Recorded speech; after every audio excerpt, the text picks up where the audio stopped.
Within the Crimson Sky Kingdom, the Divine Might Marquis Grand Cavalry General Nie Yuan was undoubtedly the representative of the generals, whereas on the side of the masterminds it was led by the Prime Minister Gu Yuting. Gu Yuting had an exalted status within the Crimson Sky Kingdom. To a certain degree, he could be considered the spokesman of the Emperor. Ordinarily, all the routine affairs within the Crimson Sky Kingdom would pass through his hands. Moreover, he himself was a half-step void-stage powerhouse. He's the son of Prime Minister Gu Yuting?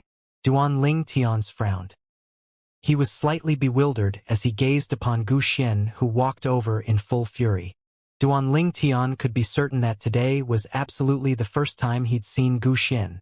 However, it seemed that this Gu Xian harbored extreme hostility towards him, and this caused him to be puzzled. Presently, it had been 4 months since Duan Ling Tian arrived at the Imperial City, so he was quite well versed in some of the matters within the Imperial City, and thus had heard of Prime Minister Gu Yuting. Although Gu Yuting didn't originate from a great clan, because of the trust of the Crimson Sky Kingdom's emperor, his Prime Minister's estate was well renowned within the Imperial City. Even members of the Imperial City's 3 great clans didn't dare lightly offend the Prime Minister's estate, as everyone knew that the Supreme Emperor of the Crimson Sky Kingdom stood behind Prime Minister Gu. In next to no time, Duan Ling Tian watched as Gu Xian arrived before him. Duan Ling Tian's brows lightly knitted as he looked at Gu Xian and indifferently asked, "Something the matter?" Duan Ling Tian, "I'm warning you, stay away from Bai Yao." Gu Xian's face was gloomy, and his eyes emitted a somber sheen as he stared at Duan Ling Tian. At this moment, he seemed to have transformed into a highly toxic colubrity snake. Duan Ling Tian came to a sudden understanding when he heard what Gu Xian said, and now he finally knew the reason why Gu Xian had adopted a hostile attitude towards him. So it was because of Princess Bai Yao. On the way over here, he'd heard many discussions about himself and Princess Bai Yao, and Duan Ling Tian paid no attention to those guesses that were widely off the mark and directly ignored them. As far as he was concerned, an innocent man was still innocent even if he didn't proclaim it, and thus he didn't need to give any further explanation. Duan Ling Tian looked at Gu Xian calmly as he indifferently asked, "Bai Yao? You're talking about Princess Bai Yao, right?" "Exactly." Gu Xian's gaze flickered and his voice was filled with a condescending tone. "Did you hear what I told you earlier?"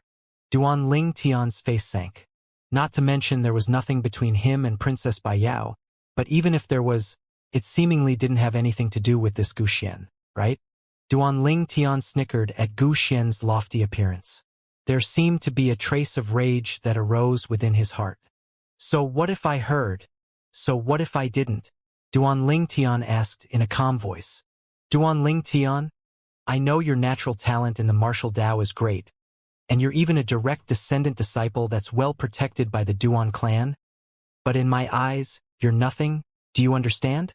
Gu Xian's voice turned incomparably gloomy. In Gu Xian's eyes, only members of the imperial family and the Divine Might Marquis estate were capable of being seen as equals by him within the entire imperial city and even the entire Crimson Sky Kingdom. As for those 3 great clans or whatever, they were not worth mentioning in his opinion. His father was the Prime Minister, the spokesman of the Emperor of the Crimson Sky Kingdom, an existence that was below one and above all. "Oh!" Duan Ling Tian abruptly burst out laughing. "I'm truly sorry, but in my eyes you're nothing as well." As soon as he finished speaking, Duan Ling Tian ignored Gu Xian's gloomy expression and called Xiao Yu and Xiao Sun before walking out of Paladin Academy in large strides. "This son of Prime Minister Gu is really too arrogant." Xiao Yu frowned. He obviously detested the way Gu Xian treated Duan Ling Tian. Xiao Sun shook his head as he slowly said, "It isn't strange.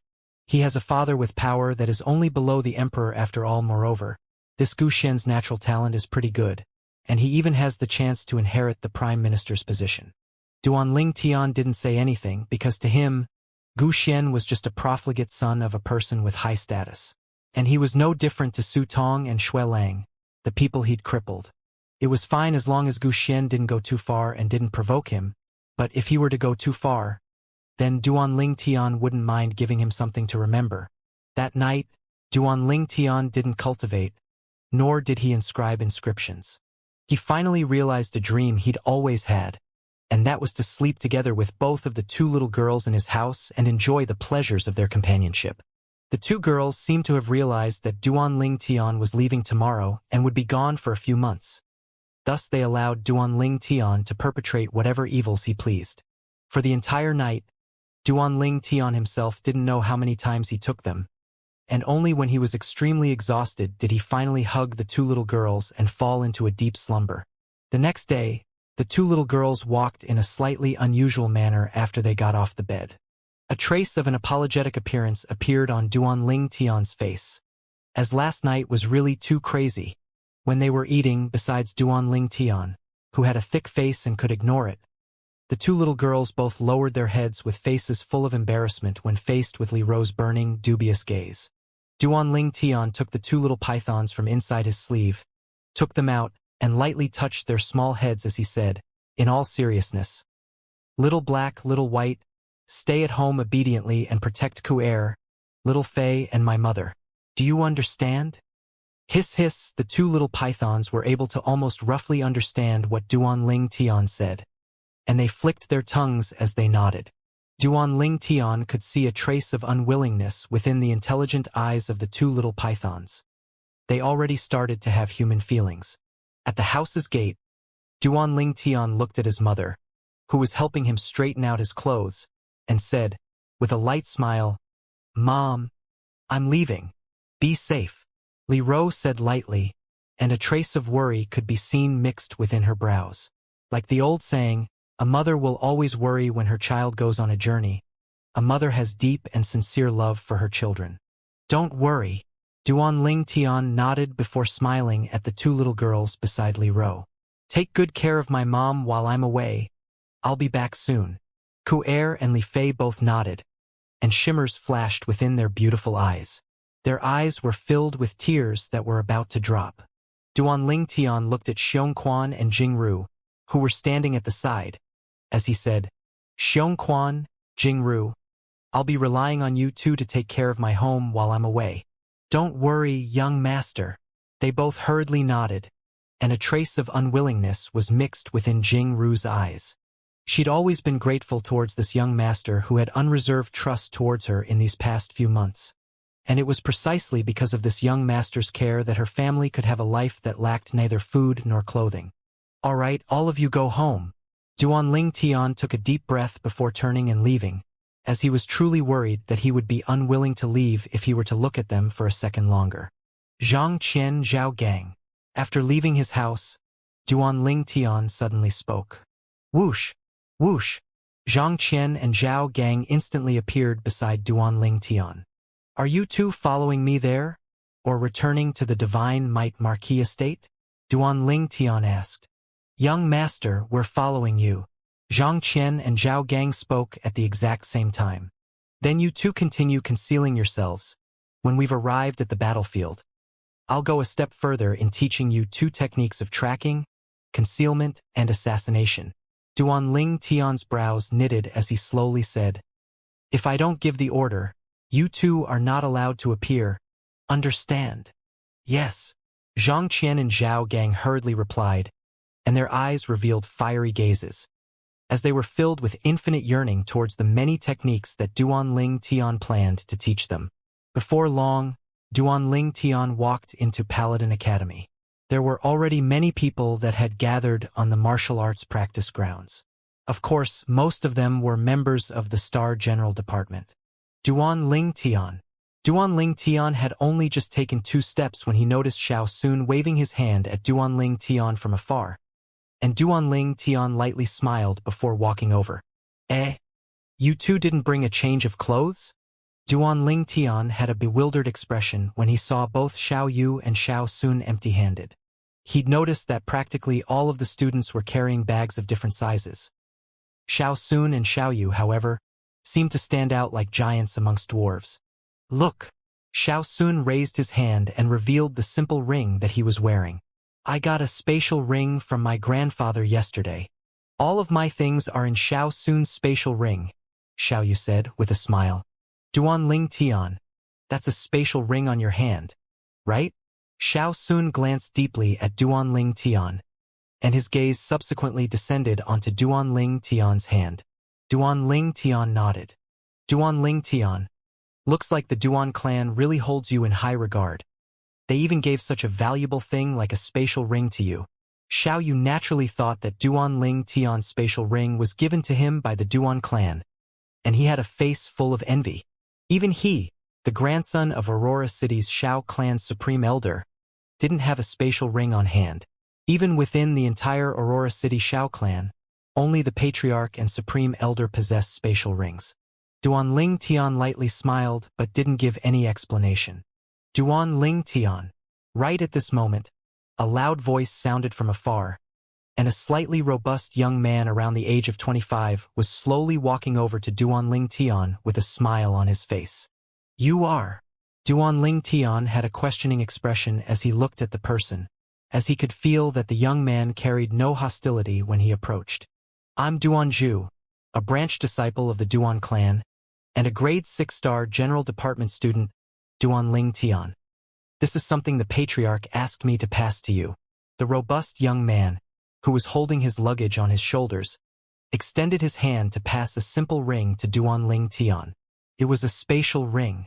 Under Xiao Yu and Xiao Sun's astonished gazes, Duan Ling Tian extended his hand to receive it before nodding with a smile to Duan Zhu. Thanks. Don't mention it. After passing the spatial ring to Duan Ling Tian, Duan Zhu laughed before turning and leaving. After Duan Ling Tian established ownership of the spatial ring, he noticed that besides a few million silver, there was nothing else within the spatial ring. This spatial ring only contained a cubic meter worth of space, and it was a lowest grade spatial ring. It probably was something Patriarch Duan Ru Hua had passed to him to keep his luggage in. Duan Ling Tian, could it be that the spatial ring on your hand isn't from the Duan clan? Xiao Yu looked at Duan Ling Tian with an astounded expression. It was given to me by the Grand Elder. I never expected the Patriarch to send me another. I've taken the money inside, so you can use this spatial ring. Duan Ling Tian casually found an excuse, and at the same time withdrew the money within the spatial ring before removing the ownership of the spatial ring and passing it to Xiao Yu. However, Xiao Yu didn't move to receive the spatial ring Duan Ling Tian passed to him. He shook his head and said, Duan Ling Tian, this is too valuable. I can't take it. Keep it yourself or keep it for Li Fei. Duan Ling Tian shook his head and stretched out his hand to directly shove the spatial ring into Xiao Yu's hand as he angrily said, If I give it to you, then take it. When did you become so fussy? Xiao Yu's eyes flickered and a trace of gratitude flashed within. He didn't refuse it because if he were to refuse it now, then it would seem slightly fake. Thank you. Xiao Yu smiled at Duan Ling Tian, and a trace of warmth arose within his heart. A spatial ring was something only a grade 7 weapons craftsman could refine.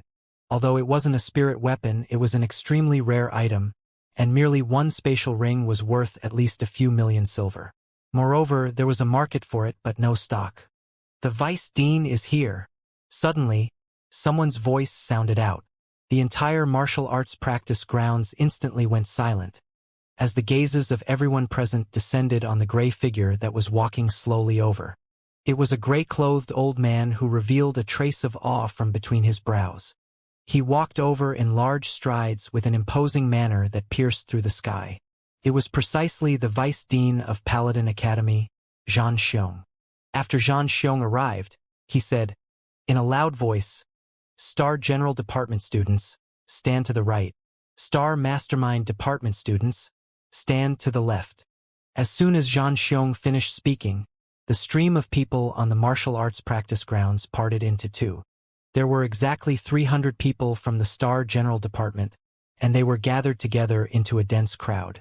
The Star Mastermind Department, on the other hand, only had a scarce 12 people. Duan Ling Tian, Xiao Yu, and Xiao Sun's group of 3 grade 1 students occupied a quarter of the total. Duan Ling Tian noticed that the Prime Minister's son, Gu Xian, was amongst the group of Star Mastermind Department students as well, and there were 2 more people gathered beside him. Duan Ling Tian vaguely remembered these 2 people, as they were beside Gu Xian yesterday. Meanwhile, Gu Xian noticed Duan Ling Tian's group of 3 as well, and his face sank. Vice Dean. Gu Xian abruptly spoke with a high voice and suppressed most of the scattered voices within the martial arts practice grounds. Zhang Xiong looked at Gu Xian when he heard his voice. He naturally knew Gu Xian, the son of the Prime Minister. Gu Xian, do you have something to say? Vice Dean, according to my knowledge and according to the rules of our Paladin Academy, the lowest threshold for entering the battlefield for our Paladin Academy students is Grade 2 for the Star General Department and Grade 4 for the Star Mastermind Department. These three people are only Grade 1 students of the Star Mastermind Department, and I suspect they want to take advantage of the opportunity to sneak into our midst to head to the Northwest Borders battlefield.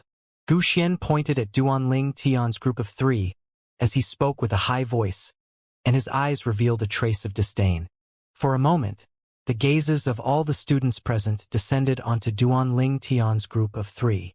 Isn't that Duanling Tian? And the two people beside him seemed to be Grade 1 Star Mastermind Department students as well. Could it be that they're really planning to take advantage of the opportunity to sneak into our midst to head to the Northwest Borders battlefield? As long as they aren't people on the roster, then it's practically impossible to take advantage of the opportunity to sneak into our midst. Many students pointed at Duanling Tian's group of three as they discussed amongst each other. Gu Xian glanced at Duanling Tian with a complacent expression, and the corners of his mouth curled into a cold smile. It was as if he'd already seen the scene of the Vice Dean driving Duanling Tian's group of three out. This Gu Xian is really disgusting like a fly. Xiao Sun's face sank, and his eyes flashed with a trace of fierceness. Duanling Tian's gaze went cold. He took a step forward and looked at Gu Xian. Duanling Tian spoke out before Zhang Xiong could speak, with a high voice that shot into the sky. Gu Xian, you repeatedly speak of some rules, but why have I never heard of a rule that states Paladin Academy's Grade 1 Star Mastermind Department students can't enter the battlefield? Gu Xian met gazes with Duanling Tian when he heard what Duanling Tian said, and he had a mocking expression. Although there aren't any explicit rules according to the Paladin Academy's customary practices in the past, it's always been like this. I'm certain that the three of you are surely trying to take advantage of the opportunity to slip by. Customary practices? Traces of coldness appeared within Duanling Tian's eyes as he sneered. Even you said they are customary practices. Could it be that customary practices can't be broken? You've repeatedly said that we're trying to take advantage of the opportunity. I'm really curious, what are you basing that assumption on? Just because we're Grade 1 students and you think we're inferior to you? And you feel we don't have the qualifications to appear here?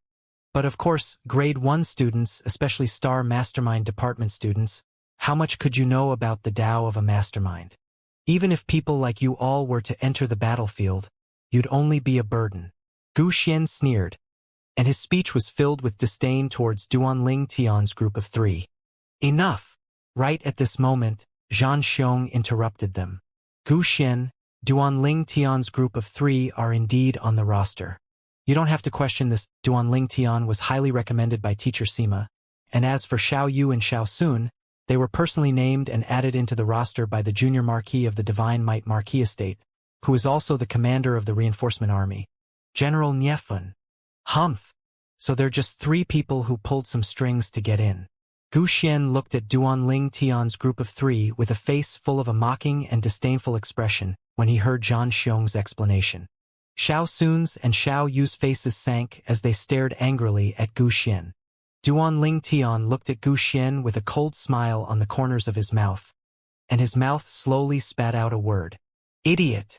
What did you say? Gu Xian's face went grim. This Duanling Tian actually called him an idiot? As the son of the Crimson Sky Kingdom's Prime Minister, it was still the first time he was ever humiliated by someone like this within his entire life. Instantly, his chest was completely filled with rage. Duanling Tian turned his head and paid no further attention to Gu Xian, who was fuming with rage, and left him to burn with fury by himself over there. Duanling Tian. Gu Xian's face sank, and his eyes stared at Duanling Tian while flickering with a venomous sheen as he swore in his heart. Just you wait. I'll make you die sooner or later. Although he wished for nothing more than to attack and kill Duanling Tian now, he still had some worries. Firstly, the vice dean was present, and if he were to attack, he'd surely end up in a passive position. Secondly, if Duanling Tian were to use that strange inscription on him, he would be utterly defenseless. After all, even Xuelang, the son of City Guard Army Commander Xuelu, an existence at the second level of the Origin Core stage, had his entire cultivation destroyed by this Duanling Tian's inscription. He had fear within his heart towards Duanling Tian's inscription since the beginning, so if he didn't have complete certainty, he wouldn't make a move lightly. As the son of the Prime Minister, he naturally wasn't a simple-minded and brawny idiot, so although he truly hated Duanling Tian in his heart, he wouldn't rashly make a move. This Gu Xian really can endure. Duanling Tian's gaze focused. He was slightly surprised that Gu Xian didn't make a move after so long. As far as he was concerned, this Gu Xian was much more dangerous than Su Tun and Xuelang, as this was a person that knew how to bear patiently. These sort of people were extremely terrifying, as they were ordinarily skilled in concealing themselves within the shadows and waiting for the right moment to take action. All right, all of you head to the gates. General Niefon has already ordered people to prepare good horses for you all, and they're waiting for you all there. Before long, the vast formation of 312 Paladin Academy students walked out of Paladin Academy under the lead of Vice Dean Zhan Xiong. Outside the gate, 300 over soldiers in armor sat on their horses, and within each of their hands, they led on another horse. These extra horses were obviously prepared for the group of students from the Paladin Academy. Vice Dean Zhan, a burly man with a curly beard who was wearing armor, spurred his horse forward to arrive before Zhan Xiong, and he nodded to him. Duanling Tian looked at the curly-bearded man and his brows slightly jerked, as he noticed that this curly-bearded man was in existence at the nascent soul stage and had great strength. Vice General Jiao, these are the students on the roster, Zhan Xiong slowly said in reply. Sorry for troubling you, Vice Dean Zhan. The curly-bearded man nodded. Then he opened his mouth and howled, Students of Paladin Academy? Get on your horses! Instantly, all the 312 Paladin Academy students, including Duanling Tian, jumped onto their horses. Precisely 312 horses. Vice Dean Zhan, farewell. The curly-bearded man waved his hand at Zhan Xiong before spurring the steed under him to dash off first. Let's go! For a while, Duanling Tian and the others were mixed within the armored soldiers' midst as they followed behind the curly-bearded man to leave the imperial city in a formidable array. On the way, they created a great stir within the city, and the people on the streets moved aside and saluted the group of reinforcement troops with their gazes. These are the reinforcement troops that Paladin Academy is sending to the northwest borders battlefield? As expected of Paladin Academy students, they all are in high spirits with extraordinary bearings. There's actually a youth wearing violet clothes. Could he be the genius martial artist Duanling Tian, whose name's been spread and discussed animatedly lately? He probably is. Besides him, the Paladin Academy probably doesn't have such a young student. Before long, many gazes descended onto Duanling Tian and they exclaimed in surprise. Duanling Tian became the center of attention amongst their group of people. Humph! Gu Xian's expression was extremely unsightly when he noticed that Duanling Tian was so well received, and his gaze went even gloomier. Fifth Prince's estate. Within a pergola, a young man with extraordinary bearings was sitting face to face with a middle-aged general who wore light armor. The young man's gaze focused as he slowly said, that Duanling Tian should have already departed at this time. Humph! This time I'll make him not return. The middle-aged general's gaze focused and flickered with a bloody thirsty killing intent. Commander Xue, don't speak too early. Don't forget that Duanling Tian might have an offensive inscription that can deal with Origin Core martial artists in his possession. According to my knowledge, even Su Tong, the son of the Su clan's Grand Elder, had his Dantian crippled by Duanling Tian's offensive inscription. Slight fear appeared on the young man's face. Don't worry, Fifth Prince. A nascent soul martial artist will be making a move this time, and he'll surely be able to succeed. The middle-aged general was precisely City Guard Army Commander Xuelu. Since he found out that Duanling Tian would be joining the reinforcement troops to head to the northwest borders battlefield. A mad plan had arisen within his heart, and that was to ask someone to kill Duanling Tian on the way, outside the imperial city outer city, on a vast empty space. The group of armored soldiers were like a dark cloud that enveloped the city as they gathered together with an imposing manner that pierced through the sky. These are the reinforcement troops? Looks to be only around 10,000 people. Seems a bit little, right? Xiao Yu gazed at the neatly aligned group of soldiers that stood in the distance as he frowned. Duanling Tian spurred his horse to arrive beside Xiao Yu as he said, with a light smile, "Soldiers are valued for their quality rather than their numbers." He was able to discern that these soldiers were completely different from ordinary soldiers, as every one of them emitted a valiant aura. Moreover, their cultivation levels were obviously not low. Xiao Sun's gaze focused as he slowly said, "Xiao Yu, you better not look down on this 10,000-man army, because even if they were surrounded and attacked by an army of a few 100,000 ordinary soldiers, they would still easily charge out of the encirclement. Could it that this is the Crimson Wyrm army under the command of the Divine Might Marquis, Grand General Nyayuan?" Xiao Yu looked at the group of soldiers beside him that brought them out of the city, and only now did he notice that a Crimson Wyrm pattern was inscribed on the armors of all these soldiers. This type of armor was precisely the symbol of the Crimson Wyrm army. "You only just noticed?" Duanling Tian shook his head and smiled, as he'd noticed this long ago. The Crimson Wyrm army, one of the 3 elite armies under the command of the Divine Might Marquis, Cavalry Grand General Nyayuan.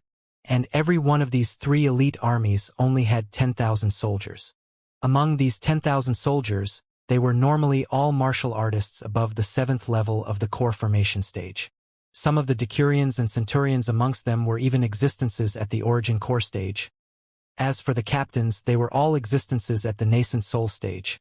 In next to no time, the group of Paladin Academy students, including Duanling Tian, gathered with the other soldiers of the Crimson Wyrm army. Right at this moment, a tall, young man wearing silver light armor spurred his horse forward. His cold gaze swept past the group of Paladin Academy students as he spoke with a tranquil voice. "Greetings. I'm the commander of the reinforcement army that will be heading to the northwest borders battlefield this time. I'm Nyefun, the son of the Divine Might Marquis, an existence that was like one who was favored by the god." The gazes of most of the Paladin Academy students shone when they heard Nyefun introduce himself. "He's Nyefun, as expected of the Divine Might Marquis' son. Such extraordinary bearing. Allegedly, this Nyefun only recently graduated from our Paladin Academy a few months ago, and he was already a 5th-level Origin Core martial artist when he graduated. A 26-year-old 5th-level Origin Core martial artist. Such natural talent. I'm afraid that within the younger generation of the Crimson Sky Kingdom, only Duanling Tian and Su Qing can surpass him. This time both Duanling Tian and Su Qing have joined the reinforcement troops, and thus the 3 great geniuses of the Crimson Sky Kingdom's younger generation are gathered together here. Some of the Paladin Academy students whispered in discussion. Duanling Tian's brows knitted. Su Qing came as well. After glancing at the surrounding people, he found Su Qing within the crowd of people. Currently, Su Qing didn't have his former edge, but instead had a trace of being reserved. He seemed to have changed quite a bit. Let me warn you all beforehand. Although you're all Paladin Academy students, from this moment onwards, you're considered to have joined my Crimson Wyrm army, so you must obey military orders. If anyone disobeys military orders, then they will be dealt with by military discipline. Now, someone will give each of you Crimson Wyrm army armor. Put it on quickly." Nyefun's high voice continued to echo out, and he spurred his horse to leave once he finished speaking. Beside Nyefun was an old man with a pair of narrow eyes. He wore casual clothing and sat atop a horse as well. He followed Nyefun wherever he went as if he was Nyefun's shadow. No one noticed that at the exact instant the Nyefun turned around, Nyefun's gaze seemed to pierce through the layers of obstructions and descend upon a violet-clothed figure within the group of Paladin Academy students. Noticing Nyefun's gaze, Duan Ling Tian lightly nodded to him. In next to no time, Duan Ling Tian, Xiao Yu, and Xiao Sun had changed into the Crimson Wyrm Army's armor. The armor looked cumbersome, but in actuality it was light and handy, and once worn it didn't affect the wearer's movements in any way. Moreover, it could still act as a defense to a certain degree. You two look just like real soldiers after putting the armor. Duan Ling Tian looked at Xiao Yu and Xiao Sun and lightly smiled, as after the two of them put on the Crimson Wyrm Army's armor, they really looked exactly like soldiers of the army. Aren't you the same? Xiao Sun and Xiao Yu looked over at Duan Ling Tian. The current Duan Ling Tian had sword-shaped eyebrows that slanted upwards, a handsome face that revealed a trace of coolness, and after putting a fitting suit of armor, his entire person seemed majestic and had an extraordinary bearing. Duan Ling Tian's gaze focused, and a heartfelt smile appeared on the corners of his mouth. Even though he'd experienced 2 lifetimes and had seen many grand scenes in his previous lifetime, he couldn't help but feel excited in his heart right now. A gale has risen and is sweeping the clouds across the sky, and the soldier sets out on his journey of no return. Set out. Right at this moment, Niefon, who was the Crimson Wyrm Army's commander, abruptly ordered, and his loud voice was like a clap of thunder that entered everyone's ears. Subsequently, the army that was formed from the gathering of over 10,000 people rode their steeds as they dashed out in a thunderous charge. Everywhere they passed, the earth quaked and the hills swayed. They set out early in the morning and stopped for some time to rest at noon before continuing on their journey. Only when the sun set in the west did the Crimson Wyrm Army stop under the orders of the commander Niefon and made camp within the desolate wilderness to pass the night. Under the illumination of the campfires, tents rose up one after the other and formed a dense mass of tents. Duan Ling Tian, Xiao Yu, and Xiao Sun had currently joined forces to construct a small tent, and this would be the place they stayed in tonight. Suddenly, Duan Ling Tian frowned, as his sensitive spiritual force told him that there was a gaze that was occasionally descending onto his figure. When he glanced over, what entered his eyes was a group of Crimson Wyrm Army soldiers, and he was utterly incapable of knowing who exactly was looking at him. This gaze seemed to have once descended on me at the moment I changed into the Crimson Wyrm Army armor. Who the heck is it? Duan Ling Tian was puzzled in her heart. He could be sure that the owner of this gaze wasn't Niefon, and it wasn't a Paladin Academy student either. Meanwhile, the tent's construction was completed, and Duan Ling Tian didn't think about it any longer. As he sat around the campfire before their tent with Xiao Yu and Xiao Sun, presently the group of Crimson Wyrm Army soldiers and some of the Paladin Academy students had already withdrawn some dried rations and were chewing on them. Xiao Sun took out some dry rations as well and shared some with Xiao Yu before passing some over to Duan Ling Tian. Eating this is so not nourishing. Duan Ling Tian didn't receive the dry rations. He had a face full of dislike before raising his hand and withdrawing a large, square block of ice. Under Xiao Sun and Xiao Yu's bewildered gazes, Duan Ling Tian placed the ice beside the campfire. The ice quickly melted, and the suckling pig within revealed its true appearance. Fuck! Duan Ling Tian, the space within your spatial ring is only so big, but you actually still brought this. Xiao Sun couldn't help but swear and was stupefied. Xiao Yu was stunned as well. As far as they knew, a common spatial ring would only have a cubic meter worth of space, and one basically couldn't place many frozen suckling pigs like this within it. Hurry up and help me cut it up. Do you two not want to eat it? Duan Ling Tian tossed the suckling pig in his hand to Xiao Sun and glared at him as he spoke. Xiao Sun received the heavy sucking pig and grinned. Of course I want to eat it. If there's meat to eat, who would still eat those damn dried rations? Meanwhile, Duan Ling Tian withdrew a few long, iron skewers and a pile of condiments and salt. Duan Ling Tian's hand flashed past his waist and his violet myrtle flexible sword whistled out. With the assistance of Xiao Sun, he quickly cut up the suckling pig that had been cleaned before freezing. Duan Ling Tian, you don't seem like you're going to battle. It seems like you're going on vacation instead. Xiao Yu shook his head and smiled as he used the iron skewer to pierce through a large piece of suckling pig meat. After placing it to roast on the campfire, He sprinkled some salt and condiments on it. We only managed to get a chance to come out here with great difficulty, so we can't inconvenience ourselves.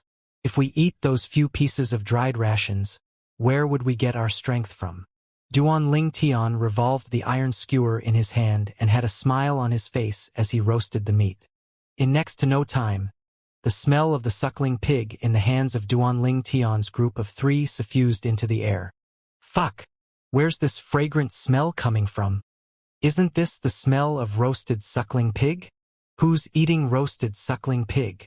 It's Duan Ling Tian's group.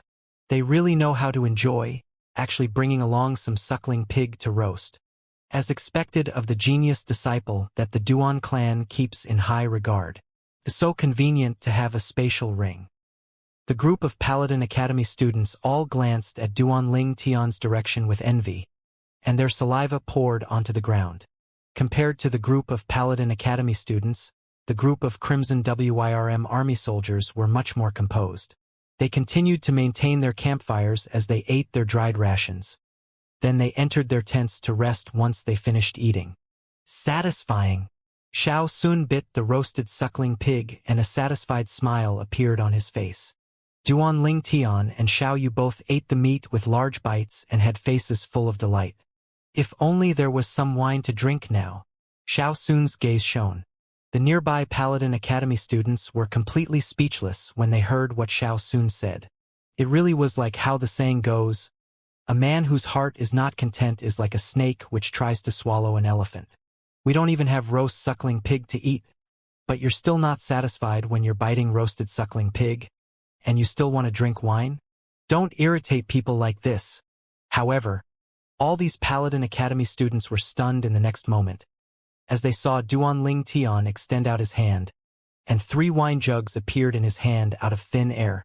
There naturally can't be a lack of wine while eating meat. Come, drink, Duan Ling Tian said with a smile. Duan Ling Tian, you really brought wine. Xiao Sun fiercely gulped down a mouthful of saliva with a pleasantly surprised expression. Then he took the wine jug with Xiao Su and starting to drink in large mouthfuls. Under the gazes of what seemed like a group of hungry wolves, the 3 of them ate meat and drank wine as they ate voraciously, only stopping after a long time. So full! In next to no time, the entire roast suckling pig was completely eaten by the 3 of them, and 3 empty wine jugs were thrown to the side as well. I'm going to ease myself, Xiao Sun said, before running into the nearby bushes to ease himself. After Xiao Sun and Xiao Yu went to ease themselves in succession, Duan Ling Tian walked out as well. However, Duan Ling Tian had only just stepped into the bushes when his spiritual force became vigilant. He could feel a burst of danger slowly approaching, as if it would descend upon him at any moment. After taking in a deep breath, Duan Ling Tian's body jerked and he directly flashed forward. Spirit Serpent Movement Technique. And right at this moment, sparse sounds sounded from behind as an able-bodied figure flashed out and passed Duan Ling Tian in the blink of an eye before blocking Duan Ling Tian's path. This was a middle-aged man wearing a crimson WIRM army soldier's armor, and his eyes flickered with a ghastly stream of light under the night sky. 3rd level of the nascent soul stage? Duan Ling Tian's gaze focused as he looked at the 400 ancient mammoth silhouettes above the middle-aged man in front of him, and the corners of his mouth slowly curled at an angle. The middle-aged man had an icy cold gaze, and the way he looked at Duan Ling Tian didn't hold a trace of emotion. You're the one who's been secretly watching me since this morning? Duan Ling Tian's voice was calm, as if he was speaking about something that was completely unrelated to him. As expected of the Paladin Academy's #1 genius to actually be able to notice me watching you secretly. I feel that I've already been extremely careful. The middle-aged soldier was slightly surprised for a brief moment, as he never imagined that Duan Ling Tian had long since noticed him. You're probably not a member of the Crimson WIRM army, right? Duan Ling Tian glanced deeply at the person before him. The middle-aged man was a 3rd-level nascent soul martial artist, but what he wore was only an ordinary soldier's armor, and he wasn't even a Decurion. He didn't believe that a person with such a cultivation would be willing to be an ordinary soldier within the Crimson WIRM army. You're extremely intelligent. The middle-aged soldier nodded. Exactly. I'm not a member of the Crimson WYRM army. Being able to noiselessly sneak into the Crimson WYRM army and not be noticed by anyone, it would seem that the person behind you isn't simple. I'm extremely curious. Who actually sent you here? Duan Ling Tian's gaze that seemed to be able to see through everything stared fixedly at the middle-aged soldier. A dead man doesn't need to know so much. The middle-aged man paid no attention to Duan Ling Tian. He took a step forward with an imposing manner that pierced through the sky above him, and the 400 ancient mammoth silhouettes that had only just vanished not long ago once again condensed into form. Are you so sure I'll die? Duan Ling Tian's gaze went slightly cold, and a disdainful smile appeared on the corners of his mouth. The middle-aged man slightly frowned when he noticed that Duan Ling Tian was so composed. He observed the surroundings for a moment, and upon noticing that there was nothing off about it, he sneered. Do you think that acting mysteriously will allow you to escape? Don't waste your time. There's some things that once done, you have to suffer the consequences. No one can save you today. The middle-aged soldier took a large stride forward, and his origin energy pervaded into his body. He intended to attack Duan Ling Tian. Is that so? Duan Ling Tian still stood on the spot with a calm and unfazed expression, and he didn't move an inch. As I see it, no one can save you. Right at this moment, a low voice that contained fury mixed with sounded from behind the middle-aged soldier. Subsequently, two figures appeared behind the middle-aged soldier in an instant. One of them slapped out his palm to directly knock down the middle-aged soldier before stomping out his feet to stomp the middle-aged soldier's entire body onto the ground, causing his to be unable to move. The middle-aged soldier's body crashed onto the ground, and he subconsciously turned around, but the scene he saw behind him caused his eyeballs to seem as if they were about to split. Oh my God! What did he see? 1,000 ancient mammoth silhouettes. The person that attacked him now was actually a 7th-level nascent soul martial artist. How could this be possible? Didn't the Duan clan not send anyone to protect him? A trace of coldness arose within the middle-aged soldier's heart, and infinite despair flickered within his eyes. Young master. Among the two people that appeared now, the one that stomped the middle-aged soldier to the ground was precisely Xianxia. The other person was Zhao Gang. Hearing the seemingly familiar voices, the face of the middle-aged man who was stomped on the ground's face went grim, and he struggled to turn his head around. Through the darkness of the night, he was eventually able to clearly see the appearances of Xianxia and Zhao Gang. General Zhang, General Zhao. The middle-aged soldier's pupils constricted, as he obviously recognized Xianxia and Zhao Gang. Xianxia and Zhao Gang were generals under the command of the Divine Might Marquis, Grand Cavalry General Nie Yuan, and they had extremely high statuses within the Crimson Sky Kingdom's army. Thus, many officers within the Crimson Sky Kingdom's army recognized them. You know me? Zhang Qian frowned, and he stomped his leg harder on the middle-aged soldier. The middle-aged soldier's face went deathly pale, and his eyes emitted an astonished expression. Who can tell me what the fuck is going on? Why are these two malefic existences here? Moreover, they seem to be protecting this Duan Ling Tian in secret. Isn't Duan Ling Tian just a direct descendant of the Duan clan? How could it be possible that these two malefic existences would lower themselves to protect him? The middle-aged soldier abruptly realized that this assignment was virtually a suicide assignment. Speak. Who sent you to kill the young master? Zhao Gang's face sank, and his eyes flickered with dense killing intent. General Zhang, General Zhao, isn't he a member of the Duan clan? Why are you two? The middle-aged soldier took a deep breath. He wanted to figure out what actually was happening before him right now. When Xianxia and Zhao Gang heard what the middle-aged soldier said, they both looked at Duan Ling Tian at the same time, seeming to be asking Duan Ling Tian if they could reveal it. Duan Ling Tian nodded, as he perceived that this middle-aged soldier was an unyielding person, and if he couldn't completely destroy the line of defense within his heart, he'd probably rather die than reveal the person who put him up to this. Exactly, the young master is a member of the Duan clan. However, the young master is also the nephew of the Marquis. As for the two of us, we were sent by the Marquis to protect the young master. Zhang Qian's tone was cold as he slowly spoke. However, when what he said entered the ears of the middle-aged soldier, they were like pins pricking him. Marquis? He naturally knew who the Marquis that Zhang Qian spoke of was. It would surely be the Marquis who had an aloof status and respected identity within the Crimson Sky Kingdom. This Duan Ling Tian is his nephew? Young master, spare me. This lowly one didn't know of your identity. Spare me. The middle-aged man's face was deathly pale and devoid of blood as he struggled to plead to Duan Ling Tian. He suddenly realized that his actions were virtually suicide. Speak. Who sent you? Duan Ling Tian asked once more. Young master, if this lowly one speaks, would you be willing to spare this lowly one's life? The middle-aged man's eyes flickered with a luster of hope for survival. You don't have the qualifications to discuss terms with me. Duan Ling Tian's became even colder. Since you know Zhang Qian and Zhao Gang and have a cultivation at the nascent soul stage, your status within the Crimson Sky Kingdom's army ought to not be low. Could it be that you think I can't investigate your background by relying on the ability of my Uncle Nye? The middle-aged soldier had a bitter smile on the corners of his mouth. If the Divine Might Marquis were to investigate him, it would naturally be easy to accomplish. Young master, I'm a centurion within the Imperial City's City Guard Army. The middle-aged man lowered his head as he proclaimed his identity. He was confident that he didn't have to say anything else for this young master before him to guess it. City Guard Army?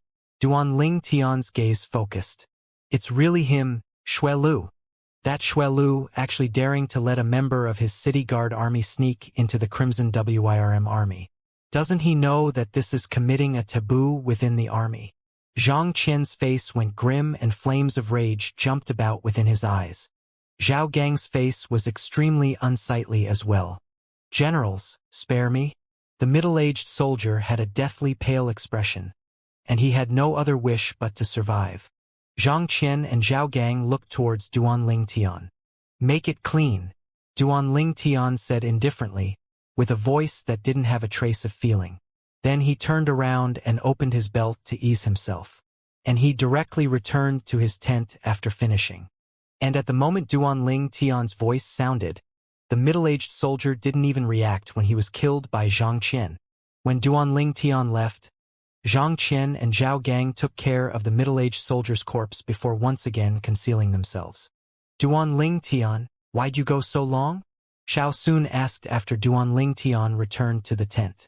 Duan Ling Tian rolled his eyes at Xiao Sun, and he angrily said, Can't I go for a big one? Duan Ling Tian's eyes narrowed as he lay in the tent, and a sense of rage arose within his heart. Even though he knew that City Guard Army Commander Xue Lu wouldn't let it go, he never imagined that Xue Lu would be so unscrupulous as to actually want to kill him on the way to the northwest borders battlefield. Xue Lu. Killing intent arose within Duan Ling Tian's heart. Early in the morning the next day, as the morning sun rose in the east, everyone pack up your tents. We're leaving in 10 minutes. The loud and clear voice of Commander Niefan broke the silence of dawn and caused all the Paladin Academy students that were still dreaming within their tents to be jolted awake. They then left their tents and started to pack up. After Duan Ling Tian walked out of the tent, he noticed that the 10,000 officers of the Crimson WIRM army had long since been fully equipped and ready. Now all that remained was their group of Paladin Academy students' tents which were scattered all around. This Crimson WIRM army is worthy of being called an elite army within the Crimson Sky Kingdom, Duan Ling Tian praised within his heart. Before long, the group of Paladin Academy students finished packing up their tents and were fully equipped and ready. Followed by Commander Niefei issuing the order, over 10,000 large steeds carried over 10,000 officers as they dashed out, and a wave of earthquakes and mountains swaying occurred wherever they passed. When they passed by some traveling merchants or fleets of wagons, they would all move to the side in avoidance, as they didn't dare directly face the Crimson WIRM army's sharp, imposing manner. After spending an entire 2 months' time, Duan Ling Tian and the others followed behind the Crimson WIRM army to finally arrive at their destination. The northwest border's relentless thriving city. Relentless thriving city was a city that was situated in a remote and awkward position. 30 miles in front of relentless thriving city was the southern Champion Kingdom's border city, southern barbaric city. And it was precisely because of this place's special meaning that conflict between the two kingdoms frequently occurred here. As long as one of the two kingdoms finished recuperating and building up strength, it would take the initiative to send troops, desiring to take over the other kingdom's border city, before plundering it. Over the course of 100,000 years, it's always been like this. Since half a year ago, the Southern Champion Kingdom's army provoked the Crimson Sky Kingdom's relentless thriving city time and time again, causing the pressure of the army within the relentless thriving city to increase, and only then did they request for reinforcement troops from the Imperial City. This relentless thriving city can't be considered to be huge. It is comparable to Aurora City. Duan Ling Tian looked far off into the distance to gaze upon relentless thriving city, which was far away, and his brows rose. It isn't a county city after all. Besides the Imperial City and the county cities, there's not much difference between the other cities. Xiaoyu nodded. Before long, the over 10,000 officers of the Crimson WYRM army galloped their horses into the relentless thriving city and slowed down at the same time. Although the size of the relentless thriving city was no different from the other cities like the Aurora City and Iron Blood City, the city was divided into two halves. The southern half of the city was filled with great numbers of stores and streams of people in groups, whereas the northern half of the city was the border army's campsite, and the northern city wall had even gone through special reinforcement that was aimed towards war, transforming it into a stronghold. It's the Crimson WYRM army. The Crimson WYRM armies arrived. This time we will surely be able to make that Southern Champion Kingdom's army suffer a crushing defeat. Long live the Divine Might Marquis. Everywhere the Crimson WYRM army went, all the residents of relentless thriving city that stood on either side of them would exclaim loudly. Throughout the way, Duan Ling Tian could see hope and anticipation from the faces of relentless thriving city's residents. This was their faith towards the Crimson WYRM army. Their faith towards the Divine Might Marquis. Uncle Nye is really worthy of being the Crimson Sky Kingdom's god of war, in this border that's frequented with war. His prestige probably even surpasses the Crimson Sky Kingdom's emperor. Duan Ling Tian silently thought in his heart. Before long, Duan Ling Tian and the group of Paladin Academy students followed the Crimson WYRM army's 10,000 officers and entered the vast campsite on the northern side of relentless thriving city. Including Duan Ling Tian and the others, everyone was placed within various tents throughout the campsite. Duan Ling Tian's group of 3 were placed in the same small tent. Although it was a small tent, it was still 100 times better than the tent they casually constructed on the way here. Xiao Sun's face flushed as he excitedly said, "I'll soon be able to see that brutal battlefield with my very own eyes. Just thinking about it makes me slightly excited." Even though Xiaoyu didn't say anything, his eyes that contained flowing lights revolving within already explained everything. Duan Ling Tian shook his head with a smile, and a thought passed his mind before a cauldron abruptly appeared in his hand. 2 days ago, he had smoothly broken through to the 8th level of the core formation stage. What he needed to do now was refine a dragon blood pill and consume it to complete the tempering of his fleshly body for the 8th level of the core formation stage. In this way, he would be able to continue charging towards the 9th level of the core formation stage. The blood dragon pill was different from an ordinary pill, as once it was refined, it must be consumed within 10 hours. Otherwise, the medicinal strength of the pill would be lost.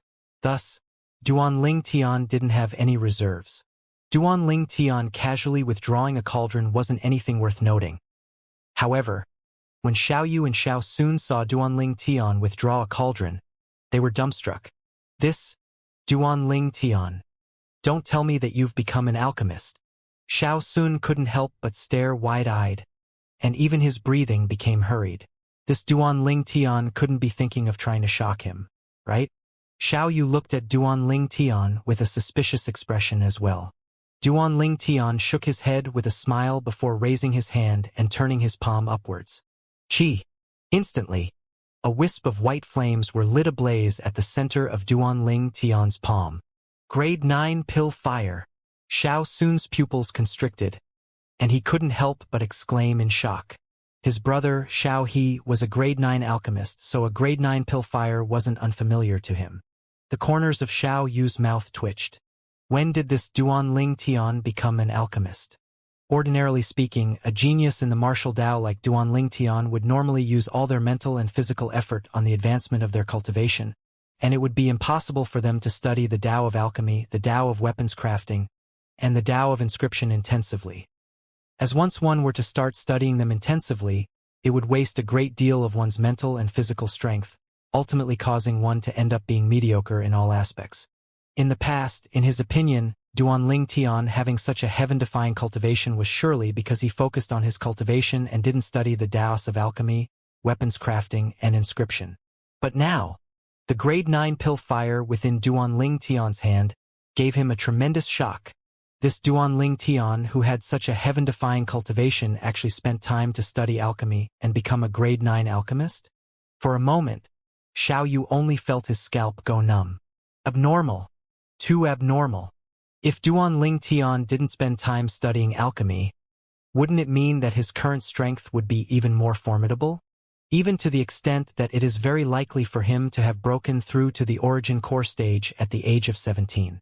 Xiao Yu noticed that the more he thought about it, the more shocked he would be. Xiao Sun currently was stupefied, as he had the same thoughts as Xiao Yu. After all, one who studied alchemy would experience a much slower advancement in their cultivation in the martial Tao as compared to an ordinary person. This is because once one places half of one's mental and physical effort on alchemy, one wouldn't be able to fully focus on one's cultivation, just like his brother Xiao He.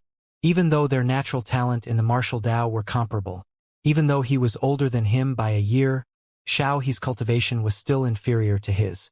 All this was because his brother focused on the Tao of alchemy and put his cultivation aside, thus causing his cultivation to advance slowly. What are you two doing? Is that really necessary? Duanling Tian shook his head and laughed before taking out the medicinal materials required for the dragon blood pill and placing them into the cauldron one by one. Is this really necessary? The corners of Xiao Yu and Xiao Sun's mouths twitched, as they both felt that this Duanling Tian was doing it on purpose. Abnormal. The two of them spoke at the exact same moment, having extreme tacit understanding. Duanling Tian was speechless. Of course, it was also because Duanling Tian didn't know Xiao Yu and Xiao Sun's current thoughts. Otherwise, he would surely shake his head with a laugh. Since the moment he'd merged with the memories of Rebirth Martial Emperor, he'd inherited everything that belonged to the Rebirth Martial Emperor. At the peak of his life, Rebirth Martial Emperor was a royal-grade alchemist and a royal-grade weapons craftsman. Even in the Tao of inscriptions, he'd studied inscriptions to the peak and was inferior to no one within that age where the art of inscription was prevalent. Inheriting everything that belonged to the Rebirth Martial Emperor also meant that Duanling Tian possessed the entire ability of the Rebirth Martial Emperor. Of course, if he wanted to utilize more of the Rebirth Martial Emperor's ability, then he would need to advance his cultivation and spiritual force to a certain stage. For example, Pill Fire and Weapon Flame.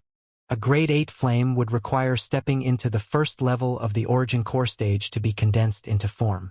A grade 7 flame would require stepping into the 7th level of the origin core stage to be condensed into form. A grade 6 flame would require stepping into the first level of the nascent soul stage to be condensed into form. A grade 5 flame would require stepping into the 7th level of the nascent soul stage to be condensed into form. The later stages could be deduced from this. As long as his cultivation reached the requirement, Duanling Tian, who'd inherited Rebirth Martial Emperor's lifetime's worth of alchemy and weapon crafting skills and experiences, would be able to condense the Pill Fire and Weapon Flame of a grade relevant to his cultivation. And it would utterly not require him to study it himself. It was the same for his spiritual force. As long as his spiritual force was sufficiently strong, he would be able to inscribe even higher-level inscriptions. Just like now, Duanling Tian's spiritual force was comparable to a nascent soul martial artist's, so he was able to inscribe inscriptions like the Bone Corrosion inscription, which was sufficient to annihilate a nascent soul martial artist. If he was able to obtain those valuable core materials, he would even be capable of inscribing an inscription that could annihilate a half-step void stage powerhouse. So as long as Duanling Tian's cultivation was sufficient and his spiritual force was sufficient, he would not need to waste his own time to study the Tao of alchemy, weapons crafting, and inscriptions. As within his mind was the memories of the Tao of alchemy, weapons crafting, and inscriptions that had been studied to the peak. By way of an analogy, if it was said that the Tao of alchemy, weapons crafting, and inscriptions were software, then Duanling Tian's cultivation and spiritual force were the hardware. The software was at the highest standard. However, the hardware was only at the development stage, so as long as the hardware continued to advance, it would be able to better utilize the functions of the software. Swash! Duanling Tian's hands dropped down, and the pill fire that was condensed form his origin energy was pressed into the cauldron by him before he started refining. Xiaoyu and Xiao Sun took deep breaths as they suppressed the shock within their hearts, and they watched him with utmost concentration. After an hour, Duanling Tian placed the gold blood of the little black python into the cauldron, completing the final step in the refinement. Whoosh! A medicinal pill with golden lights flowing on it shot out from the cauldron and dropped into Duanling Tian's hand. It was precisely the dragon blood pill. Duanling Tian consumed it. Instantly, a tremendous change occurred within his fleshly body, and the tempering of his fleshly body for the 8th level of the core formation stage was instantly completed. The current Duanling Tian was capable of directly charging forward to the 9th level of the core formation stage. Once he stepped into the 9th level of the core formation stage and consumed another dragon blood pill, he would be able to complete the final tempering of his fleshly body for the 9 Dragons War Sovereign Technique's Raging Python form. At that time, he could continue to charge towards the Origin Core stage and become a true Origin Core martial artist. And not the current fake Origin Core martial artist he was now. In the moment that Duanling Tian put away his cauldron, Xiaoyu and Xiao Sun finally returned to their senses, and Xiao Sun said in surprise, "Duanling Tian, what medicinal pill did you refine earlier?" That medicinal pill seemed to flicker with a golden light and seemed to be remarkable. That isn't any ordinary medicinal pill, but a medicinal pill that's matched to the cultivation method I'm cultivating. An ordinary martial artist would directly explode from the pent-up energy. Duanling Tian glanced deeply at Xiao Sun. How about it? Xiao Sun, are you interested in trying one? Forget it. I don't want to die yet. Xiao Sun naturally believed what Duanling Tian said to be true, and he hurriedly waved his hand in refusal. Duanling Tian, when did you become a grade 9 alchemist? Meanwhile, Xiaoyu looked at Duanling Tian with a burning gaze. Xiao Sun looked at Duanling Tian as well. It's been quite some time. Duanling Tian lightly smiled but didn't speak of the exact time. Could it be that he could say he'd already become a grade 9 alchemist 2 years ago? Duanling Tian, you're absolutely the most abnormal among the abnormal people I've seen. Xiao Sun stared wide-eyed. That time when my brother became a grade 9 alchemist at the age of 20, I felt he was abnormal enough. But I never imagined that you would become a grade 9 alchemist at the age of 18. Not only that, your cultivation has even stepped into the Origin Core stage. You're practically a super abnormal person. Super abnormal? The corners of Duanling Tian's mouth twitched. Xiaoyu nodded as well, as he obviously agreed with what Xiao Sun said. Suddenly, Xiao Sun seemed to have thought of something, because his gaze abruptly shone. A few months ago, the 18-year-old genius alchemist that appeared within the Alchemist Guild's main guild for a brief while and took the edge of my brother's spirit. Duanling Tian's heart jerked when he noticed Xiao Sun looking over. Could it be that Xiao Sun's guessed it? I wonder, between the two of you, who is more abnormal in the Tao of alchemy? Xiao Sun finished within single breath. Duanling Tian came to a sudden understanding. It looked like Xiao Sun didn't connect the genius alchemist from that day to him. That genius alchemist couldn't be Duanling Tian, right? Xiaoyu looked at Duanling Tian, and a single sentence from him caused Duanling Tian's heart to rise to his throat. Xiaoyu was born with a type of keen intuition, and his intuition told him that the other 18-year-old genius alchemist Xiao Sun mentioned was highly likely to be Duanling Tian. I'm sure it isn't. Xiao Sun shook his head. So sure? You haven't even seen him before? Xiaoyu asked, as he wasn't convinced. I haven't seen him before, but don't forget that my brother has. I've asked my brother. and he said that youth's appearance was ordinary without any extraordinary points. Do you think that the person my brother described would be Duan Ling Tian? As Xiao soon spoke, he looked over at Duan Ling Tian. Duan Ling Tian was soon going to transform from a youth to a young man. In terms of appearance, he could absolutely be considered as handsome and extraordinary. And he wasn't even close to the word ordinary. Could it really not be him? Xiao Yu was hesitant in his heart when he heard what Xiao Sun said, as he was still quite confident of his own intuition. However, he couldn't wrap his head around why the genius alchemist Xiao Sun's brother spoke of would be a youth with an ordinary appearance. How could he know that Duan Ling Tian's methods of disguising may be said to have attained the acme of perfection? In the following days, Duan Ling Tian's group of 3 cultivated within the tent. 5 days later, all the Star Mastermind Department students, including Duan Ling Tian's group of 3, were gathered in a spacious tent. Things similar to architectural models were placed within the tent, and Duan Ling Tian noticed with a glance that it was a model of a city's outer area. Presently, Niefan stood with a middle-aged general beside the model, and that old man that followed behind Niefan earlier still followed behind him like a shadow. Duan Ling Tian hadn't seen this old man within the Divine Might Marquis estate prior to this. However, thanks to the perception of his spiritual force and the experiences of Rebirth Martial Emperor, he could almost be sure that this old man was a half-step void stage powerhouse. Looks like the Divine Might Marquis estate doesn't only have a single half-step void stage powerhouse. Duan Ling Tian secretly thought in his heart. With a quick thought, Duan Ling Tian came to an understanding.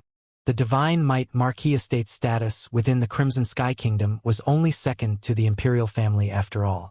Adding on to that was the fact that there was a void stage powerhouse garrisoned within. Thus, the half-step void stage powerhouses within ought to not be in small number.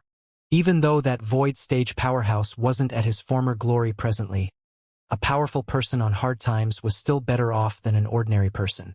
Thus, no one dared look down upon the Divine Might Marquis estate's concealed might. The old man seemed to have noticed Duan Ling Tian's gaze on him, and his murky eyes focused as he nodded to Duan Ling Tian. Duan Ling Tian replied with a smile, as he held great respect towards members of the Divine Might Marquis estate. Before long, the 12 students of Paladin Academy's Star Mastermind Department arrived in succession before 2 other middle-aged men that were dressed as scholars slowly walked in. They ought to be existences at the same rank as a strategist. Duan Ling Tian guessed to himself. Humph! Suddenly, Duan Ling Tian heard a cold grunt, and at the same time he noticed a cold and indifferent gaze staring at him. Duan Ling Tian didn't have to turn around to guess whose gaze this was. Commander Nye. These 2 people are my army's strategists. The middle-aged general that stood with Niefan introduced the 2 middle-aged scholars that had just entered. Niefan lightly nodded to the 2 middle-aged scholars. Greetings, strategists. The 2 middle-aged scholars were instantly overwhelmed by the unexpected favor. Greetings, Commander Nye. Although Niefan was young, they didn't dare look down upon him. This was Niefan, the only son of the Divine Might Marquis, Cavalry Grand General Nye Yuan, whose might shook the entire Crimson Sky Kingdom and had an extraordinary status that was far from what they could compare to. General He, these 12 are the elite students from the Star Mastermind Department that Paladin Academy sent. Niefan looked at Duan Ling Tian, Gu Xian, and the others as he introduced them with a light smile. Oh! The middle-aged general that was called General He, or in other words, the general that commanded that entire border army of relentless thriving city, directed his gaze to flash past Duan Ling Tian and other 11 people one by one. When his gaze descended onto Xiao Sun and Xiao Yu, it slightly focused. In his impression, a Paladin Academy Star Mastermind Department student at this age would seem to be only grade 1 or grade 2 students, right? Even if students at such a young age were to come to the battlefield, it would seem that they wouldn't be able to provide any help. After all, according to the past convention, only grade 4 or above students of Paladin Academy's Star Mastermind Department would start to deeply study and comprehend the stratagem of land warfare. In next to no time, his appearance froze, because he noticed Duan Ling Tian. General He frowned as he looked at the youth before him and asked, "This student ought to be 18 years old at most, right? Is the Paladin Academy taking the matter this time too lightly?" "Yes," Duan Ling Tian noticed General He's expression and naturally knew that he was looking down on him due to his young age. But Duan Ling Tian didn't mind, as time would prove everything. Niefan looked at Duan Ling Tian and signaled with his brows before saying, General He, you better not look down on him. He's the peerless genius who has the greatest reputation within our Crimson Sky Kingdom as of late. Oh! General He pondered for a moment after hearing what Niefan said. Then his gaze abruptly shone. Could he be the Duan clan's Duan Ling Tian? The 18-year-old origin core martial artist. Exactly. Niefan nodded. My apologies. After finding out about Duan Ling Tian's background, the gaze with which General He looked upon Duan Ling Tian was completely different. Even if Duan Ling Tian didn't study much in the Tao of the Mastermind, his natural talent in the martial Tao was something he thought highly of. The Cloud Continent was originally a world where the strong were respected. As far as he was concerned, an 18-year-old origin core martial artist would surely be a great figure in the lands in the future. Greetings, General He. Duan Ling Tian nodded with a smile to the middle-aged general before him. Since the middle-aged general was polite, he naturally wouldn't be impolite. Your General He? General He Wei-en. Right at this moment, a voice suddenly sounded, and it was Gu Xian who stood at the side that spoke. This student is? He Wei-en was slightly surprised that the young man with extraordinary bearing before him was able to call his name. Gu Xian lightly smiled as he slowly said, General He, I've long since heard my father say that you're a pillar of our Crimson Sky Kingdom. These past few years, it's all because of the meritorious service of General He that the northwest border was able to defend against the multiple raids of the Southern Champion Kingdom. He really knows how to kiss ass, Xiao Sun grunted in a low voice. He said it with a voice that was comparable to a mosquito in loudness. This little brother is too kind, but I really don't deserve this. The northwest border being able to be defended all these years is mostly because of the meritorious service of the Divine Might Marquis, Cavalry Grand General Nie Yuan. Yet I still don't know who your father is. Although He Wei-en was being modest, he was praised to the point that his face was full of smiles. Gu Yuting is my father. Gu Xian had a refined and courteous appearance as he spoke. The corners of Duan Ling Tian's mouth held a smile, as he'd been able to discern that this Gu Xian was intentionally flattering this General He, and it was all undoubtedly for the sake of this moment. Prime Minister Gu? He Wei-en was instantly struck with a great fright when he heard what Gu Xian said. So it's the young master of the Prime Minister's estate. I apologize for the disrespect. Greetings, young Master Gu. The two middle-aged scholars that stood at the side couldn't help but be moved as they saluted Gu Xian together. For a moment, Gu Xian became the center of attention within the tent. Although Gu Xian spoke humbly, the arrogance and complacence on his face was something that anyone was able to notice. I've long since heard that young Master Gu's inherited the Lord Prime Minister's wisdom. This time, with young Master Gu coming to assist my army, it would look like my army breaching that southern barbaric city is just around the corner. He Wei-en laughed heartily. As for the two middle-aged scholars, they flattered Gu Xian as well. General He and the two strategists are too kind. But how could I compare to my father? Gu Xian laughed modestly with a pair of eyes that were filled with complacency, and he would occasionally sweep Duan Ling Tian with his gaze, as he wanted to flaunt his prowess before Duan Ling Tian. But he noticed in shame and annoyance that Duan Ling Tian hadn't looked at him once since beginning till the end, as if all this was not worthy of his consideration. Duan Ling Tian. Gu Xian secretly gnashed his teeth from hatred, as his eyes flashed with a cold light. Duan Ling Tian's brows rose when he heard what He Wei-en said. Breach the southern barbaric city? It looked like the arrival of the reinforcement troops this time greatly boosted the morale of the Crimson Sky Kingdom's army, and they were prepared to turn the tables on the enemy. Young Master Gu, everyone, please come forward to view the layout of the southern barbaric city. See if there's a method to smoothly breach the city and spread the might of the Crimson Sky Kingdom. Meanwhile, He Wei-en returned to the side of the southern barbaric city's layout, and at the same time invited all the Star Mastermind Department students to come forward. Instantly, all the Star Mastermind Department students, including Duan Ling Tian, stood up and moved forward. Humph! Gu Xian snorted coldly when he saw Duanling Tian's group of 3 coming to the model, and said, in disdain, Grade 1 students, don't come over here and grab place. You're only pretending to know what you don't know, right? Don't you see that there are still 3 grade 5 students that have been squeezed to the back? Xiao Yu and Xiao Sun's face went grim when they heard Gu Xian's mocking, and they both stared furiously at Gu Xian.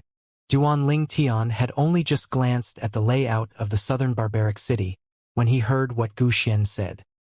He slowly raised his head to look at Gu Xian with a cold and indifferent gaze.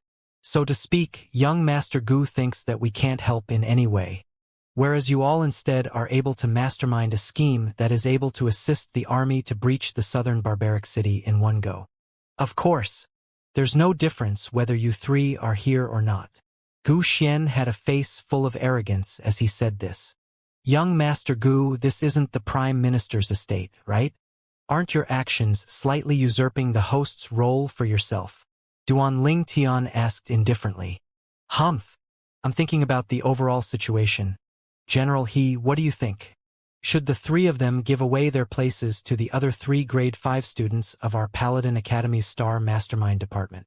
Gu Xian glanced at Duanling Tian with disdain before looking at He Wei and this? He Wei and looked at Duanling Tian and hesitated for a moment before an apologetic expression appeared on his face. Little brother Ling Tian, why don't you all? Duanling Tian's natural talent in the martial Dao was indeed something he thought extremely highly of, but masterminding a scheme for an army to fight a battle was something that had not a sliver of relevance to one's natural talent in the martial Dao. At the same time, he also didn't think that these 3-star Mastermind Department Grade 1 students would have any good schemes. I understand. Duanling Tian spoke to interrupt He Wei and he used his gaze to stop Niefan, who desired to speak, before saying to Xiao Yu and Xiao Sun, Xiao Yu, Xiao Sun, since we aren't needed here, there's no reason for us to stay. What do you 2 think? Let's go. Xiao Yu and Xiao Sun snorted coldly before leaving the tent with Duanling Tian. Niefan swept Gu Xian with his gaze, and a trace of coldness appeared on the corners of his mouth. This Gu Xian said Duanling Tian was useless? Could it be that he was capable contemplating such a brilliant scheme like the strategy of crossing the river while deceiving the heavens? Even Niefan admired Duanling Tian for being able to come up with such a brilliant scheme like the strategy of crossing the river while deceiving the heavens. After leaving the tent, Xiao Sun had a face full of fury. Duanling Tian, that Gu Xian went too far. Duanling Tian's eyes flashed with a trace of a bright light as he smiled and said, Xiao Sun, some people want to bring disgrace on themselves, so there's no need for you to get angry at him. Xiao Sun and Xiao Yu were both stunned when they heard what Duanling Tian said, and they didn't understand what Duanling Tian meant. Do you 2 think that taking southern barbaric city will be so simple? Just wait for that Gu Xian to make a fool of himself. Humph! A trace of disdain appeared on the corners of Duanling Tian's mouth.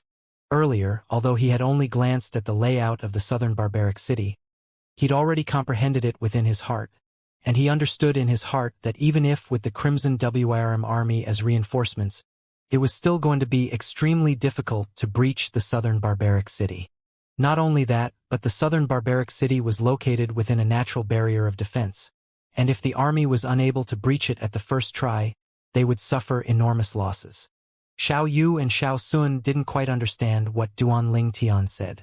Half a month later, the Crimson Sky Kingdom's forces prepared to dispatch their soldiers to attack the southern barbaric city, and Gu Xian became the strategist of this battle, as expected. Duanling Tian, that Gu Xian is about to go out to battle with the army and direct the battle. How can you still sleep? Xiao Sun looked at Duanling Tian, who was lying on his bed during the day, with an anxious expression. What are you anxious about? Duanling Tian shook his head and laughed. Xiao Sun and Xiao Yu were slightly speechless towards Duanling Tian's reaction. Only after 3 days did the army that went out 30 miles to attack southern barbaric city return, and only then did they understand the meaning of what Duanling Tian had said that day. The Crimson Sky Kingdom attacked the Southern Champion Kingdom. Southern Barbaric Kingdom was steady like empty tide. whereas the Crimson Sky Kingdom's army suffered tremendous losses. Luckily, the 10,000 Crimson WIRM army soldiers retreated in time under the command of Niefon, and only a portion of them suffered light injuries. There were no casualties among them. Moreover, the 300-star General Department students from Paladin Academy followed the Crimson WIRM army, and thus returned alive. The Border Army, however, suffered over 10,000 casualties. After Xiao Sun heard of the news, he was extremely shocked as well, and he looked at Duanling Tian as he asked, "Duanling Tian, you were so confident half a month ago. Could it be that you knew that it would be impossible for that Gu Xian to direct that battle to breach the southern barbaric city?" "Humph! It isn't that easy to breach southern barbaric city," Duanling Tian said indifferently. That day when he saw the layout of southern barbaric city, he knew that unless the strategy of removing the firewood from under the pot, sneaking along an unknown path of the 36 stratagems was used in combination with the strategy of to borrow arrows with thatched boats from the Romance of the Three Kingdoms, it would be impossible to breach southern barbaric city. Moreover, these were strategies that Gu Xian would probably never even dream of. "If it was you instead, do you have a way?" Xiao Sun's gaze shone as he asked. "What do you think?"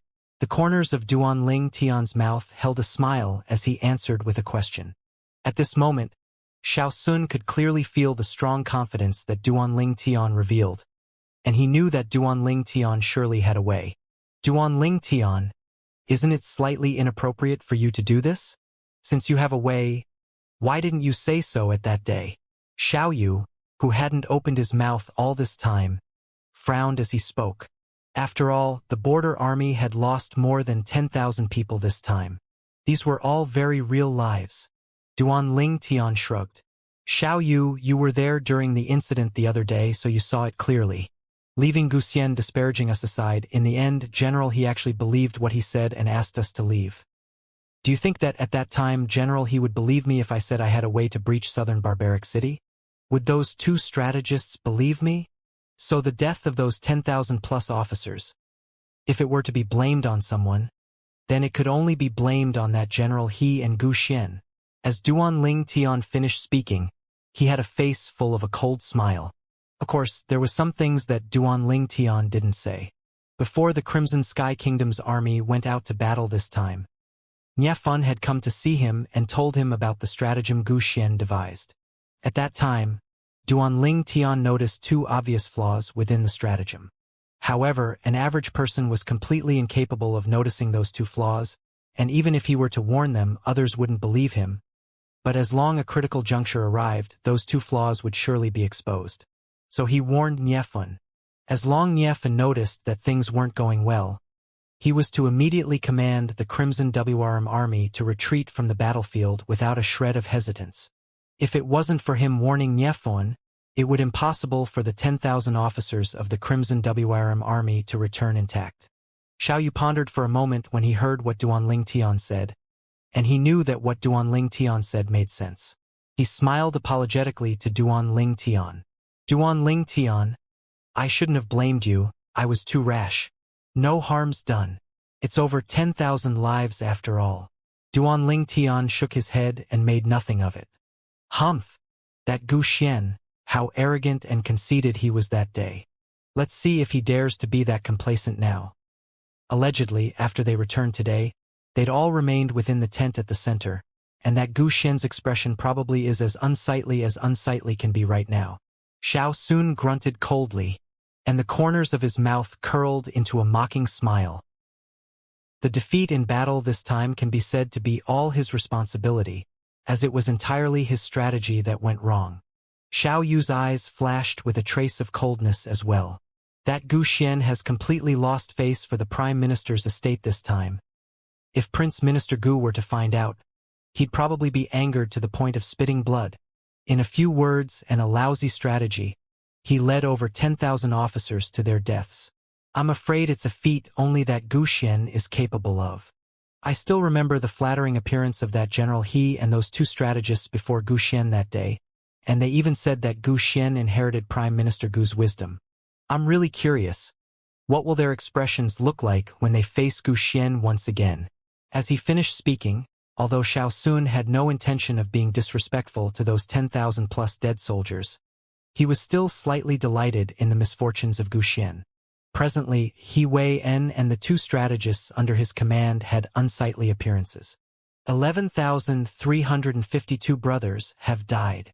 Within the spacious tent, He Wei-en's expression was extremely unsightly as he gazed at Guxian, who had an equally unsightly expression and a face full of shame and resentment. As if he'd forgotten Guxian's distinguished identity, he said, "Guxian, don't you owe me an explanation? Our border army fully cooperated with your strategy, but over 10,000 people were entrapped and killed by the Southern Champion Kingdom. Didn't you say that your strategy was foolproof?" He Wei-en's face was crimson as he burst into rage. The status He Wei-en had today and the ability to make an army of 10,000 follow him. He earned all of this by going through tremendous hardships and slowly working his way up step by step. Normally, he was even famous for valuing his subordinate troops. Once, a centurion under his command was assassinated by people of the Southern Champion Kingdom that had snuck into relentless thriving city. He headed to the Southern Champion Kingdom alone, snuck into Southern Barbaric City, and killed 2 captains of the enemy. After that time, he was called Madman He by the people of the Southern Champion Kingdom. And since then, the Southern Champion Kingdom didn't dare conduct an assassination anymore. He Wei-en, this young master has already told you that those Southern Champion Kingdom people are too crafty. Guxian's face sank as he once again repeated himself. The Southern Champion Kingdom people are too crafty? What excuse is this? Pooh! He Wei-en was angered to the point that his face flushed and he actually spat out a mouthful of blood. He extended his hand to point at Guxian and howled, in lament and resentment, "Guxian, if it wasn't for you being the son of the Lord Prime Minister, just for the crime of leading over 10,000 of my brothers to death, you would undoubtedly die today." This time, if it was a strategist under his command that had led over 10,000 officers to death, he would have long since directly blasted him to death. But he was utterly helpless as this Guxian's background was too prominent. Otherwise, he would absolutely not allow Guxian to live for even a second longer. "What? You want to kill me for that?" Guxian's face sank as he sneered. "It's only 10,000 or so lowly lives. Do you think they can compare to this young master's distinguished life?" Being pressured from various sources caused Guxian to be on the verge of collapse, and he almost lost all reason. If it was him in normal times, he would definitely not say such a thing in this sort of situation. "What did you say?" He Wei-en's face went gloomy. He was once again angered to the point that he spat out a mouthful of blood, and the killing intent within his body was difficult to suppress any longer, so it gushed out. Niefon, who hadn't spoken all this time, kicked out and his eyes went cold. He kicked Guxian flying as he coldly shouted, "Guxian, after leading so many brothers to death, not only did you not apologize, you actually said such words that were utterly devoid of conscience. Today, I'll properly teach you a lesson in Prime Minister Gu's stead. Niefon, you dare to touch me?" Guxian stood up, and his eyes went cold with towering hatred. "Brother Guxian." The 2 Paladin Academy Star Mastermind Department students that had always followed beside Guxian hurriedly stopped Guxian, with faces full of bitter smiles. "What? You 2 think I'm wrong as well?" Guxian's face sank. "Brother Guxian, what you said earlier was indeed going too far." "Yeah, those were 10,000 actual lives." Both of them smiled bitterly. Meanwhile, Guxian took a deep breath and calmed down as well, and he realized that he was indeed too rash earlier. However, asking him to apologize and admit his mistakes was impossible. He was the extremely lofty son of the Prime Minister. How could he easily apologize to another? Kill Guxian. Make him pay with his life for the lives of over 10,000 brothers. Kill Guxian. A life for a life. Right at this moment, deafening roars sounded throughout the entire campsite with immense force. Guxian's face went deathly pale. Niefon frowned and walked out with large strides. With a glance, Niefon noticed that besides the 10,000-plus officers of the Crimson WRM army under his command, the nearly 90,000 remaining officers of the border army had all gathered around this tent, and all of their faces were filled with fury. They were here to take revenge for their 10,000-plus dead brothers. What son of the Prime Minister? They didn't care. They only wanted to use Gu Xian's fresh blood to comfort the souls of their 10,000-plus brothers in heaven. If you don't want to die, then you better not go out. He Wei's icy-cold gaze swept Gu Xian, who'd long since been terrified to the point that his face went deathly pale and his legs trembled, as he took a deep breath and walked out of the tent with a pair of crimson eyes. General! At the moment that He Wei walked out of the tent, the nearly 90,000 officers outside the tent directly knelt down on the ground. Bang! Bang! Bang! Bang! Bang! It was as if the ground quaked and the hills swayed. The mountains fell and the earth split. It's I who have wronged our dead brothers. The tears within He Wei's eyes couldn't be held back any longer when he saw this scene. A man does not shed tears if he hasn't been deeply hurt. General, it has nothing to do with you. It's all that Gu Xian's fault.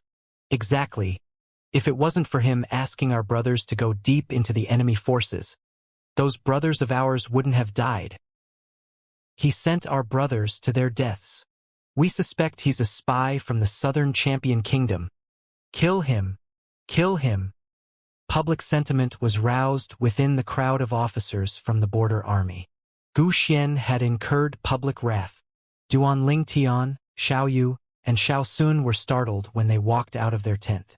The dense mass of nearly 90,000 officers kneeling before the center tent emitted waves of sounds filled with lament and resentment. This sound spread over the entirety of Relentless Thrive City, causing the entire city to seem as if it was enveloped in dark clouds. The residents of Relentless Thrive City were now gathered within the streets and alleys, and they all had dreary expressions. I originally thought that since the Crimson Wyrm army had arrived, it would surely be able to cooperate with the border army to take the edge of that Southern Champion Kingdom spirit, but I never imagined that they would actually return after suffering a crushing defeat. Humph! This has nothing to do with the Crimson Wyrm army. It's all because of that piece of shit strategist that directed the battle blindly. He's the one that caused the border army to suffer a loss of over 10,000 officers. How do you know? I have a cousin who's in the border army, and he's presently with his brother, pleading to the general to sentence that piece of shit strategist to death.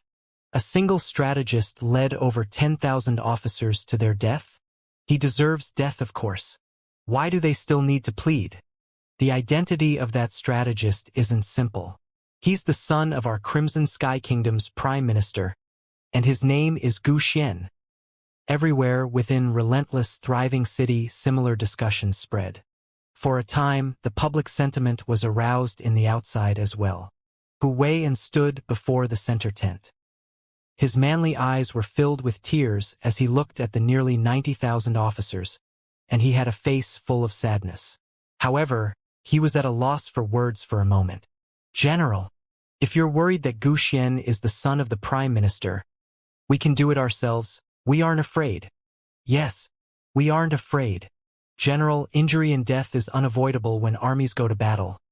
If we had killed over 10,000 people from that Southern Champion Kingdom, we'd accept it as unavoidable. But this time, over 10,000 of our brothers died, whereas the casualties of that Southern Champion Kingdom didn't even amount to 1,000. Our brothers can't die for nothing. The crowd of officers had crimson eyes as their imposing manner shot into the sky.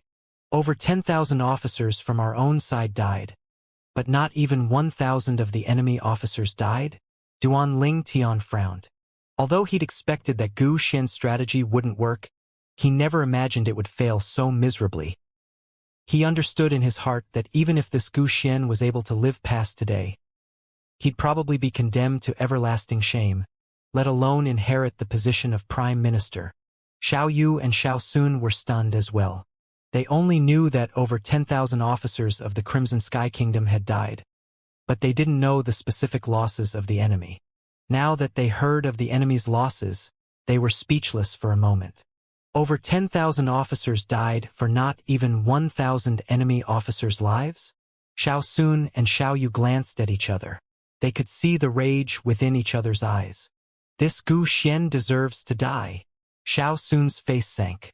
More than 10,000 firm and unyielding men were led to their deaths by Gu Xian just like that. This was virtually a deed that greatly angered both men and God. Within the center tent, Gu Xian's face was ghostly pale as he dropped down to sit on the floor. His legs went soft, and he was unable to stand up for a long time. He could perceive the rage of the crowd of border army officers outside. He didn't doubt it in the slightest that if he were to run out at this time, he would surely be torn into pieces. I want to leave this place. I want to leave this place. Suddenly, Gu Xian's gaze shone as if he'd grasped onto the last life-saving straw. The two people who had always followed by Gu Xian's side hesitated for a moment before slowly speaking. Brother Gu Xian, you should go out and make an apology. Apologize. Gu Xian's face sank, and his gaze went slightly cold. Are you asking me to apologize? Impossible. Outside the tent, no matter how he weighed and persuaded, the crowd of officers was still unwilling to retreat. We'll kneel and not rise until Gu Xian dies. Yes, we'll kneel and not rise until Gu Xian dies, the crowd of officers said, in resolute tones. In the end, even He Wei and truly didn't know how to persuade them anymore. He could only look at Niefan in seek of help, wanting to see if Niefan had a way. Niefan nodded to He Wei and before standing out. Fellow brothers, I'm the Crimson WYRM Army's commander. Niefan. Niefan gazed at the nearly 90,000 officers from the border army that had faces full of grief.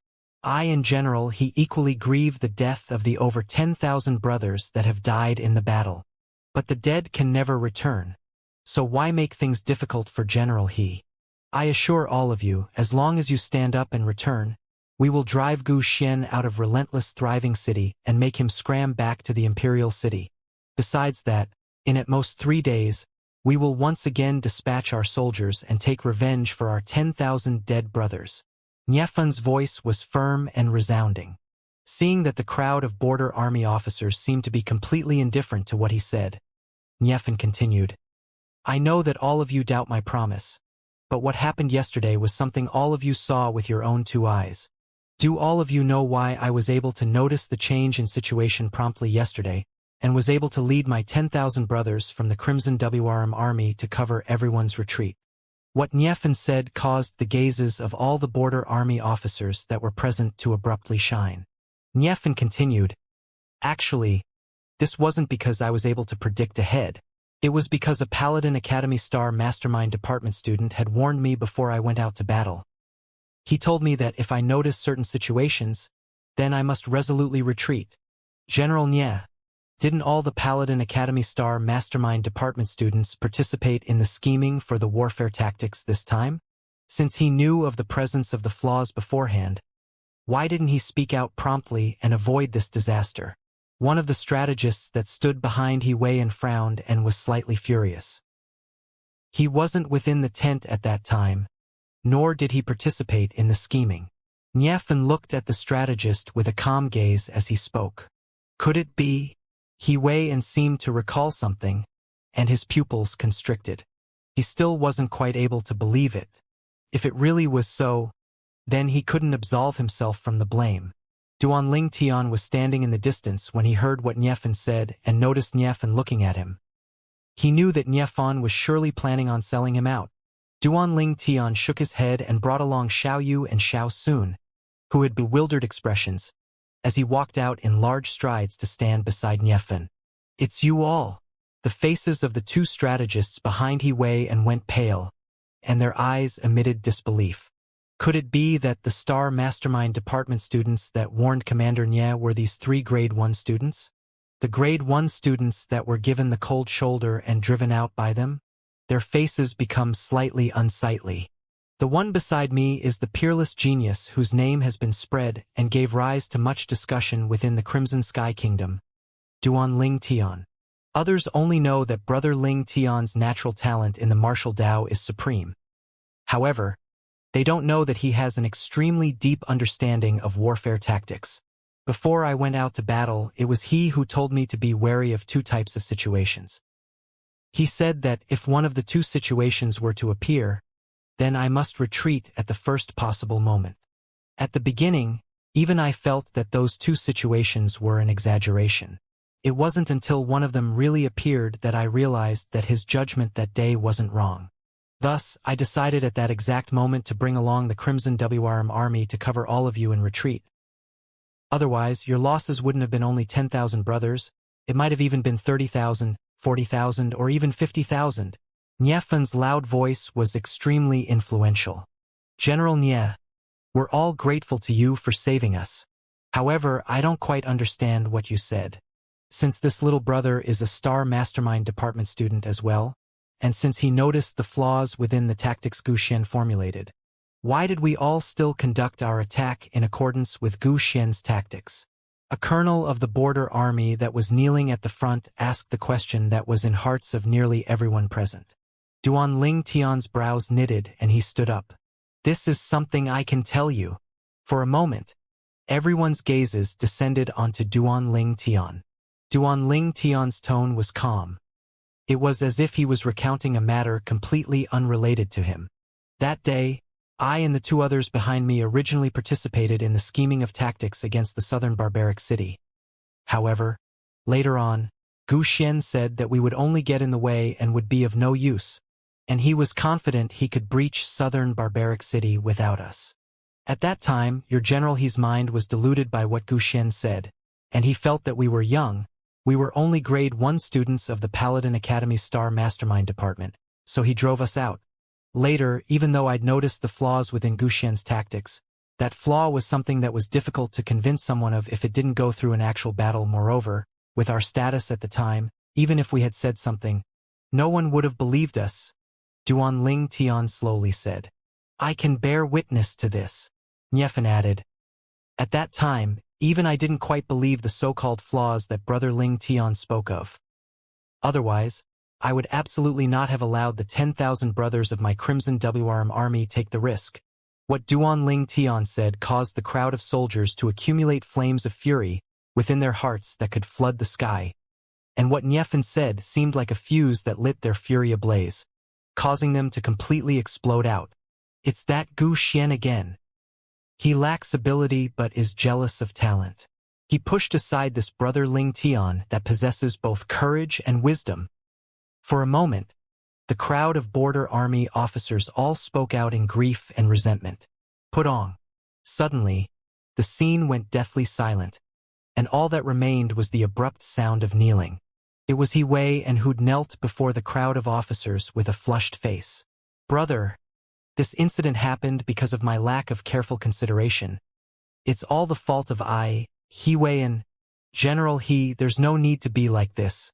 You were influenced by another. After all, my age and experience are things that a normal person wouldn't be convinced of. Duan Ling Tian lightly smiled as his voice echoed out. Exactly.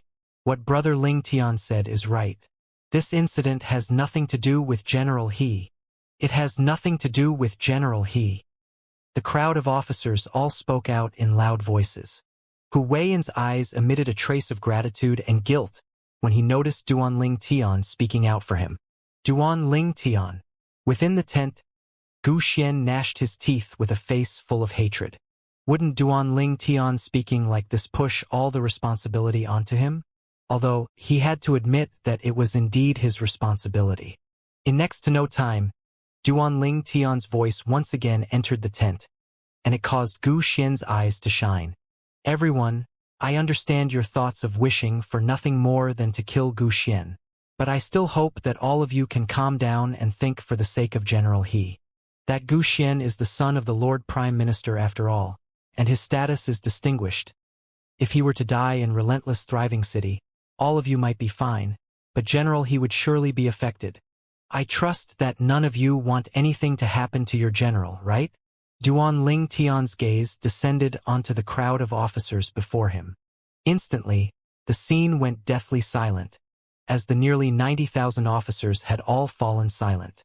All right, everyone, today, I, Duan Ling Tian, will establish a military writ here.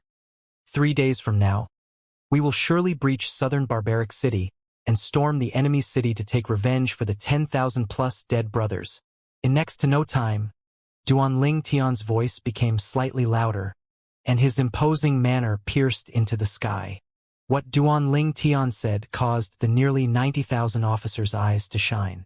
Now they didn't dare look down upon this violet-clothed youth. This youth was a figure that had once noticed the flaws within the warfare tactics that Gu Xian formulated. With Nief and bearing witness to the matter, they firmly believed it. All of you, get up, properly recuperate and build up your strength, because 3 days from now, we attack southern barbaric city and wash away our shame. Duan Ling Tian's voice abruptly became loud and was extremely influential. Swoosh, swoosh, swoosh, swoosh, swoosh. Instantly, the near 90,000 border army officers that knelt on the ground stood up one by one, and they all had excited expressions. Wash away our shame! Wash away our shame! Under the exceedingly large amounts of excited shouts, the nearly 90,000 officers all retreated. At this moment, among everyone present, not one of them dared look down upon the violet-clothed youth that stood there. If he's able to stay within the Crimson Sky Kingdom, then he will surely be a figure like the Divine Might Marquis in the future. It's even possible for him to surpass the Divine Might Marquis, after seeing all of his subordinates being persuaded to retreat by Duan Ling Tian. He Wei-En was slightly moved, and his eyes revealed a sense of reverence. This youth had obtained his respect. Niefen's brows rose as he shook his head and smiled. He muttered to himself, "This kid, he's even snatched away my limelight. General He, send off some irrelevant people. Otherwise, I won't have the mood to discuss tactics with all of you." Duan Ling Tian's gaze descended onto He Wei-En's figure as he spoke in a manner that indicated something. "Don't worry, brother Ling Tian." He Wei-En nodded and returned inside the tent before looking at Gu Xian. "Young Master Gu, I'll arrange for a horse for you right away. Please leave." "Then why don't you hurry up and arrange it?" Gu Xian glared. He didn't want to stay in this place for even a moment longer. He only wanted to return to the imperial city and live his life of a young master. "Duan Ling Tian, you're really something." Xiao Sun looked at Duan Ling Tian as he laughed and said, "You didn't see the expressions of General He and the two strategists. It was as splendid could be. However, you never told us that you had warned Commander Nie about the flaws in the plan Gu Xian formulated. Don't you know about it now?" Duan Ling Tian shook his head and laughed. Xiao Yu looked at Duan Ling Tian. He was at a loss for words for a long time, but he was finally able to only the word, "abnormal." Before long, Gu Xian's figure appeared before Duan Ling Tian. Duan Ling Tian's eyes narrowed. "Humph!" Gu Xian coldly swept Duan Ling Tian with his gaze before laughing coldly. "Duan Ling Tian, don't think that I'll thank you. Also, don't be complacent. Take a look in the mirror. A mere grade 1-star mastermind department student like you wants to think of a way to breach the southern barbaric city." Duan Ling Tian hadn't even spoken when Xiao Sun couldn't bear to watch any longer. He mocked Gu Xian. "At least it's better than someone's trash tactic that led 10,000+ soldiers to their deaths. I'm really curious what would happen if His Majesty the Emperor were to know of this incident. At that time, even if the Prime Minister can protect your life, the punishment won't be light, right?" "You!" Gu Xian was angered by Xiao Sun to the point that his face went grim. "Young Master Gu, you can leave now." Right at this moment, He Wei-En's cold and indifferent voice sounded. Gu Xian glanced angrily at Xiao Sun, and after his icy-cold gaze swept past Duan Ling Tian once again, he left. He really got off lightly. Xiao Sun's face sank as he watched Gu Xian leave. "That isn't necessarily true." Duan Ling Tian smiled lightly with a mysterious and unfathomable expression. Before long, Duan Ling Tian and Niefen walked shoulder to shoulder into the tent. He Wei-En and the other two strategists walked in as well. Presently, Duan Ling Tian was surrounded by everyone in the center.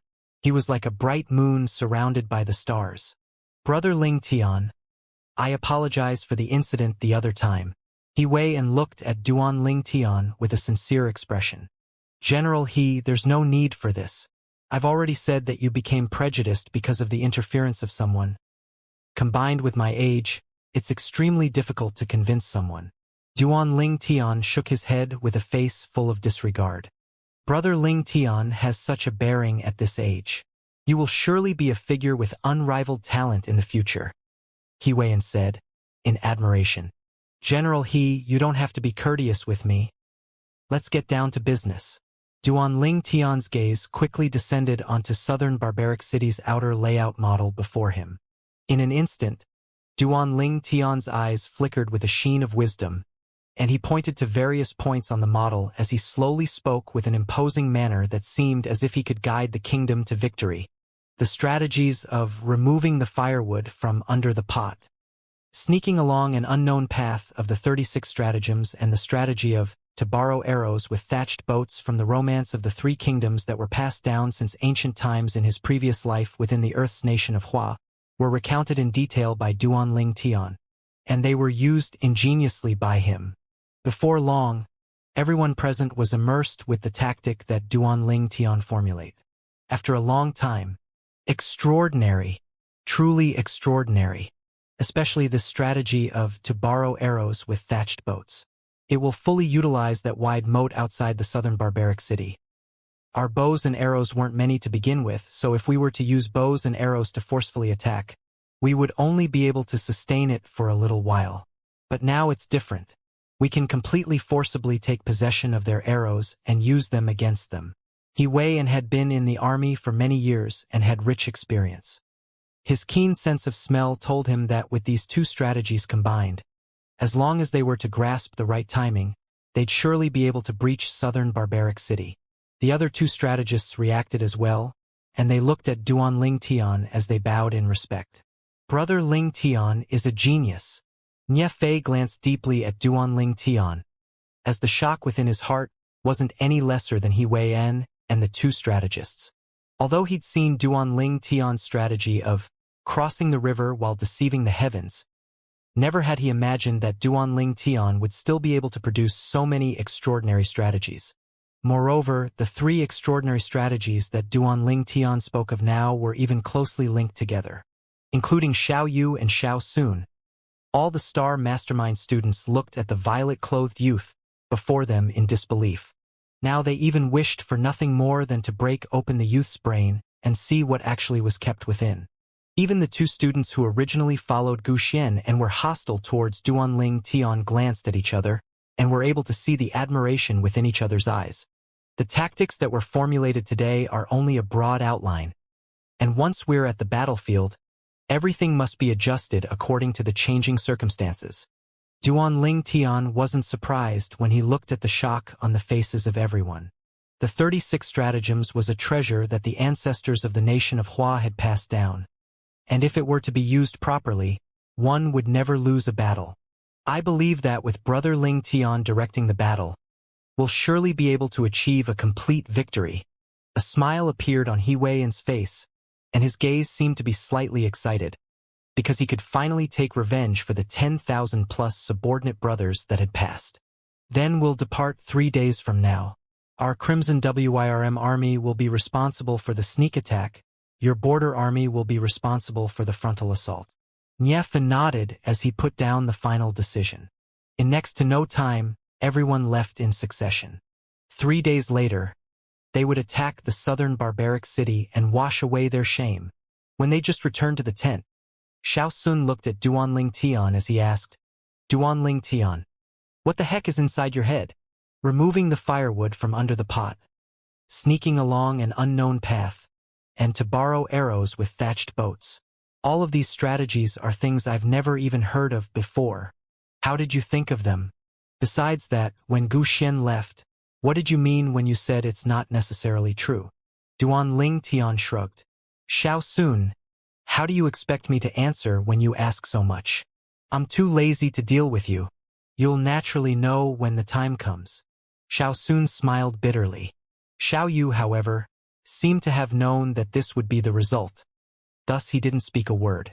Nevertheless, the gaze that he looked at Duan Ling Tian with was extremely complicated. Maybe becoming friends with Duan Ling Tian in this life could be considered as his greatest gain and honor.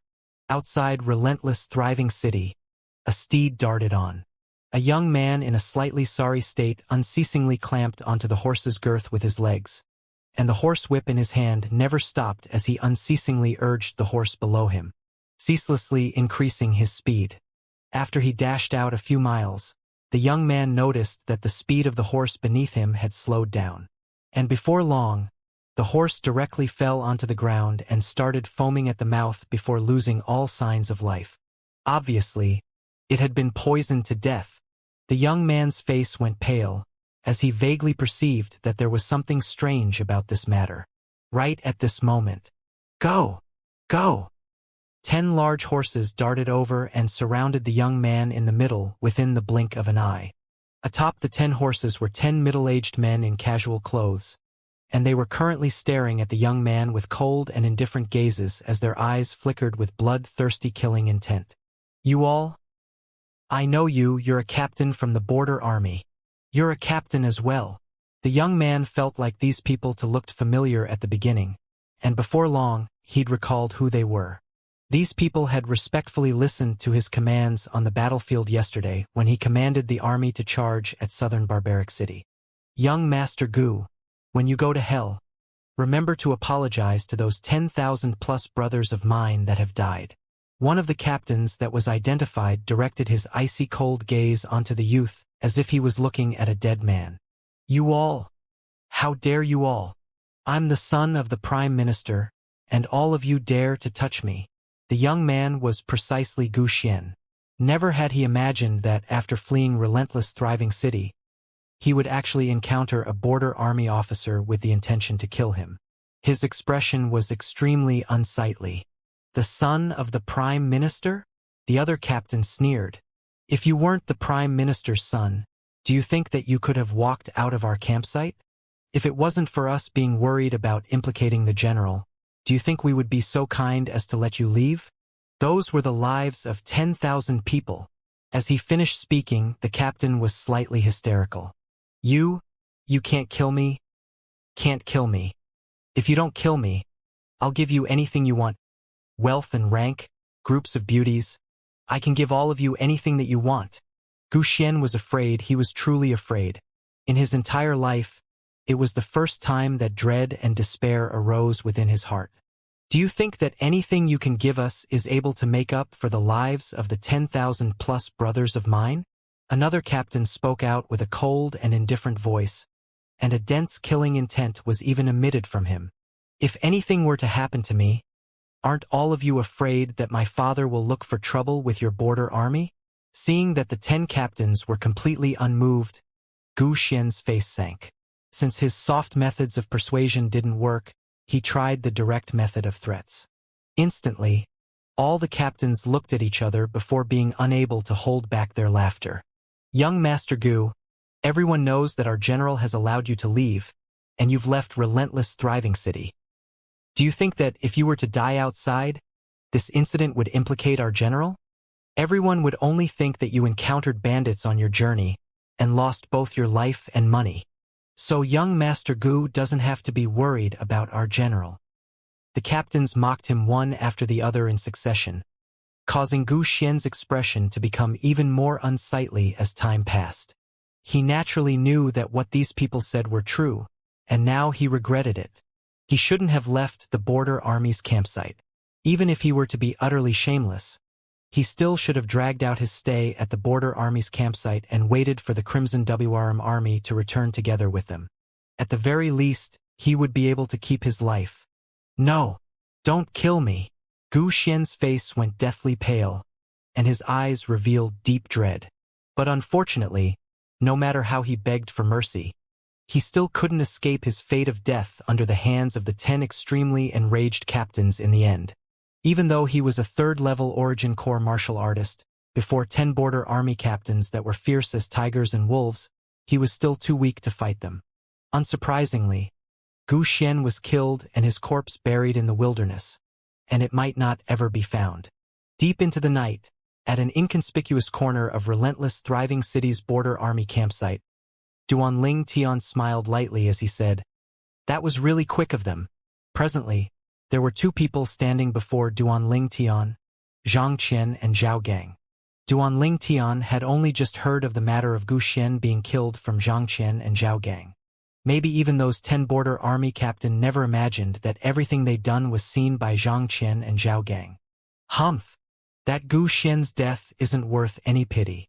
When Zhang Qian and Zhao Gang mentioned Gu Xian, they were extremely furious, as they were both generals within the army and thus were extremely furious towards the matter of Gu Xian leading over 10,000 border army officers to their deaths. Enough, the matter's already passed.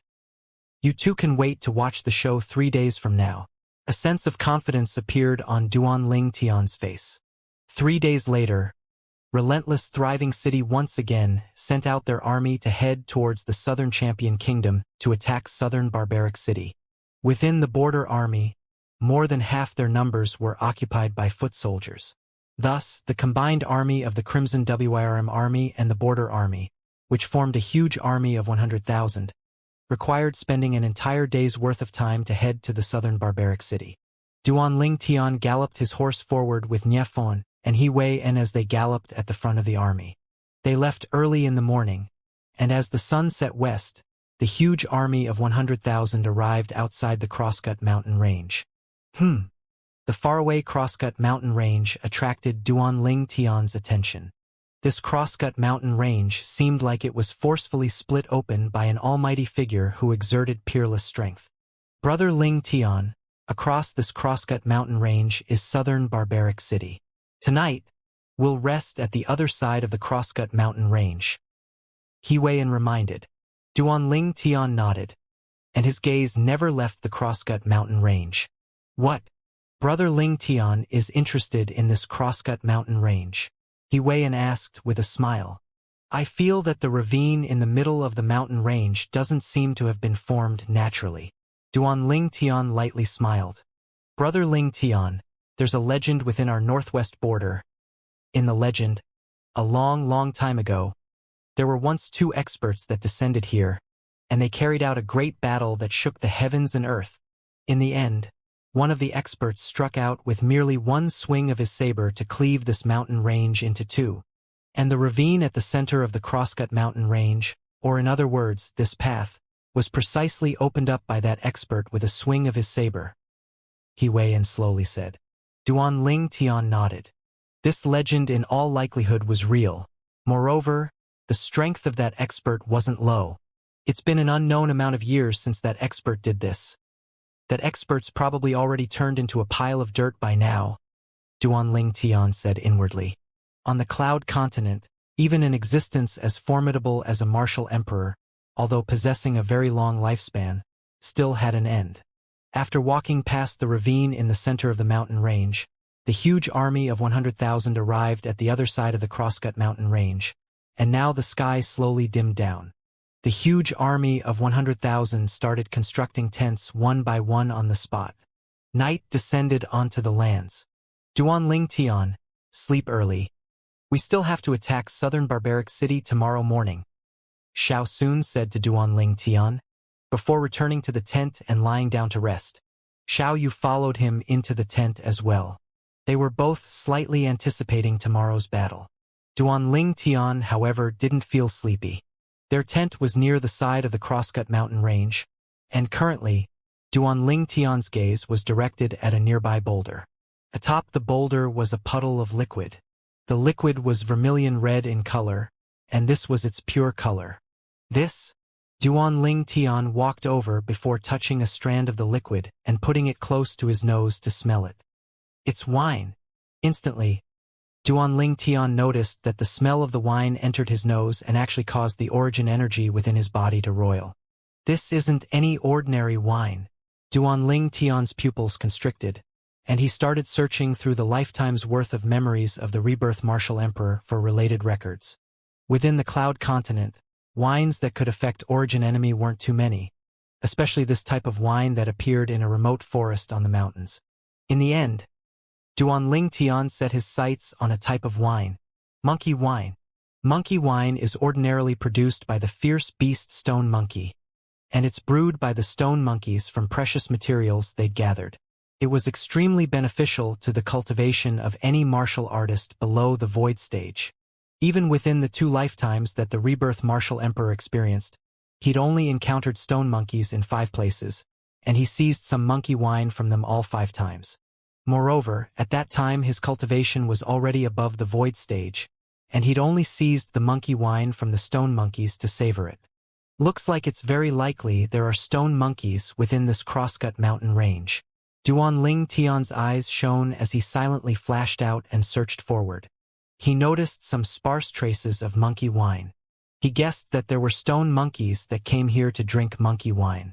After a short while, Duan Ling Tian arrived at the foot of the mountain at a side of the crosscut mountain range. Presently, Duan Ling Tian was extremely far from the place the huge army of 100,000 was garrisoned. Young master! 2 figures silently appeared beside Duan Ling Tian, and they were slightly curious. What was the young master doing here so late in the night? Could it be that he wanted to enter the crosscut mountain range? Zhang Qian, Zhao Gang. How much do you know of this place? Duan Ling Tian asked them. Zhang Qian pondered for a moment before saying, Young master, according to my knowledge, within this crosscut mountain range, there are groups of wild animals and the number of fierce beasts is not low. There might be nascent soul stage fierce beasts here. As expected. Duan Ling Tian nodded, and his gaze shone. Looked like his guess wasn't wrong, and there surely was quite an amount of stone monkeys within this crosscut mountain range, even to the extent there might be a troop of monkeys. My luck isn't bad. A smile appeared on the corners of Duan Ling Tian's mouth, as monkey wine was extremely beneficial to him at the moment. If he was able to obtain some monkey wine, he would be confident in directly breaking through to the 9th level of the core formation stage. Even breaking through to the origin core stage wouldn't require much time. Zhang Qian Zhao Gang, come with me. Duan Ling Tian's entire body flashed out as if transforming into an incomparably swift spirit serpent as soon as he finished speaking. He directly flashed up the crosscut mountain range. Even though Zhang Qian and Zhao Gang didn't know why Duan Ling Tian would be interested in the crosscut mountain range, they still followed him. Their duty was to protect Duan Ling Tian. They naturally encountered many wild animals and fierce beasts upon entering the crosscut mountain range, but they were easily killed by Duan Ling Tian's group of 3. After they continued going in deeper, they couldn't see wild animals anymore. Everything that pounced at them were fierce beasts, and even with Duan Ling Tian's current strength, he still felt pressured. However, with the presence of Zhang Qian and Zhao Gang, their forward speed never slowed down. Eventually, Duan Ling Tian noticed traces of the stone monkeys within a spacious gorge. The stone monkey was different from an ordinary monkey, as its build was extremely small and its speed was swift as a bolt of lightning.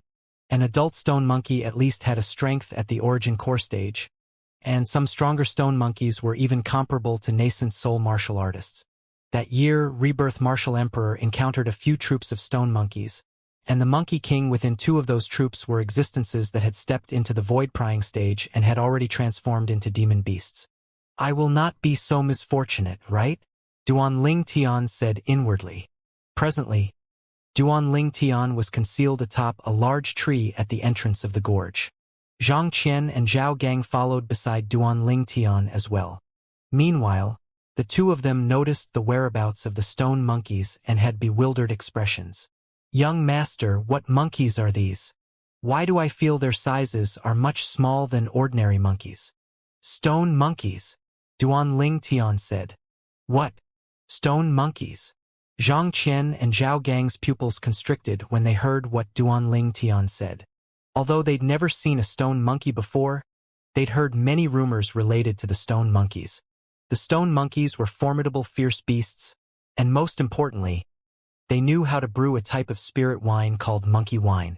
If this type of spirit wine was consumed by a martial artist below the void prying stage, it would be extremely beneficial to his cultivation, and the lower the cultivation, the larger the benefit.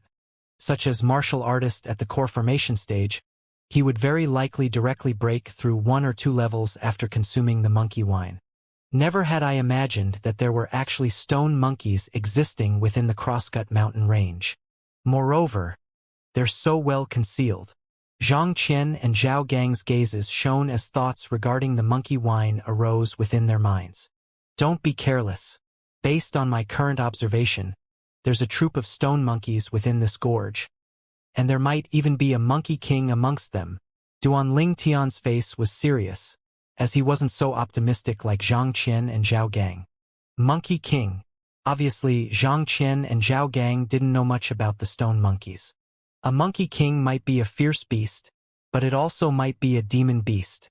Even if it's a fierce beast, it would absolutely be in existence at the same level as a half-step void stage martial artist. Duanling Tian slowly said, "Demon beast? Half-step void stage."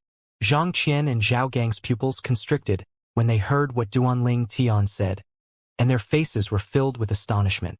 A demon beast was without a doubt comparable to a true void stage powerhouse. Not to mention a demon beast monkey king. Even if it was a half-step void stage monkey king, it still wasn't an existence they could go against. Young master, then we're now. Zhang Qian and Zhao Gang gazed at Duanling Tian and were slightly hesitant. Although monkey wine was good, it was far from being as important as their lives. We'll act according to the circumstances. Duanling Tian brought Zhang Qian and Zhao Gang along as he moved cautiously without any noise atop the trees, and everything within the gorge entered his sights. He could see that the stone monkeys stood around in groups of 3 or 4. Young master, is that monkey wine? Duanling Tian looked at the direction Zhang Qian pointed, and there was a small pond there. Within it was a liquid, and this liquid appeared vermilion red in color. Its color was exactly the same as the monkey wine within the Memories of Rebirth Martial Emperor. Exactly, that's monkey wine.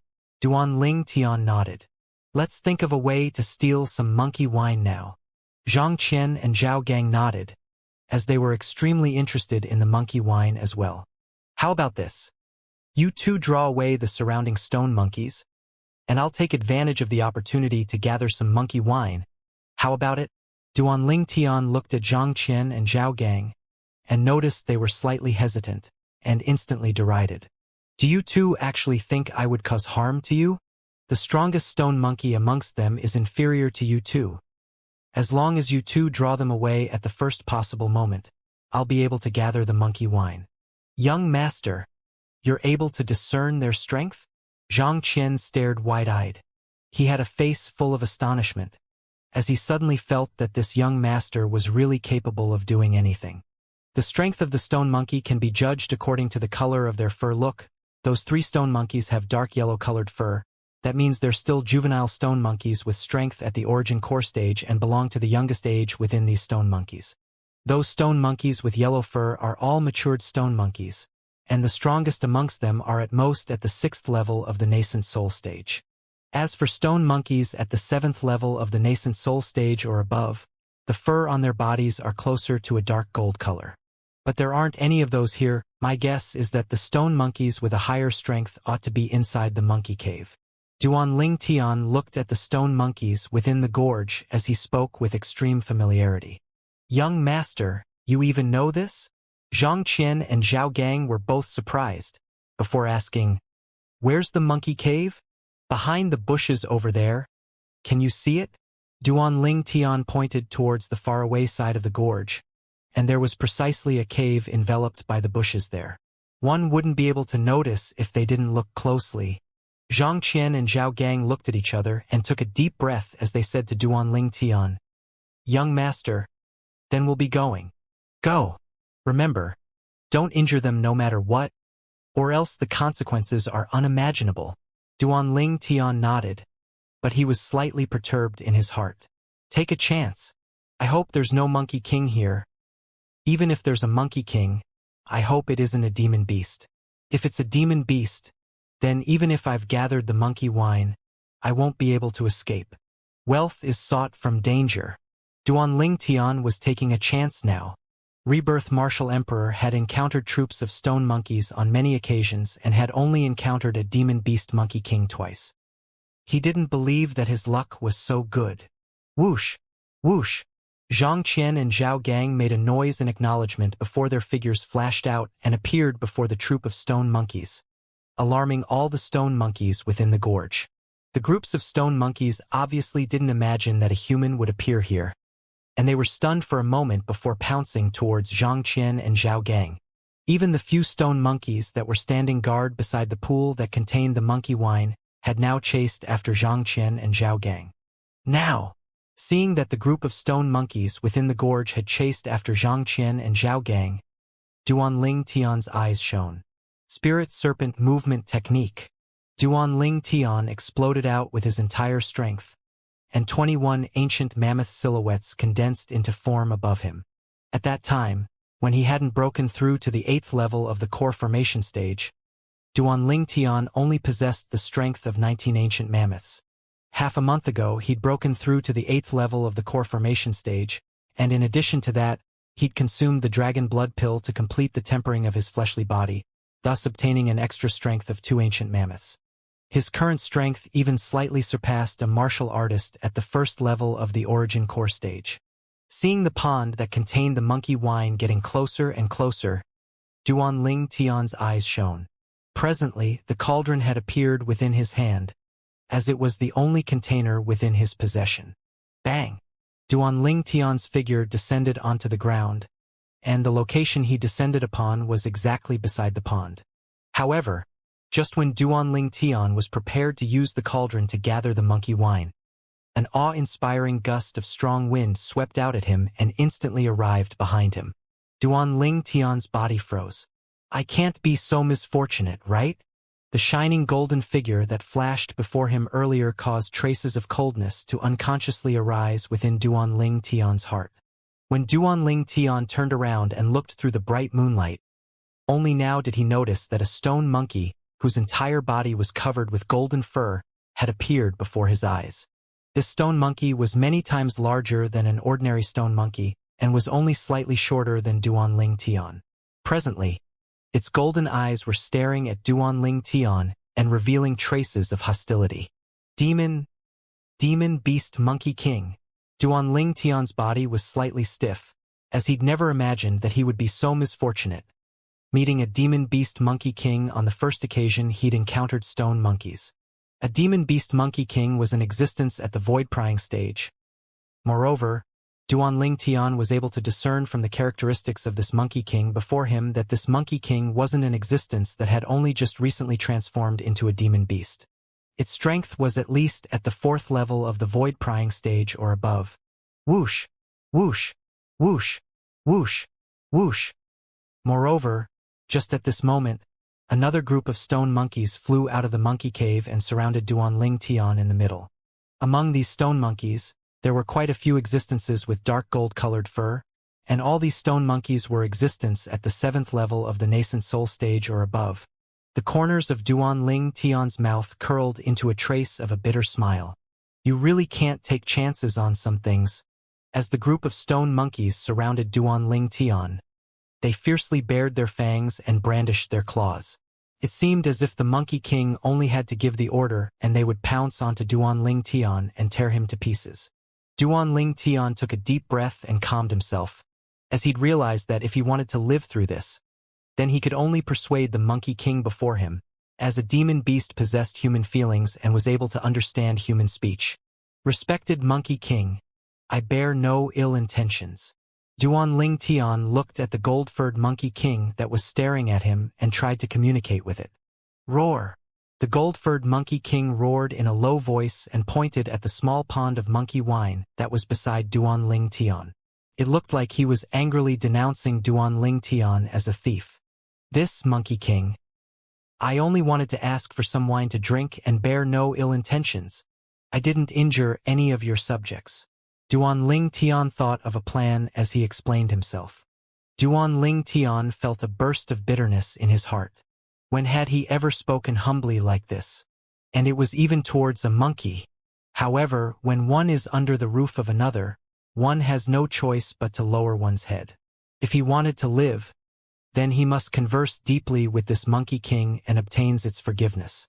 Roar, roar, the Monkey King roared twice more, and its icy cold eyes eased up slightly as it pointed towards outside the gorge. You're asking me to leave? Duanling Tian's eyes shone, as he never expected the Monkey King to be so easy to talk to. Realizing that he'd escaped danger, Duanling Tian couldn't help but grasp the opportunity. He pointed towards the small pond at the side as he asked the Monkey King probingly, That Can you give me a bit of monkey wine? Roar, roar. Unexpectedly, the Monkey King, who'd originally become slightly more meek, instantly glared at Duanling Tian with its gold eyes, and its body was suffused with a dense killing intent. All right, I'll leave right now. Duanling Tian hurriedly waved his hand and put away the cauldron. Under the escort of the group of stone monkeys, he walked step by step towards the outside of the gorge. Duanling Tian said inwardly, "In the future, when this young master's strength surpassed you all, I'll come back to properly teach you all a lesson." Just when Duanling Tian arrived at the exit of the gorge, roar, a sad and shrill roar of a stone monkey echoed out. Not good. Duanling Tian's face went pale, and the first thought within his mind was, could it be that Zhang Qian and Zhao Gang didn't listen to me and injured those stone monkeys? If it really was so, then Zhang Qian and Zhao Gang would have really brought disaster upon him this time. Just when Duanling Tian's face went pale, the Monkey King let out an enraged roar, and the group of stone monkeys surrounded Duanling Tian once again, forcing him back into the gorge. Duanling Tian smiled bitterly, and his heart was filled with nervousness. He only hoped that it wasn't Zhang Qian or Zhao Gang who'd done something to do those stone monkeys. Whoosh! Right at this moment, a stone monkey whose fur was between dark gold and was double the size of an average stone monkey entered the gorge. This stone monkey's claws were dripping with crimson-red blood, and on its back it carried a stone monkey whose fur was dark gold in color. This stone monkey lied on the body of the first stone monkey with its arms drooping down, and its claws flickered with a pitch-black sheen, obviously having been infected with a toxic poison. Half-step void stage. Duanling Tian looked at the stone monkey that carried the other poisoned stone monkey, and his pupils constricted and a bitter smile appeared on his face. This troop of stone monkeys seemed to be even more terrifying than he'd imagined. Besides possessing a demon beast Great Monkey King, there was still another half-step void stage Second Monkey King. Woo-woo. The Second Monkey King put down the poisoned stone monkey before flashing out of the gorge. When it entered the gorge once again, it was carrying an enormous jet-black python on its shoulder. The enormous python was dead. On the enormous python's body were many bite and claw marks. This enormous python is probably the spoils of war of the Second Monkey King. Duanling Tian thought inwardly. Duanling Tian quickly recognized this enormous python after he flashed through the memories of Rebirth Martial Emperor. This was a black cloud python. Looking at the markings on the body of this black cloud python, Duanling Tian estimated that its strength ought to be at the 9th level of the nascent soul stage. He could roughly guess the details of the matter. This black cloud python must have injured that poison stone monkey, and the poison the stone monkey was infected with was precisely the poison of the black cloud python. After that, the black cloud python died at the hands of the Second Monkey King. The poison of a black cloud python. Duanling Tian's gaze shone, as he seemed to have thought of a joyous matter. Presently, Duanling Tian was able to discern that the poisoned stone monkey hadn't died yet and was only infected from the poison from being bitten. Of course, if the poison wasn't removed in time, this stone monkey wouldn't last an hour. Woo-woo. Right at the moment, a group of stone monkeys swarmed forward and tore the corpse of that black cloud python to pieces. The bloody scene caused Duanling Tian to feel his scalp go numb. Duanling Tian was able to discern that this group of stone monkeys was taking revenge for their kin. The corpse of the black cloud python was quickly shredded into pieces so small that an intact piece was nowhere to be found. Beast core. Before long, Duanling Tian saw the black cloud python's beast core. The Second Monkey King directly grabbed onto the beast core before stuffing it into its mouth and swallowing it, and its pair of dark gold eyes revealed a sense of fierceness. Moreover, after that group of stone monkeys had torn apart the corpse of the black cloud python, their red eyes once again gazed at Duanling Tian, and the killing intent within their eyes had no indication of dissipating. Duanling Tian laughed bitterly. These stone monkeys wouldn't pounce directly on me and tear me into pieces, right? Whoosh, whoosh, whoosh, whoosh, whoosh. And just at this moment, the group of stone monkeys that Zhang Qian and Zhao Gang had just drawn away had returned. They looked at the great Monkey King and shook their small heads as they extended their monkey claws to gesture while occasionally pointing at Duanling Tian. Although Duanling Tian didn't understand their gestures, he could guess that these stone monkeys ought to be reporting about the matter of Xianxia and Zhao Gang to the great Monkey King. As expected, roar roar, the great Monkey King looked at Duanling Tian, and its roar contained rage mixed within, seeming to be saying that Duanling Tian had lied to it. Monkey King, don't get worked up. Those two friends of mine bore no ill intentions either.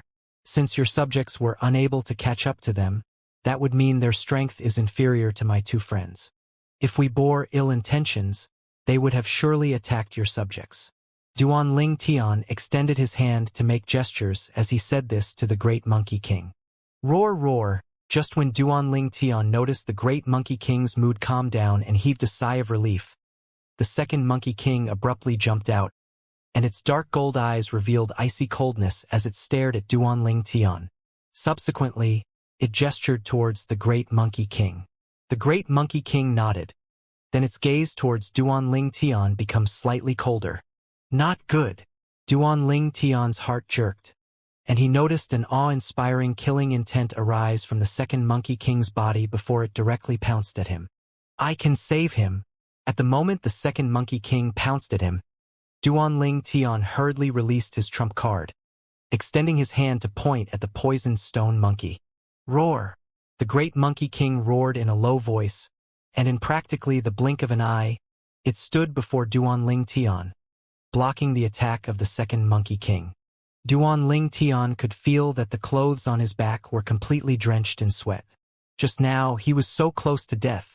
Roar roar, the great Monkey King roared in a low voice at Duanling Tian, and its frosty gold eyes revealed a trace of questioning.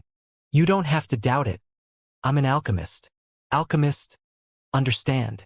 Duanling Tian withdrew the cauldron from his spatial ring and shook in before the great Monkey King. Originally, Duanling Tian didn't count on the great Monkey King to understand. But unexpectedly, the great Monkey King hesitated for a moment before nodding. Duanling Tian nodded and swept his gaze across the group of stone monkeys that surrounded him before saying to the great Monkey King, Then that's fine. All right, ask your subjects to retreat. I'm going to refine a medicinal pill for your subject. Roar roar, the great Monkey King roared in a low voice twice. This time it was directed towards the troop of monkeys. For a moment, the troop of monkeys seemed to have found out from the great Monkey King that Duanling Tian was able to save their kin. So they hurriedly retreated, and their crimson red eyes eased up slightly. Duanling Tian heaved a sigh of relief, and under the gazes of the group of stone monkeys, Duanling Tian started refining the medicinal pill. If today's matter were to spread, then I'll have absolutely made history among alchemists, making a 4th level void prying stage or above demon beast Monkey King, a half-step void stage Monkey King, and a group of stone monkeys spectate me refining a medicinal pill. Besides me, who would dare perform such a feat? At this moment, a trace of complacency arose within Duanling Tian's heart. It was as if he'd already completely forgotten that he was refining a medicinal pill before so many stone monkeys for the sake of survival. Luckily, the black cloud python is only a fierce beast, and its poison doesn't amount to much. A grade 9 spirit cleansing pill is enough to completely remove the poison from the roots. Duanling Tian thought inwardly as he withdrew a pile of medicinal materials from his spatial ring. That day, when Duanling Tian refined a grade 9 spirit cleansing pill for the Divine Might Marquis Estate's senior marquis, some of the medicinal materials remained, and he never expected that they would be used here. Looks like I need to prepare some medicinal materials for the spirit cleansing pill in the future, as it's able to save my life in a critical moment. Duanling Tian could imagine how if he didn't have the medicinal materials for the grade 9 spirit cleansing pill on hand today, his end would surely be similar to the black cloud pythons. Duanling Tian was here leisurely refining a grade 9 spirit cleansing pill, whereas Xianxia and Zhao Gang were hiding outside the gorge with anxious expressions. Why hasn't the young master come out yet? Wait for a while longer. The young master doesn't seem like a short-lived person. Xianxia and Zhao Gang could only quietly wait in torment. 2 hours later. Whoosh! Whoosh! Whoosh! 3 grade 9 spirit cleansing pills flew out of the medicinal cauldron and were caught by Duanling Tian his hand. Duanling Tian walked over to the poisoned stone monkey. This stone monkey's body was currently cold. It had a jet-black complexion as if it was covered in a layer of dark clouds. Duanling Tian helped the stone monkey open its mouth and fed a grade 9 spirit cleansing pill to it. Subsequently, Duanling Tian placed his hand on the stone monkey's back. He was prepared to use his origin energy to help the stone monkey dissolve the medicinal strength of the spirit cleansing pill. Roar! The second Monkey King's eyes went cold when it saw this scene, and its body swayed, seeming to want to attack Duanling Tian. Roar! The great Monkey King stopped the second Monkey King in time, as it obviously perceived that Duanling Tian bore no ill intent to that stone monkey. After seeing the stone monkey's complexion recover, and making sure the poison that had spread onto the monkey's claws was purged, Duanling Tian heaved a sigh of relief. Success! Woo-woo! Meanwhile, the stone monkey that had its poison removed with Duanling Tian's help awoke, and its dark gold eyes flickered with a gentle sheen when it looked at Duanling Tian. It's okay now. Duanling Tian smiled to the stone monkey and supported it up. Including the second Monkey King, all the stone monkeys emitted excited roars when they saw their kin having recovered. These roars were heard by Xianxia and Zhao Gang, who were hiding outside the gorge, as well. Zhao Gang. The roars of these stone monkeys seems extremely excited. Xianxia looked at Zhao Gang with a bewildered expression. Why are you looking at me? It's not like I know. Zhao Gang rolled his eyes at Xianxia before saying, in worry, I wonder how the young master is now. Don't worry, the young master's surely blessed by the gods, for he's a good man. Even though Xianxia said this, his face was full of worry. Within the gorge, after Duanling Tian helped that stone monkey remove the poison, besides eliminating the hostility the stone monkeys felt towards him, the great Monkey King extended his claw to point at the nearby small pond that was filled with monkey wine, obviously saying to Duanling Tian, feel free to take as much wine as you like. Duanling Tian started laughing. This great Monkey King was rather sensible. Just when Duanling Tian was about to use the cauldron to gather the monkey wine, Woo-woo, the stone monkey that was poisoned earlier, cried out to Duanling Tian. Then it transformed into a dark afterimage as it rushed into the monkey cave. When it once again exited the cave, it brought out a gourd with it, and passed it to Duanling Tian while nodding like a human. Thanks. Duanling Tian received the gourd and smiled to the stone monkey. In his heart, however, he couldn't help but sigh with emotion. A moment before, he was still panic-stricken, but at this moment, he'd gained the reward of his hardships. He didn't have to steal the monkey wine any longer, as the great Monkey King directly allowed him to gather it himself. Duanling Tian gathered an entire gourd full of monkey wine and placed it within his spatial ring before standing up and looking at the great Monkey King. The great Monkey King nodded to him, and its gold eyes revealed a gentle sheen. Keep these 2 medicinal pills. If one of your kin is poisoned in the future, ask them to consume it. Duanling Tian passed the other 2 grade 9 spirit cleansing pills to the great Monkey King. Woo-woo, the other stone monkeys' gazes all shone, as they'd witnessed the effect of the medicinal pill earlier and knew the value of the medicinal pill. In next to no time, Duanling Tian noticed that all the other stone monkeys, including the second Monkey King, actually bowed to him like humans. This caused him to be overwhelmed by the unexpected favor for a moment. Suddenly, he felt like these stone monkeys were rather cute. After the great Monkey King received the 2 grade 9 spirit cleansing pills from Duanling Tian, it actually bowed to Duanling Tian as well, causing Duanling Tian to be momentarily complacent. This was a demon beast at the 4th level of the void prying stage or above.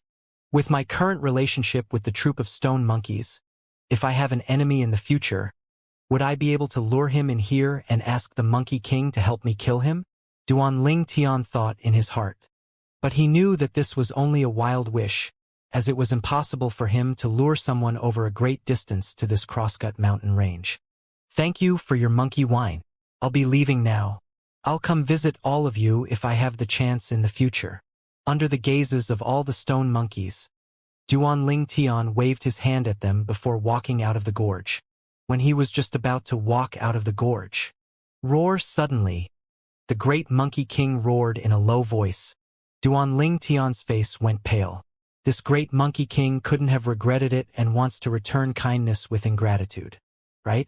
However, Duanling Tian still obediently stopped his footsteps, and his scalp went slightly numb as he turned around to look at the great Monkey King. Only now did he notice that the great Monkey King wasn't enraged. Instead, it nodded to him before looking at the second Monkey King and waving his sharp claws. It was like it was communicating with the second Monkey King. What does he want to do? Duanling Tian questioned in his heart. Right at this moment, Duanling Tian saw the second Monkey King nod. Then it directly flashed into the monkey cave. Before long, the second Monkey King came out again. Within its hand was a small gourd, and it passed the small gourd to the great Monkey King. The great Monkey King held the small gourd as it walked towards Duanling Tian, and it passed the small gourd to Duanling Tian. This is. Duanling Tian curiously opened the small gourd, brought it before his nose, and smelled it. Instantly, a pungent smell of wine fragrance assaulted his nose. Swoosh! The origin energy within Duanling Tian's body suddenly started roiling, causing Duanling Tian to feel his entire body burning. He was overcome with a burst of discomfort. 9 Dragons War Sovereign Technique, Raging Python Form. Without any hesitation, Duanling Tian directly circulated his cultivation technique, causing the origin energy within his body to follow the pathways of the raging python form as it circulated within his body. Bang! In the blink of an eye, Duanling Tian noticed in astonishment that his origin energy had actually directly grown and broken through the bottleneck, directly stepping into the 9th level of the core formation stage. This, Duanling Tian was dumbstruck. Even if he were to drink monkey wine, it would still be impossible for him to directly break through to the 9th level of the core formation stage in the blink of an eye. It would at least require a few days to dissolve the wine's effect. But now, what the heck was in this small gourd? Duanling Tian was confused, utterly confused. What wine was in this small gourd? Duanling Tian lowered his head to look inside the small gourd. He could clearly see that the wine within the small gourd was not vermilion red in color like the monkey wine. Instead, it was crimson red like blood. Instantly, the memories of Rebirth Martial Emperor flashed within Duanling Tian's mind. Could it be that this is the Monkey King wine of legends? Duanling Tian's heartbeat abruptly quickened, and his chest rose and fell like a bellows. The Monkey King wine possessed the same effect as a void advancement pill. It was a requisite for a half-step void stage Monkey King to break through to become a demon beast. However, the void advancement pill had side effects, whereas this Monkey King wine didn't. Besides having the effects of a void advancement pill, the Monkey King wine was also able to increase cultivation. Thus, its effects far surpassed that of the monkey wine. My luck can't be this good, right? Duanling Tian couldn't help himself from gulping down a mouthful of saliva. After all, even Rebirth Martial Emperor, who'd experienced 2 lifetimes and encountered many troops of stone monkeys, had never had the fate of encountering the Monkey King wine. Because once the Monkey King wine was brewed successfully, a half-step void stage Monkey King would drink it at the first possible moment to undergo the transformation into a demon beast. The Monkey King wine was something only a Monkey King knew how to brew. If not of its own free will, then no matter how formidable of an existence tried, it would be impossible to force a Monkey King to brew the Monkey King wine. The Monkey King wine was something even Rebirth Martial Emperor had only heard of. For the sake of the Monkey King wine of legends, Rebirth Martial Emperor had once even used his martial prowess to force a Monkey King to brew it. However, that Monkey King would rather die than brew the Monkey King wine for Rebirth Martial Emperor. It was imaginable how good Duanling Tian's luck is. The Monkey King wing was something that could be found with luck but not sought after. Before long, Duanling Tian noticed that the second Monkey King was currently staring helplessly at the small gourd in his hand, and it was obviously slightly unwilling to part with it. Presumably, this Monkey King wine was something he had prepared in order to break through to become a demon beast. However, Duanling Tian paid no attention to it, as the Monkey King wine was something that could be found with luck but not sought after to him. But to a monkey king, as long as it spent some time, it would be able to brew more. Looks like I've obtained the true friendship of this troop of stone monkeys. Duan Ling Tian knew in his heart that being able to make the Monkey King bring out the Monkey King wine to be given as a gift was, to a certain degree, showing that he'd already been considered to not be an outsider by the troop of stone monkeys. Thank you. Duan Ling Tian lightly smiled to the great Monkey King. Then he put away the Monkey King wine before swaggering out of the gorge under the gazes of the troop of stone monkeys. Everything he'd faced earlier caused Duan Ling Tian to feel as if he were dreaming, as it was truly a heart-palpitating encounter. However, overall, his gains were extremely large. A trace of a smile appeared on the corners of Duan Ling Tian's mouth. Young master! After Duan Ling Tian walked out of the gorge, Zhang Qian and Zhao Gang appeared, and they were both dumbstruck when they saw that Duan Ling Tian was perfectly fine. Young master! That troop of stone monkeys didn't attack you? They'd noticed earlier that Duan Ling Tian had swaggered out of the gorge and wasn't fleeing. Woo-woo! Suddenly, Zhang Qian and Zhao Gang noticed that a stone monkey had leaped up a tree from within the gorge and extended its hand to wave at Duan Ling Tian like a human. It was precisely that stone monkey that was poisoned earlier. Subsequently, whoosh, whoosh, whoosh, whoosh, whoosh. The dense troop of monkeys flew out of the gorge to descend onto the trees outside the gorge, and they waved at Duan Ling Tian together. This, Zhang Qian and Zhao Gang were instantly petrified. Who could tell them what exactly was happening? Why would these stone monkeys, which were incomparably fierce and relentlessly pursued them, act meek like little kitties in front of their young master? Moreover, they noticed that amongst these stone monkeys, there was no lack of existences with dark gold-colored fur. According to what the young master said earlier, these stone monkeys were all existences at the 7th level of the nascent soul stage or above. Thus, every one of these stone monkeys possessed a strength not inferior to theirs.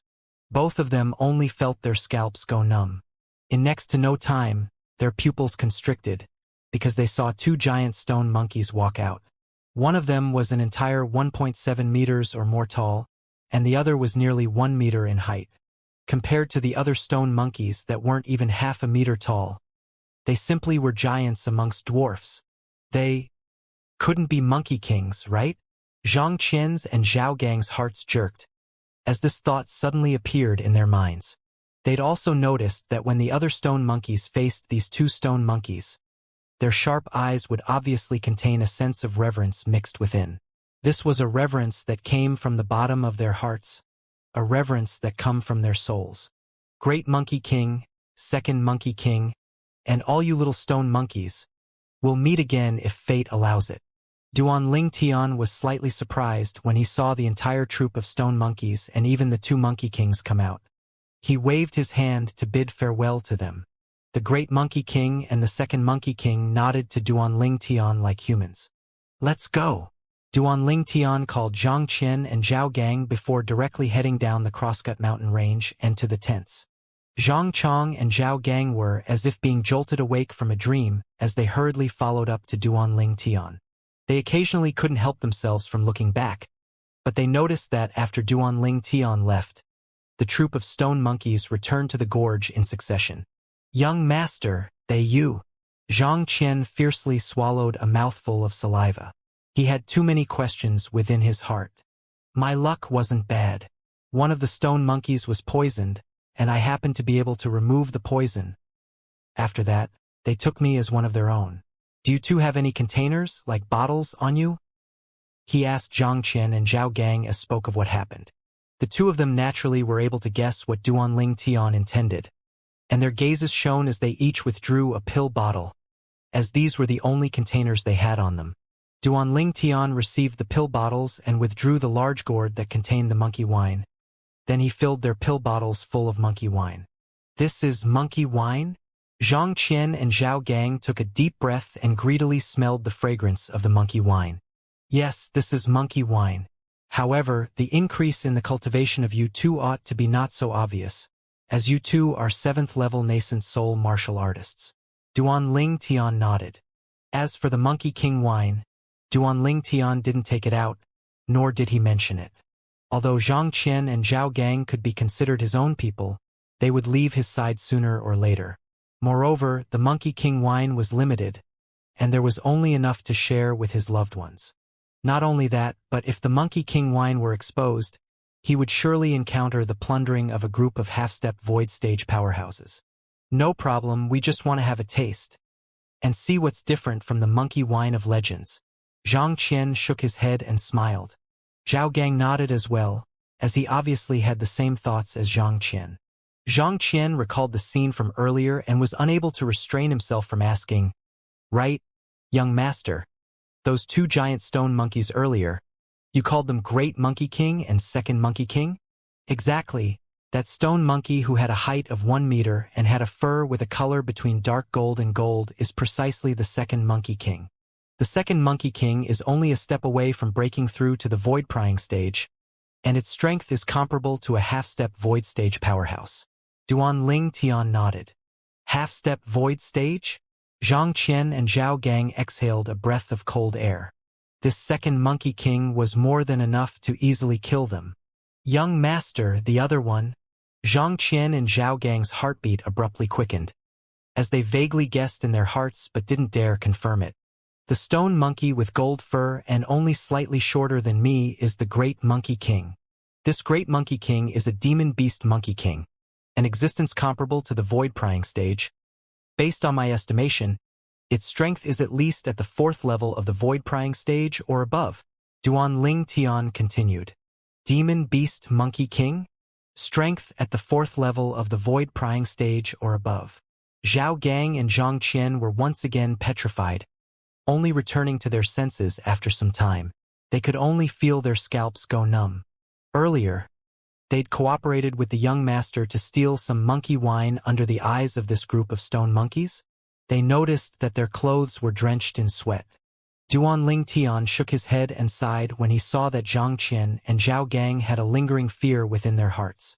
"Even I never imagined that the troop of stone monkeys within this crosscut mountain range would be so terrifying. I was originally still thinking that if there was only a half-step void stage monkey king, we could still retreat safely after stealing the monkey wine. But who knew that there was actually a demon beast monkey king amongst them? I wasn't even in time to gather the monkey wine when I was stopped by it." Duan Ling Tian shook with fright when he recalled the scene from before. "Our luck can be considered to be good this time because, young master, you were able to help their kin remove its poison, otherwise, the consequences would be unimaginable." Zhang Qian and Zhao Gang had a slight lingering fear in their hearts as well. "However, we can now be considered to have gotten what we desired." Duan Ling Tian shook the large gourd in his hand as he lightly smiled. Zhang Qian and Zhao Gang started laughing as well. "Right, don't spread the matter of there being stone monkeys here."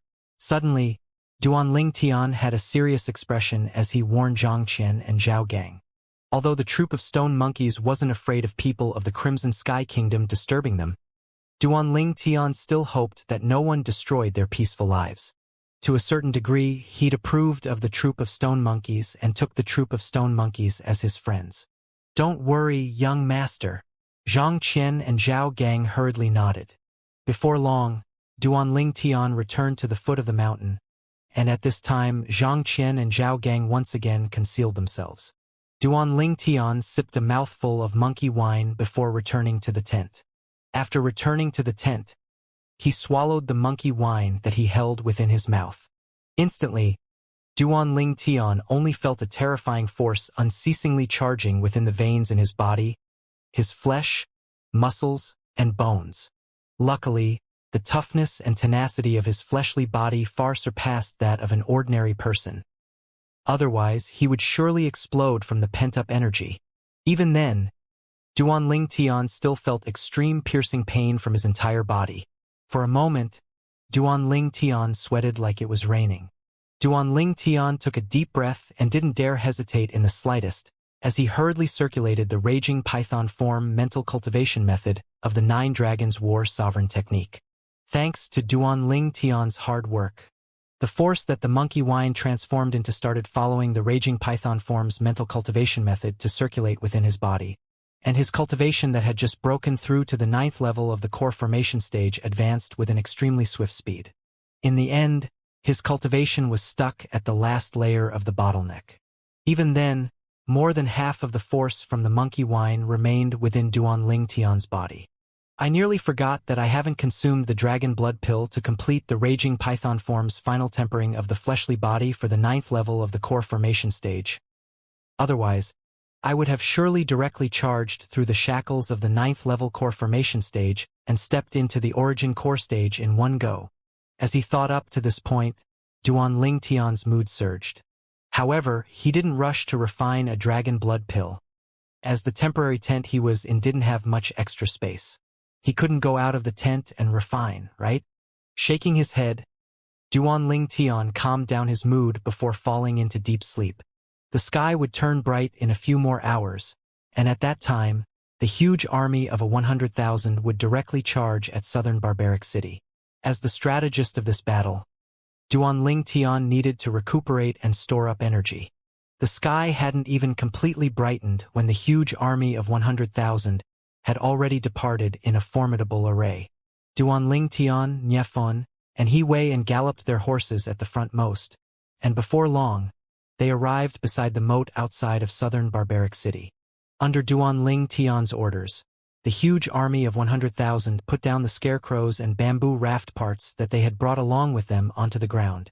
The bamboo rafts took shape, and the pile of scarecrows were pulled onto half of the bamboo rafts.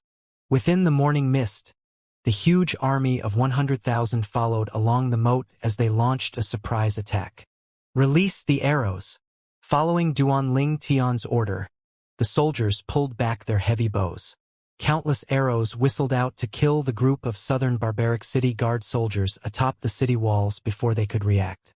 Meanwhile, beacons of fire rose from all directions within southern Barbaric City, and they started their counterattack. The Crimson Sky Kingdom's huge army of 100,000 continued forward. However, before the huge army of 100,000, there was a dense amount of grass boats opening the way for them. Within the morning mist, the soldiers atop the walls of the southern Barbaric City could only vaguely see some silhouettes, so countless arrows whistled out to descend onto the scarecrows. The Crimson Sky Kingdom's huge army of 100,000 was safe and sound. Miraculous, miraculous! Including He Wei and Niefon. All the Star Mastermind department students couldn't resist sighing.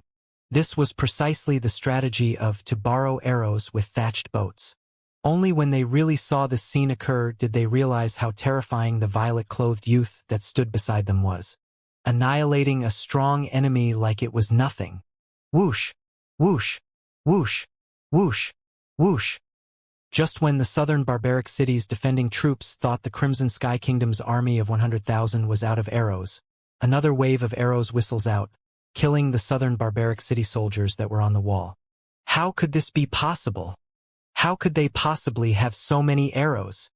No, this isn't real. As time passed, the defending troops of southern Barbaric City were utterly confused, even to the extent that no one dared probe out from the city's wall. Success! He Wei cheered in excitement. Commander Nye, please lead the Crimson WRM army to take opportunity of the chaos and sneak into the enemy's campsite. As for us, we will cooperate with you and act in coordination from the inside and the outside, and give them an attack from both the front and the rear. Duanling Tian looked at Niefon and he lightly nodded. In the presence of outsiders, he didn't call Nief and Big Brother Nye. Okay, after this battle ends, we'll drink to our heart's content. Niefon laughed heartily as he led his Crimson WRM army to leap over the wall and enter southern Barbaric City, while the defending troops of the southern Barbaric City had no precautions in place. Sneaking along an unknown path, and then removing the firewood from under the pot. This was precisely Duanling Tian's tactic of interlinking three strategies. Meanwhile, the nearly 90,000 officers of the Border Army and the group of Paladin Academy students were still concealed behind the grass boats. They were concealed within the morning mist. As long as there was someone who probed out of southern Barbaric City's wall, they would be directly shot and killed. And it was precisely because of this reason that the Crimson WYRM army was able to easily sneak into the southern Barbaric City.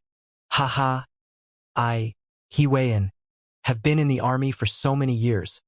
but it's still the first time I've fought such a satisfying battle. He Wei had an excited expression as he looked at Duanling Tian, and his eyes revealed deep reverence. General He, don't get excited so fast. Wait till we've reached the southern barbaric city. It won't be late to get excited then. Duanling Tian lightly smiled with a carefree expression. Meanwhile, the surrounding Paladin Academy students looked at Duanling Tian with gazes that had deep admiration mixed within. Especially those 300-star General Department students.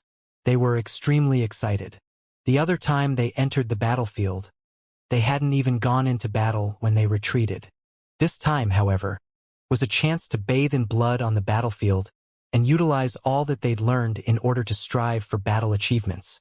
Within southern barbaric city, within the spacious campsite, a group of generals and strategists were gathered around, and their faces were unsightly. Today's matter is truly strange. Logically speaking, it's impossible for the Crimson Sky Kingdom's army to possess so many arrows. A strategist frowned, and the corners of his mouth curled into a bitter smile. I feel it to be strange as well. Moreover, we've obviously killed quite a few of their men, but their offensive hasn't slowed down in the slightest. Didn't they only have a huge army of 100,000 left? So many of them have died. So how could they possibly launch such a formidable offensive? The other strategist nodded and then frowned, and his frown wasn't gone even after a long time. Our soldiers don't even dare probe their heads out from the city wall, as the person who does it will surely be killed. It will probably be not long before the Crimson Sky Kingdom's army approaches our city's walls. A general's face was full of worry. Kill! Suddenly, right at this moment, an explosive voice abruptly resounded within the campsite, causing the group of generals and strategists that were gathered together to be confused. In next to no time, they saw the Crimson WYRM army coming straight at them. It's the Crimson Sky Kingdom's Crimson WYRM army. Oh my God! How did they sneak inside? One by one, the generals and strategists were quickly enveloped by the Crimson WYRM army. Whoosh! Bang! A firework whistled out from within the southern barbaric city and exploded in the air. Kill your way in, Duanling Tian's loud voice abruptly ordered. Kill! Kill! Kill! The border army that was pent up with anger for so many days instantly launched an attack on the city, and for a moment, their battle cries shook the heavens and their imposing might pierced through the sky. Facing the Southern Champion Kingdom's army that was sneak-attacked by the Crimson WRM army to the point they were thrown into a panic, the border army easily blasted open the city gate and directly stormed the city, launching a one-sided slaughter. The Crimson WRM army and border army had coordinated the attacks from the inside and the outside and made a clean sweep of the Southern Champion Kingdom soldiers, whose morale had lowered extremely. For an entire day, half of southern barbaric city flowed with rivers of blood. Kill! Duanling Tian had currently joined into the battle, as the present situation of the battle was one-sided and didn't require him to direct it. Whoosh! The violet myrtle flexible sword whistled out as if it had transformed into a violet bolt of lightning. Every time it flashed out, it would take the life of a Southern Champion Kingdom soldier with it. Bang! Beside Duanling Tian, Xiao Yu and Xiao Sun had both killed to the point that they were unable to control themselves. Duanling Tian couldn't help but glare when he saw the Southern Champion Kingdom soldier that was about to die beneath his sword be killed by Xiao Sun first. Xiao Sun! Don't snatch away my business! Xiao Sun laughed embarrassedly and continued to pounce forward. Killing a man in 10 steps, unstoppable for 1,000 miles. Duanling Tian's mood surged, and he only felt the blood within his entire body boil.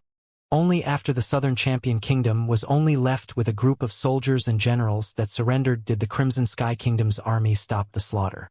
Presently, there was either a corpse or blood beneath Duanling Tian's feet, and the clothes of everyone was drenched in blood. Victory! Victory! Duanling Tian! Duanling Tian! Duanling Tian! The imposing manner of the Crimson Sky Kingdom's army pierced into the sky, and they were currently madly shouting Duanling Tian's name, because they knew that if they didn't have Duanling Tian today, then it would be impossible for them to take revenge for the brothers that died a few days ago. If it wasn't for Duanling Tian, they would have been unable to breach southern barbaric city and feel exultation upon fulfillment. Southern barbaric city was similar to relentless thriving city. Half of the city was a campsite, and the other half was a place where streams of people gathered. However, breaching a city and plundering the place without harming the commoners, this was practically the tacit agreement amongst the various kingdoms.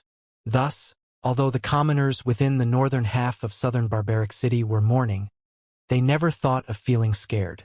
Lost! We've lost! How could this be possible? A few days ago, the Crimson Sky Kingdom's army of 110,000 was killed into a retreat by our Southern Champion Kingdom's army, and they lost over 10,000 people. Now, the Crimson Sky Kingdom at most possessed an army of 100,000. How could they have possibly broken through our southern barbaric city's line of defense? I heard a strategist with unsurpassed wisdom appeared in the Crimson Sky Kingdom's army, and with peerless tactics, he breached the southern barbaric city without a single casualty. Without a single casualty? That's impossible, right? Yeah. How could no one die in battle? It's true. I heard that only 100 or so soldiers of the Crimson Sky Kingdom suffered injuries, and there was not a single casualty. For a time, the strategist of the Crimson Sky Kingdom, who possessed unsurpassed wisdom, became the center of discussion amongst southern barbaric city's commoners. That night, cheers enveloped the sky and the earth within southern barbaric city. The cheers practically never stopped. It was precisely the Crimson Sky Kingdom's huge army of 100,000 that was celebrating. Brother Ling Tian, I toast to you. He weighed and raised his bowl of wine with a flushed face. He'd been in the army and gone to battle for so many years, but this was the first time he obtained such an achievement. Taking over southern barbaric city, which had been in a stalemate with the relentless thriving city for so many years without losing a single soldier. He knew that his name would surely remain in history, and that he would be famous and remembered forever. Of course, he also knew that the youth before him would not only become famous within the Crimson Sky Kingdom from today onwards. His name would even spread throughout the entire Southern Champion Kingdom. In the future, as long as they heard this youth's name, the army of the Southern Champion Kingdom would probably flee as soon as they got wind of it. General He. Duan Ling Tian held up his bowl of wine as well and bumped their bowls together before drinking it all in one go. Come, drink. Niefun was extremely happy as well. Presently, even the old man that stood behind Niefun had a gaze that flickered with a sense of extraordinary splendor when he looked at Duan Ling Tian. This youth had virtually made history in the Crimson Sky Kingdom. Even the senior Marquis of the Divine Might Marquis estate had never once obtained such a terrifying achievement in battle, annihilating the entire southern barbaric city's huge army of 100,000 without losing a single soldier. It was utterly heaven-defying. Duan Ling Tian, you're the pride of our Paladin Academy. In the distance, a Star General Department higher grade student stood up as he looked at Duan Ling Tian, and he drank all the wine within his bowl in one go. Exactly. You're the pride of our Paladin Academy. For a moment, including Xiao Sun and Xiao Yu, all the other Paladin Academy students stood up and toasted Duan Ling Tian. Breaching the Southern Champion Kingdom's southern barbaric city was a brilliant and meritorious service. They could imagine that when they returned this time, they would be rewarded with titles of nobility, and this would hugely affect their futures. Moreover, they understood that all this was something Duan Ling Tian gave them. Thank you, young Master Ling Tian, for helping our brothers get revenge. Right at this moment, the nearly 90,000 border army officers had all stood up. They raised their wine bowls and respectfully bowed to Duan Ling Tian. They spoke with voices that were filled with gratitude and respect. Toast! Duan Ling Tian was influenced by the atmosphere as well, and he stood up with heroic spirit that could pierce through the sky as he drank the wine in one go. In his previous lifetime, he was born in the army, so before long, he'd mixed in with the 100,000 officers present and drank until deep into the night before finally resting. At dawn the next day, they left southern barbaric city and headed towards the direction of the Crimson Sky Kingdom.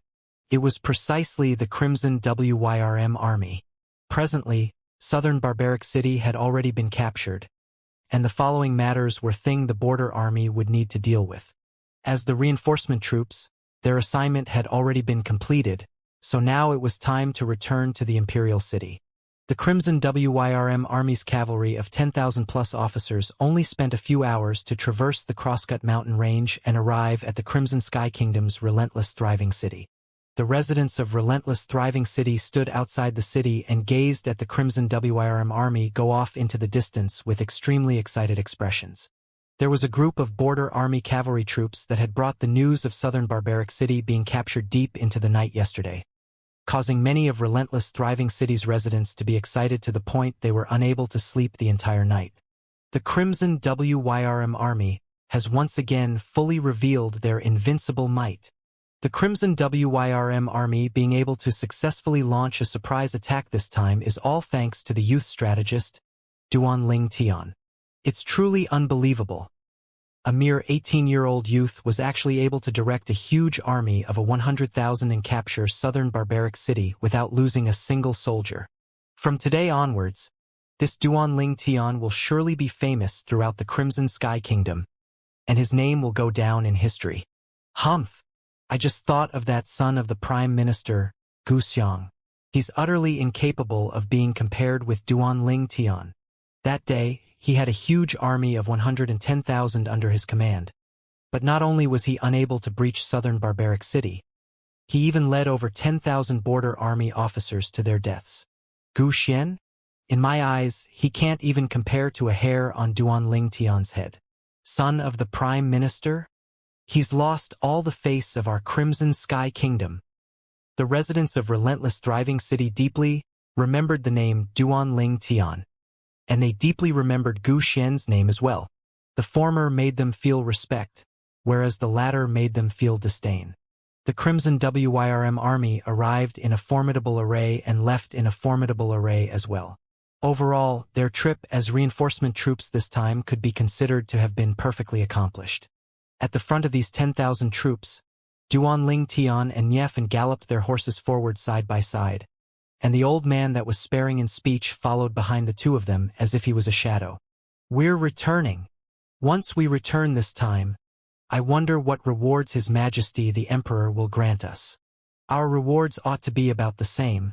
What I'm curious about is what reward will His Majesty the Emperor grant Duanling Tian. The group of Paladin Academy students discussed enthusiastically. Duanling Tian could be said to have been the core when capturing southern barbaric city this time, and without Duanling Tian, the Crimson Sky Kingdom would have been unable to come so far. Thus, Duanling Tian's bestowal from the Emperor would surely be the most and of the highest variety, and this was something they didn't doubt in the slightest. Xiao Yu and Xiao Sun galloped side by side, and their faces revealed heartfelt smiles, as the trip this time made their blood boil, and they had fought to their heart's content. That fellow Tian who will surely grumble when we return. That's for sure. Both of their faces revealed wide grins. 2 months later, their group once again returned to the imperial city.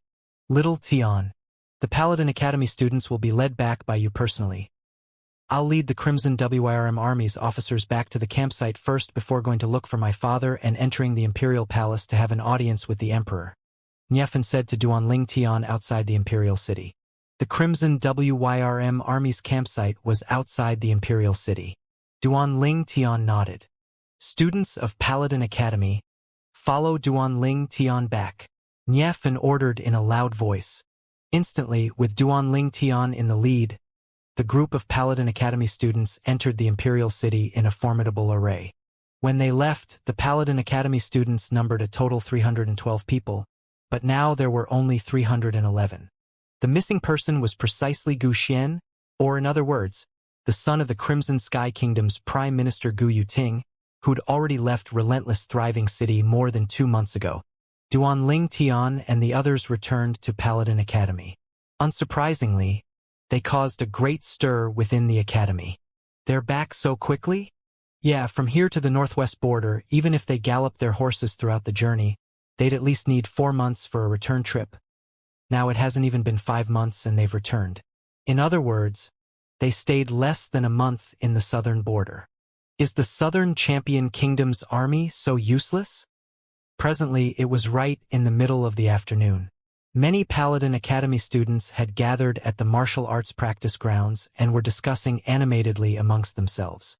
Before long, along with the return of the group of students behind Duanling Tian that integrated into the crowd, they quickly found out about the sequence of events of the matter.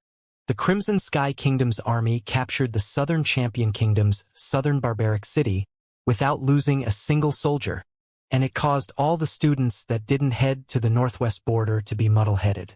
When they found out that all of this was due to the contribution of Duanling Tian, their gazes were filled with reverence when they once again gazed at Duanling Tian. This was true for both lower-grade students and higher-grade students. Moreover, Duanling Tian, who was the focus of attention, bid his farewell to Xiao Yu and Xiao Sun and snuck back home after he saw that the group of students had returned to Paladin Academy. Standing outside his own courtyard house's gate, Duanling Tian's breathing becomes slightly hurried. "I'm home." After Xiong Quan opened the gate, Duanling Tian walked in with large strides.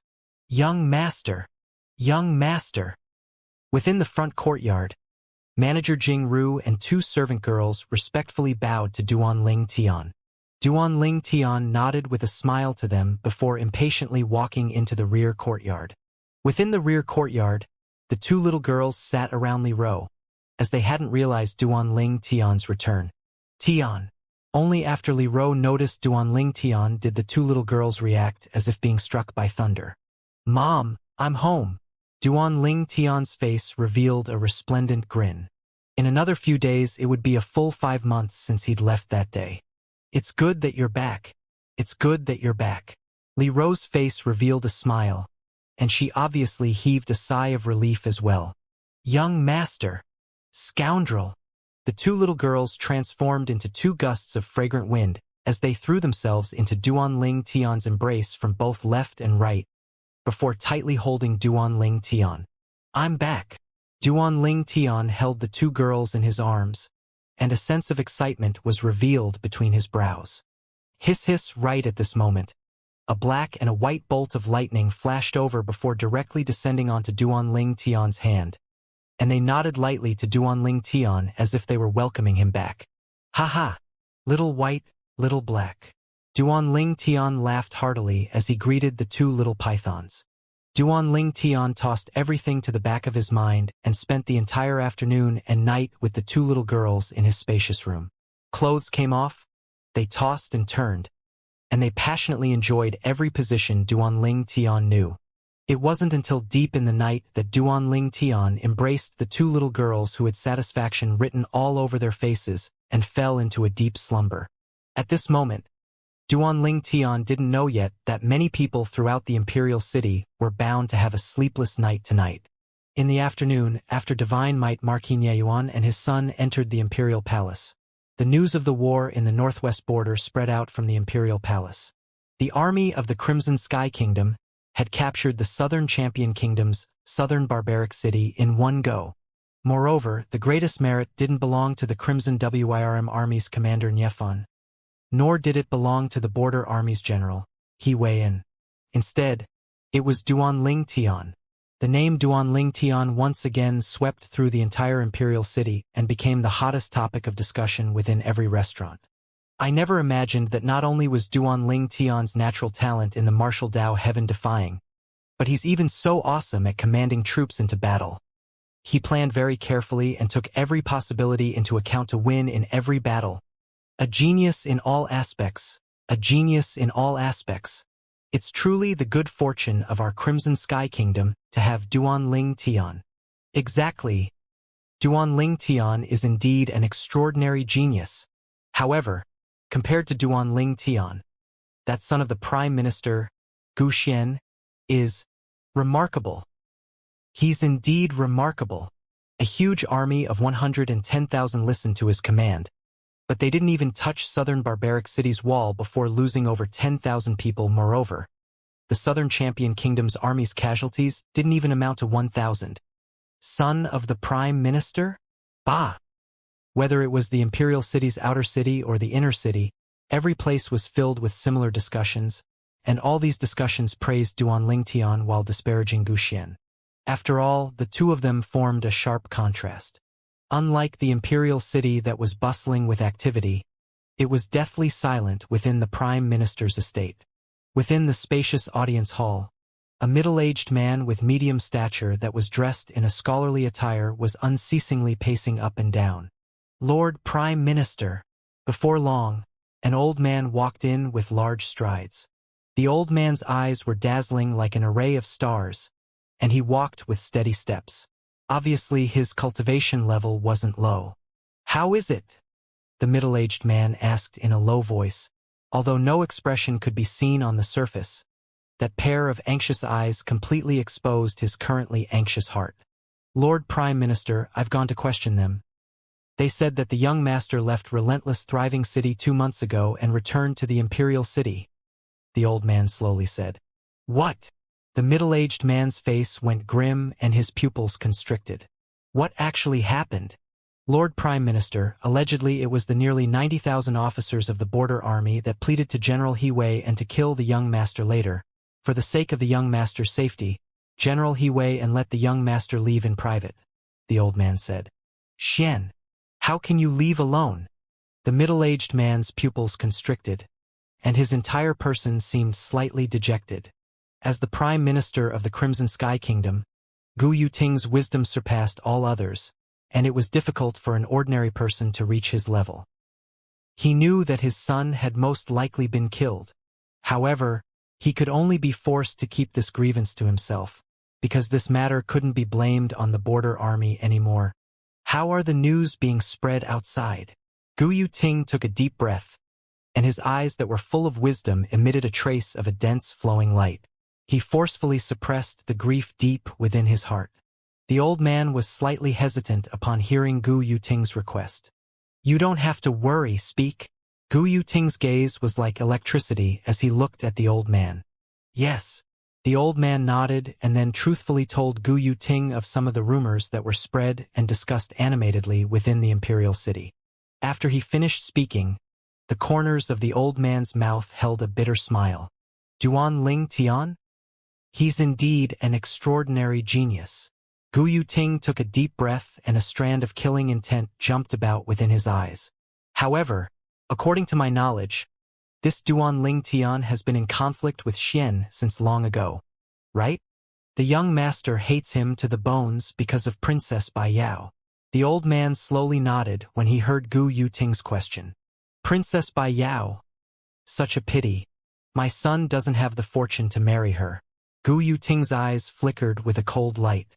"However, the people outside actually disparage my son and praise that Duan Ling Tian. Since Gu Xian hated him, then it isn't necessary for him to remain on this word." As Gu Yuting finished speaking, his expression was calm. It was as if he'd transformed into the judge of death that could easily decide the life and death of another. Maybe in his eyes, he'd never once taken Duan Ling Tian and the Duan clan behind Duan Ling Tian into consideration. "Lord, when our Crimson Sky Kingdom's army captured the southern barbaric city, that Duan Ling Tian obtained the greatest achievement. So His Majesty the Emperor will probably heavily reward him, look highly upon him, and take him to be the pillar of the kingdom." The old man slightly frowned and seemed to hesitate slightly. "So what?" Gu Yuting asked indifferently. "My son is probably dead by now, so let me complete his final wish. Since he hated this Duan Ling Tian to the bones, I'll kill this Duan Ling Tian to console his spirit in heaven. It can be considered the last thing I do for him." Even though he'd guessed that his son had already died, Gu Yuting still quickly recovered his calm composure. If Duan Ling Tian was here, he would surely fear this Gu Yuting, because this type of person was the type he hated the most, and he was also the most cold and terrifying. At dawn the next day, within the spacious room, Duan Ling Tian put on his clothes with the help of the 2 little girls before walking out of the room. After having his breakfast, Duan Ling Tian went to Paladin Academy. Wherever he passed, he unsurprisingly caused a great stir. "Duan Ling Tian, I like you." Right at this moment, a nearby female student roared at Duan Ling Tian with a red face. Duan Ling Tian was stunned, and the surrounding group of students was stunned as well. A wave of sighs resounded. "I like you too." Duan Ling Tian lightly smiled to the female student and continued to walk forward. Instantly, Some of the other female students looked at the female student that spoke out earlier with faces full of envy. They learned and copied her. Duan Ling Tian, I like you. Duan Ling Tian, I like you. Faced with these fervent female students, Duan Ling Tian replied with a light smile to all of them. I like all of you too. Favorable impressions arose within the hearts of the Paladin Academy students present towards Duan Ling Tian's calmness. Duan Ling Tian. Right at this moment, a person walked toward him from afar. Duan Ling Tian's brows knitted, as he'd never expected this person to take the initiative to greet him. Moreover, it was such a friendly greeting. The person before him was no one other than Su Qing. Su Qing, you've changed. A trace of a light smile appeared on the corners of Duan Ling Tian's mouth, as the current Su Qing didn't have the former arrogance he had, but instead was slightly calmer. At least the feeling he gave off wasn't repugnant like before. Obviously, the incident the other day caused Su Qing to change a great deal. I still need to thank you for allowing me to see many things clearly. Besides that, your tactics of 3 interlinked strategies is worthy of admiration. Su Qing had a friendly expression as he returned a smile. After he was defeated by Duan Ling Tian the other time, Su Qing was quiet for a few days before recovering.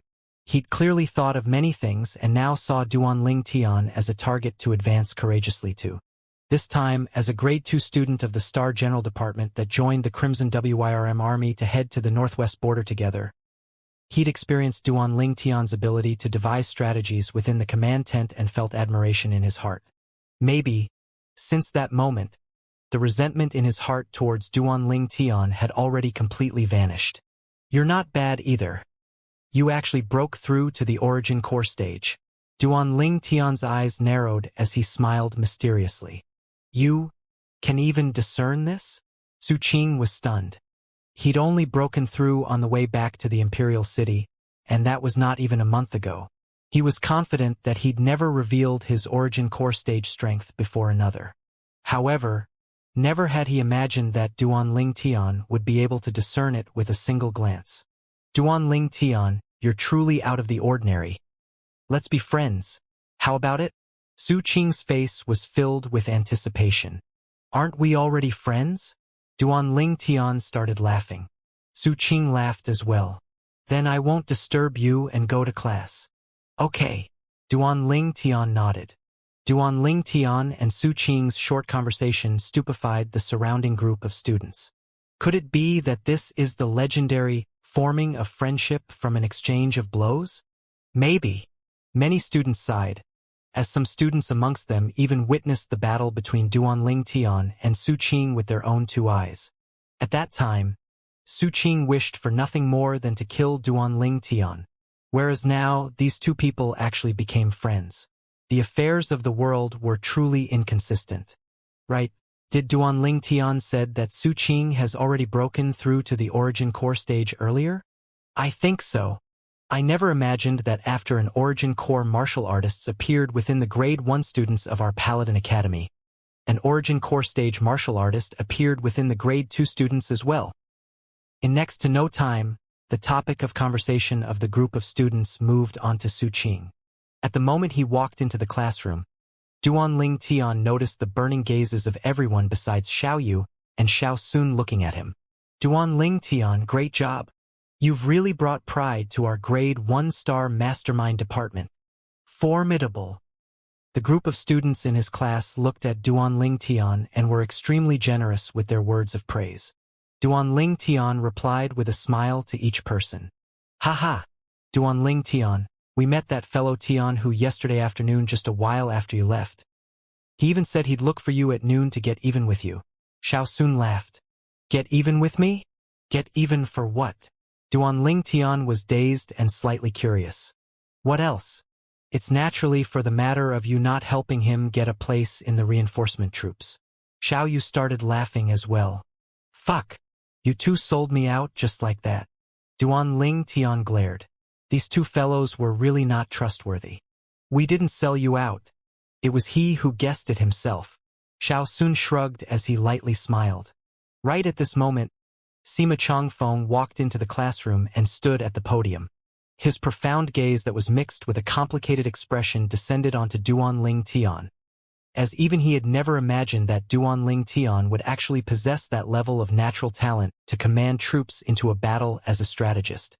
Commanding a huge army of 100,000 and capturing the Southern Champion Kingdom's southern barbaric city without losing a single soldier. Such an achievement in battle could be considered teaching material. Sima Chongfeng glanced deeply at Duan Ling Tian before saying, with a smile, "To borrow arrows with thatched boats, sneaking along an unknown path, and removing the firewood from under the pot, combined with the earlier crossing the river while deceiving the heavens, Duan Ling Tian, you really aren't simple.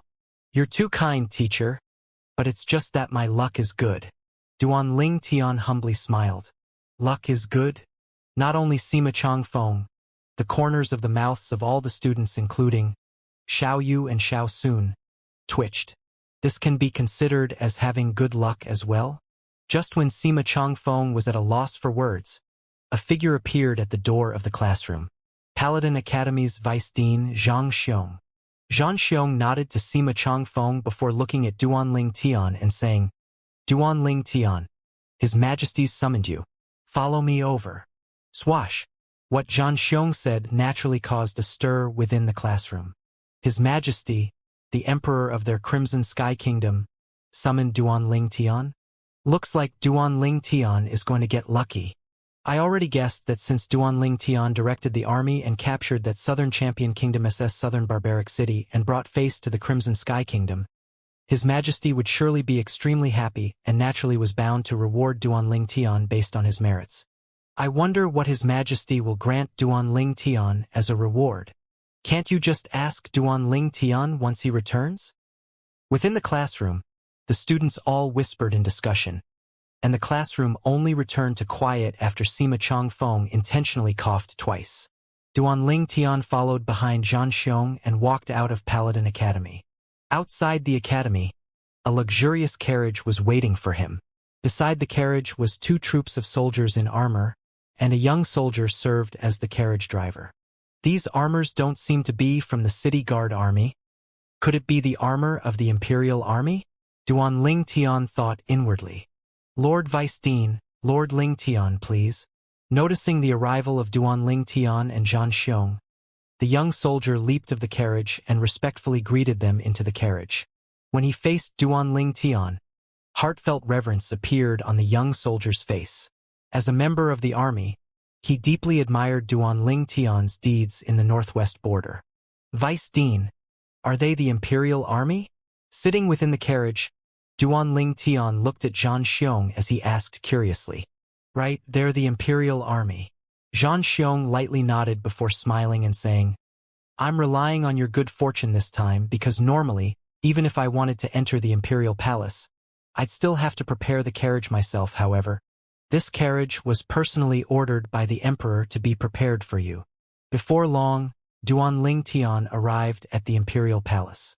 The Imperial Palace had a grand atmosphere and palaces stood in the distance, seeming magnificent and extraordinary. Presently, the carriage that carried Duan Ling Tian forward had entered the Imperial Palace and encountered little to no resistance before quickly arriving before a palace at the center of the Imperial Palace. Under the escort of the young soldier that served as the carriage driver, Duan Ling Tian and Zhang Xiong entered at the palace. Gold and jade glittered within the palace, causing anyone to be bedazzled by it. When he entered the palace, Duan Ling Tian noticed that there were already 4 people present. Divine Might Marquis Nye Yuan and his son stood at a side. And on the imperial throne in the middle, a 60-year-old man wearing a dragon robe sat firmly on the throne. Although aged, of the people Duan Ling Tian had seen, the majestic presence of a person with high status on him was the most oppressive. However, this bit of majestic presence was unable to cause any effect to Duan Ling Tian. Duan Ling Tian was able to guess that this 60-year-old man ought to be the current emperor of the Crimson Sky Kingdom. Moreover, beside the emperor, there was still another middle-aged man. The middle-aged man was dressed like a refined scholar and his eyes flickered with a sheen of wisdom. He also had a carefree expression and an extraordinary disposition. If Duan Ling Tian met such a figure at an ordinary occasion, he would surely secretly praise him in his heart. However, while facing this person now, a sense of vigilance arose within Duan Tian's heart, because when he'd just entered this palace, he'd noticed a faintly discernible killing intent enveloping him. That strand of killing intent flashed for a moment before vanishing, and if it wasn't for Duan Tian possessing the experiences and intuition that he'd accumulated from his previous life, he might not have been able to notice it. Duan Tian thought inwardly, and in next to no time, he'd guessed the identity of the middle-aged man. Besides Prime Minister Gu Yuting, there ought to be no one that would have such a demeanor and was capable of standing beside the Emperor of the Crimson Sky Kingdom. This Gu Yuting is actually releasing killing intent towards me. Duan Tian thought in his heart as he vaguely guessed some reasons. Presently, not only Paladin Academy, even the entire Imperial City was comparing the son of Gu Yuting, Gu Xian, with him, and they were imperceptibly stepping on Gu Xian as they praised Duan Tian. Presumably, this Gu Yuting released killing intent towards him because of this. The dignified Prime Minister of the Crimson Sky Kingdom had such a narrow breadth of mind. A sense of vigilance arose within Duan Tian's heart. He discerned that this Gu Yuting was extremely difficult to deal with and was a person who was adept at concealing his thoughts. After that killing intent from before flashed and vanished, Gu Yuting didn't reveal any other unusualness. Someone who was capable of restraining their feelings so perfectly would absolutely not be a simple figure. 1,000 blessings, Your Majesty. Zhan Xiong respectfully saluted the Emperor of the Crimson Sky Kingdom before lightly bowing. The Emperor nodded before slowly opening his mouth. Vice Dean Zhan Xiong, you may forgo formalities. Your Majesty. Duan Tian looked at the Emperor as he lightly nodded in salute. The Emperor lightly frowned when he saw Duan Tian's actions, whereas Gu Yuting, who stood beside him, had already shouted coldly in a loud voice, "Audacious? Duan Tian, why don't you kneel in salute when you see His Majesty? Could it be that you really think that since you've achieved some meritorious service, you can be compared to Vice Dean Zhan? Prime Minister Gu, His Majesty hasn't spoken, but when you make so much noise in front of His Majesty like this, I wonder what spot you're placing His Majesty in? As for whether I salute or not, frankly speaking, what the fuck does it have to do with you?" After Duan Tian had noticed Gu Yuting's killing intent towards him, he'd been filled with vigilance and hostility towards Gu Yuting. Now that Gu Yuting had tried to teach him a lesson right in his face, he instantly rebuked. Gu Yuting's face went gloomy, and the killing intent within his eyes appeared once again. At this moment, even Nie Yuan and Nie Fun had traces of bitter smiles on the corners of their mouths. This little Tian was actually so unrestrained before the Supreme Emperor of the Crimson Sky Kingdom, however. They weren't worried. Since they were here, Duan Tian would surely be fine. Ha ha ha ha. Right at this moment, the Emperor started laughing, and his aged face revealed a carefree and joyful smile before looking at Duan Tian. "You're Duan Tian?" "Yes." Duan Tian lightly nodded. When facing the Emperor, he was instead refined and courteous. "You're the only person who has clashed with the Prime Minister like this other than myself. The younger generation will surpass the older. The younger generation will surpass the older." The smile on the Emperor's face hadn't once halted. It was as if he was still thinking about the scene from before. Gu Yuting was slightly embarrassed, but he didn't say anything further. "Your Majesty, you flatter me. I only feel that Prime Minister Gu's reaction was too exaggerated. It's only just mere formality, so why rigidly adhere to it like so?" Duan Tian slowly said, in a neither humble nor arrogant manner. "Now that you put it this way, I'm slightly curious. Why don't you kneel?" The Emperor asked with a smile. "Your Majesty, in my eyes, under the entire heavens, besides the heaven and the earth, only my parents can make me kneel. Like the old saying, there's gold beneath a man's knees, and his knees only bend for the heavens, earth, and his parents." Duan Tian said, "There's gold beneath a man's knees, and his knees only bend for the heavens, earth, and his parents." The Emperor was stunned when he heard what Duan Tian said. He slowly pondered about this saying before laughing carefreely and joyously. As expected of someone who can lead a huge army of 100,000 to capture the southern champion kingdom's southern barbaric city without losing a single soldier. You actually have such haughtiness. However, you indeed have the qualifications. I permit you to be exempt from kneeling when you see me in the future. How about it? The emperor's mood seemed to be extremely good. But Prime Minister Gu Yuting didn't have such a great mood, and his eyes occasionally flickered with a trace of gloominess when he looked at Duanling Tian. The gloominess within Gu Yuting was something that one was utterly unable to notice unless one were to closely examine his eyes. "Thank you, Your Majesty." Duanling Tian hurriedly bowed and expressed his gratitude. The emperor looked at Duanling Tian as he directly said, "All right, I brought you here today mainly to grant you a reward. This time, you directed my Crimson Sky Kingdom's huge army of 100,000 to capture the southern champion kingdom's southern barbaric city without losing a single soldier, and this is a matchless meritorious service. Tell me, what do you want?"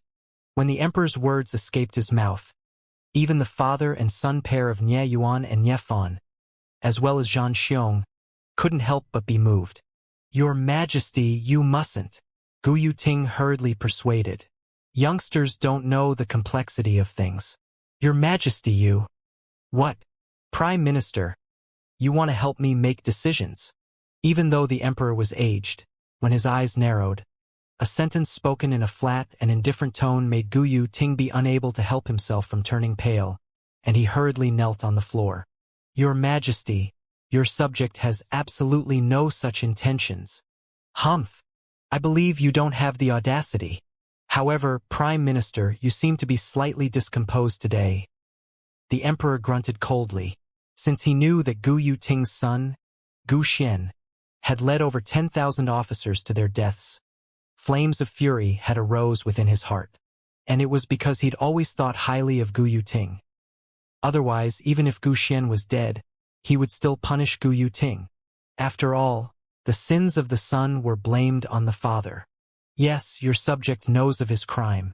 Your subject's thinking of his son, and your subject hopes your Majesty may pardon the offense. Gu Yuting hurriedly pleaded. "Rise," the emperor said indifferently, with a tone that didn't carry any feeling. "Thank you, Your Majesty." Gu Yuting stood up. Duanling Tian's eyes narrowed as he indifferently said, "Prime Minister Gu, according to my knowledge, Gu Xian returned to the imperial city over 2 months ago, right? You thinking of your son? I wonder what that means? Could it be that His Majesty has denounced Gu Xian and made Gu Xian repent in the prison?" After he finished speaking, he ignored Gu Yuting's enraged gaze, looked at the emperor, and respectfully said, "Your Majesty is wise." The emperor couldn't help but be stunned when he heard this. This little kid, what a formidable mouth he had. "Duanling Tian, tell me, what do you want?" The emperor returned to the earlier topic and once again asked Duanling Tian. Duanling Tian pondered for a moment before looking at the emperor and slowly saying, "Your Majesty, I want to ask you to specially authorize the establishment of an organization, then allow me to become the one in charge of this organization." "Oh!" The emperor felt like it was a slightly fresh idea when he heard what Duanling Tian said. "Then tell me, what organization do you want me to establish for you?" "The Embroidered Uniform Guard." When Duanling Tian spoke of these words, his eyes flickered with a strand of a bright light. The Embroidered Uniform Guard. It was also a dream of Duanling Tian during his previous lifetime. When he thought about the domineering Embroidered Uniform Guard in the ancient Ming dynasty in his previous lifetime, Duanling Tian palpitated with eager excitement. The Embroidered Uniform Guard, frankly speaking, was a special task organization within the Ming dynasty. In other words, a saber within the emperor's hand, and they had monstrous authority. Actually, Duanling Tian only wanted to have some fun and satisfy a craving. After all, not long in the future, he would be leaving the Crimson Sky Kingdom, and he didn't know if he would have the chance to try it in the future, or maybe even if he had the opportunity in the future, he might not have the mood anymore. The Embroidered Uniform Guard? Presently, not only was the emperor bewildered, but even Nie Yuan and Nie Fan, as well as Zhang Xiong and even Prime Minister Gu Yuting, all had bewildered expressions. Seeing the emperor interested, Duanling Tian stopped for a moment before saying, "Your Majesty, the so-called Embroidered Uniform Guard is an organization that is directly under Your Majesty's command. Besides Your Majesty, it cannot be interfered with by anyone else. As for the Embroidered Uniform Guard's function, it's to share the burdens of Your Majesty and fully sweep away all injustice within the Crimson Sky Kingdom. For example, to deal with someone who isn't respectful to Your Majesty, or, say, to find out who poisoned Your Majesty." When Duanling Tian spoke up to this point, besides the Emperor, the expressions of the other 4 people present went grim. Guyuting looked at Duanling Tian as he said, in a cold voice, "Duanling Tian, don't talk nonsense. His Majesty's status is lofty. Who would dare poison His Majesty?" However, what the Emperor said next caused Guyuting to be dumbstruck. The Emperor looked at Duanling Tian full of interest as he asked, You're able to discern that I have been poisoned? Your Majesty, not only can I discern that you've been poisoned, I can even discern what poison you've been infected with, and I even know that you've been poisoned for a few years. If it wasn't for Your Majesty's cultivation being deep, maybe you'd long since have." Although Duanling Tian didn't finish speaking, everyone present understood what Duanling Tian meant. "Your Majesty!" Nie Yuan, his son, and Zhan Xiong all looked at the Emperor and were surprised in their hearts. Did His Majesty just admit that he'd been poisoned? A trace of coldness arose within their hearts. Who the heck would actually dare to poison the Emperor of the Crimson Sky Kingdom? "If I agree to your request, will you really able to help me find the one that poisoned me?" The Emperor's gaze focused, and a dignified aura enveloped Duanling Tian. Actually, he'd investigated in secret for a long time for the person who poisoned him, but he returned empty-handed. Duanling Tian remained unmoved as he lightly smiled. "If Your Majesty agrees to my request, not only am I able to help Your Majesty find the person who poisoned Your Majesty, but I'm even able to cure the poison for Your Majesty." Meanwhile, Duanling Tian couldn't help but sigh in his heart. The spirit cleansing pill is really a good thing, and I can use it no matter where I go. "What?" The Emperor's originally tranquil expression couldn't help but be moved when he heard what Duanling Tian said. After all, even the guild master of the Alchemist Guild's main guild, a grade 6 alchemist, was helpless towards the poison he'd been infected with. He had practically accepted his fate. Based on his estimates, he could live for another half a year at most, so he had always asserted that he was sick to the public and not poisoned. Actually, with his cultivation, how could he possibly get sick? "You're really able to help me cure the poison?" The Emperor took a deep breath and stared fixedly at Duanling Tian with a slightly excited mood, as if he'd grabbed on to the last life-saving straw. If his poison were to be cured, he'd at least be able to live for another few tens of years. "Your Majesty, if you don't believe me, I can refine the medicinal pill to suppress the poison within your body right now. It's sufficient to suppress a portion of the poison within your body, and it will allow you to hold on for another year." Duanling Tian had a carefree expression, and his body emitted a strong self-confidence. "You are an alchemist?" The Emperor was stunned. "Chi!" With a flip of his hand, a strand of pill fire was vaguely noticeable on Duanling Tian's palm. Instantly, everyone present, besides Nie Yuan and Nie Fon, was stupefied. This Duanling Tian, besides a heaven-defying natural talent in the martial Dao and heaven-defying natural talent as a strategist, he even had such heaven-defying natural talent in alchemy? An 18-year-old grade 9 alchemist. The gloominess in Gu Yuting's eyes went even deeper as he sneered, "Duanling Tian, if a mere grade 9 alchemist could cure the poison for His Majesty, do you think you would have the chance to try?" Faced with Gu Yuting's mocking, Duanling Tian was too lazy to even pay attention to it. Before long, under the request of Duanling Tian, the Emperor ordered for a pile of medicinal materials to be gathered for Duanling Tian, and it was precisely a portion of the medicinal materials to refine a grade 9 spirit cleansing pill. Duanling Tian didn't ask the Emperor to prepare some of the medicinal catalysts within the medicinal formula.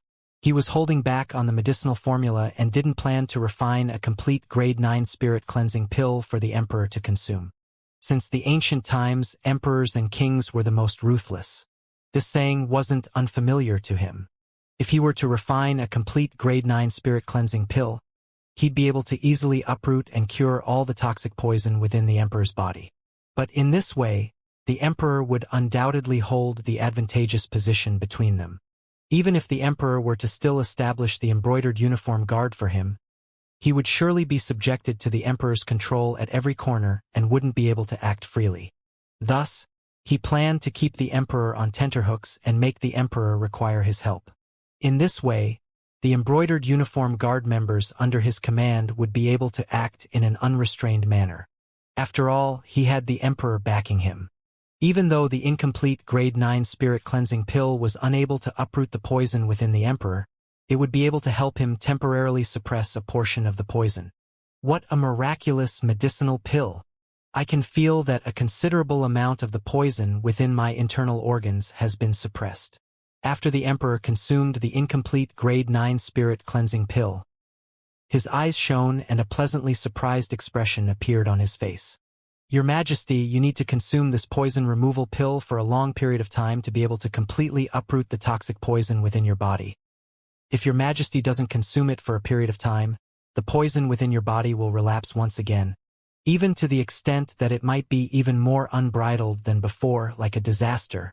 Thus, in the future, I will refine this poison removal pill for your Majesty in predefined intervals. Duan Ling Tian lightly smiled to the Emperor. His eyes had flowing lights that revolved within, and only he knew what he was thinking within his heart. Duan Ling Tian, why don't you simply refine some more poison removal pills for me? How about it? The Emperor looked at Duan Ling Tian with a burning gaze. As the Supreme Emperor of the Crimson Sky Kingdom, he naturally discerned what thoughts Duan Ling Tian had, and it was none other than wanting to coerce him. Moreover, if he wanted to live, he didn't have a choice. Your Majesty, this poison removal pill is extremely difficult to refine, and unless I recuperate and build up my energy for a month, I don't have the confidence to continuously refine it successfully. Duan Ling Tian naturally shirked away. Something was only valuable when it was rare.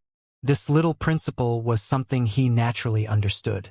Gu Yuting looked at Duan Ling Tian as he slowly said, Duan Ling Tian, since this is the case, then contribute the poison removal pill's medicinal formula. There's a considerable amount of alchemists within the Imperial Palace, and they can serve His Majesty much better. Prime Minister Gu, I'm truly sorry, but my medicinal formula won't be shared with anyone. Duan Ling Tian glanced at Gu Yuting with a calm gaze. Before Gu Yuting, he didn't have the mood to beat around the bush. Not even His Majesty? The corners of Gu Yuting's mouth had a trace of a sneer, as if he wanted to use the Emperor to compel Duan Ling Tian. Prime Minister Gu, you better not frighten me. If I were to be frightened by you and forgot the medicinal formula, in the end, even I wouldn't be able to refine it. At that time, if His Majesty doesn't have any poison removal pills to use and His Majesty's poison relapses, all the responsibility for the crime would be assumed by you. Duan Ling Tian's eyes narrowed as he smiled lightly. You! Gu Yuting's face went gloomy. Meanwhile, the Divine Might Marquis stood out and looked at the Emperor. Your Majesty, according to your subjects' knowledge, a medicinal formula has an extraordinary significance to an alchemist, and that poison removal pill's medicinal formula ought to be Duan Ling Tian's unique medicinal formula to an alchemist. A unique medicinal formula is even more important than their lives. What the Marquis says is true. Your Majesty, this is understandable. Zhan Xiong stood out as well and spoke for Duan Ling Tian. What? Could it be that you're all worried that I would seize this kid's medicinal formula? The Emperor smiled indifferently and looked at Duan Ling Tian. Duan Ling Tian, I grant your request. From this day forth, I will decree to establish the Embroidered Uniform Guard, and you will be the commander of the Embroidered Uniform Guard. As for the members of the Embroidered Uniform Guard, the Divine Might Marquis will be responsible for dispatching them. How about it? As he finished speaking, the Emperor looked at Nie Yuan. Your subject has no objection. Nie Yuan accepted the order. Thank you, Your Majesty. Duan Ling Tian nodded with a smile to the Emperor. Prime Minister Gu Yuting had an expression that was as unsightly could be. The Embroidered Uniform Guard. directly under the emperor and only took orders from the emperor. The embroidered uniform guard commander, Duanling Tian, was only responsible to the emperor and possessed the authority to act first and report to the emperor afterwards. Along with the emperor's decree, the entire imperial city was stirred by it. The embroidered uniform guard. This name was something that was unfamiliar to everyone before today, but now it made everyone become muddle-headed. When had such an organization ever appeared within the Crimson Sky Kingdom? Although I knew that Duanling Tian had performed a great meritorious service and that His Majesty the Emperor would heavily reward him, I never imagined it would be so exaggerated. Once the embroidered uniform guard is established, Duanling Tian, who's the commander of the embroidered uniform guard, will virtually be comparable to the spokesman of His Majesty the Emperor. It's too exaggerated. Once this embroidered uniform guard is formed, unrest will probably arise within the imperial city again. Duanling Tian, at the mere age of 18, he's practically already standing at the peak of the Crimson Sky Kingdom. It's truly difficult to imagine. Every corner within the imperial city was filled with similar discussions. Within the audience hall of the Divine Might Marquis estate. Little Tian, you're really quite bold, even daring to coerce His Majesty the Emperor. The Divine Might Marquis Yuan shook his head and smiled.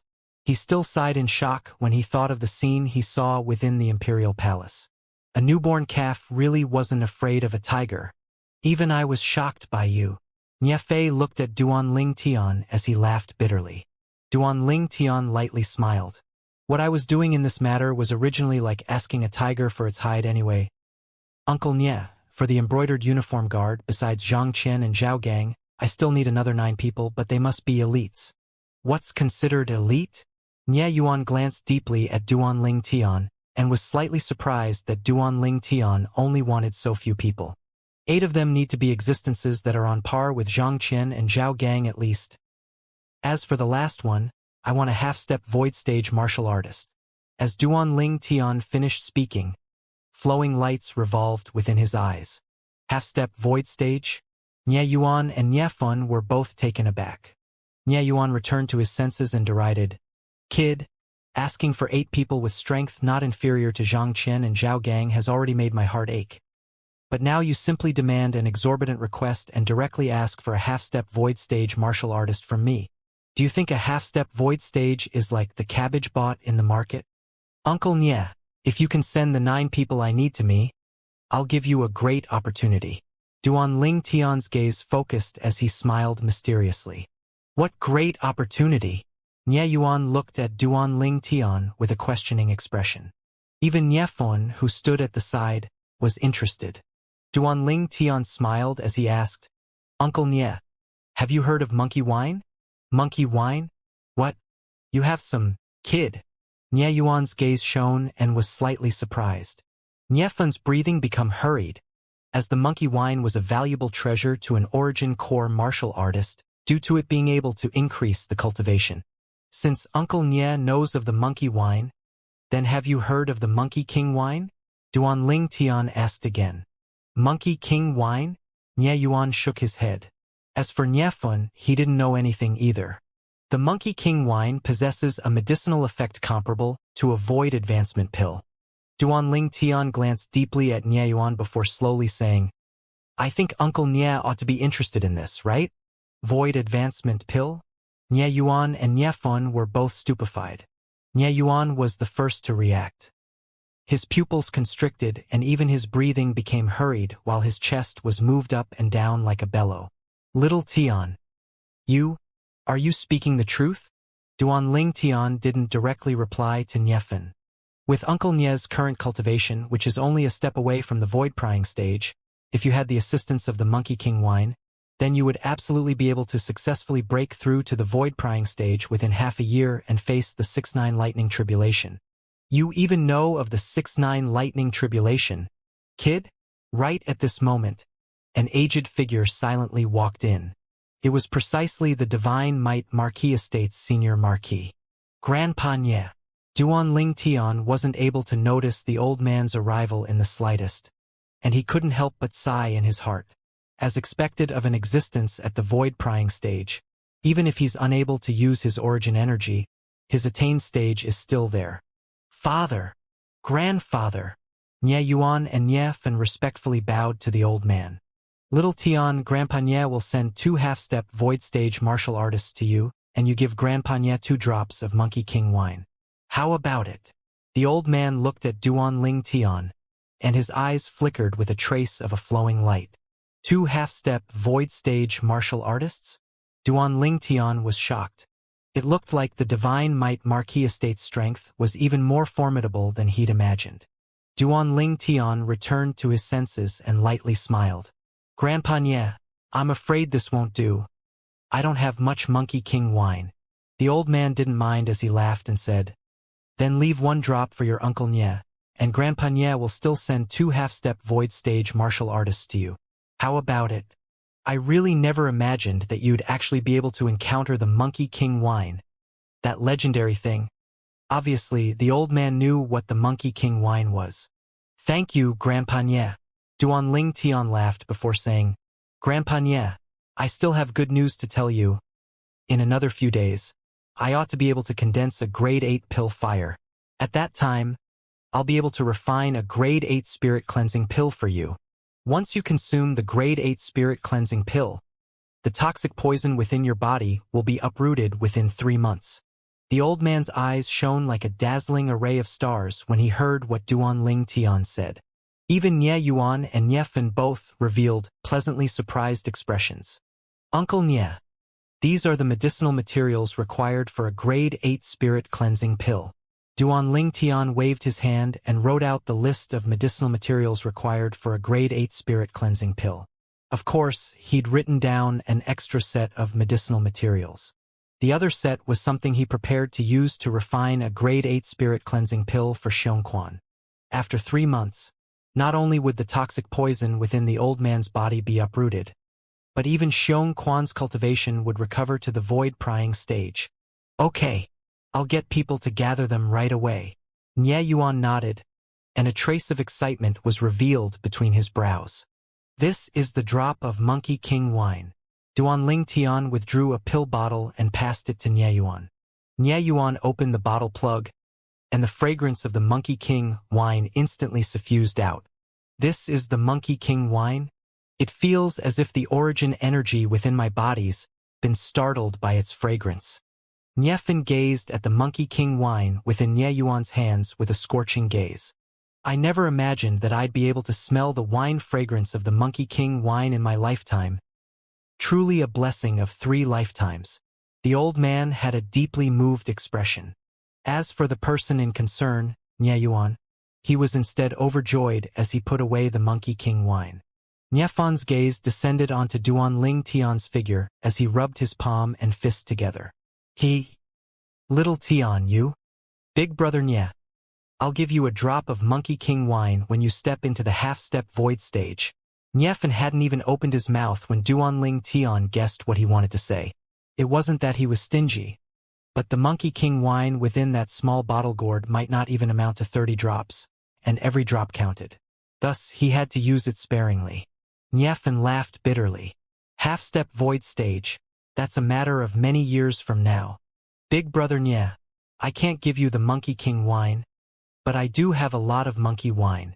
Duan Ling Tian raised his hand, and within his hand was a wine jug. Instantly, the fragrance of the monkey wine suffused out into the air via the mouth of the wine jug. Good wine! The gazes of the 3 Nye family members abruptly shone. In next to no time, all 3 of them tasted the monkey wine one by one. Nye Fan, who sat cross-legged on the spot after he drank the monkey wine, calmed his heart as he circulated his cultivation method, only opening his eyes after quite some time. Just a little more and I'll be able to break through.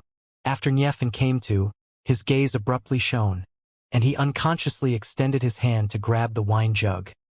However, he noticed that the wine jug was completely empty. Where's the wine? Nye Fan had a stunned expression. Uncle Nye and Grandpa Nye drank it. Duan Ling Tian shook his head with a smile. Before Nye Fan could react, Duan Ling Tian slipped away at once, and he didn't forget to remind the old man and Nye Yuan, Grandpa Nye, Uncle Nye, I'll leave the matter of my embroidered uniform guard members to you. I'll come here to get them tomorrow. Grandfather, father, how could the both of you not leave anything for me? I only drank a cup. 1 cup. Nya Fun had a bitter expression as he complained. Stupid kid. If you have the time to complain here, then why don't you ask little Tian for a jug of monkey wine? The old man shook his head. Right? How could I have forgotten? He was extremely stingy on the Monkey King wine, but he can't be that stingy on the monkey wine, right? Niefan hurriedly stood up and ran after Duanling Tian, only to notice that Duanling Tian had long since vanished without a trace. What a kid! No wonder he left in such a hurry. Niefei had a helpless expression. After leaving the Divine Might Marquis estate, Duanling Tian directly returned home and shut himself up within his room. Then he started refining the dragon blood pill. After an hour, the dragon blood pill was completed. Duanling Tian finally completed the tempering of his fleshly body for the 9th level of the core formation stage after consuming the dragon blood pill.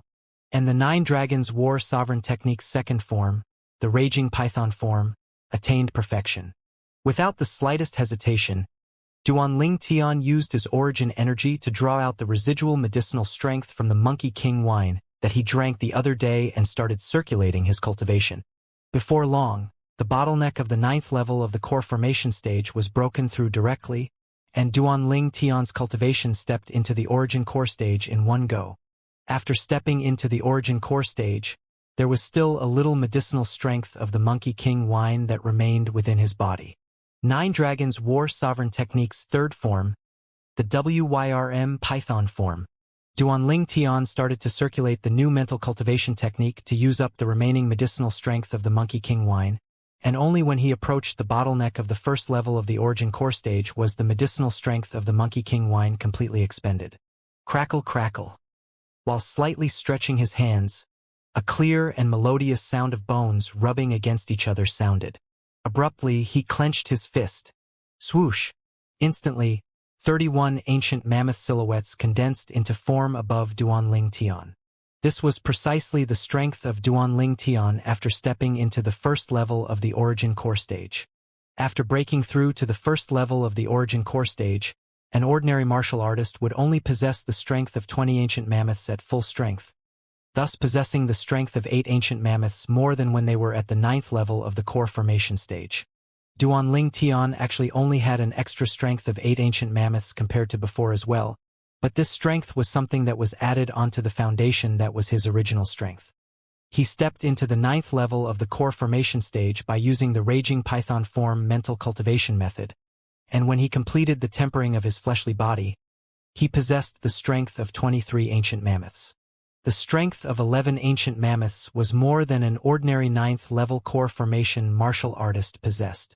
And now, Duanling Tian, who'd broken through to the 1st level of the origin core stage, still possessed an extra strength of 11 ancient mammoths compared to an ordinary martial artist with similar cultivation level. The 3rd form of the 9 Dragons War Sovereign Technique, the WYRM Python form, seems to not have tempering of the fleshly body anymore.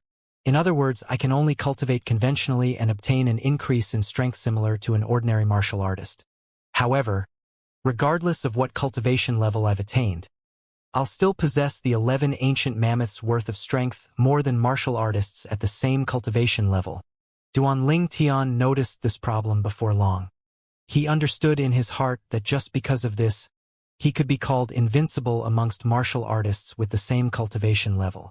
However, as his cultivation level increases, his strength will slowly come closer and closer to a martial artist with the same cultivation level as him, and his advantage will slowly become smaller. Duanling Tian felt a trace of pressure. I must diligently cultivate.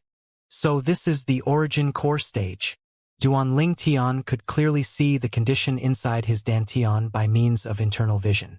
Currently, the inside of his dantian, the place where there was originally origin energy in the form of dispersed mist, had actually condensed into an origin core. The origin core was entirely white as snow, and was precisely condensed from origin energy. The origin core stage's name was precisely derived from this, and the strength of an origin core stage martial artist was stored within the origin core that was in the dantian. If the dantian were to be crippled, the origin core would lose its support and completely disappear, similar to the origin energy in the entire body dispersing. Just like Su Tong and Xue Lang, who Duanling Tian crippled that time. In next to no time, Duanling Tian went to the rear courtyard to look for the two little girls and his mother, and he passed a pill bottle into each of their hands. Within each pill bottle was a drop of Monkey King wine. "Young master, what's this?" Ku'er had a curious expression as she asked. Li Fei and Li Ro looked at Duanling Tian as well. "This is Monkey King wine. Ku'er, haven't you broken through to the 9th level of the core formation stage? As long as you consume this Monkey King wine and circulate the cultivation method you're cultivating, it's sufficient to assist you in breaking through to the origin core stage." Duanling Tian laughed as he said to Li Fei, "Little Fei, it's the same for you. Your current cultivation is only a tiny bit away from breaking through to the 9th level of the core formation stage. By relying on this drop of Monkey King wine, you'll not only be able to break through the bottleneck and step into the 9th level of the core formation stage, you even have a chance to break through to the 1st level of the origin core stage in one go." Needless to say, what Duanling Tian said caused the two little girls to have excited expressions, and they directly returned to their rooms to cultivate. "Mom, you go cultivate as well." Duanling Tian looked at Li Ro and lightly smiled. Li Ro lightly nodded before following behind Ku'er and Li Fei to return to her room. Duanling Tian left the house and found a clothing store. Then he made to order 13 sets of volator robes according to the memories from his previous lifetime. "How long before it's done?" Duanling Tian asked the manager. "Customer, these 13 sets of clothes and personal adornments you've ordered are all extremely complicated. So even if I were to accelerate the work, I'm afraid it will require 3 days," the manager slowly said. 3 days. Duanling Tian frowned. "It's too long. Think of another way." Duanling Tian raised his hand, and besides the money that he paid earlier, he put down another 10,000 silver. The manager's pupils constricted and he hurriedly nodded. "Customer, I understand. I'll get a few more people to accelerate to work through the night, and it'll definitely be completed tomorrow." "Okay." Duanling Tian nodded. Then he turned around to leave. He then found a weapon store and ordered 13 saber sheaths. Next, he bought some materials required for weapon crafting. After returning home, he refined these materials into 13 spirit sabers. Volator robes, embroidered spring saber. This was the true embroidered uniform guard. A trace of a smile appeared on the corners of Duanling Tian's mouth. After the Crimson Sky Kingdom's emperor established the organization known as the Embroidered Uniform Guard, the emperor also drew out a vast courtyard house within the inner city as the residence of the Embroidered Uniform Guard. When Duanling Tian arrived at the courtyard house, he noticed that there was already someone waiting there. "Commander Duan." Duanling Tian had only just entered the courtyard house when a middle-aged man walked over to greet him. The middle-aged man was wearing the armor of the Imperial Army, and traces of dignity were revealed from between his brows. He obviously wasn't an ordinary soldier. "You recognize me?" "You are?" Duanling Tian asked wonderingly. "Commander Duan, I'm the Imperial Army's Captain Meng Yang. His Majesty ordered me to pass these to Commander Duan." In next to no time, Meng Yang passed a pile of order tokens to Duanling Tian. These order tokens were all exactly the same, besides one of them, which was comparatively special. All of the order tokens had a similarity. They all had 3 words engraved on top. Embroidered Uniform Guard. "Captain Meng, thank you for the trouble." Duanling Tian received the order tokens and nodded with a smile to Meng Yang. "Commander Duan, you're most welcome." Meng Yang replied with a smile. Although it was only an 18-year-old youth that stood before him, he didn't dare look down upon Duanling Tian in the slightest. What a joke! This youth was the most popular figure within the Crimson Sky Kingdom's army right now. Since becoming aware of the establishment of the organization known as the Embroidered Uniform Guard, an unknown amount of people would fight for a chance to join it. "Commander Duan." Meng Yang looked at Duanling Tian and seemed to be hesitant. "Captain Meng, is there something else?" Duanling Tian asked. "Commander Duan, I wonder if there is a lack of personnel in your Embroidered Uniform Guard?" Meng Yang asked. Duanling Tian laughed as he asked, What? Captain Meng, are you thinking of abandoning the Imperial Army to join my embroidered uniform guard? No, it's a brother of my subordinate. He especially admires Commander Duan. Meng Yang shook his head. So long as there isn't a problem with his character, and his cultivation is at the 7th level of the nascent soul stage or above, then the embroidered uniform guard will take him. Duan Ling Tian said slowly. Meng Yang was dumbstruck when he heard what Duan Ling Tian said. 7th level of the nascent soul stage? Even he, who was the captain of the Imperial Army, was only at the 7th level of the nascent soul stage. Meng Yang fiercely gulped down a mouthful of saliva and asked slightly hesitantly, Commander Duan, can it be that your embroidered uniform guard only recruits people at the 7th level of the nascent soul stage or above? Duan Ling Tian nodded. Exactly, this is the lowest threshold. Lowest threshold? Meng Yang noticed that his heart was going to jump out at any moment. Good heavens! This Commander Duan was really no ordinary person. Along with the departure of Meng Yang, in next to no time, the lowest threshold requirement for the embroidered uniform guard spread throughout the Imperial Army and even throughout the Imperial City. The embroidered uniform guard's lowest threshold for acceptance was the 7th level of the nascent soul stage. For some time, it became the laughingstock of the entire Imperial City, as they all felt that the commander of the embroidered uniform guard, Duan Ling Tian, was indulging in the wildest of fantasies. How could an existence above the 7th level of the nascent soul stage be someone he could recruit just because he wants to? The sky was filled with red clouds at dusk. Imperial City, at the City Guard Army's campsite. 13 tall and big horses stood still before the campsite's entrance. Then 13 figures jumped off to descend to the ground. These 13 people wore standardized volata robes. On each of their waists hung an order token and a narrow and long saber, the embroidered spring saber. A youth took the lead among the 13 people. A trace of immaturity could be vaguely noticed in the youth's handsome face. One could tell that the youth was about to turn 19 and become a young man. Who are you all? The 10 armored soldiers who stood guard before the entrance to the City Guard Army's campsite glared fiercely when they saw the 13 approaching people. Presumptuous! The youth in the lead snorted coldly as his cold and indifferent gaze swept past the City Guard Army soldiers. He paid no attention to them as he directly entered the City Guard Army's campsite. You all! One of the soldiers took a step forward, wanting to block their path. However, he was instead pulled back by one of the soldiers beside him. What are you doing? Don't you see that someone is forcing their way into our City Guard Army's campsite? The soldier that intended to block them frowned. Have you gone insane? Didn't you see the order token on their waists? They're the embroidered uniform guard.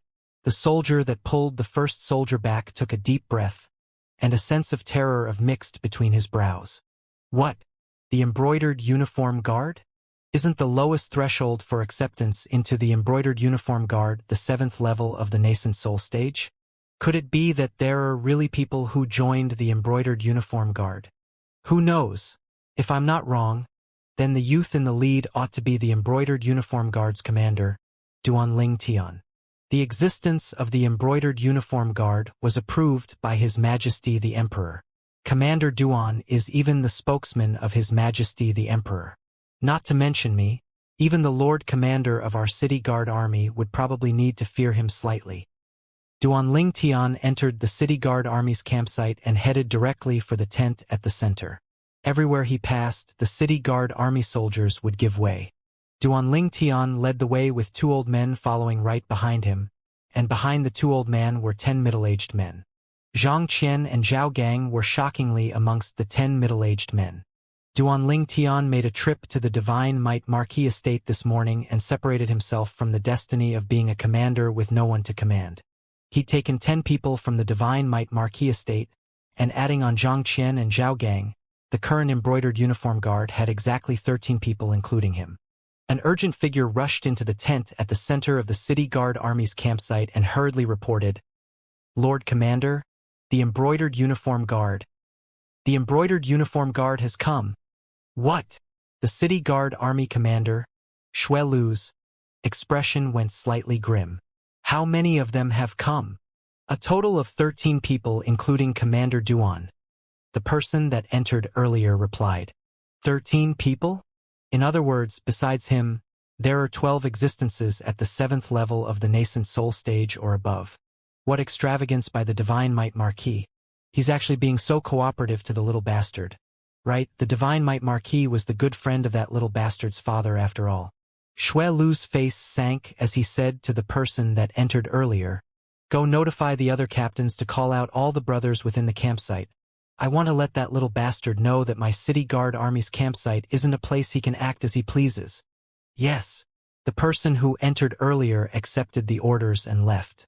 Duan Ling Tian, you're really fortunate. Even the nascent soul martial artist I sent wasn't able to claim your life. However, today, since you've brought people over to my city guard army's campsite to behave atrociously, then I'll make this trip your last. Traces of breathtaking coldness flickered within Xue Lu's eyes. Outside, Duan Ling Tian arrived near the center tent and stopped his footsteps. The 12 behind him stopped in tow. Meanwhile, the soldiers that were garrisoned within the city guard army campsite dashed over. And for some time, the ground trembled and the mountains swayed. The group of city army guard soldiers surrounded Duan Ling Tian's group like a bucket surrounding water, causing them to have no path to escape. In next to no time, Duan Ling Tian met Xue Lu once again. Xue Lu walked over in large strides. His face was filled with a bloodthirsty smile. Duan Ling Tian, I never imagined that you'd actually deliver yourself to me on your own accord. In the outside, you have the identity as the commander of the embroidered uniform guard, and I'd perhaps be apprehensive about killing you. But now that you've forced entry into my city guard army's campsite for no reason, even if I do kill you, I think His Majesty wouldn't blame me. Duan Ling Tian never imagined that Xue Lu would threaten to kill him the moment he appeared. Looks like it was really correct of him to come today. Xue Lu, you're as conceited as before. Didn't you say I'd definitely die that day? Aren't I still alive and well? The corners of Duan Ling Tian's mouth curled into a mocking smile when faced with Xue Lu's provocation. You! Xue Lu's face sank. If it wasn't for the arrival of your Duan clan's Grand Elder, you would have been a corpse back then. However, it's the same today. I have to say, you really caused me to be extremely surprised. You set the threshold for acceptance into the embroidered uniform guard so high, but the Divine Might Marquis actually gave you 12 people. You know they're people the Divine Might Marquis gave me? Duan Ling Tian was slightly surprised. Humph! What I know is beyond your imagination. Xue Lu sneered. Duan Ling Tian's eyes narrowed as he focused his gaze onto Xue Lu and slowly said, Commander Xue, I came here today mainly to talk about the incident from 5 months ago with you. The person you sent to kill me has already died within the desolate wilderness. I'm here today to settle the accounts between us. I won't be greedy. Just give me 10 million silver as fees to help me get over my shock. How about it? The surrounding city guard army soldiers were dumbstruck when what Duan Ling Tian said entered their ears. 10 million silver and it's not being greedy? Is this commander of the embroidered uniform guard joking? Duan Ling Tian. Looks like you already know it all. Xue Lu's gaze went slightly cold. You have some ability, actually being able to pry open my subordinate's mouth. What, Commander Xue Lu, are you admitting it? Duan Ling Tian asked with a laugh. So what if I admit? Xue Lu sneered, and his eyes revealed a bone-piercing coldness. Then quickly hand over the fees for helping me get over my shock, so I can take my brothers to have a few drinks. The corners of Duan Ling Tian's mouth curled into a deep smile. You still want to collect fees? Xue Lu started laughing wildly and arrogantly, laughing without restraint. Duan Ling Tian, you seem to have not figured out the circumstances. Could it be that you think these few people you brought can go against my thousands of city guard army officers? Let me tell you, if everyone here spits at you, it would be sufficient to drown you all to death. Looks like you're extremely confident, Commander Xue. Duan Ling Tian had a carefree expression. However, a sense of mocking jumped within his eyes. Humph! Duan Ling Tian, don't think that you are a truly great figure just because you've obtained the title of Embroidered Uniform Guard Commander. Let me tell you, you're nothing before me. Lu extended his hand to point at Duanling Tian's face, and his saliva sprayed out as he spoke in a condescending tone. Duanling Tian's face went cold. Whether it was this life or his previous lifetime, what he hated the most was someone pointing at his face as they preached. There was once a mercenary who'd come from the most outstanding Navy SEAL forces of M Nation that pointed at this face and spouted a bunch of nonsense. So Duanling Tian directly smashed open his skull. Kill him! Right at the same time that the killing intent on Duanling Tian's body rushed into the sky, Duanling Tian's incomparably cold and indifferent voice followed. Kill me? Lu started laughing with a face full of mocking and disdain. However, in next to no time his smile froze, because his head had already left his body. Bang! A pillar of blood gushed out, and most of the city guard army soldiers present weren't even in time to react when they noticed that their commander's head had already left his body. In the next moment, they saw that one of the old men behind Duanling Tian had drops of fresh blood sprinkled down his feet as he put away his narrow saber. The captains of the city guard army all looked at the old man with a stupefied expression, with faces filled with disbelief. They only saw the old man transform into an afterimage and even weren't in time to see clearly how many ancient mammoth silhouettes had actually appeared above the old man before their commander was killed. They were absolutely sure that this old man was at least in existence at the 9th level of the nascent soul stage. His strength was absolutely not inferior to their commander, and because he attacked unexpectedly, he was able to kill their commander with a single strike. Humph! Duanling Tian snorted coldly. Then he slowly turned around with the 12 members of the embroidered uniform guard that wore volator robes and had embroidered spring sabers on their waists and walked out of the campsite in large strides. Everywhere they passed, the officers of the city guard army made way. Now that the commander had died, they naturally wouldn't be stupid enough to rush up and seek death. The people who this commander of the embroidered uniform guard brought weren't only at the 7th level of the nascent soul stage. Amongst them were even 9th level nascent soul stage powerhouses. The 9th level of the nascent soul stage, in terms of strength, was capable of becoming a commander of any army within the Crimson Sky Kingdom. However, now they willingly followed behind this embroidered uniform guard commander and served him. After Duanling Tian leaped up onto his horse after walking out of the city guard army's campsite, a trace of a smile appeared on his face. This feeling is indeed satisfying. Today was truly enjoyable. If someone were to know of Duanling Tian's current thoughts, it was a mystery as to what their expression would be. Right when Duanling Tian and his 12 subordinates returned to the embroidered uniform guard's residence, a shocking piece of news spread out from within the city guard army's campsite to instantly sweep over the entire imperial city. The embroidered uniform guard's commander Duanling Tian had brought along 12 embroidered uniform guards and forced entry into the city guard army's campsite. He then killed the city guard army's commander Lu and left leisurely. This piece of news completely muddled many people who didn't look favorably upon the embroidered uniform guard, and even secretly mocked the embroidered uniform guard's commander Duanling Tian as a commander with no one to command. The threshold for acceptance into the embroidered uniform guard is so high, but it's still able to recruit 12 people? 12 existences at the 7th level of the nascent soul stage or above. This group of embroidered uniform guards are practically an elite composition, representing quality over quantity.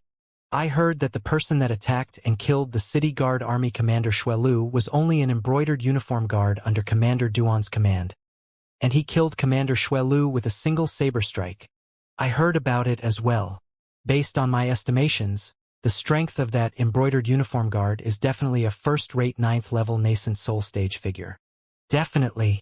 If he isn't at the 9th level of the nascent soul stage, how could he possibly attack unexpectedly and kill Commander Lu, who's also at the 9th level of the nascent soul stage? The embroidered uniform guards were bound to shock the entire imperial city tonight. It had only been a few days since His Majesty the Emperor of the Crimson Sky Kingdom passed down the decree to establish the embroidered uniform guard, and the embroidered uniform guard had already killed the city guard army's commander, Lu.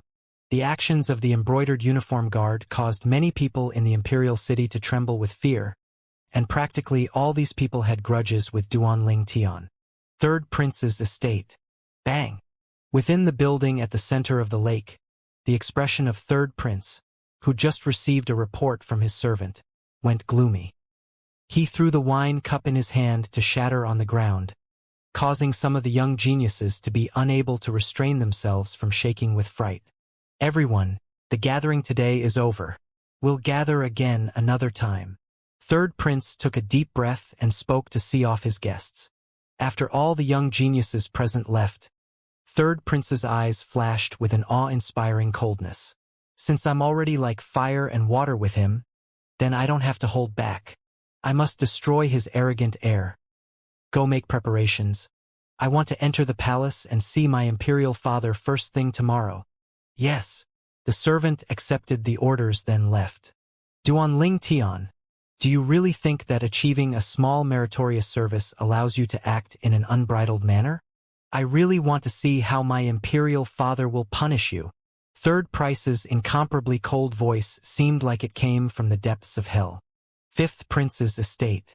Within the pergola, the white-browed old man was respectfully reporting to the Fifth Prince about the matter that was spread and gave rise to much discussion in the imperial city. What? Duan Ling Tian actually brought along his subordinate embroidered uniform guards and killed Xue Lu. Fifth Prince was startled by this news. Then his face sank. He really hesitates for nothing and is unscrupulous. Your Highness, I heard that the one who carried out the deed was one of his subordinate embroidered uniform guards. That embroidered uniform guard ought to be in existence at the 9th level of the nascent soul stage. Slight fear was contained within the white-browed old man's tone. Looks like the Divine Might Marquis is still concerned about the friendship he had with Duan Rufeng all those years ago, and actually went to such great lengths to send a 9th level nascent soul stage martial artist for Duan Ling Tian to order about. Fifth Prince's eyes flickered with coldness, and his tone was depressed and low. Your Highness, what should we do now? The white-browed old man asked. The Fifth Prince flicked his sleeve and said, with cold and indifferent voice, Humph, now we don't have to do anything. I'll go to the palace to see my imperial father tomorrow.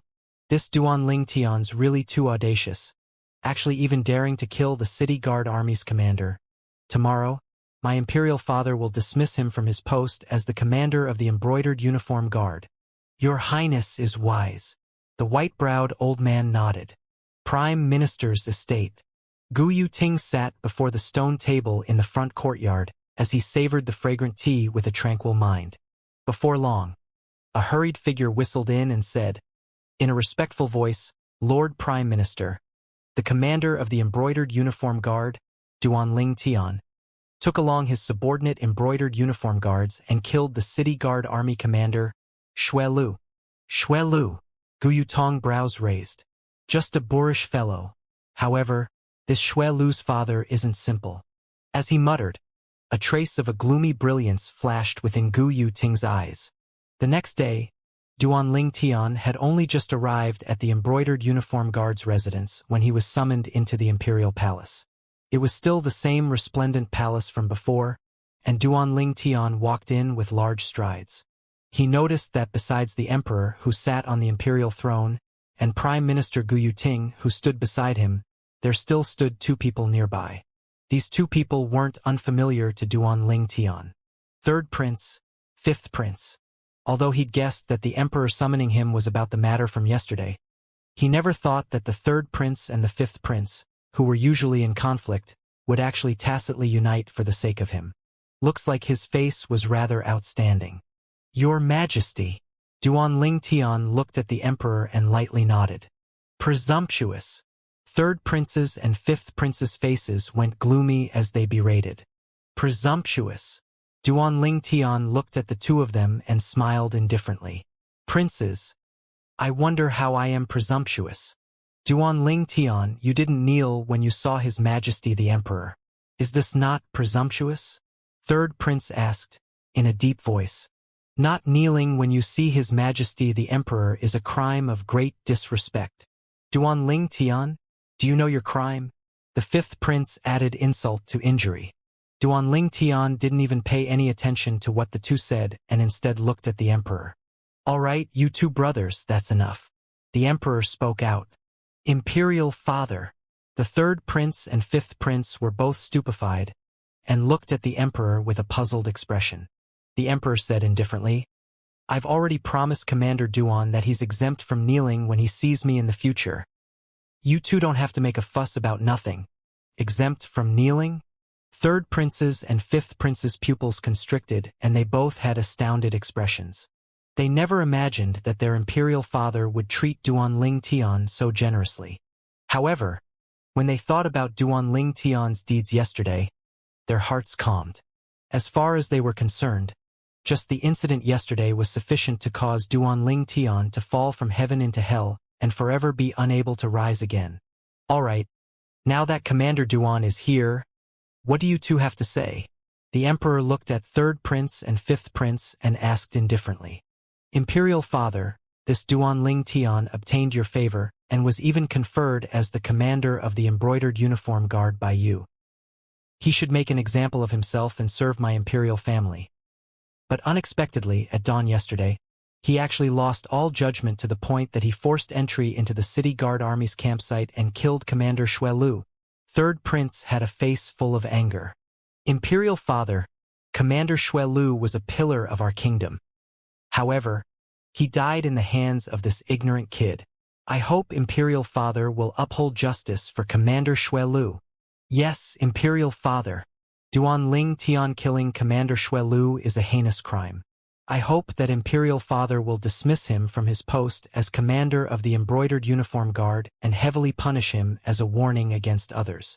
The fifth prince joined in and pleaded as well. From beginning till the end, Duan Ling Tian had a carefree expression, as if he didn't care about what was happening before him. And in actuality, Duan Ling Tian indeed didn't care about what was happening. As to him, this was all just a farce. Commander Duan, what's this about? The emperor's gaze descended onto Duan Ling Tian. Duan Ling Tian understood the moment he saw the emperor's calm gaze that the emperor absolutely didn't just find out about the matter and probably had found out last night. Now he was just putting on an act before the third and fifth princes. The emperor's gaze seemed to have a trace of meaning mixed within. Duan Ling Tian saw through what this trace of meaning meant, and it was that the emperor hoped that Duan Ling Tian would give him a way to extricate himself. Although for the sake of him being the only one capable of refining the poison removal pill, it would be impossible for the emperor to punish him, but the emperor was the emperor after all, and he possessed supreme dignity. Your Majesty! Duan Ling Tian gave the emperor a gaze that said he understood, then slowly said, "The differences between me and Xue Lu all arose because of his son, Xue Lang. I presume your Majesty has heard of it. However, your Majesty doesn't know that nearly 5 months ago, during the journey I followed the Crimson WRM army to leave the imperial city and head to the northwest border, someone wished to kill me. You can imagine how if that person was successful, then I'd be unable to cooperate with the border army and the Crimson WRM army to capture the southern barbaric city and spread the might of my Crimson Sky Kingdom." Duan Ling Tian said with a clear voice. "There was still such an incident?" The emperor's face sank. "Do you know who it was?" Duan Ling Tian nodded. "This is exactly what I want to say next. That person was a member of the City Guard Army, who was acting under the orders of the City Guard Army commander, Xue Lu, to sneak into the Crimson WRM army with a desire to kill me on the way and take revenge for his son. Nonsense. Bullshit. Third prince and fifth prince spoke at almost the same instant. However, under the dignified gaze of the emperor, they both shut their mouths. Continue. The emperor looked at Duan Ling Tian. Duan Ling Tian nodded.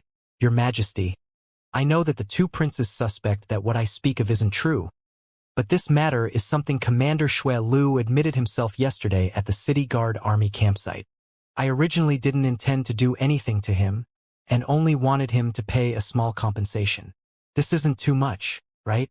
However, that Xue Lu didn't appreciate my kindness. He threatened to kill me and the embroidered uniform guards under my command. All this is something the thousands of soldiers within the City Guard Army campsite heard with their own ears. If the two princes don't believe it, feel free to investigate. As Duan Ling Tian finished speaking, he looked at the third prince and fifth prince. Their faces instantly sank. Duan Ling Tian continued. In the end, for the sake of self-preservation, I could only order the embroidered uniform guards under my command to kill Xuelu before he killed me otherwise. The one that died would have been me and my embroidered uniform guards. I hope your majesty understands. The emperor nodded. Imperial father. Right at this moment, a clear and melodious voice that was pleasing to the ear sounded. Then a drop-dead gorgeous figure walked swiftly over under the escort of palace maids. This was a young girl with a peerless appearance that caused one to be unable to restrain oneself from being lost within her beauty with just a glance. Princess Bai Yao. Duan Tian was slightly surprised, as he'd never thought that he would meet Princess Bai Yao here. Bai Yao, you seem to be in such a hurry. Do you have some urgent matter? The emperor's face revealed a trace of amiableness when he saw Bai Yao. This was something that wasn't present when he faced third prince and fifth prince, and it was sufficient to show how much he doted upon this daughter of his. Imperial father, I heard you're going to punish Commander Duan, right? Imperial father, can you not punish Commander Duan? He wouldn't kill another without a reason. Princess Bai Yao was slightly short of breath as she spoke. Instantly, everyone present was stunned, as no one had expected that Princess Bai Yao coming over in such a hurry was actually to plead on behalf of Duan Tian. Third prince and fifth prince's expression was incomparably gloomy. As for the emperor, he glanced at Duan Tian deeply.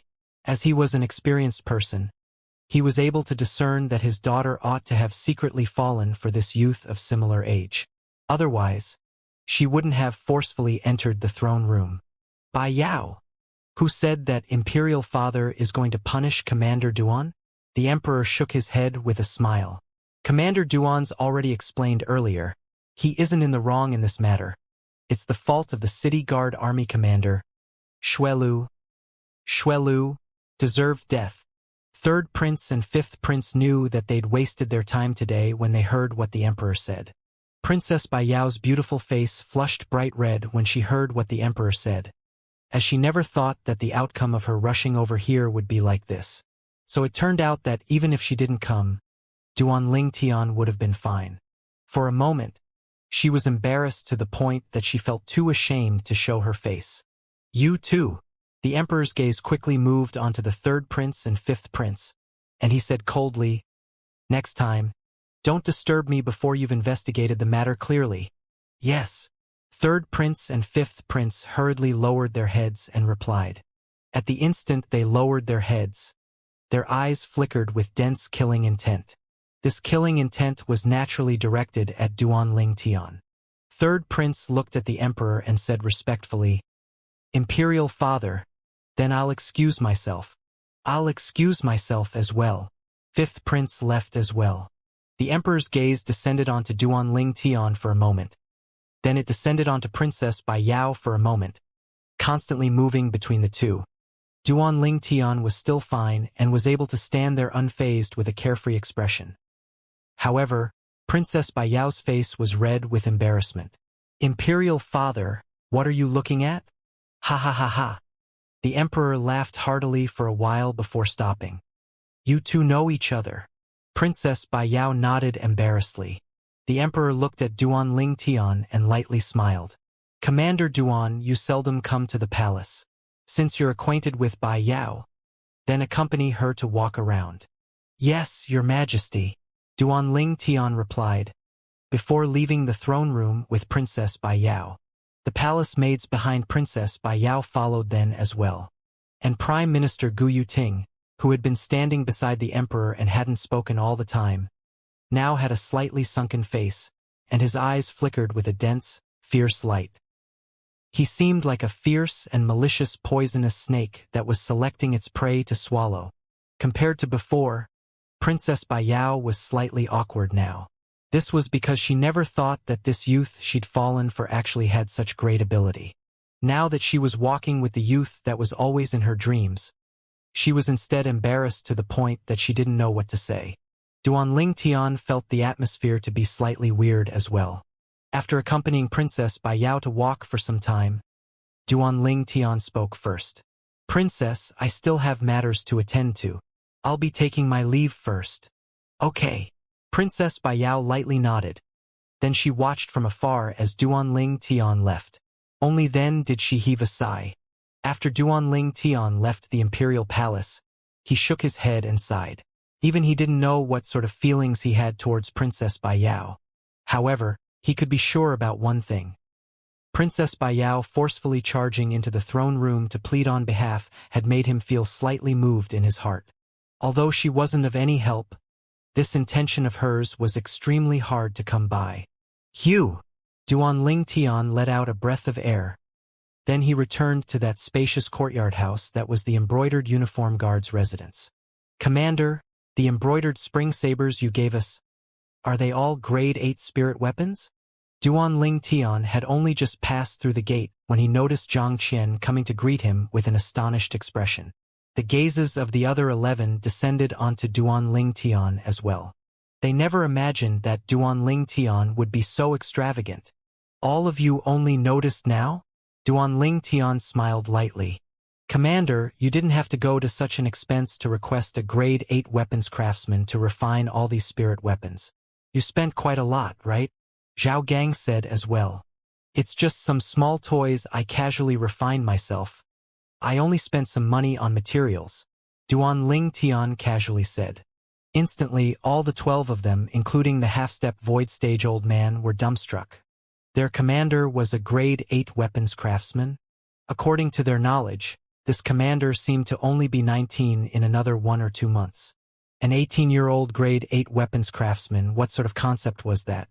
Commander, if my feeling isn't wrong, these grade 8 spirit weapons are all capable of providing an entire 20% amplification in strength, and are much better compared to spirit weapons refined by ordinary grade 8 weapons craftsmen. The old man that killed Commander Shui Lu yesterday couldn't refrain from saying. Old Hong, you have a good eye.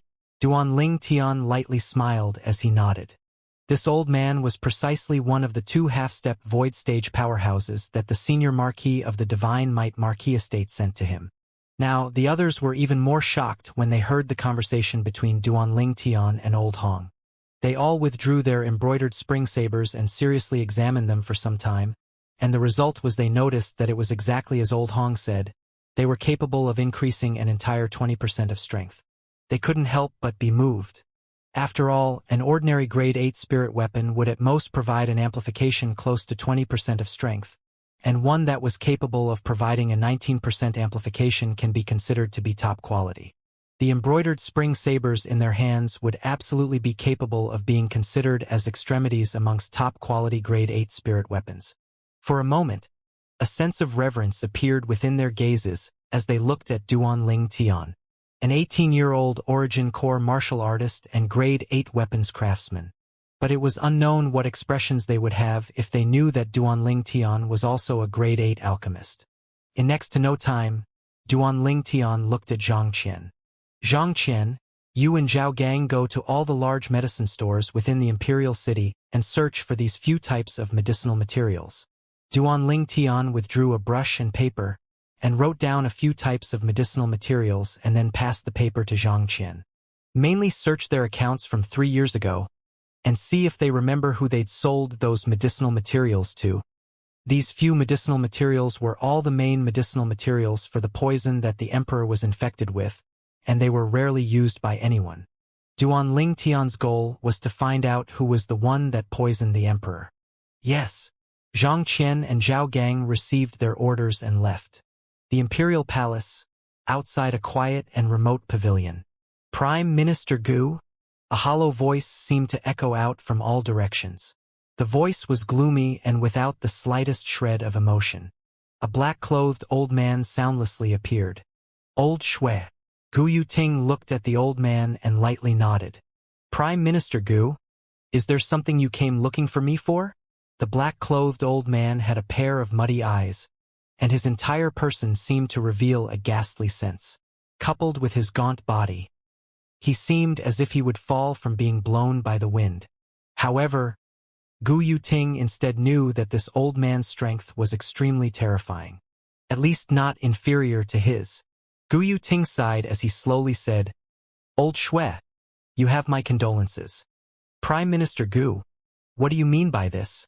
The ghastly aura on the old man seemed to become slightly deeper when he heard what Gu Yuting said.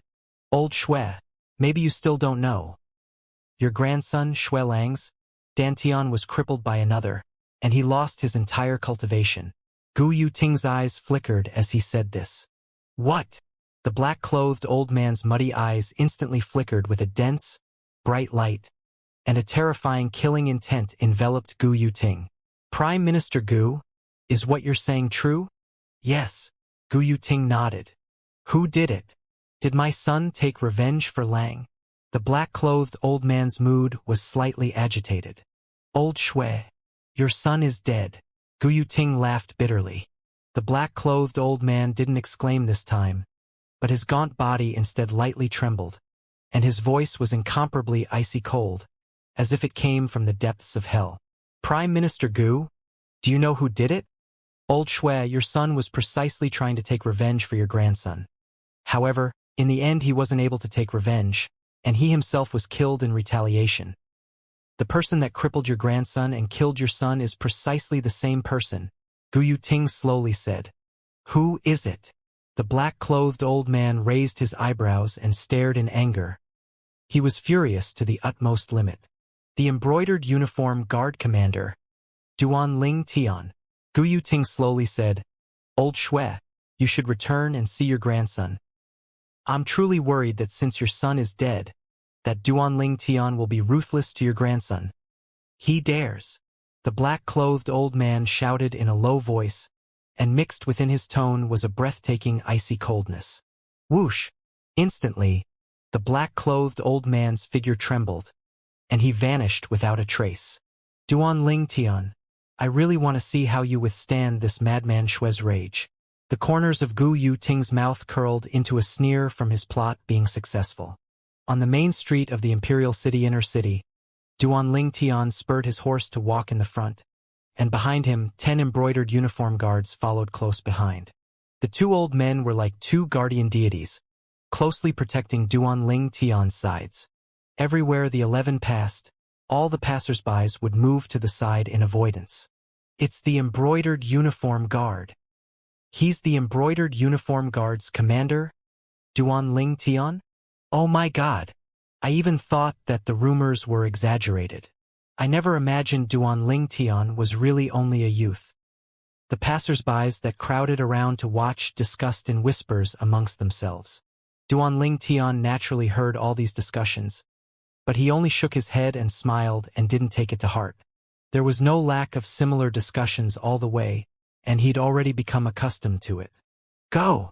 Right at this moment, a luxurious carriage approached straight at them with an extremely swift speed. Duan Ling Tian frowned. Move! The carriage driver was obviously extremely domineering, and he yelled as he swung the horse whip in his hand. The carriage driver's eyes obviously had a sense of ridicule mixed within his, as he looked at the pedestrians that fled in disorder to both sides of the road. Before long, he noticed Duan Ling Tian's group. The carriage driver frowned. Then he glanced at the standardized valader robes that Duan Ling Tian's group wore. He was vaguely aware that these people might not be simple, so he panicked in his heart as he hurriedly tightened the reins. Halt! The carriage stopped at a distance not even 3 meters from the horse under Duan Ling Tian. Ah Fu! Why did you stop? Right at this moment, a man's voice sounded from within the carriage. Third young master, there are a few army lords in front. Let's wait for them to pass first. The carriage driver looked at the youth who wore a valader robe and was slightly unconfident. What army lords? A slightly impatient voice sounded out from within the carriage. Before long, the carriage's curtain was pulled open, and a young man stuck out his head. However, the young man's pupils couldn't help but constrict from this glance, and a sense of rage and sinister appearance appeared on his face when he saw the youth before him. It's you! Duan Ling Tian was slightly stunned by the young man before him suddenly shouting out in surprise at him. Do I know him? Duan Ling Tian carefully sized up the young man that stuck his head out from within the carriage, and the memories within his mind flashed by swiftly. In the end, an indistinct figure seemed to appear before his eyes, and it slowly merged with the person before him. 2 years ago, the scene outside Triumph City flashed within Duan Ling Tian's mind. At that time, He was hurrying on the road to Triumph City when he encountered a youth and young girl that regarded human lives as something as worthless grass. The youth and young girl both traveled on Fergana horses. That time, he'd intentionally avoided them at the side of the road. But unexpectedly, that young girl actually swung out her horse whip at him. He's taught the young girl a lesson, and the youth stood up for the young girl and attacked him. In the end, the youth's arm was severed by him. Only after that did Duanling Tian find out that the youth was Pei San, the third son of the Swallow Mountain County's county governor. "It's you." Duanling Tian recalled that the young man before him was precisely the Pei San that he severed an arm off 2 years ago. No matter what, Duanling Tian had never thought that he would encounter Pei San again. Moreover, on the main street of the imperial city's inner city, everything in the world was truly inconstant.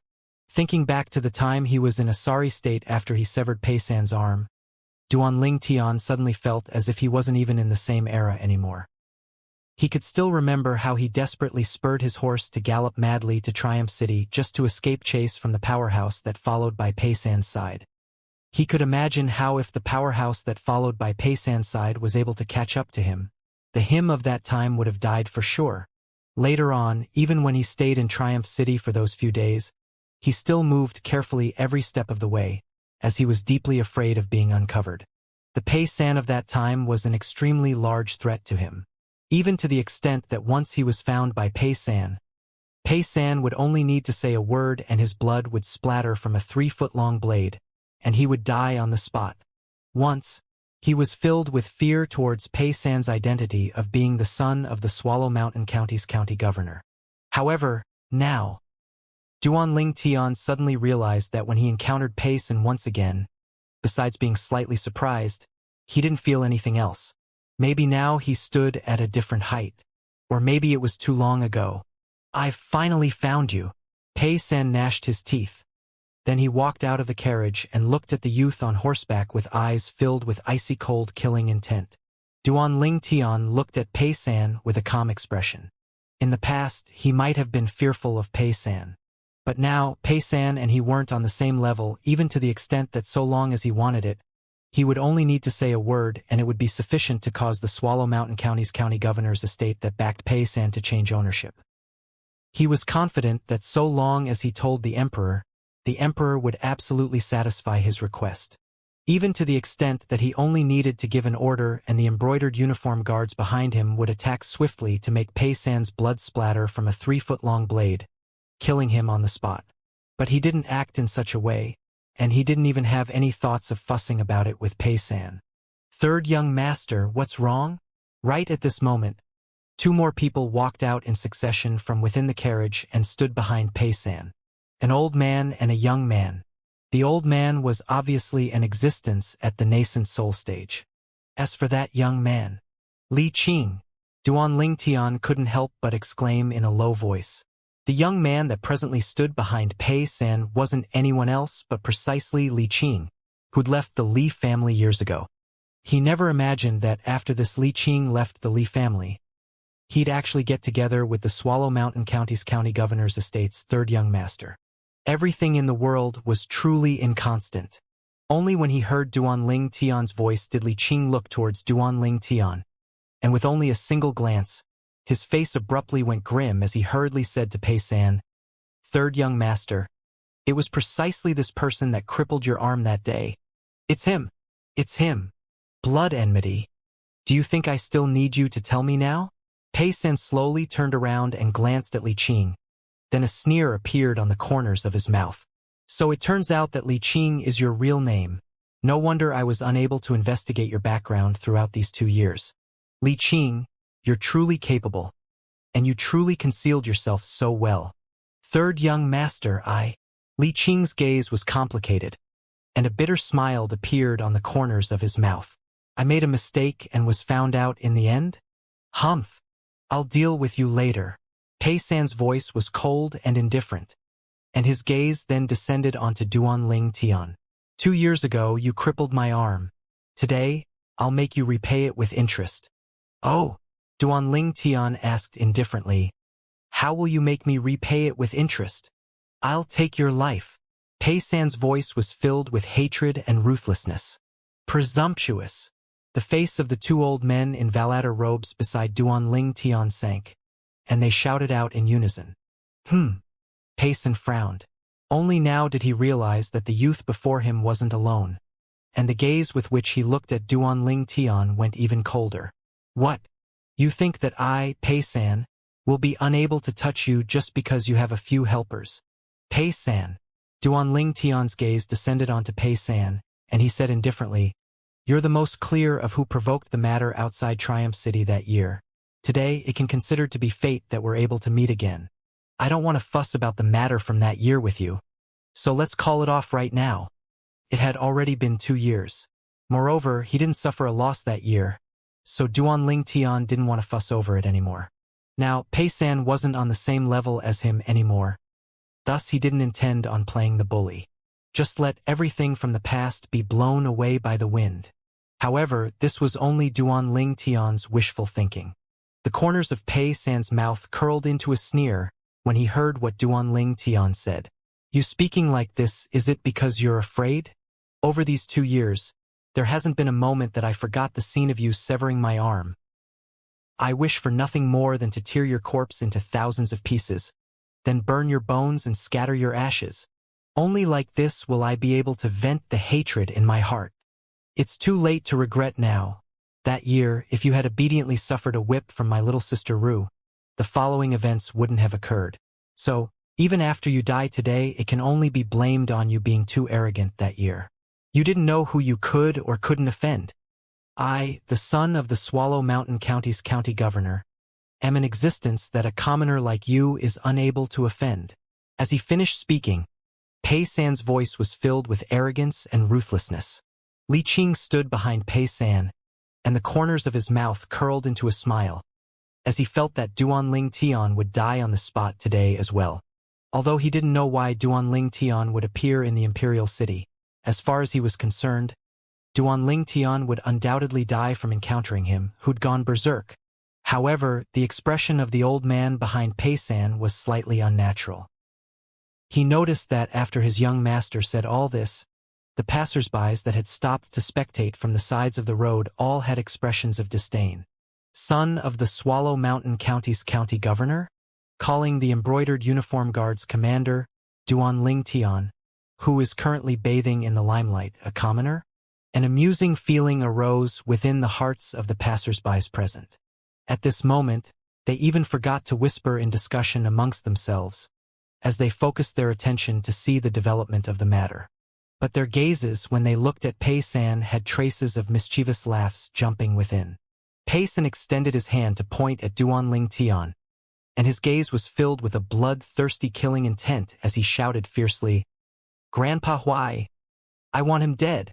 However, Pei San quickly noticed that the old man behind him remained unmoved, as if he hadn't heard what Pei San had said.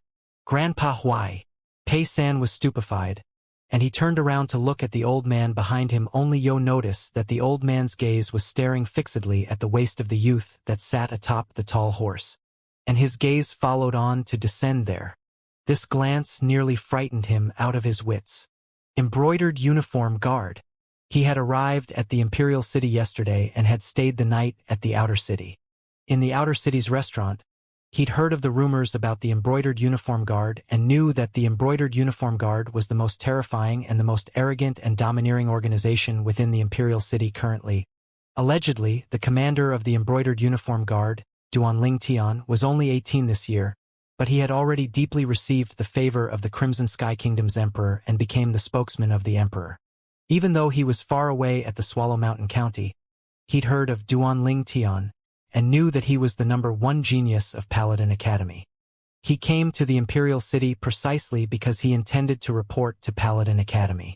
In his opinion, once he arrived at Paladin Academy, he might have a chance to meet this figure of legend. When he'd first heard of Duanling Tian a few months ago, he had a trace of yearning within his heart, as he was curious about what sort of figure that Duanling Tian was. When he arrived in the Imperial City and found out about Duanling Tian's military exploits in the Northwest Borders battlefield, admiration even arose from the depths of his heart. When he heard that Duan Ling Tian became the commander of the Embroidered Uniform Guard, brought over 10+ embroidered uniform guards, and directly forced entry into the City Guard Army's campsite to kill the City Guard Army's commander, Xue Lu, he felt his blood boil. For that moment on, he practically took Duan Ling Tian as his idol. However, now, you're that commander of the Embroidered Uniform Guard? Duan Ling Tian? Pei San took a deep breath, and he looked at Duan Ling Tian while harboring the last trace of hope in his heart. At this moment, he hoped so dearly that Duan Ling Tian would deny it. What do you think?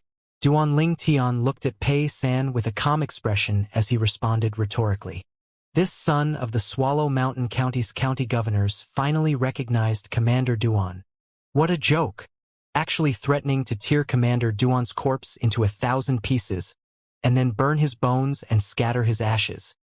Humph! He's just the Swallow Mountain County's county governor's son.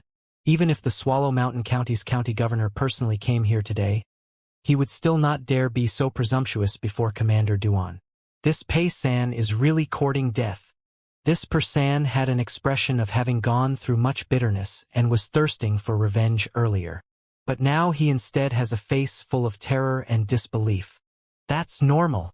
He's recognized Commander Duan now, after all. If he still dared to act like how he was earlier, then he'd really be an utter moron. The crowd of people that stood at the roadside to spectate discussed animatedly amongst themselves and didn't intentionally suppress their voices. Duan. Commander Duan? Pei San's body trembled and his face went ghastly pale. He was dumbstruck. He'd completely confirmed it. Never would he have imagined that the person he had a pressing need to kill these past 2 years was actually this Duan Ling Tian. The hatred within his heart completely crumbled at this moment, and all that was left was a sense of loss and helplessness. Exactly as the surrounding crowd had said, with Duan Ling Tian's current status and influence, not to mention him, even his father, the Swallow Mountain County's county governor, would have to treat Duan Ling Tian with respect. A trace of bitterness appeared on the face of the old man behind Pei San. This youth was the violet-clothed youth he'd chased into Triumph City that year? The youth had already climbed to such a height within a mere 2 years' time. A height that even he could only look up to. No. Impossible. Impossible. Li Qing stood behind Pei San and shook his head unceasingly, as he wasn't willing to believe all this was true. The Embroidered Uniform Guard's Commander Duan Ling Tian? He's heard of the Duan Ling Tian whose name was spread and gave rise to much discussion within the Crimson Sky Kingdom these past few months. But he never linked the Duan Ling Tian of rumor to his sworn enemy, Duan Ling Tian. As far as he was concerned, his sworn enemy, Duan Ling Tian, was only a disciple with another surname from a branch family under Aurora City's Li clan, whereas the peerless genius Duan Ling Tian, from the rumors, was instead a direct descendant of the Imperial City's Duan clan. In the past, he thought the two only possessed the same name. After all, the Crimson Sky Kingdom was so huge, and thus it wasn't strange for people with the same name to appear. At any rate, Li Qing had never imagined that the Duan Ling Tian, whose name was spread and gave rise to much discussion in the Crimson Sky Kingdom, and whose name now shook the entire Imperial City, was actually the Duan Ling Tian. He wished for nothing more than to kill and rejoice after he'd done the deed. The disciple with another surname from the branch family under the Aurora City Li clan and the Imperial City Duan clan's direct descendant disciple.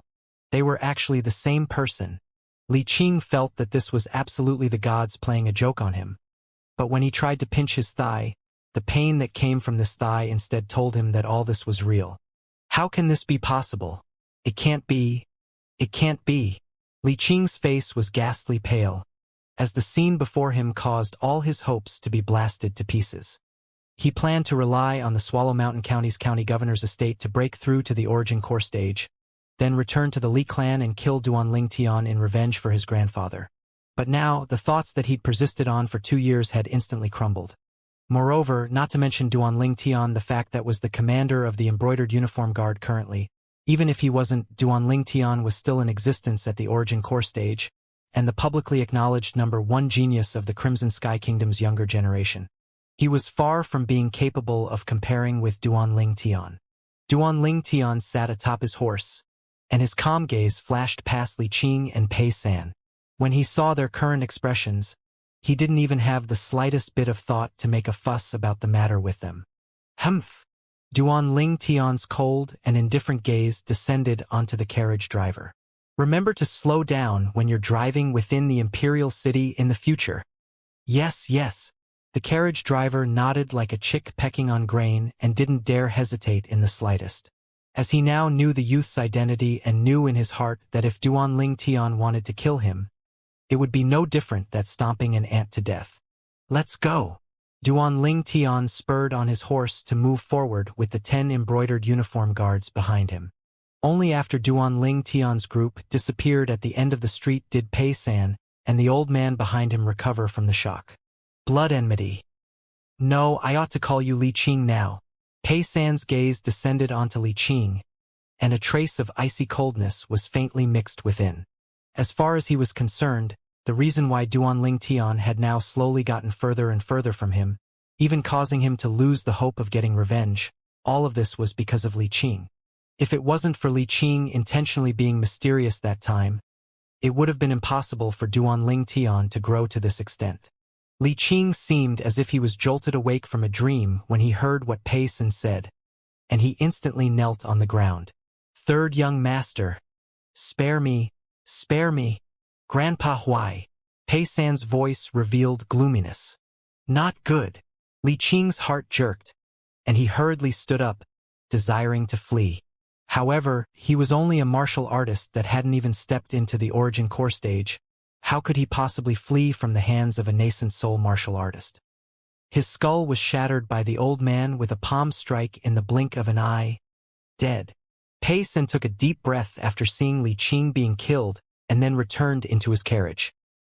He understood that even if he couldn't let it go, some enmity must have been buried deep within his heart.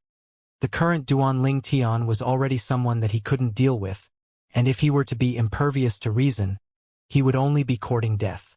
And it might even possibly implicate his father, the Swallow Mountain County's county governor.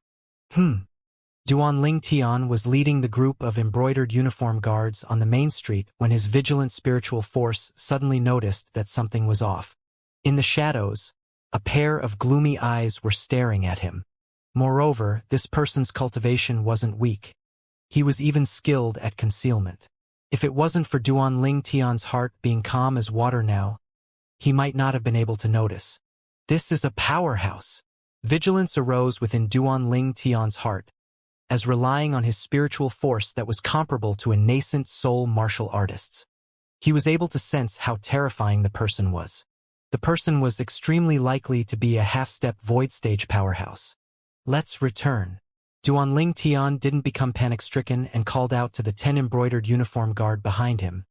Then he turned his horse around to head to the embroidered uniform guard's residence. On the way, Duan Ling Tian conversed with the 2 old men beside him in a low voice. Old Hong, Old Qin, don't panic no matter what I say next. Duan Ling Tian first gave the 2 old men a warning to stabilize them. Then he spoke of what he'd noticed and asked the 2 old men to take precautions. The 2 old men nodded in understanding. Before long, Duan Ling Tian's group returned to the embroidered uniform guard's residence, and under Duan Ling Tian's orders, the main gate of the spacious and large courtyard house was closed. And at almost the exact same time that Duan Ling Tian's group walked in, a figure silently leaped over the surrounding walls to lightly descend into the courtyard. Who? Instantly, the embroidered uniform guard that was right at the back noticed the old man. Duan Ling Tian wasn't surprised as he slowly turned around to look at the old man. The old man wore black clothes. A dense killing intent was revealed from between his brows, and his fierce gaze had precisely descended onto Duan Ling Tian. As expected, I'm his target. Duan Ling Tian thought inwardly, as he knew that this person was the one that was watching him from the shadows earlier. However, he was slightly curious. Who the heck was this old man? When this old man looked at him, it was as if the old man had seen a mortal enemy. Duan Ling Tian was sure that he didn't know this old man and had never once seen him before.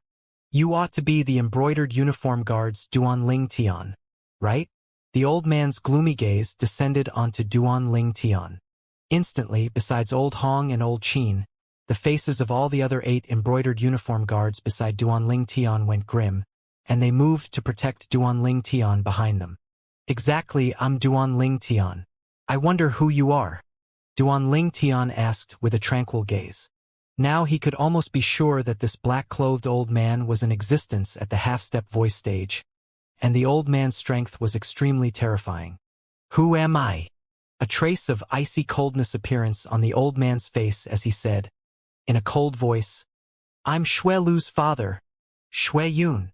Instantly, the faces of Old Hong and Old Qin, who stood beside Duanling Tian, focused as they exclaimed in a low voice. What? You two know me? Xue Yun's gaze descended onto Old Qin and Old Hong's figures. Are you two members of the Divine Might Marquis estate? Old Hong and Old Qin looked at Xue Yun with tranquil expressions. Xue Yun. Duanling Tian couldn't help but recall that when he crippled the Dantina of Xuelang, and that city guard commander Xue Lu waited at the Paladin Academy gate for him, the Duan clan's grand elder had once mentioned this name upon arrival. It was precisely Xue Lu's father. Now Duanling Tian came to a sudden understand. It's no wonder this black-clothed old man would look upon me with such hatred. So it turned out that the enmity between them had long since been planted deeply. Today, my target is Duanling Tian. I have no intention of making things difficult between me and the Divine Might Marquis. If all of you are sensible, then leave now. Otherwise, even at the hazard of offending the Divine Might Marquis estate, I will still make all of you be buried with Duanling Tian. Xue Yun's gaze went slightly cold as he said this in a deep voice. What high-sounding sentiments! That would depend if you have the ability. Old Hong and Old Qin took a step forward with gazes that were like swords, and a trace of fury was mixed within their tone. Okay. Let me see what ability all of you have. As soon as he finished speaking, the black-clothed old man moved. Instantly, he seemed to have transformed into a bolt of black lightning that flashed straight towards Old Hong and Old Qin at an extremely swift speed. Moreover, above him, 1,500 ancient mammoth silhouettes condensed into form. He's a powerhouse who stepped into the half-step void stage as expected. Duanling Tian's gaze focused. Even a 9th-level nascent soul stage martial artist exerting his full strength would only possess the strength of 1,200 ancient mammoths. The first level of the void prying stage did possess the strength of 2,000 ancient mammoths. Although this Xue Yun's strength was inferior to a void prying stage martial artist, it far surpassed a 9th-level nascent soul martial artist. Whoosh! Whoosh! Old Hong and Old Qin transformed into 2 bolts of lightning as well and moved to greet him in combat. Above Old Hong and Old Qin, there each appeared 1,500 ancient mammoth silhouettes. In terms of strength, anyone among Old Hong or Old Qin weren't inferior to Xue Yun. Moreover, Old Hong and Old Qin had both joined forces now and suppressed Xue Yun within a short moment. The two of them worked together perfectly. You two are the Divine Marquis Estate's Old Tiger and Old Crane? Xue Yun's face went gloomy when he guessed the identity of the 2 people that he was up against. Old Tiger and Old Crane? Duanling Tian couldn't help but be stupefied. Old Hong and Old Qin still had such nicknames? However, he discerned that when Old Hong attacked, it was indeed like a ferocious tiger, whereas when Old Qin attacked, it was like a graceful crane. Old Hong was adept in attacking, and he firmly suppressed Xue Yun. Old Qin was adept in movement techniques, and he caused Xue Yun to have nowhere to evade. I never imagined that the Divine Might Marquis estate would go to such lengths. Actually sending you 2 Old Tiger and Old Crane to follow this little bastard. Xue Yun's body moved to dodge to the side and his face sank. Since you 2 Old Tiger and Old Crane are here today, then I'll give you 2 face. I'll come take this little bastard's life next time. As soon as he finished speaking, Xue Yun wanted to flee. Since you've come, then don't think of leaving. Old Xian spoke with a cold and indifferent voice. Then the white robe on his body fluttered as he flashed out. He seemed as if he had transformed into a swift, white crane that flew out to block Xue Yun's path in an instant. In terms of speed, Xue Yun had no hope of rivaling Old Qin. Meanwhile, Old Hong caught up in time and blocked Xue Yun's path from the front and back, causing him to have nowhere to flee. Old tiger and old crane, you seem to have forgotten my identity. Shui Yun's face sank, as he knew very well that if it were to continue like this, it would be him who would die for sure. He extended out his hand to withdraw a command token, and atop the command token was the word Spectre engraved on it. I am a Spectre guard under the command of His Majesty, the Mortal Emperor. If you too kill me, you will surely bring a great disaster upon the divine might Marquis estate. His Majesty the Mortal Emperor? Spectre guard. A trace of bewilderment appeared on Duanling Tian's face, as these two terms were so unfamiliar to him. Shui Yun, you think too highly of yourself. Old Hong's voice revealed a trace of disdain. His Majesty the Mortal Emperor would fall out with our divine might Marquis estate for a mere Spectre guard? What a joke! Shui Yun took a deep breath and said, in a deep voice, he might not have in the past, but don't you forget that your divine might Marquis estate's senior Marquis is infected with the poison of the dark nether mink and isn't the void-prying stage powerhouse he was. Then I'm afraid I'll have to disappoint you. In 3 months at most, the poison of the dark nether mink will be completely expelled from the senior Marquis. Duanling Tian couldn't help but be amused when he heard what Shui Yun said. Did this Shui Yun really think that the divine might Marquis estate's power had declined due to the senior Marquis being poisoned? Little bastard, don't talk nonsense. Even a grade 6 alchemist can't do nothing against the poison of the dark nether mink. Who are you trying to bluff? Shui Yun's icy cold eyes flashed past Duanling Tian as he sneered.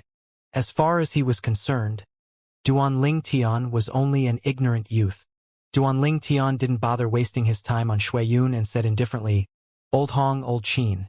You two ought to still remember what the senior Marquis said to the two of you before you two left the divine might Marquis estate with me, right? I don't care if he's a Spectre guard. I want him dead now. Duanling Tian spoke in a carefree manner, but within his voice, a dense killing intent was revealed. A half-step void stage powerhouse was too big of a threat to him.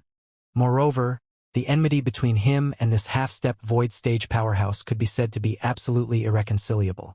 If Shui Yun didn't die, Duanling Tian's heart wouldn't be at peace.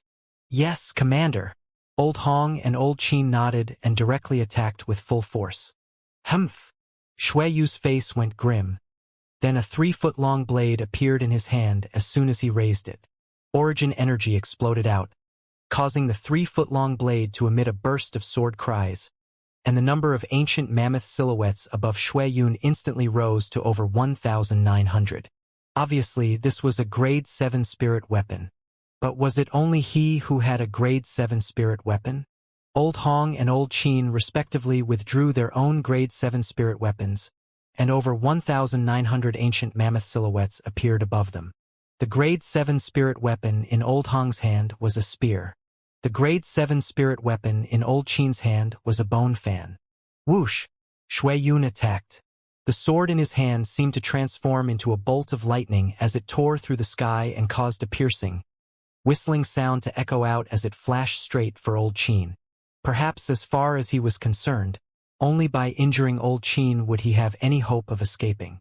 Old Qin didn't dodge and raised his hand, the bone fan in his hand starting revolving faster and faster, emitting ear-piercing howls of wind that caused the surrounding air to stagnate.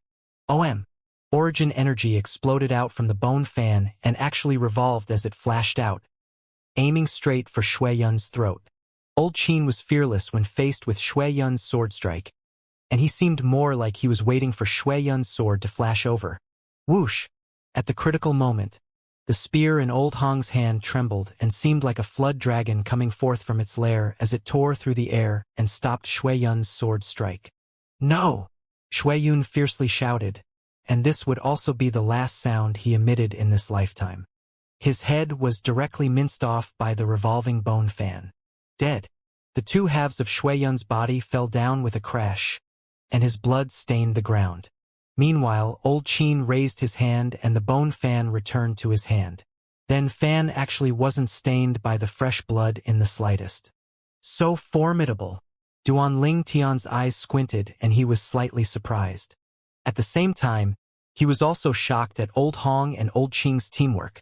There was an extremely close tacit understanding between the two, and they trusted each other. Not only did old Qin not dodge when faced with Shui Yun's sword strike, instead, he used that moment to execute his strongest attack and cause Shui Yun to be unable to defend against it. It was precisely because he trusted Old Hong that he dared do that. Moreover, Old Hong didn't let him down and promptly made a move to stop the sword strike that would have pierced through his chest. Duanling Tian believed that there probably weren't many half-step void stage powerhouses who could be a match to Old Hong and Old Qin when they joined forces. With Old Hong and Old Qin's strength, they're absolutely the trump card of the Divine Might Marquis estate. I never imagined that Uncle Nya would lend them to me. A trace of warmth arose within Duanling Tian's heart. Moreover, the other 8 people that the Divine Might Marquis sent to Duanling Tian didn't reveal any surprise. It was as if they already knew that Old Hong and Old Qin had such strength since a long time ago. Duanling Tian removed Shui Yun's spatial ring and then picked up the grade 7 spirit sword. Shui Yun's sword was completely jet black and revealed a sense of being simple and ancient. Whoosh! Duanling Tian's hand trembled and a black bolt of lightning flashed out. Then 39 ancient mammoth silhouettes appeared above Duanling Tian. 27% amplification. Not bad. It's better than the grade 8 spirit weapon I refine now. Duanling Tian thought in his heart before putting away the fully jet black grade 7 spirit sword. Meanwhile, all of the embroidered uniform guards, including Old Hong and Old Qin, were dumbstruck. When utilizing a grade 7 spirit weapon, this commander of theirs was able to draw upon the energy of heaven and earth and develop 39 ancient mammoth silhouettes. A grade 7 spirit weapon amplified nearly 30% strength. In other words, even without a spirit weapon, he would still be capable of exerting the strength of 30 ancient mammoths. Second level of the Origin Core stage. They never thought that their commander had already broken through to the second level of the Origin Core stage. An 18-year-old second-level Origin Core martial artist. They felt their scalps go numb. After ordering the remaining embroidered uniform guards to bury Shui Yun's corpse, Duanling Tian called Old Hong and Old Qin. Then he walked into the rear courtyard. Duanling Tian looked at the 2 old men and asked curiously, Old Hong, Old Qin, earlier the Spectre Guard and His Majesty the Mortal Emperor that Shui Yun mentioned, what are they exactly? Can you 2 explain it to me? Of course. Old Hong nodded, and his face went slightly serious.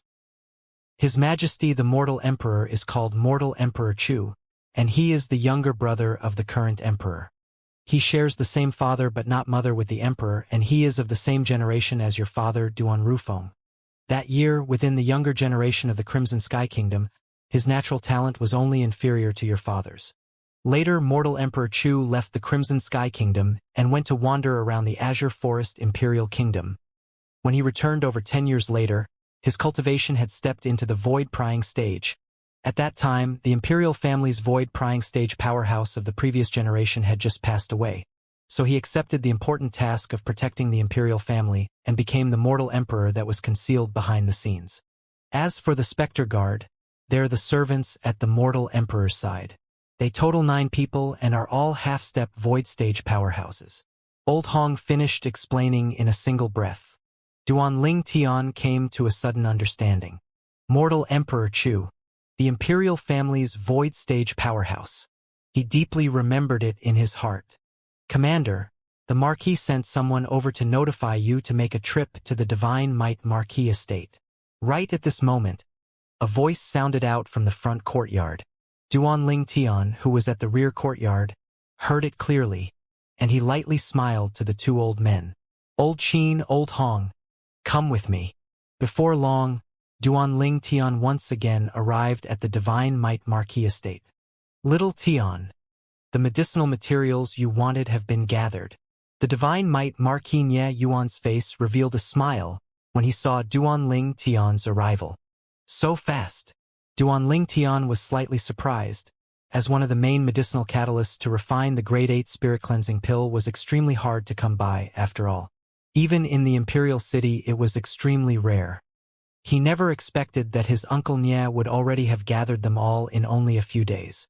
The secrets of the Divine Might Marquis estate were extraordinary as expected. Nye Yuan said with a smile, One of the medicinal materials among them was extremely rare. However, I just happened to know an alchemist who possessed it and asked him to transfer it to me. Duanling Tian nodded and then went to the rear courtyard of the Divine Might Marquis estate with Nieyuan.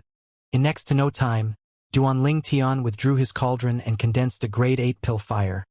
Then he started refining the grade 8 spirit cleansing pill.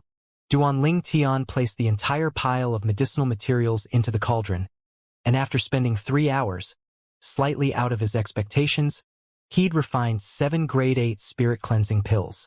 Grandpa, yeah, these are 3 grade 8 spirit cleansing pills, and just like the last time, consume them separately over the course of 3 months.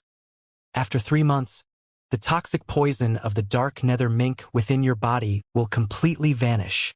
Duanling Tian put away 4 grade 8 spirit cleansing pills and passed the other 3 to the old man. The old man directly consumed one, and his face revealed a carefree smile.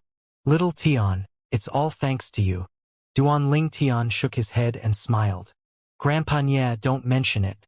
If it wasn't for old Hong and old Qin that you sent to me, I probably wouldn't have been able to see you again.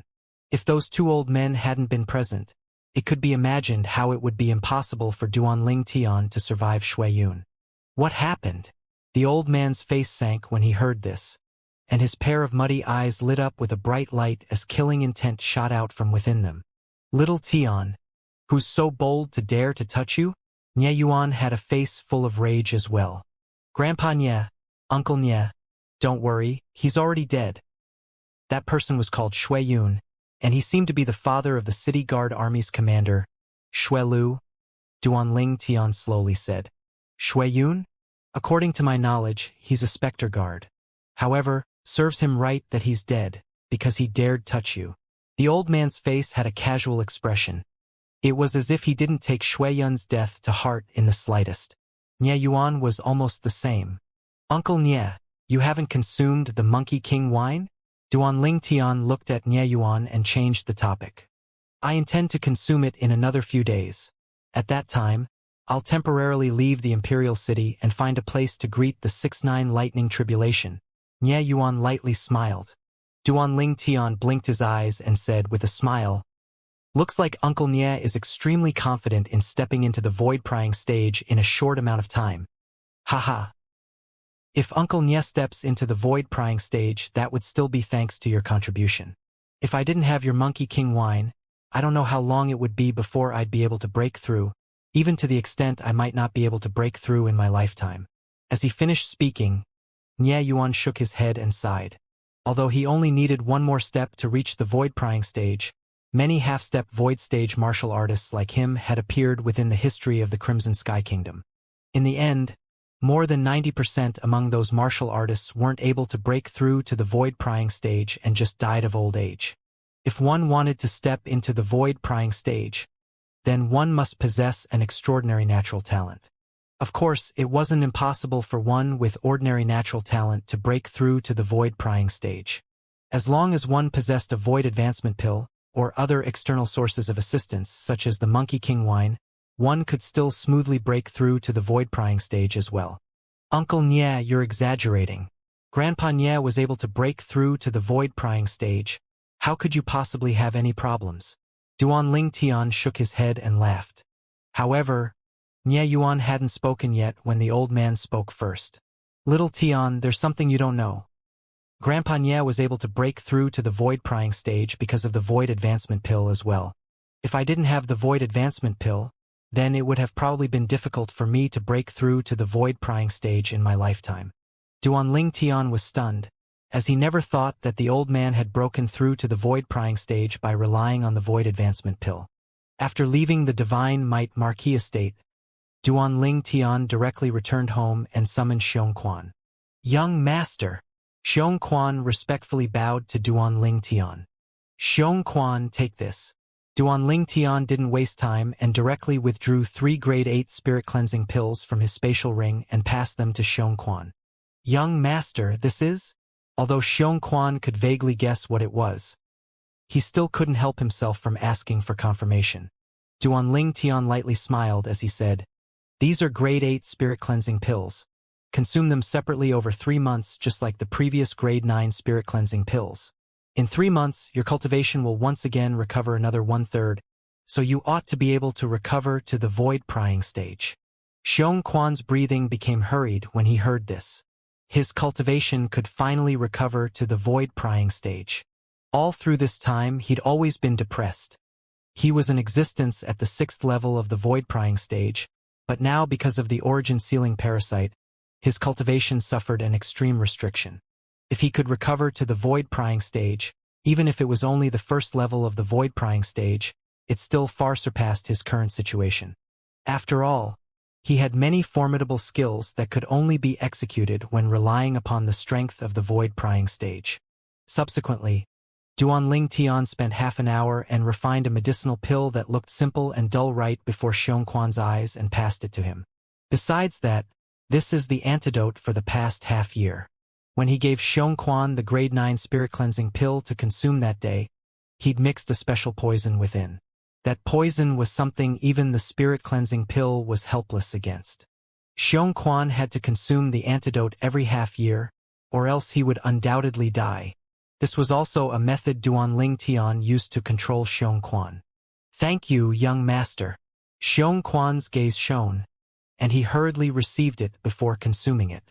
After sending Xianxia off, Duanling Tian went to the rear courtyard. Only now did he realize that the 2 little girls had both smoothly broken through to the origin core stage. Duanling Tian returned to his room after accompanying the 2 little girls for a while. After taking out a drop of Monkey King wine and consuming it, Duanling Tian started cultivating. This time, Duanling Tian noticed that the medicinal strength of the Monkey King wine was an entire 50% weaker than before. He circulated the 9 Dragons War Sovereign Techniques WYRM Python form mental cultivation, and in the end, Duanling Tian was only barely able to break through to the 2nd level of the origin core stage. Looks like the Monkey King wine and Monkey wine are similar. The effect from first consumption is much better, and the following consumption's effects are halved each time. The 2nd consumption is the half of the 1st consumption, and the 3rd consumption is the half of the 2nd consumption, so on and so forth. Later on, its effect makes no difference. Duanling Tian thought in his heart, and he realized that if he stepped into the half-step void stage in the future and wanted to use the Monkey King wine to break through, consuming even more Monkey King wine would only be a waste. However, now that his cultivation had broken through to the 2nd level of the origin core stage, it allowed Duanling Tian to possess the strength of 41 ancient mammoths. Compared to an ordinary 2nd-level origin core martial artist, he possessed an extra strength of 11 ancient mammoths. Compared to an ordinary 3rd-level origin core martial artists, he possessed an extra strength of 1 ancient mammoth. That Shuiyun was a specter guard. Duanling Tian took out Shuiyun's spatial ring and dripped blood to establish ownership. Then he looked within and his eyes squinted. There's actually only 1 million or so silver here. This Shuiyun really hasn't been doing well. He was in existence at the half-step void stage and only had this much. As he finished speaking, Duanling Tian had a face full of dislike. At the gate of the 5th prince's estate, 5th prince looked at Tong Li and said with a light smile, "Li, cousin will come see you at Fair Sun County when I'm free." "Cousin?" Tong Li's eyes were hazy and full of tears, and her face had a sense of unwillingness mixed within. Could it be that we really are helpless against that Duanling Tian? When she found out of Duanling Tian's current dominance, Tong Li's heart was filled with unwillingness and resentment. "Li, don't worry. Once cousin conquers the throne, I'll surely capture that Duanling Tian and send him before you. I'll allow you to deal with him as you please," the 5th prince promised. Tong Li's expression eased up slightly when she heard what he said, and she fiercely nodded with a vicious gaze. "Okay. At that time, I want a slice of his flesh piece by piece and see the last drop of blood bleed out from his body."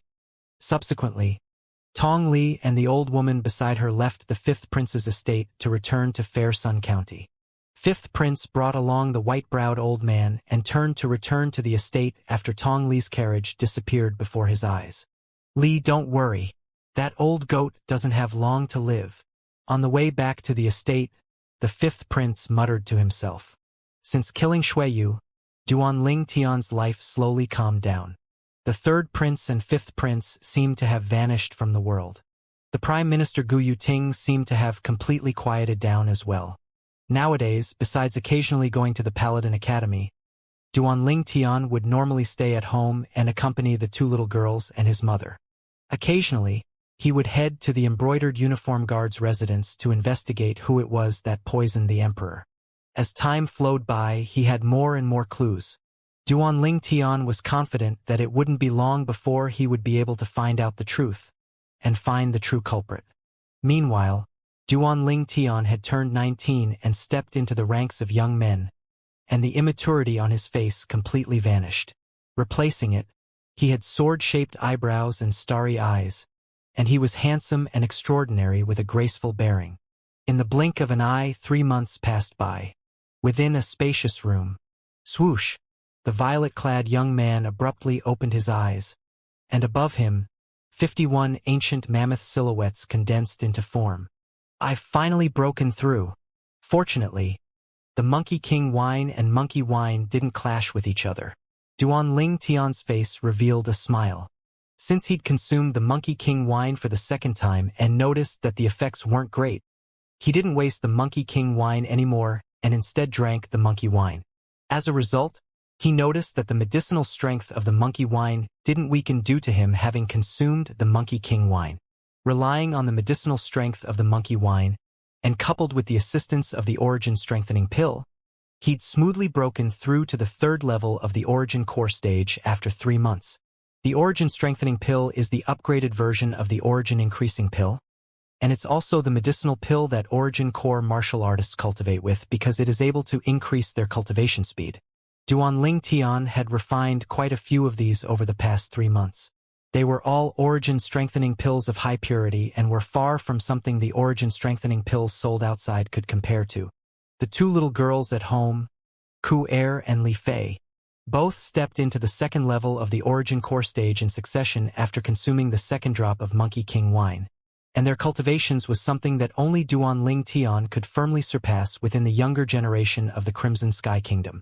Of course, all this was only known to Duanling Tian, and outsiders didn't know of it in the slightest. Otherwise, it was unknown what sort of sensation is would give rise to. Duanling Tian, whose mood was elated after breaking through, went to Paladin Academy to look for Xiaoyu, Xiaosun, and Tian who to have a meal together. Presently, Xiaoyu and the others had already become accustomed to Duanling Tian's skipping class. It made no difference to the current Duanling Tian if he skipped class or not, as his current status within the Crimson Sky Kingdom to a certain degree could already be considered as below one but above the rest, as there was no one above him but the Emperor. Perhaps within the Imperial City now, there were people who didn't know who the Prime Minister was, but there was practically no one that didn't know who the commander of the Embroidered Uniform Guard was. The commander of the Embroidered Uniform Guard, Duanling Tian, the spokesman of the Crimson Sky Kingdom's Emperor. In the eyes of the current Emperor, his status even surpassed Prime Minister Gu Yuting's. Right, now that I think of it, it's about time for this year's new students to enroll, right? We ought to be considered grade 2 students now, right? Duanling Tian asked. Duanling Tian, you're really slow. The new students already enrolled 2 days ago, and we've been promoted to grade 2 students. Tian who shook his head and laughed. Even though Duanling Tian was the commander of the Embroidered Uniform Guard now, they hadn't grown apart in the slightest. The friendship between him and Duanling Tian wouldn't change just because the status of one of them changed. Xiao Sun looked at Duanling Tian and asked, Duanling Tian, do you have any plans? As far as he was concerned, Duanling Tian was only 19 and had already attained such achievements within the Crimson Sky Kingdom. Thus, within the Crimson Sky Kingdom, unless he rose in rebellion to seize the throne, it would be extremely difficult for him to stand at a higher height. In the Crimson Sky Kingdom, he practically stood at the peak. Duanling Tian lightly smiled. I naturally have a plan. However, everything will have to wait until after I've dealt with an unfinished matter. After I've dealt with the matter, perhaps I'll leave the Crimson Sky Kingdom and head to the Azure Forest Imperial Kingdom. According to what Duanling Tian found out from Xiong Quan, some of the sects within the Azure Forest Imperial Kingdom were situated at places with beautiful scenery, and the origin energy there was abundant, thus being extremely beneficial to one's cultivation. Compared to an ordinary place of cultivation, the speed of cultivation there was much faster. And the speed of cultivation in some places was even double the speed of cultivation at an ordinary place. He could imagine how if he was able to cultivate in those places, combined with the high-purity origin-strengthening pills in his possession, his cultivation would surely advance at high speeds.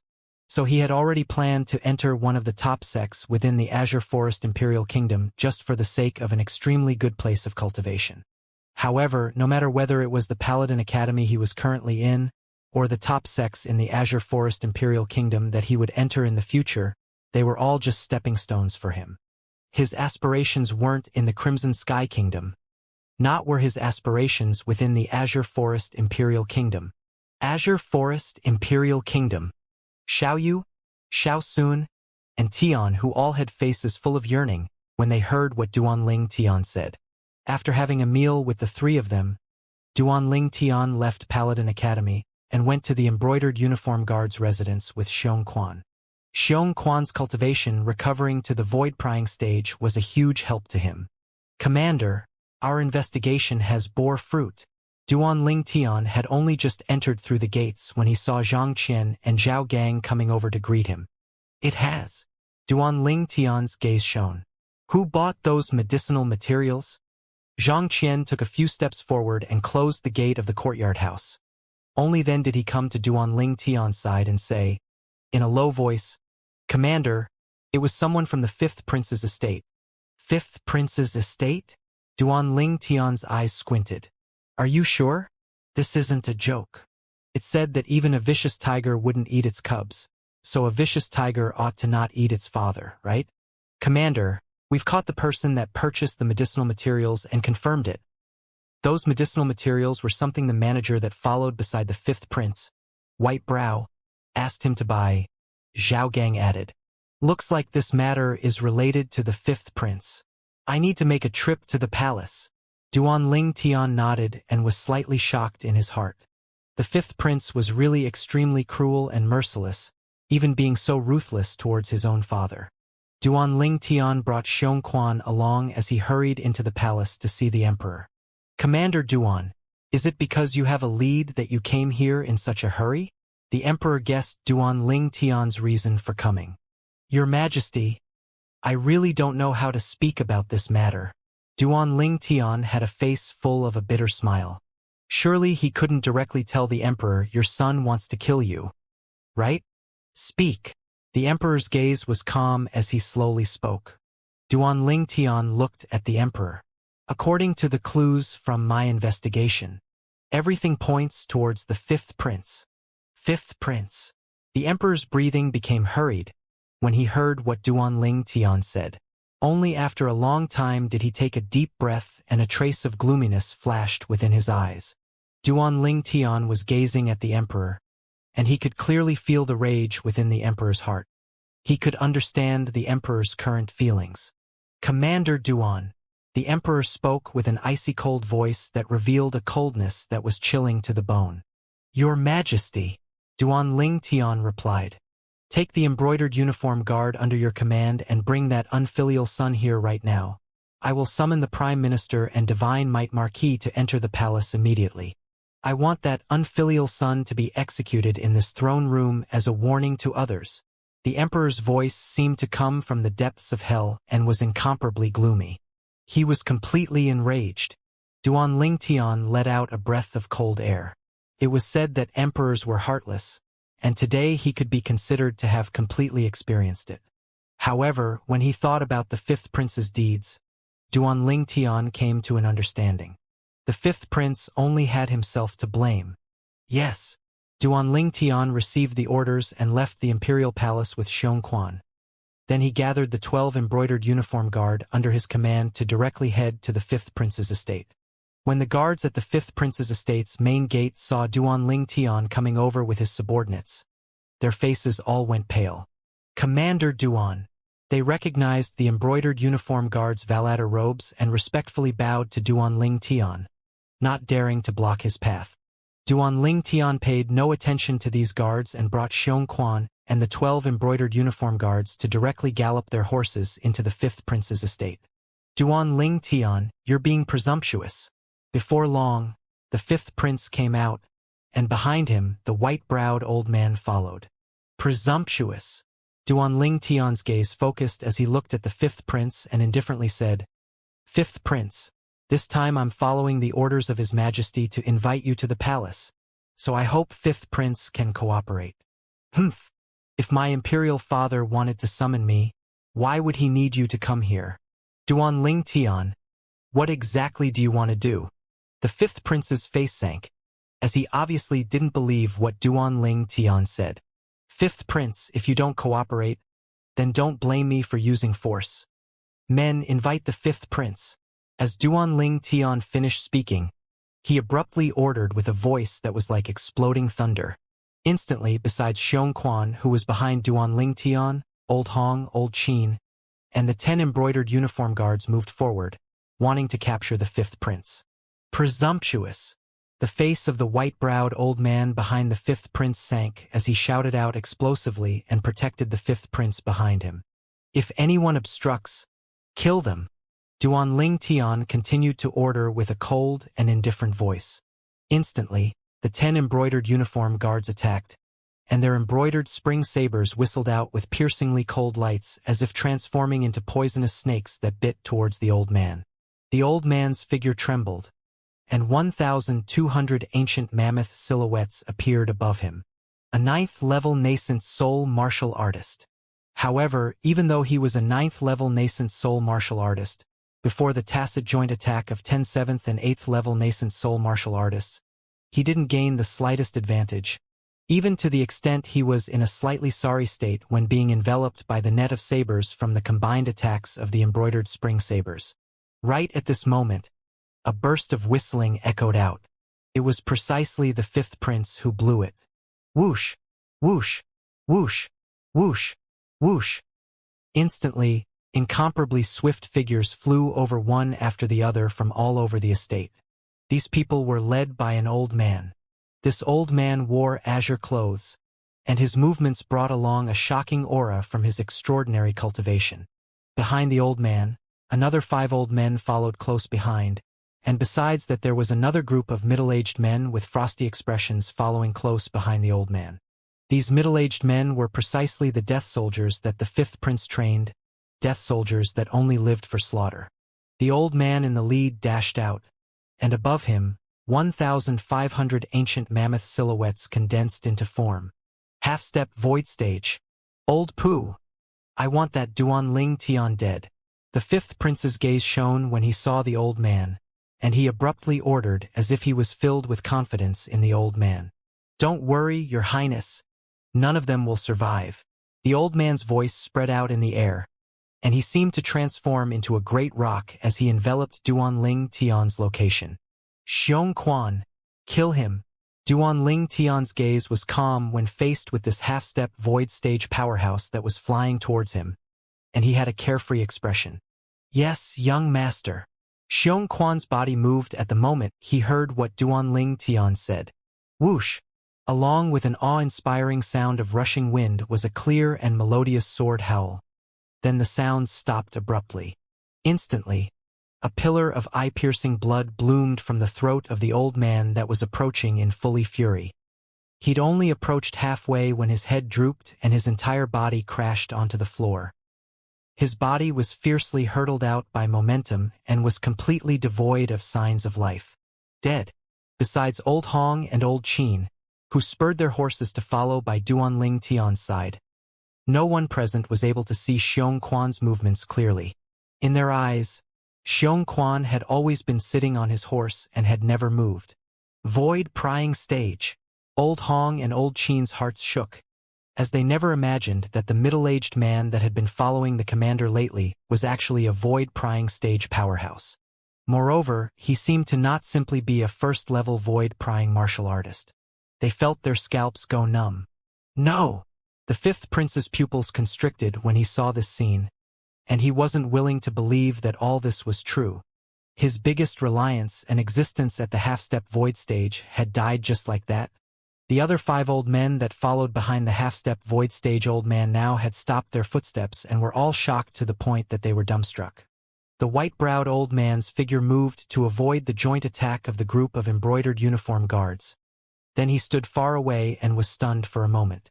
Only those death soldiers still pounced out to fight one after the other, but they all died beneath the embroidered spring sabers of the 10 embroidered uniform guards. Before long, blood flooded into a river at the front courtyard of the 5th Prince's estate, and not a single death soldier remained standing. 5th Prince, I hope you're able to cooperate. Duan Ling Tian's icy-cold gaze swept past the white-browed old man and the other 5 old men that were dumbstruck. Then it finally descended onto the 5th Prince. The 5th Prince seemed to have been slightly driven out of his wits, and only when the 10 embroidered uniform guards surrounded him did he recover from his shock. Duan Ling Tian, you'll die for sure. The 5th Prince looked at Duan Ling Tian and spoke with a voice that was filled with icy coldness. 5th Prince, I've already said this before. I'm following the orders of His Majesty to invite you to the palace. Duan Ling Tian continued to speak. As for the 5th Prince's threat, he didn't take it to heart. His Majesty? Has that old goat noticed something? The 5th Prince's eyes flashed with a trace of viciousness as he said this in a deep voice. Old goat. Duan Ling Tian glanced deeply at the 5th Prince. It looked like the 5th Prince didn't respect the Emperor in the slightest, because he had actually called the Emperor an old goat. Take him. Duan Ling Tian turned his horse around and left the 5th Prince's estate. He didn't notice that when the 5th Prince was dragged onto the back of a horse by an embroidered uniform guard, the 5th Prince had made an eye signal to the white-browed old man, and the white-browed old man nodded with a serious expression. After Duan Ling Tian took the 5th Prince away, the white-browed old man left the 5th Prince's estate at the first possible moment and flashed straight for the imperial palace. In terms of speed, he far surpassed Duan Ling Tian's group that was on horseback. When Duan Ling Tian arrived at the throne room with the 5th Prince, he noticed that besides the Emperor, there were quite a few people present. Besides Divine Might Marquis Nie Yuan and Prime Minister Gu Yuting, the senior Marquis of the Divine Might Marquis estate had actually come as well, and he was now seated nearby. He was obviously given a seat by the Emperor. Duan Ling Tian brought Xianxia and the 12 embroidered uniform guards to enter the throne room in swift strides. Imperial Father. The 5th Prince seemed as if he'd seen his savior when he saw the Emperor, and he knelt on the ground. This Duan Ling Tian is reckless and impudent enough to actually dare to forcefully enter my estate and kill my subordinates. Imperial Father, you must give justice to your son. The Emperor's gaze was slightly cold as he said, in a deep voice, It was I who asked Commander Duan to capture you. What? You have an objection? The 5th Prince looked at the Emperor as he asked, Imperial Father, I wonder what I've done wrong? What you've done. You're clear of it in your heart. Could it be that you want me to personally tell you? The Emperor's face sank, and his eyes revealed a sense of gloominess. Imperial Father, you must not listen to the slanderous talk of that vile person. This Duan Ling Tian and I have personal grudges. He's framing me, the 5th Prince hurriedly said. Framing? The Emperor sneered. Do you really think I'm a self-indulgent ruler? I'd once suspected you, but then I thought that you're my own son after all, so I convinced myself and didn't suspect you again. But unexpectedly, now that the truth has been revealed, it really was you. My own good son. Imperial Father, I don't know what you're talking about. The 5th Prince pretended to be confused. Right when the Emperor's face sank and he was about angrily rebuke the 5th Prince, a calm voice sounded from outside the throne room. Soon, in next to no time, a white-clothed middle-aged man slowly walked in. His speed looked to be slow, but in the blink of an eye he arrived within the audience hall. Meanwhile, another person followed behind him. It was precisely the white-browed old man from the 5th Prince's estate. Your Majesty, the mortal Emperor. For a moment, Nie Yuan and Gu Yuting looked at the person who'd arrived and slightly bowed. Duan Ling Tian's brows raised. Mortal Emperor? He's the mortal Emperor Chu? The imperial family's formidable void stage powerhouse? Fourth imperial brother? The emperor's enraged expressions slightly eased up when he noticed the arrival of mortal Emperor Chu. Why have you come? Imperial brother, I heard you want to punish soon. The mortal Emperor Chu looked at the emperor with a pair of calm eyes that flashed with a grave intent to kill. But it was caught by Duan Ling Tian. Duan Ling Tian's heart jerked, as he suddenly felt that the arrival of the mortal Emperor Chu would probably not be so simple. The emperor took a deep breath and said, with a hurried tone, Fourth imperial brother, there's something you don't know. This unfilial son actually dared to poison me, his father. Tell me, does an unfilial son like this deserve death? He was incomparably agitated. Unfilial son? The mortal Emperor Chu's dignified brows raised as he said indifferently, Then if he isn't imperial brother's son? Fourth imperial brother, what do you mean by this? The emperor's face went slightly grim as his fierce gaze descended onto mortal Emperor Chu. Soon, tell him. Mortal Emperor Chu looked at the emperor with a calm gaze as he spoke indifferently. Meanwhile, the fifth prince, Chu Sun, directly stood up and respectfully bowed to mortal Emperor Chu. Yes, imperial father. Silence. Along with Chu Sun's voice, the entire scene was deathly silent. The fifth prince addressed mortal Emperor Chu as imperial father? What was actually going on? Besides Duan Ling Tian and Xiong Quan, who could still stay calm, the faces of the other people present changed. As expected, Duan Ling Tian's eyes focused as he came to a sudden understanding. When mortal Emperor Chu appeared, Duan Ling Tian noticed that the atmosphere was slightly off. Firstly, mortal Emperor Chu seemed to be extremely discontent with the emperor. Second, fifth Prince Chu Sun, who originally knelt there pleading for forgiveness, heaved a sigh of relief when the mortal Emperor Chu appeared. It was as if he'd seen his savior. However, even then, Duan Ling Tian never would have thought that the relationship between the fifth prince and mortal Emperor Chu would be that of father and son. Wouldn't that mean that this fifth prince was born of the adultery between mortal Emperor Chu and the emperor's concubine? The matter seemed to be slightly complicated. You too. The emperor was angered to the point that his pupils constricted, and he pointed out with his finger at mortal Emperor Chu and Chu Sun and was unable to catch his breath. Imperial brother, Sun doesn't know medicine. The poison he infected you with is from a medicinal formula I gave him. Mortal Emperor Chu looked at the emperor with a calm gaze, as if he was saying something of no significance. These years, I've guarded the imperial family and had no other hope besides seeing my only son ascend to the throne. But unfortunately, imperial brother, you're too greedy for power, and you're already past 60 but still unwilling to give up your throne. Only son. What mortal Emperor Chu said caused the emperor's face to go deathly pale. This bastard is born of you and that bitch? The emperor only felt a gloomy feeling in his chest when he thought about how he'd worn a green hat all these years. Old goat. Don't insult my mother. Chu Sun coldly swept the emperor with his gaze. Since it had already come to this, he didn't conceal it anymore. Ha ha. Ha ha ha ha. The emperor burst out into a loud laugh, laughing madly. Only after a short while did he stop and look at mortal Emperor Chu, then said in a cold voice, Fourth imperial brother, you falling out with me here today because of this bastard ought to not be to simply protect his life, right? Mortal Emperor Chu deeply glanced at the emperor. Imperial brother, I came here today because I hope you can give up the throne to a better successor. Give up the throne? What the mortal Emperor Chu said caused another stir again. Even Duan Ling Tian never thought that this mortal Emperor Chu would be so unscrupulous. What if I'm unwilling?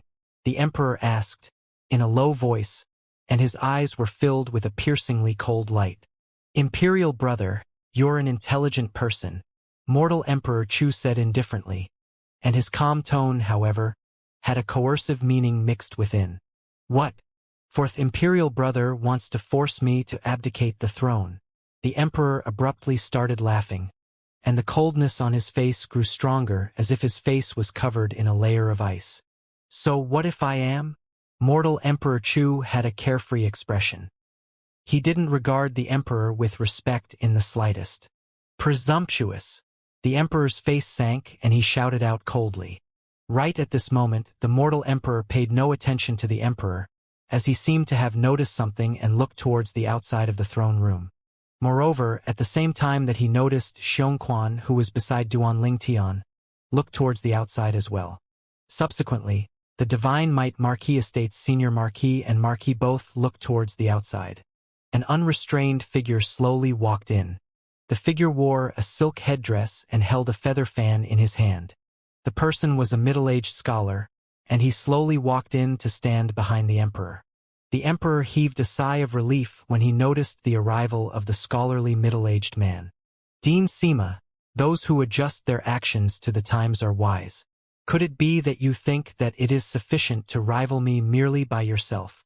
Mortal Emperor Chu's gaze descended onto the middle-aged scholarly man, and a sense of gloominess was mixed within his voice. Dean Sima? Duanling Tian's face revealed shock.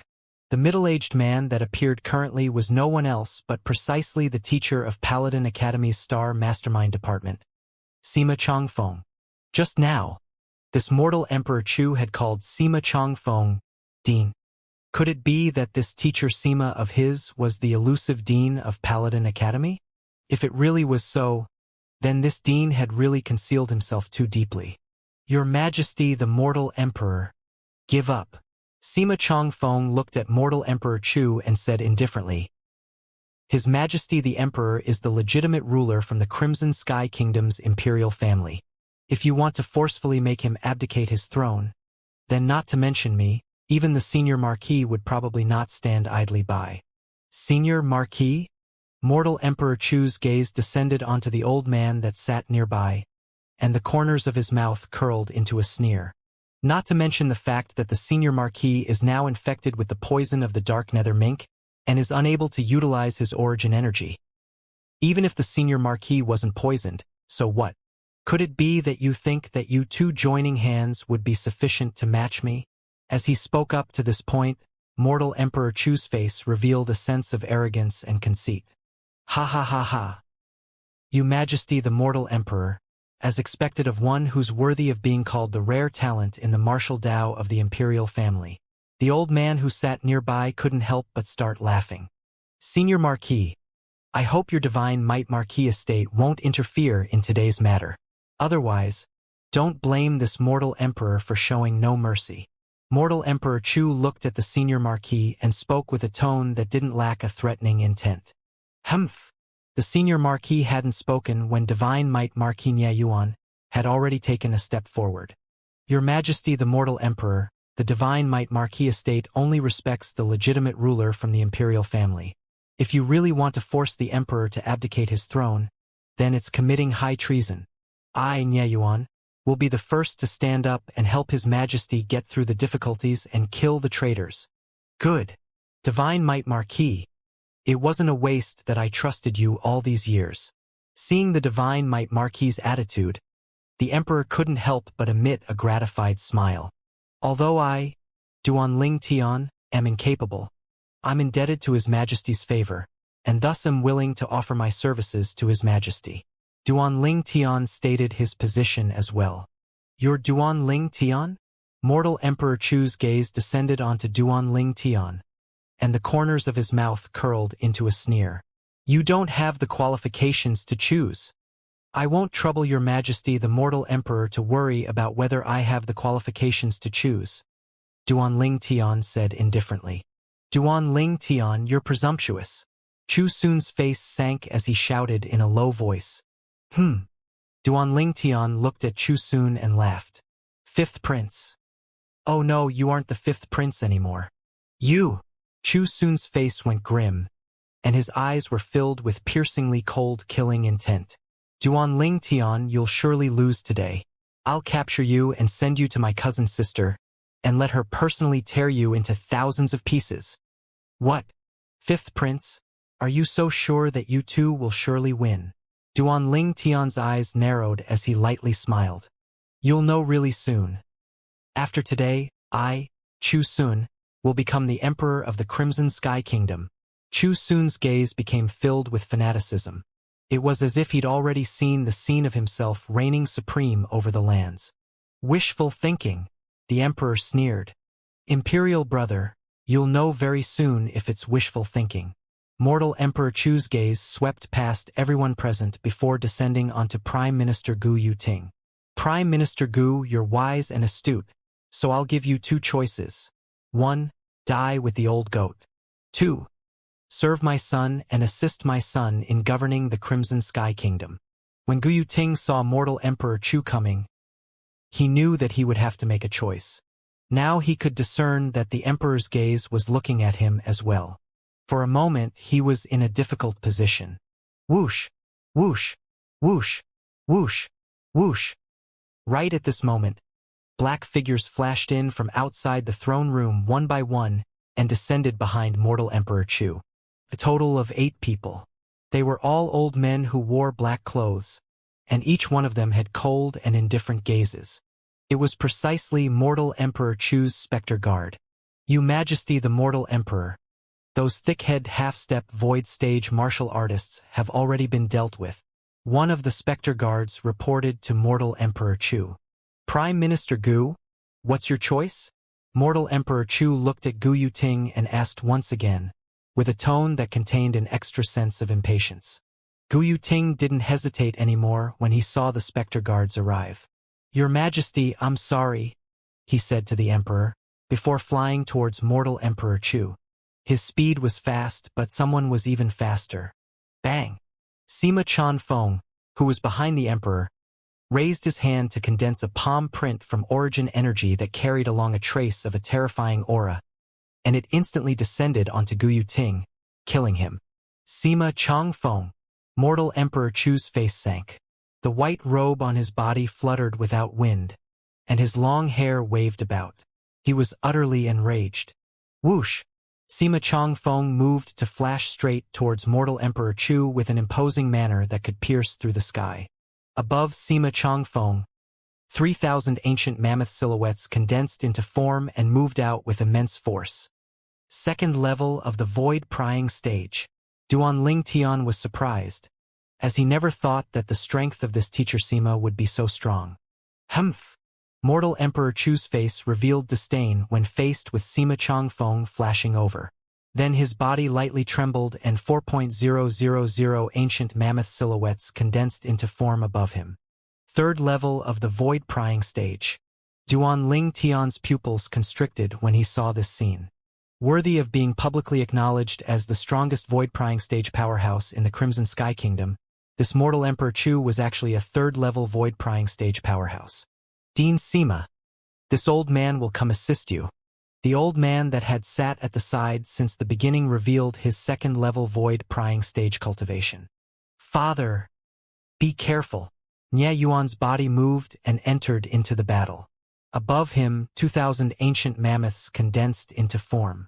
Obviously, Nie Yuan had already broken through to the first level of the void-prying stage. For a time, the earth quaked and the hills swayed within the throne room. The speed at which the 4 void-prying stage powerhouses fought caused one to see things in a blur and be utterly unable to see it clearly.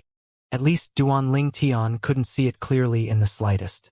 The only thing he was able to discern was that even though it was 3 against 1, Mortal Emperor Chu still had the advantage.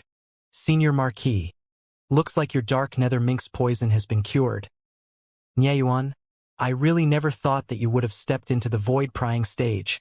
Mortal Emperor Chu's voice had a sense of astonishment mixed within.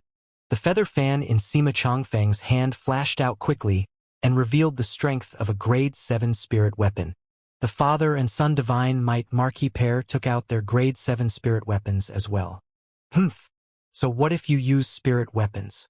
3 void-prying martial artists, and only 2 have comprehended force. I'll let all of you experience advanced sword force.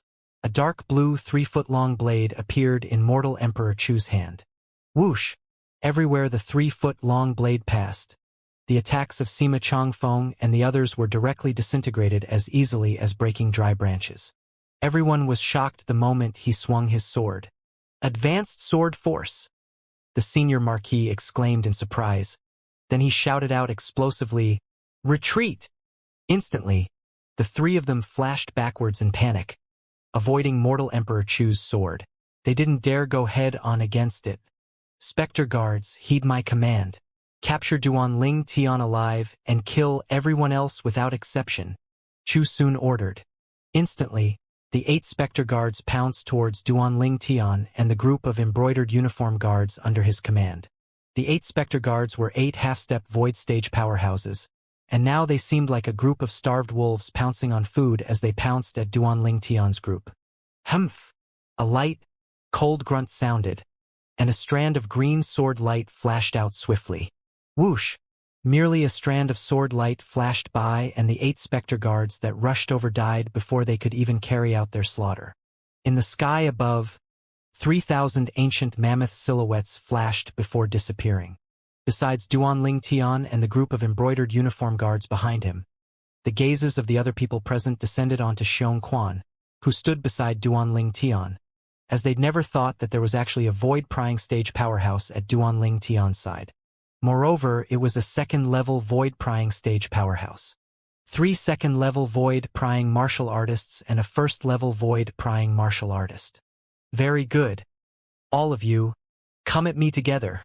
Mortal Emperor Chu burst into a laugh, and his tone was filled with a domineering sense. I'm more than enough to kill you. Xianxia's voice had a trace of calmness mixed within. He walked out in large strides as if he was teleporting and instantly appeared near Mortal Emperor Chu. Just a second-level void-prying martial artist like you? Mortal Emperor Chu sneered, and the dark blue grade 7 spirit sword in his hand flashed out to pierce towards Xianxia. The sword gave rise to a burst of deafening and sharp whistling sounds. Relying on the amplification of a grade 7 spirit sword, the 4,000 ancient mammoth silhouettes above Mortal Emperor Chu instantly increased to around 5,100 ancient mammoths. This wasn't all. Along with the addition of a strand of a mysterious and profound aura on his 3-foot-long blade, the ancient mammoth silhouettes on his body increased by another 500 or so. Mortal Emperor Chu, when exerting his full strength, was capable of releasing around 5,600 ancient mammoth silhouettes from drawing upon the energy of heaven and earth. A shocking strength. Besides the spirit weapon, an addition of another strength of over 500 ancient mammoths? The memories of rebirth Martial Emperor flashed within Duan Ling Tian's mind. He came to a sudden understanding and knew that Mortal Emperor Chu's addition of another strength of 500 over ancient mammoths was strength that he had gained from the half-step advanced sword force. Force is something that only in existence at the void-prying stage or above is capable of coming into contact with. Among it, elementary comprehension of force provides an addition of the strength of 200 ancient mammoths. Half-step advanced force provides an addition of the strength of 500 ancient mammoths. As for the advanced force, whoosh! Xianxia moved as well, whistling out with a sword strike. He was fearless when faced with Mortal Emperor Chu's full force attack, which was combined with the execution of Mortal Emperor Chu's half-step advanced sword force. By means of the amplification from the grade 7 spirit weapon, the 3,000 ancient mammoth silhouettes above Xianxia instantly increased to nearly 3,900 ancient mammoths as well. And right at this moment, a strand of aura that was even more mysterious and formidable than the aura on Mortal Emperor Chu's sword jumped out of the 3-foot-long blade in Xianxia's hand. Instantly, the number of ancient mammoth silhouettes above Xianxia increased by an entire 2,000. At full strength, Xianxia exploded out with the strength of nearly 5,900 ancient mammoths. Advanced sword force. Mortal Emperor Chu was full of confidence. But when he noticed the terrifying aura on Xianxia's sword and saw the nearly 5,900 ancient mammoth silhouettes that dashed out from above Xianxia, his face went ghastly white. Meanwhile, Xianxia and Mortal Emperor Chu's figures crossed each other. A strand of fresh blood sprayed out. Xianxia stood there firmly and wasn't injured in the slightest. Mortal Emperor Chu's chest had been pierced through, and the grade 7 spirit weapon in his hand was even sent flying. Bang! Mortal Emperor Chu's body crashed onto the ground. The strength of nearly 5,900 ancient mammoths that Xianxia exerted completely triumphed over the strength of 5,600 ancient mammoths that Mortal Emperor Chu exerted. How could it be possible? Advanced sword force? Mortal Emperor Chu struggled as he stared at Xianxia with a face full of disbelief. as he wasn't willing to believe that all that had just happened was real. He considered his half-step advanced sword force to be extremely rare even within 4th level and below void-prying martial artists within the entire Azure Forest Imperial Kingdom. But the person before him was only at the 2nd level of the void-prying stage and had already comprehended the true advanced sword force. Half-step advanced force only provided an additional strength of 500 ancient mammoths. However, advanced force provided an additional strength of 2,000 ancient mammoths. The two levels of force were not even remotely on the same level. Mortal Emperor Chu died. He died with a belly full of regret and unwillingness. Imperial Father, Chu Su exclaimed in grief. His pupils sprung wide open and his body lightly trembled. He was unwilling to believe all this was real. At this moment, he felt as if the sky was crumbling.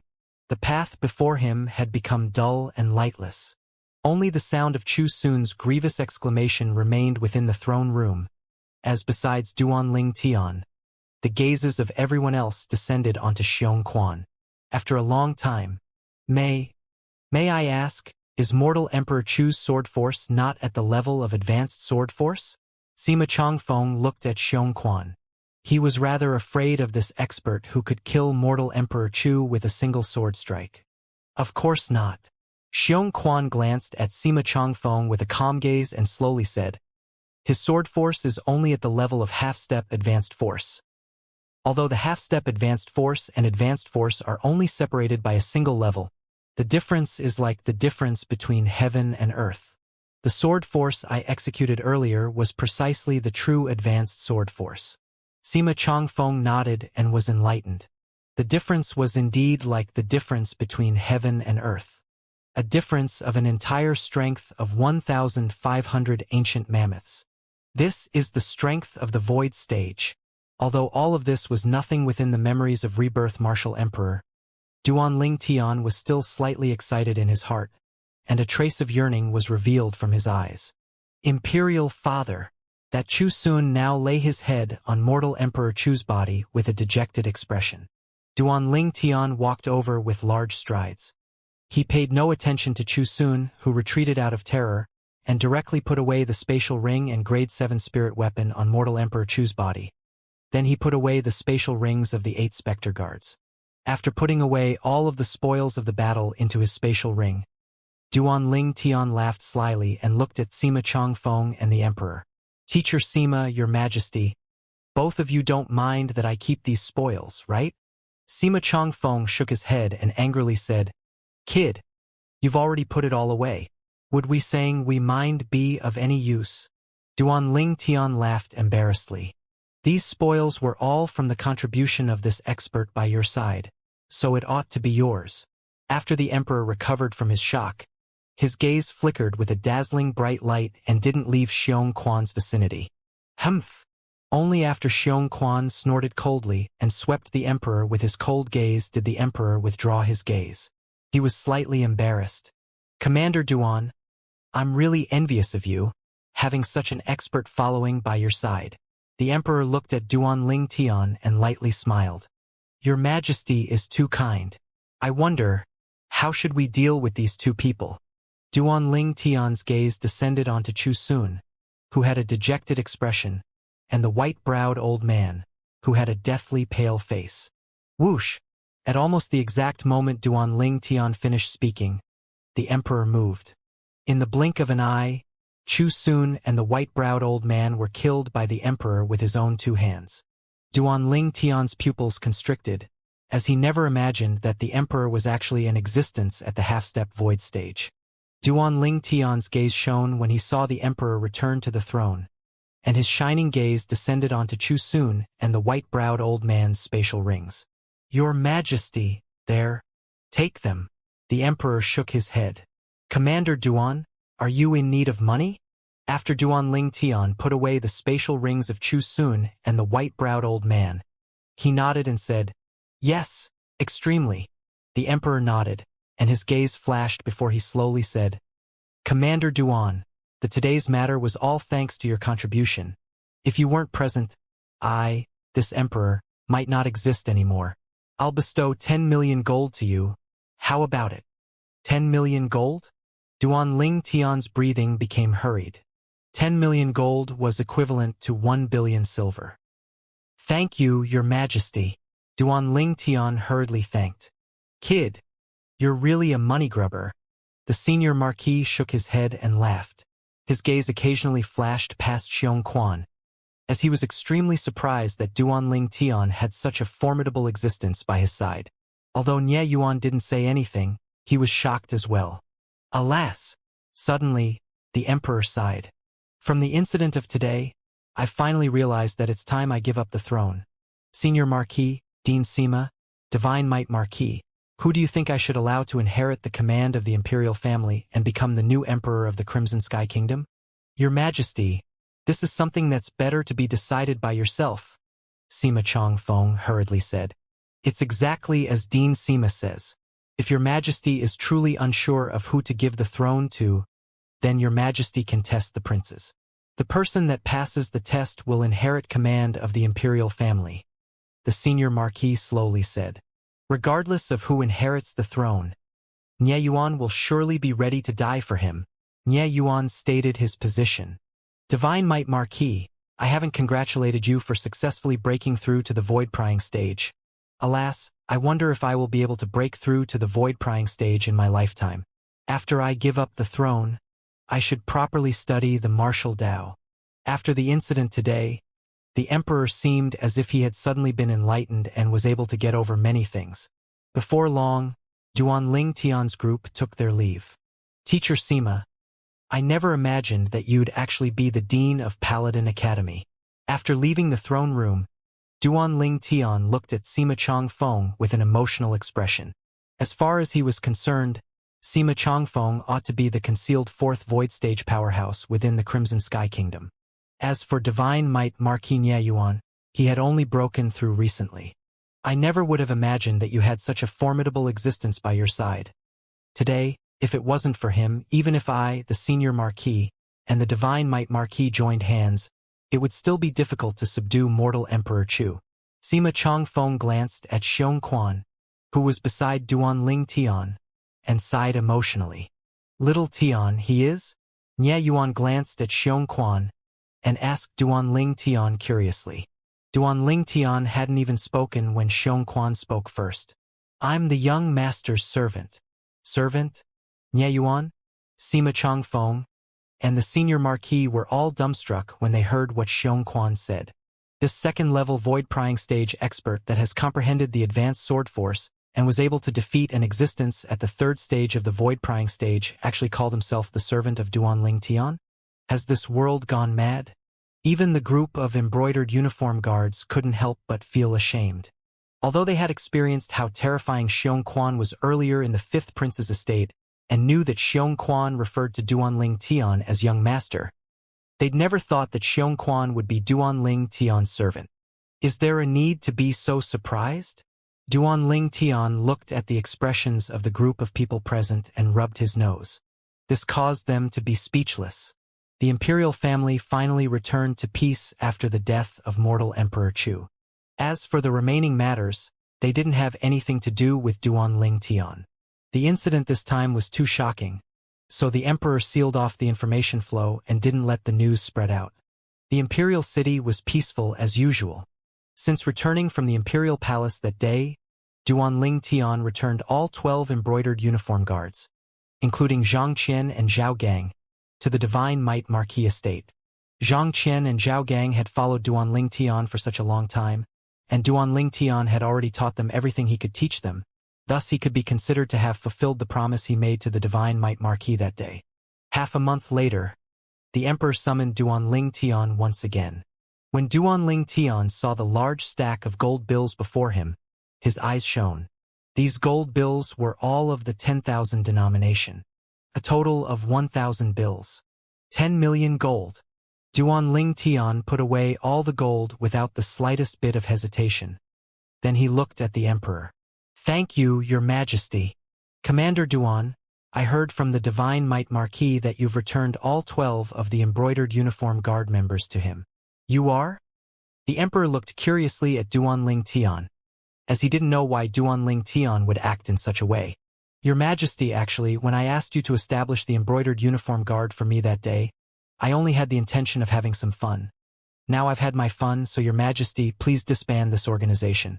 Besides that, I actually held back when I gave Your Majesty the poison removal pill that day, and I'm certain in my ability to directly remove Your Majesty's poison. As Duan Ling Tian spoke, he passed a complete Grade 9 spirit cleansing pill to the Emperor. After the Emperor consumed it and dissolved the medicinal strength of the pill, the Emperor noticed that the poison within his body was completely removed, and a shocked expression appeared on his face. The Emperor glanced deeply at Duan Ling Tian. Commander Duan, looks like you really held back towards me in the past. Duan Ling Tian laughed embarrassedly. Why aren't you continuing to hold back now? The Emperor asked curiously. Your Majesty, there's no point in me holding back any longer. I intend to leave the Crimson Sky Kingdom soon and head to the Azure Forest Imperial Kingdom. Duan Ling Tian shook his head and smiled, and his eyes revealed traces of lights of anticipation. Azure Forest Imperial Kingdom? The Emperor was shocked. Then he recovered his composure and nodded. With Commander Duan's natural talent, staying in the Crimson Sky Kingdom is indeed unworthy of your talents. However, I will still maintain the embroidered uniform guard. Once Commander Duan is weary of the outside world, the Crimson Sky Kingdom will always welcome you back. At that time, regardless of who the Emperor is, you'll still be the one and only commander of the Crimson Sky Kingdom's embroidered uniform guard. This is my promise to you. Thank you, Your Majesty. Duan Ling Tian hurriedly thanked the Emperor. Besides that, if you have any needs before you leave, you can tell me and I will satisfy your request, the Emperor added. Duan Ling Tian expressed his gratitude once again. Right? The Emperor suddenly looked at Duan Ling Tian, and his gaze turned slightly dubious.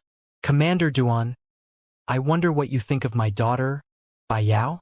Duan Ling Tian lightly smiled and said, Princess Bai Yao is beautiful and charming, like a celestial maiden that has dropped into the mortal world. She is one of the few beauties that I've seen. The Emperor glanced deeply at Duan Ling Tian and asked, Then if I betroth Princess Bai Yao to you, would you agree? Duan Ling Tian felt stifled, as he never expected the Emperor would be so direct. Your Majesty, there's something you don't know. I already have 2 fiancés at home. As for Princess Bai Yao, I don't have that type of feeling towards her at the moment, and it's more of a feeling of friendship. I understand. The Emperor nodded. A little while after Duan Ling Tian left, a beautiful figure arrived at the throne room and looked at the Emperor. Imperial Father, What did he say? The Emperor sighed. Bai Yao. He said he doesn't have that type of feeling towards you for the moment, and it's more of a feeling of friendship. He really said this?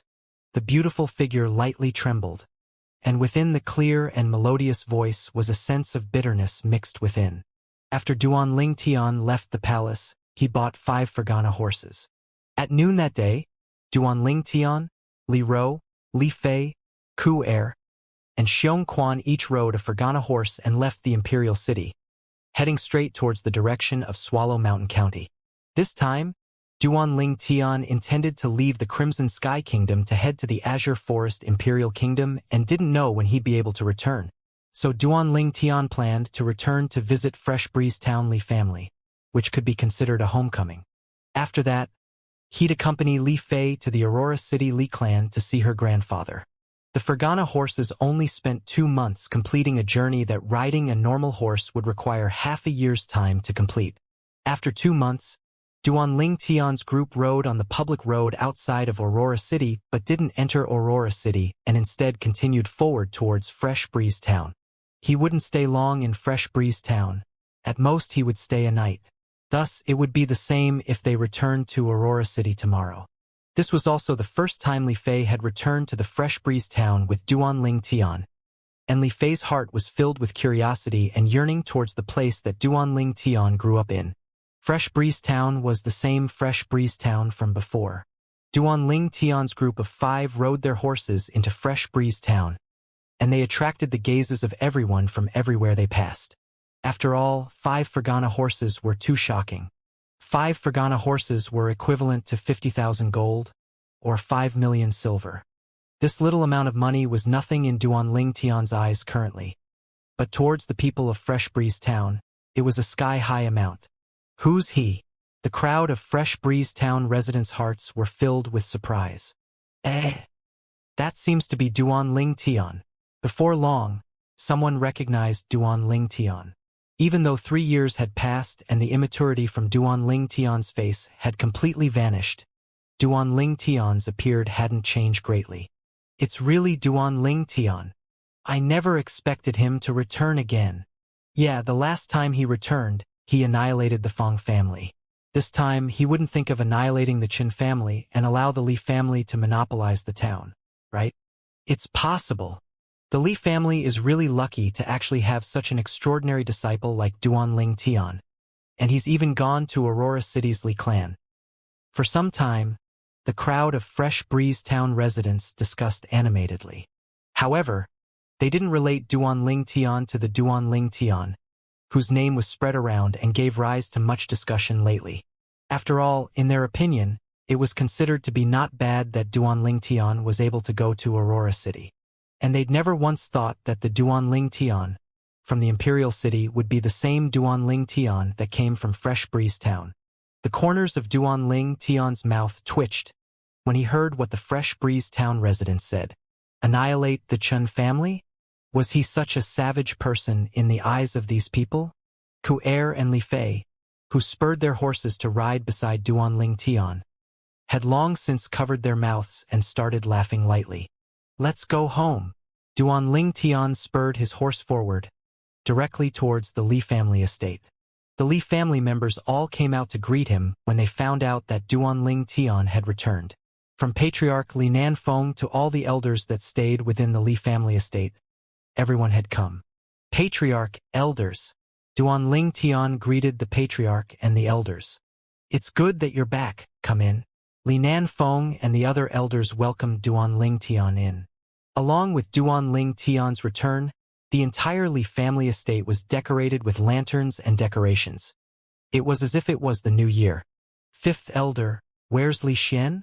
After catching up for a while, Duan Ling Tian still hadn't seen the little fatty, and he felt it to be slightly strange.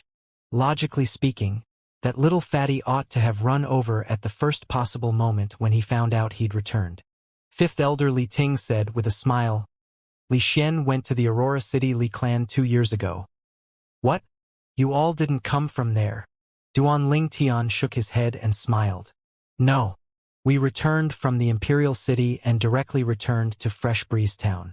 We plan to head to Aurora City tomorrow. You're leaving tomorrow? Li Ting was slightly surprised. Yes. Duan Ling Tian nodded and lightly smiled. Now that you mention it, I returned this time to say my farewells to the Patriarch and all the elders. Say your farewells? For a moment, the Li family higher-ups were slightly puzzled. I intend to leave the Crimson Sky Kingdom and head to the Azure Forest Imperial Kingdom, Duan Ling Tian explained. Azure Forest Imperial Kingdom. What Duan Ling Tian said caused the Patriarch and the group of elders to be shocked.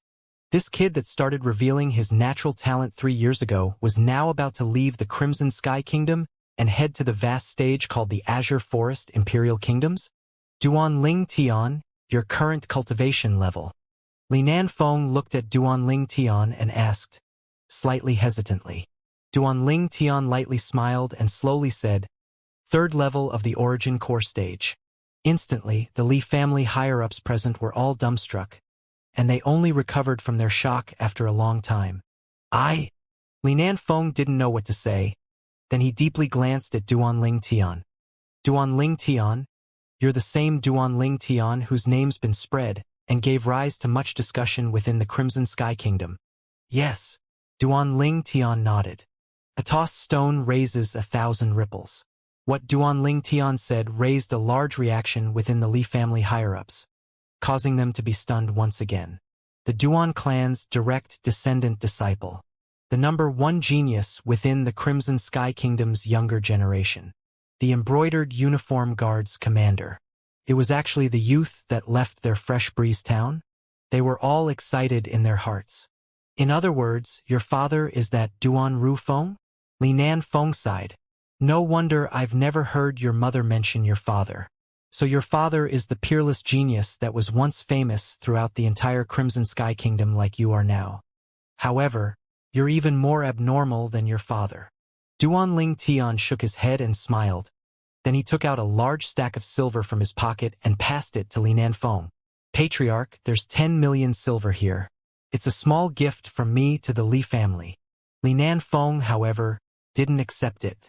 Duanling Tian, you're going to the Azure Forest Imperial Kingdom. You're surely going to enter one of those large sects. The competition within the large sects are extremely intense. Keep this money and buy some medicinal pills to cultivate. Exactly. Yeah. Keep it for yourself. Most of the businesses in Fresh Breeze Town is under our Li family, so we don't have a lack of money. The other elders persuaded as well. In the end, Duanling Tian was truly helpless and could only put away the money. He could feel that the group of people before him were really thinking of his well-being, and a trace of warmth couldn't help but arise within his heart. That night, Duanling Tian still stayed within his own courtyard. There were only 3 rooms within the courtyard. His mother stayed within her own room, and Duanling Tian brought Ku Er and Li Fei along to stay in Ku Er's room. As for Xiongquan, he stayed in Duanling Tian's old room. Deep in the night, Duanling Tian hugged the 2 girls and fell into a deep slumber. Crackle! A burst of noise entered his ears. Duanling Tian's spiritual force shook and he instantly jolted awake. In next to no time, Duanling Tian noticed that the entire courtyard had been lit ablaze. Who? Meanwhile, Duanling Tian heard Xiongquan's explosive shout, then the sound of him breaking through the door and dashing out. Ku Er and Li Fei both heard the noise and jolted awake. The 3 of them got dressed, then walked out of their rooms and noticed that Li Ro had come out as well. Tian, are all of you okay? Li Ro looked at Duanling Tian and the girls and asked with deep concern. Although the entire courtyard was ablaze, with the speed of Duanling Tian's group of 4, they could still easily suppress the surrounding flames. In next to no time, Xiongquan had returned, and he carried in his hand a person. It was a young man. With just a glance, Duanling Tian recognized this young man. Li Xian. Li Xian, the son of the former 7th elder Li Kuan. Duanling Tian's face was gloomy. That year when he left Fresh Breeze Town, he didn't plan to make trouble for Li Xian. But now this Li Xian was actually thick-headed enough to look for trouble with Duanling Tian. Duanling Tian. It actually didn't burn you to death. Li Xian's eyes were crimson red when he noticed that Duanling Tian and the others were safe and sound, and he had an unwilling expression on his face. Meanwhile, disordered sounds of footsteps sounded. It was Patriarch Li Nanfeng and the group of elders that had rushed over. Even many Li family disciples had rushed over with buckets in their hands. Then they rushed over to put out the fire in the courtyard of Duanling Tian's house. But unfortunately, the fire had already raged to the extent that there was no way to put it out. In the end, the entire courtyard transformed into ash. Duanling Tian clenched his fists tightly and killing intent flickered within his eyes. This courtyard had too many of his memories. Now it was all gone. Ha ha ha ha. Duanling Tian. Enraged? I precisely wanted to enrage you. It was you who destroyed my brother's life. And my father surely died because of you. I want to take revenge for them. I want to take revenge for them.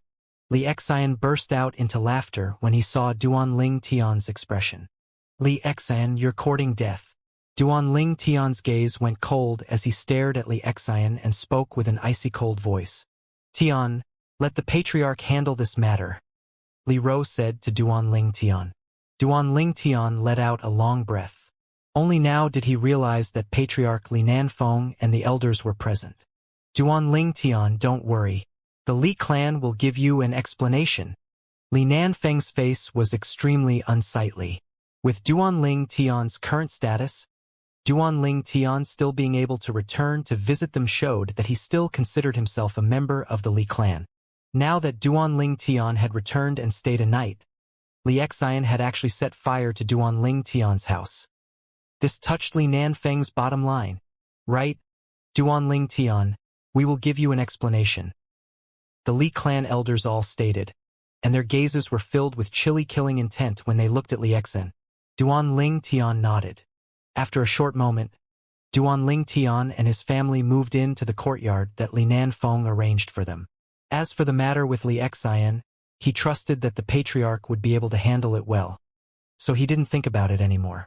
At dawn the next day, after Duan Ling Tian woke up, he woke the two girls up, and then he walked around the Li family estate. After leaving this time, he didn't know when he would return again. I heard Li Exan was sentenced to death by the patriarch. He deserved it for going straight toward a barrage of spears. Exactly. Duan Ling Tian is the pride of our Li family, but that Li Exan actually dared to provoke him. That's simply courting death.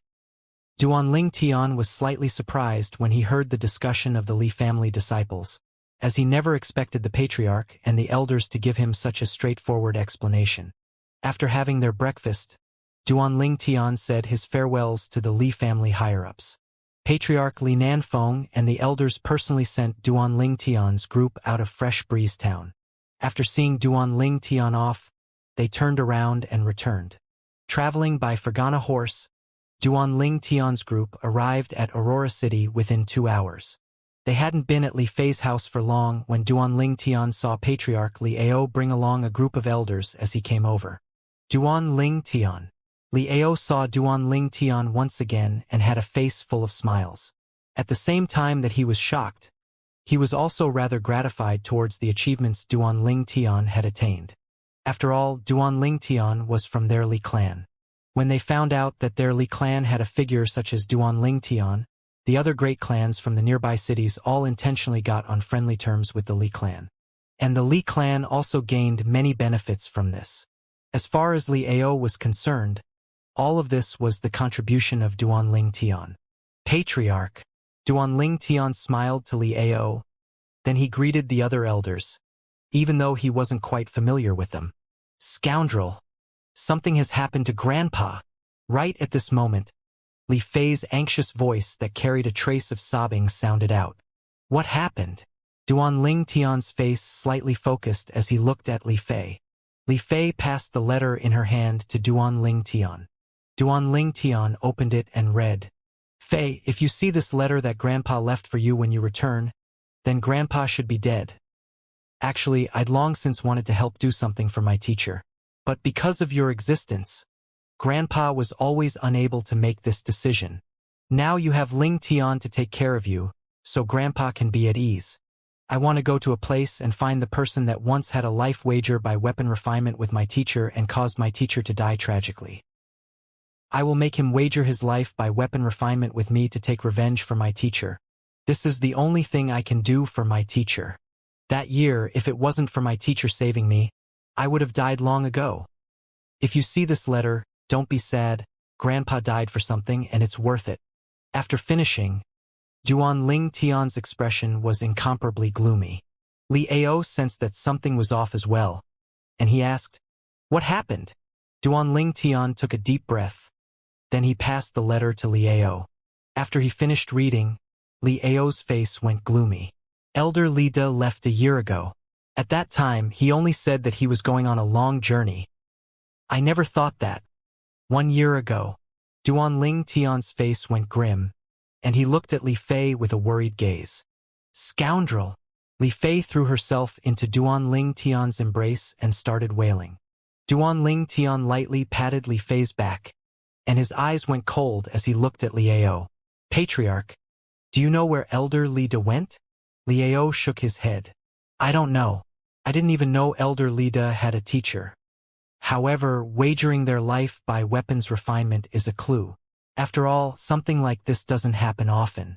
So long as we spend some time, we ought to be able to find out. I'll send people to investigate right now. Thank you, Patriarch. Duan Ling Tian nodded gratefully. Li Ao brought the group of Li clan elders to rush off. Many orders were passed down one by one. The Li clan regarded this matter as extremely important. In the eyes of the Li clan higher-ups, even though Duan Ling Tian was only a disciple with another surname, he was the pride of the Li clan. Coupled with the status of Duan Ling Tian within the Crimson Sky Kingdom, even if they just wanted to curry favor with him, They would still do their very best to help him. Little Fei, don't worry, maybe Grandpa won. Duanling Tian consoled Li Fei. Li Fei cried as she said, Grandpa has already been gone for a year. If he won, he would have returned a long time ago. Maybe Grandpa's mood was elated after winning, so he went to travel around. Before we've confirmed what happened, calm down. All right?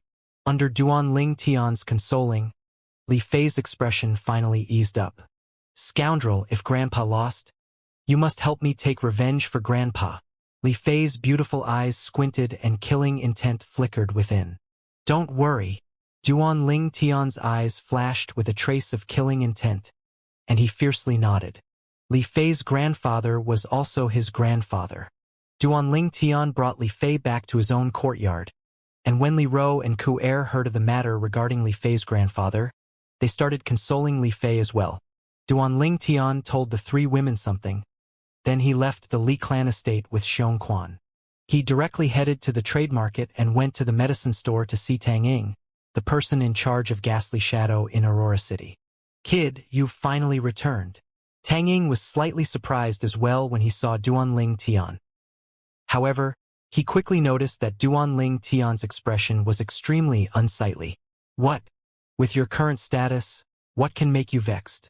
Presently, Duanling Tian could be considered someone famous within the domain of the Crimson Sky Kingdom.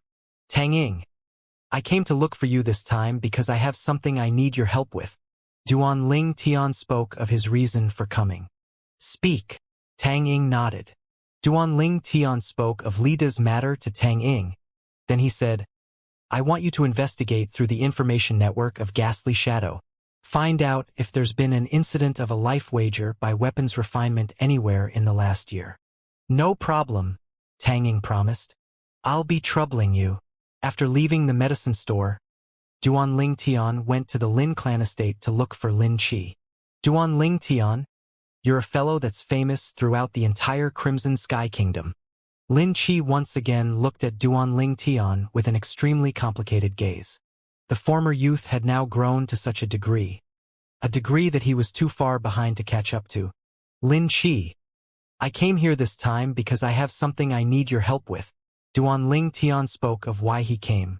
He came to look for Lin Qi this time precisely because he hoped that through Lin Qi, he could get the Violet Tulip Trading Company to help him acquire information. After hearing of the sequence of events, Lin Qi's expression was serious.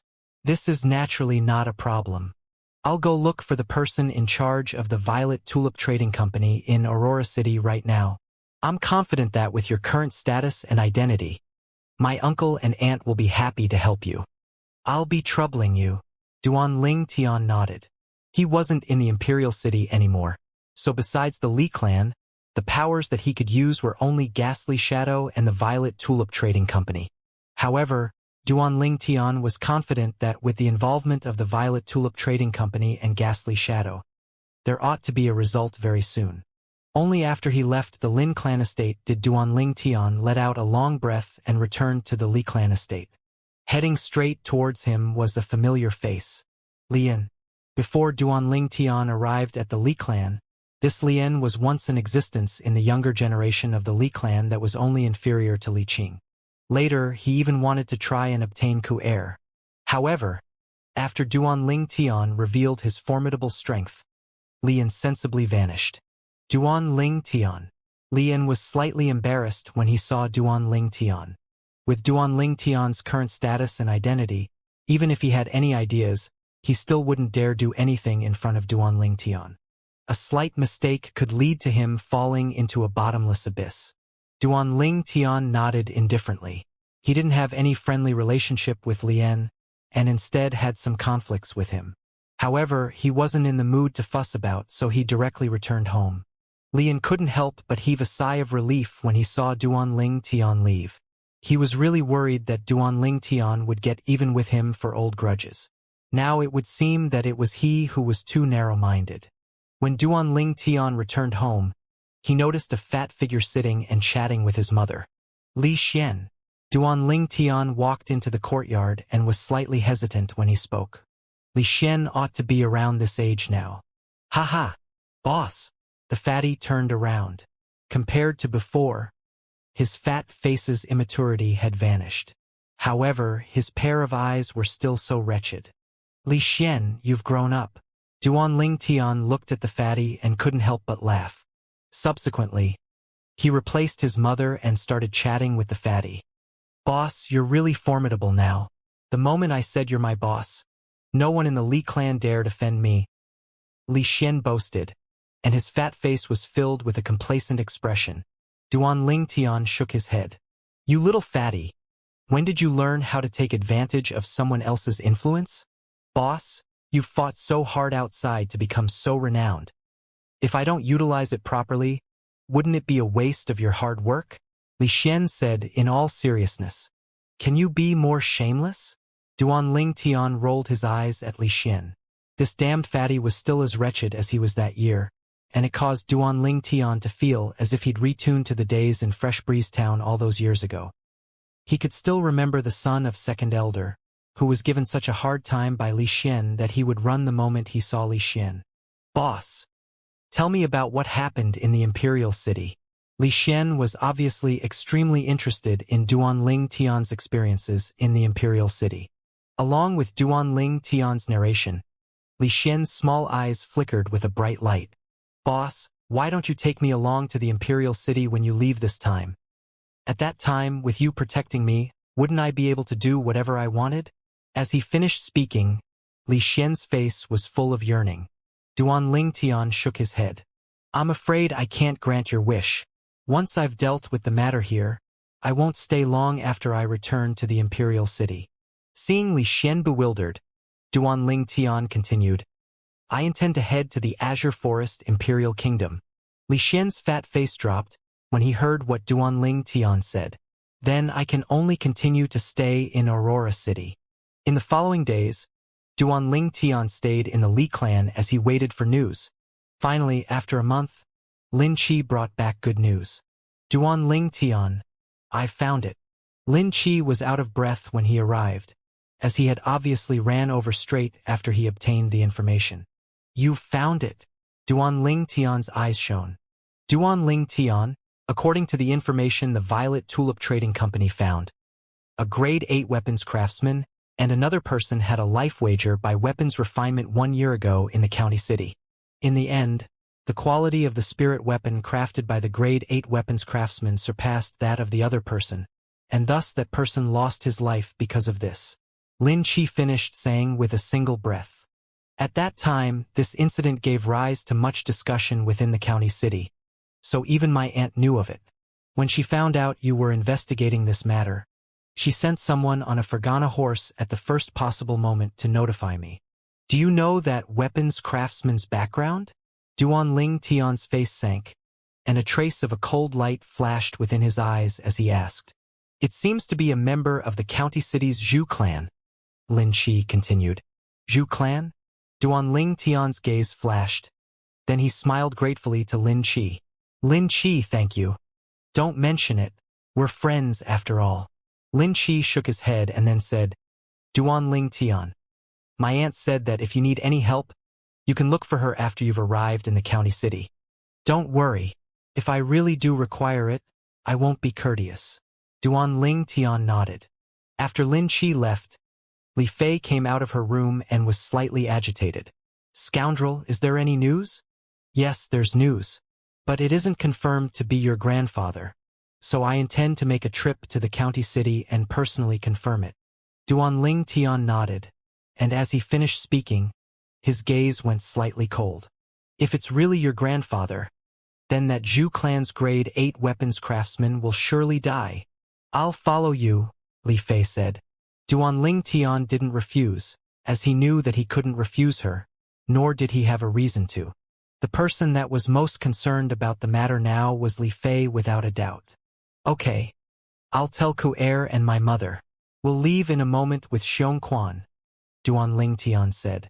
3 Fergana horses transformed into a gust of wind that flew out of Aurora City. With the Fergana horse as their means of transport, Duan Tian's group of 3 only spent 7 days to rush to the Swallow Mountain County's county city. The county city was larger than Aurora City but inferior to the Imperial City. Carriages queued up like long dragons and entered like a ceaseless stream into the county city. Duanling Tian found an inn and the three of them took up residence there first. Then they found a nearby restaurant to have a meal. Li Fei didn't wear a veil.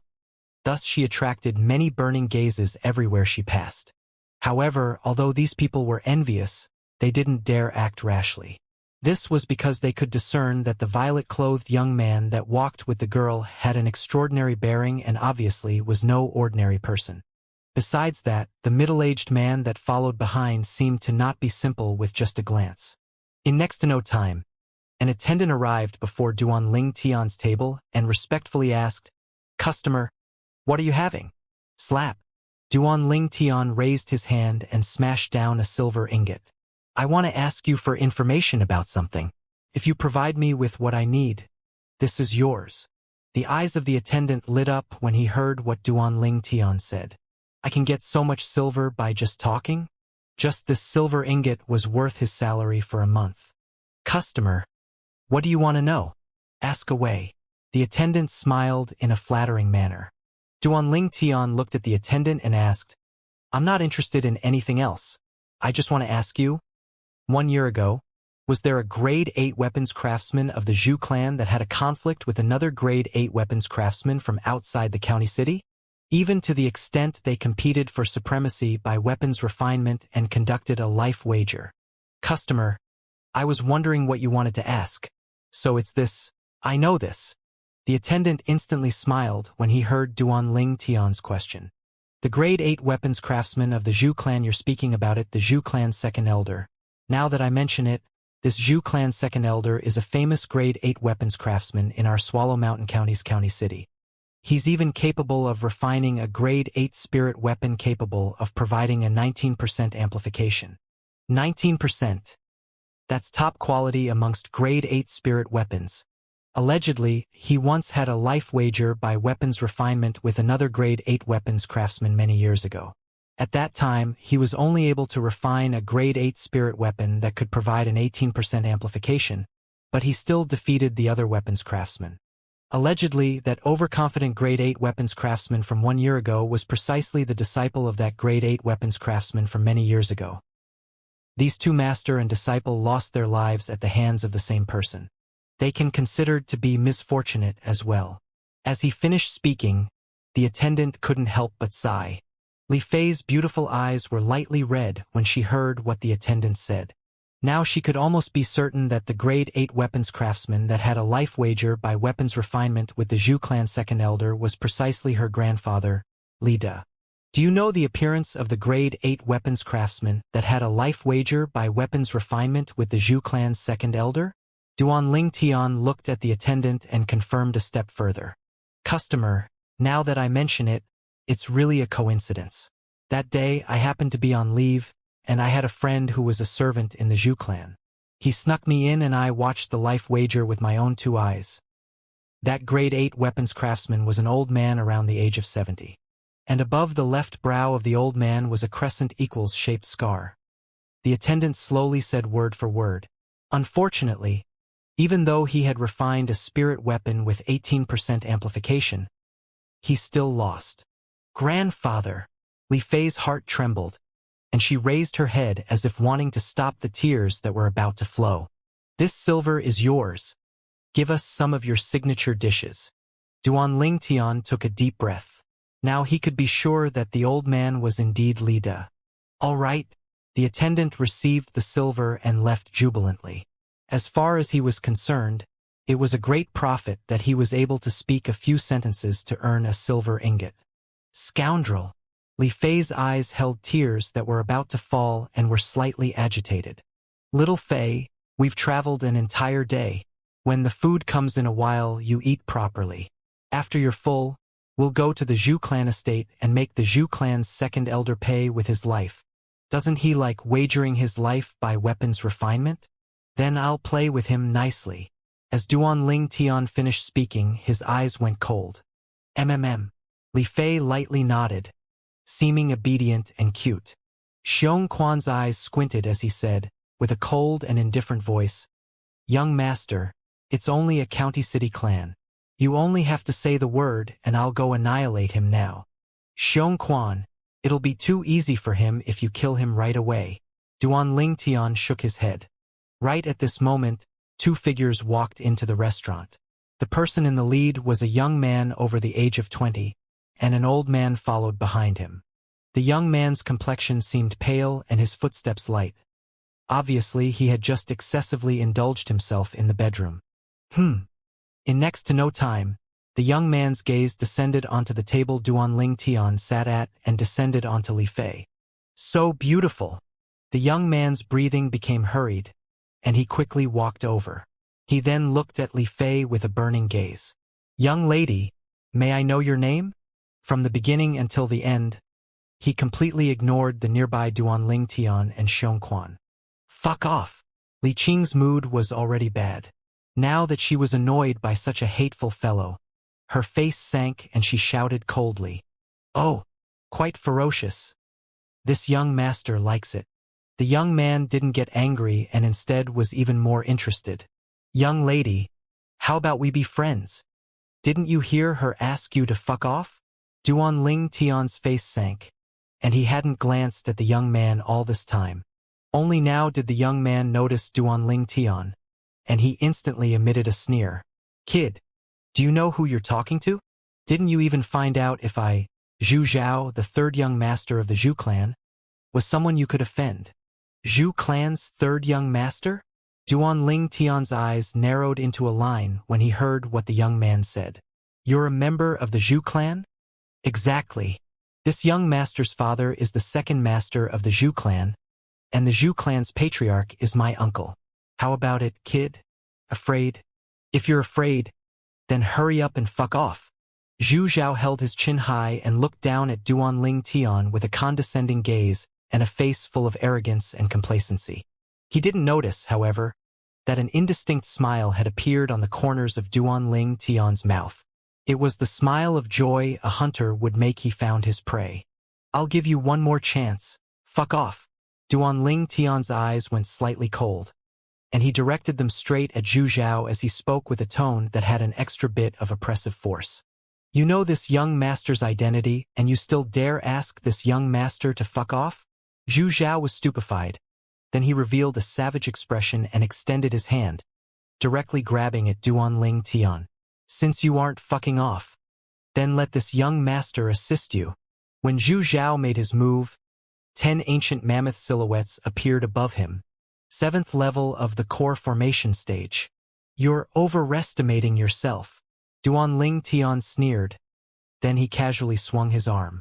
He only used the strength of 12 ancient mammoths to easily block Zhu Zhao's attack and slap him down onto the ground. Ah!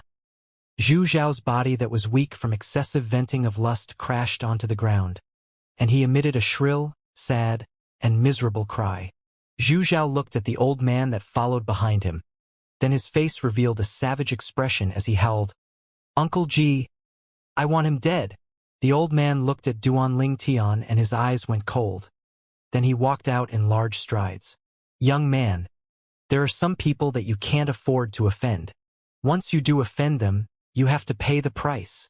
As soon as he finished speaking, the old man extended out his hand to descend upon Duan Tian, desiring to grab Duan Tian from his seat. Above the old man, 100 ancient mammoth silhouettes condensed into form. He was shockingly a 7th-level origin core martial artist. The corners of Duan Tian's mouth curled into a sneer. He paid no attention to the old man. Instead, he looked at the attendant, who stood far away. Hey, why hasn't our food come yet? Hurry up, we still have matters to attend to after we eat. The surrounding customers in the restaurant were speechless. This violet-clothed young man had actually completely disregarded the old man. Right at the moment they thought Duan Tian would be out of luck. Xianxia, who stood behind Duan Tian, moved close to the old man. Then he casually slapped out his palm to smash onto the old man's body, blasting the old man that was approaching in full fury.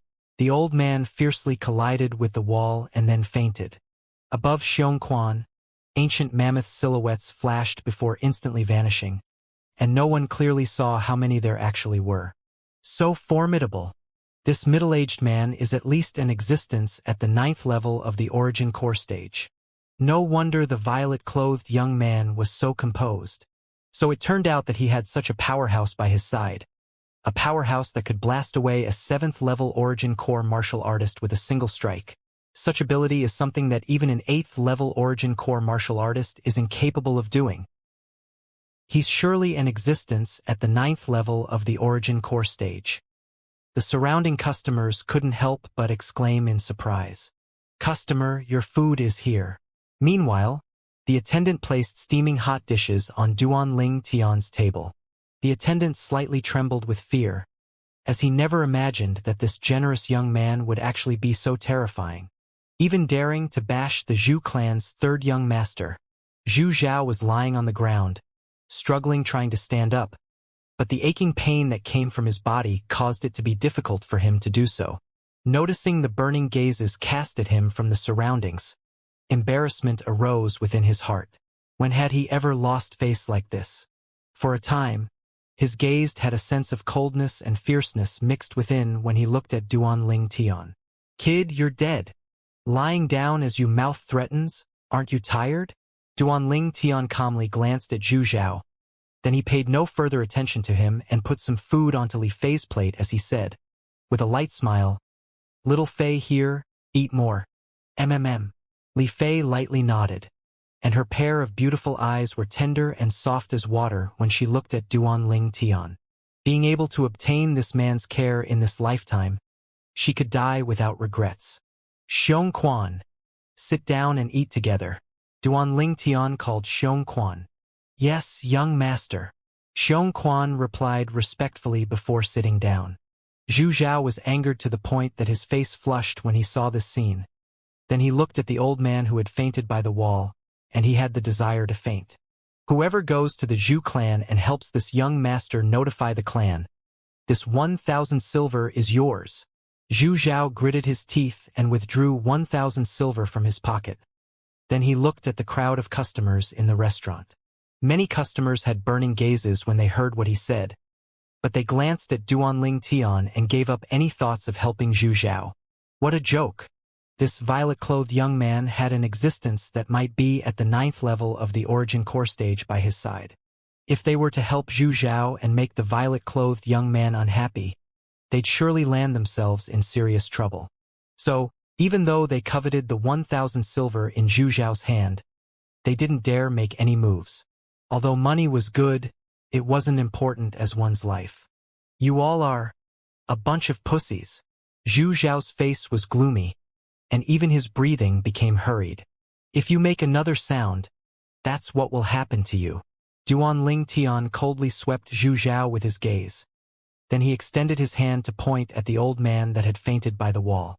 Zhu Zhao instantly shut his mouth when he heard what Duan Ling Tian said, but his eyes still leaked dense hatred as he thought about how he would take revenge on Duan Ling Tian once he returned to the Zhu clan.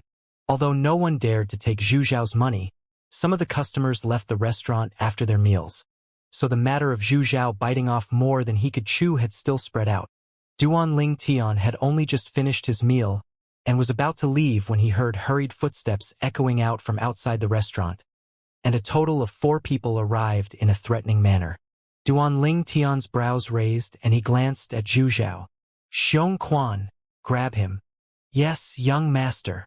Xiong Quan extended his hand and lifted Zhu Zhao up when he heard what Duan Ling Tian said. "You, what do you want to do?" Zhu Zhao was terrified to the point that his face went pale when he was lifted up by Xiong Quan, as he'd experienced the strength of this middle-aged man which seemed to be at the 9th level of the origin core stage earlier. If this middle-aged man wanted to kill him, it would be as simple as killing an ant. Meanwhile, the footsteps grew clearer, and 4 middle-aged men rushed into the restaurant. The middle-aged man in the lead wore blue clothes, and his face was covered in a layer of murderous rage.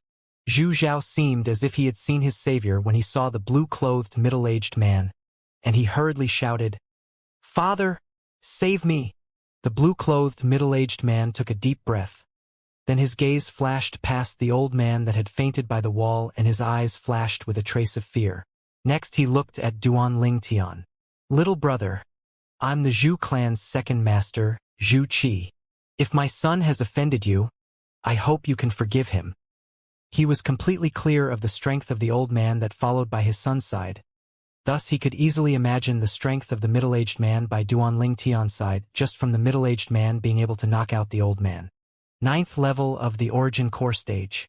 Even within their Zhu clan, existences like him were numbered. Of course, he wasn't afraid of a mere 9th level origin core martial artist because he was a 9th level origin core martial artist as well. The other 3 people that had followed him over were all existences at the 8th level of the origin core stage as well. If they were to go all out, he was certain in being able to kill the middle-aged man. However, what he was truly afraid of now was this violet-clothed young man. As far as he knew, the violet-clothed young man's identity wasn't simple, because he was able to have a 9th level origin core martial artist as a subordinate. So, even though he was enraged, he chose to endure in the end and chose to give in. "Father, what are you doing? I want him dead. I want him dead." Zhu Zhao's face went grim when he heard what Zhu Qi said, and he had a savage appearance as he howled. "Bastard!" Zhu Qi's face sank, and he took a step forward, wanting to slap Zhu Zhao. However, Xiong Quan casually raised his hand and moved Zhu Zhao away. Zhu Qi frowned, but his son was in the hands of the middle-aged man, so he didn't dare lose his temper, and he looked at the nearby Duanling Tian. "Little brother, after I bring my son back to the clan, I'll surely teach him a good lesson. Now, I hope little brother can release my son." Duanling Tian lazily glanced at Zhu Qi and said indifferently, "I heard your Zhu clan's second elder is a grade 8 weapons craftsman." "Yes." Zhu Qi nodded. "If little brother wants our second elder to refine a grade 8 spirit weapon for you, then I can help introduce little brother. Just think of it as an apology. How about it? You really conceal your intentions deeply." Duanling Tian deeply glanced at Zhu Qi, as if he could see through Zhu Qi's heart. "Now, you're probably thinking that if I have such a subordinate by my side, my background ought to not be simple. Am I right?" Zhu Qi had an embarrassed expression, as he never imagined that he would be seen through by Duanling Tian. "Enough. I'll hold your son. So long as you call your Zhu clan's second elder out, I will return your son to you." Duanling Tian looked at Zhu Qi with a calm gaze. Zhu Qi's pupils constricted, as he had discerned that the violet-clothed young man didn't have any good intentions. "Little brother, may I know why you're looking for my Zhu clan's second elder? It probably isn't so simple as wanting our Zhu clan's second elder to refine a grade 8 spirit weapon, right?" "Grade 8 spirit weapon?" The corners of Duanling Tian's mouth curled into a sneer. Then he raised his hand. In his hand blazed a strand of raging flames. "Do you think I need him to help me refine?" The blazing flame on Duanling Tian's hand created a stir within the restaurant as expected. "Oh my God! It's a grade 8 weapon flame. This violet-clothed young man looks to not even be 20. But he's already a grade 8 weapons craftsman? Unbelievable! Unbelievable! A grade 8 weapons craftsman that isn't even 20. What natural talent is this?"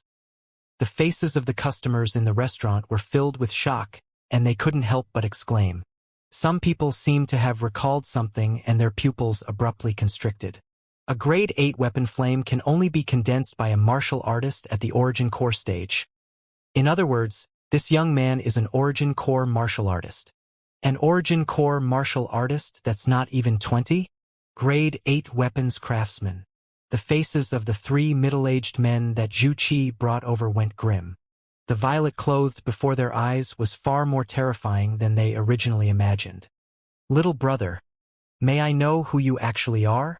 Zhu Qi took a deep breath. He could feel his heartbeat growing faster. Now even 20. Origin core stage. Grade 8 weapons craftsman. Only thinking about it caused his scalp to go numb. Instantly, Duanling Tian became the absolute counter of attention within the restaurant. In the current younger generation of the Crimson Sky Kingdom, an origin core martial artist below 20 would only be inferior to the Imperial City's commander of the embroidered uniform guard, Duanling Tian. However, a grade 8 weapons craftsman below 20 was one of a kind. At least in the long history of the Crimson Sky Kingdom, There has never been such a monstrous existence. Zhu Zhao was stupefied. He never would have imagined that a fellow he had randomly provoked would actually be such an abnormal existence. Even though he was a profligate son of a great clan, he wasn't an idiot. He knew that he had bitten off more than he could chew this time. Moreover, it was of the extremely hard type. It isn't important who I am. Duan Ling Tian looked at Zhu Qi with a calm gaze. Just call out your Zhu clan's second elder. Right? Remember to tell him that I came to look for him this time only for the sake of holding a life wager with him. I heard that he won 2 life wagers by weapons refinement. I presume he ought to not refuse my challenge. Life wager by weapons refinement? Zhu Qi's pupils constricted and he took a deep breath. Then he looked at Duan Ling Tian. Little brother, although I don't know who you are, since you were able to break through to the origin core stage and become a grade 8 weapons craftsman at such a young age, I presume your background isn't simple. But I still want to advise you. A life wager isn't a joke. Our Zhu clan's second elder can be said to be second to none amongst the grade 8 weapons craftsmen of Crimson Sky Kingdom. At least 80% of the grade 8 spirit weapons he refines are top-quality spirit weapons that provide a 19% amplification. As he spoke up to hear, Zhu Qi looked at Duan Ling Tian as if he wanted to make Duan Ling Tian aware of the overwhelming odds and retreat. If it was any ordinary grade 8 weapons craftsman, he wouldn't waste his breath like this, but now that Duan Ling Tian's background was obviously not simple, he didn't want the life wager by weapons refinement to cause the Zhu clan to offend what seemed to be an extremely formidable power for no reason. Now even the group of customers in the restaurant felt that Duan Ling Tian was indulging in a wild fantasy. This young man is too arrogant.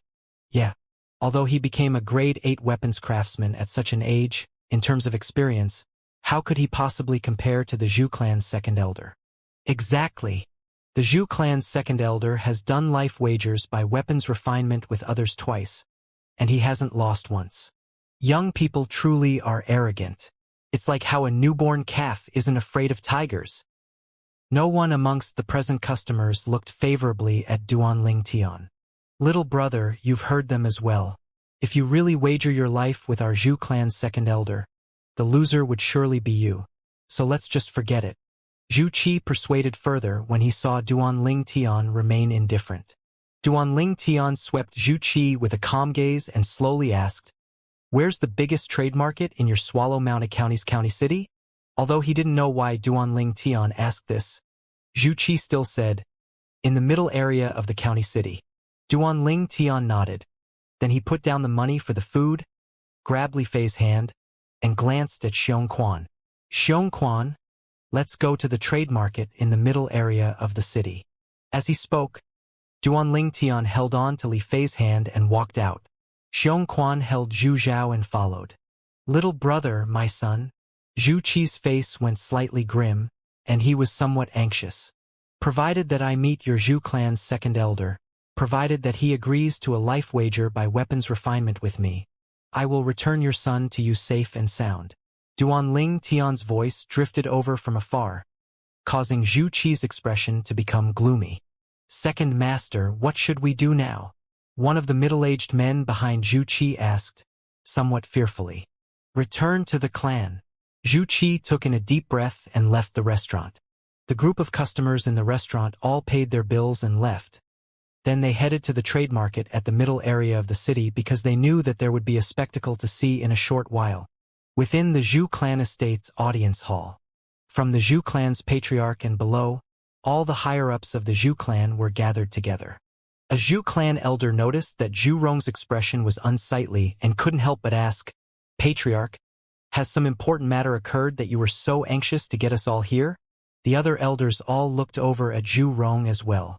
Zhu Rong's face sank and looked at Zhu Qi, who stood nearby. "Second brother, you tell them." For a moment, the gazes of all the Zhu clan elders descended onto Zhu Qi. Zhu Qi took a deep breath, then slowly spoke in detail of what he saw and heard in the restaurant earlier. Then he added in the end, "According to that young man's intention, if second elder isn't willing to agree to his request, he won't release my son." Along with Zhu Qi finishing, the entire audience hall went deathly silent. Less than 20. Origin core martial artist? Grade 8 weapons craftsman. The Zhu clan's grand elder, an old man over the age of 70, looked at Zhu Qi as he asked, in a deep voice, Zhu Qi, do you know his background? Grand elder. It's precisely because I don't know his background that I had to think twice. Zhu Qi laughed bitterly. Patriarch Zhu Rong looked at the Zhu clan's second elder, Zhu Liang, that sat beneath the grand elder, and asked, Second elder, what do you think of this matter? Zhu Liang had a calm expression as he indifferently said, It's only just a young and ignorant kid that's relying on his natural talent to put on airs. However, since he's able to possess a cultivation at the origin core stage and became a grade 8 weapons craftsman at such an age, his background ought to not be simple. The Zhu clan's higher-ups present deeply agreed with what Zhu Liang said.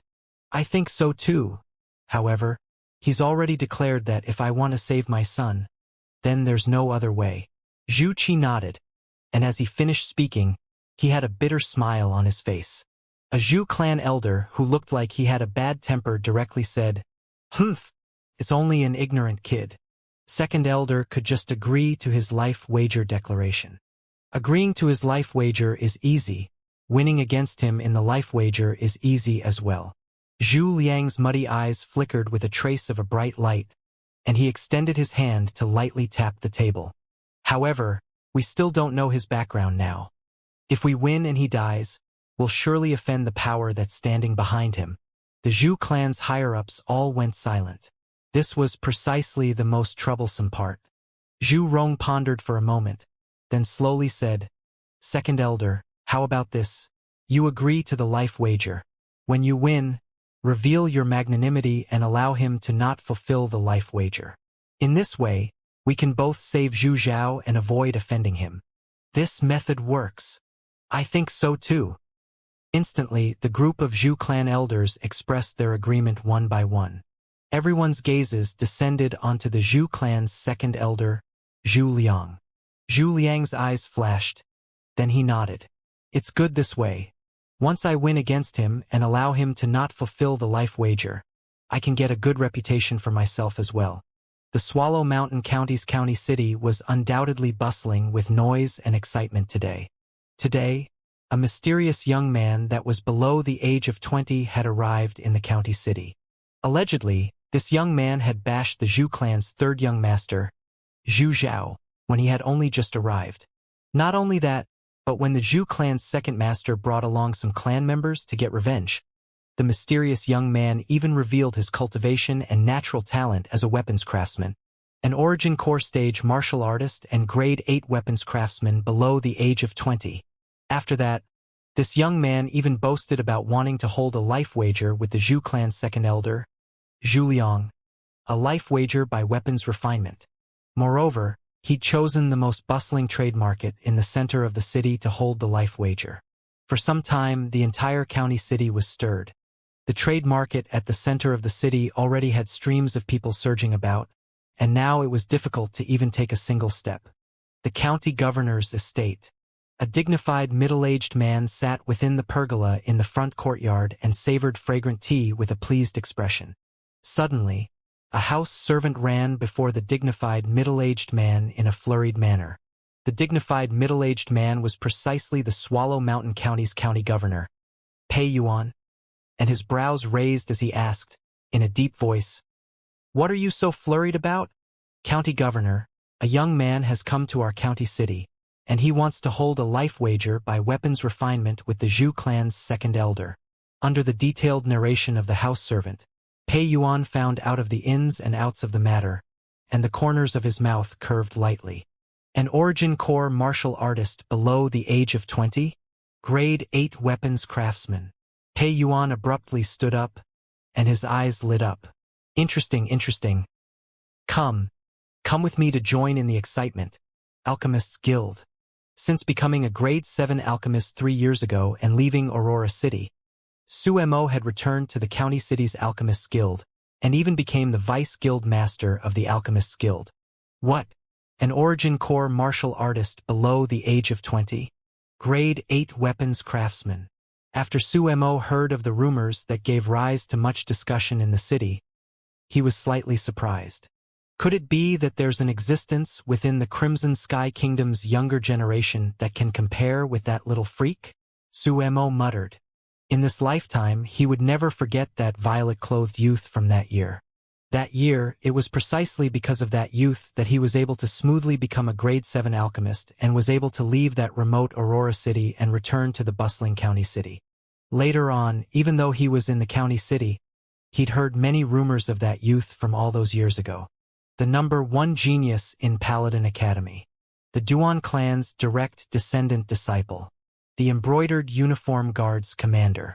Now the little fellow from all those years ago has become the publicly acknowledged peerless genius with the best natural talent in the Crimson Sky Kingdom's younger generation. I'll go join in the excitement as well. I want to see who exactly is so monstrous as to be almost comparable to that kid. Duan Ling Tian. The corners of Sumo's mouth held a smile, and he directly left the Alchemists' Guild. The trade market at the center of the city.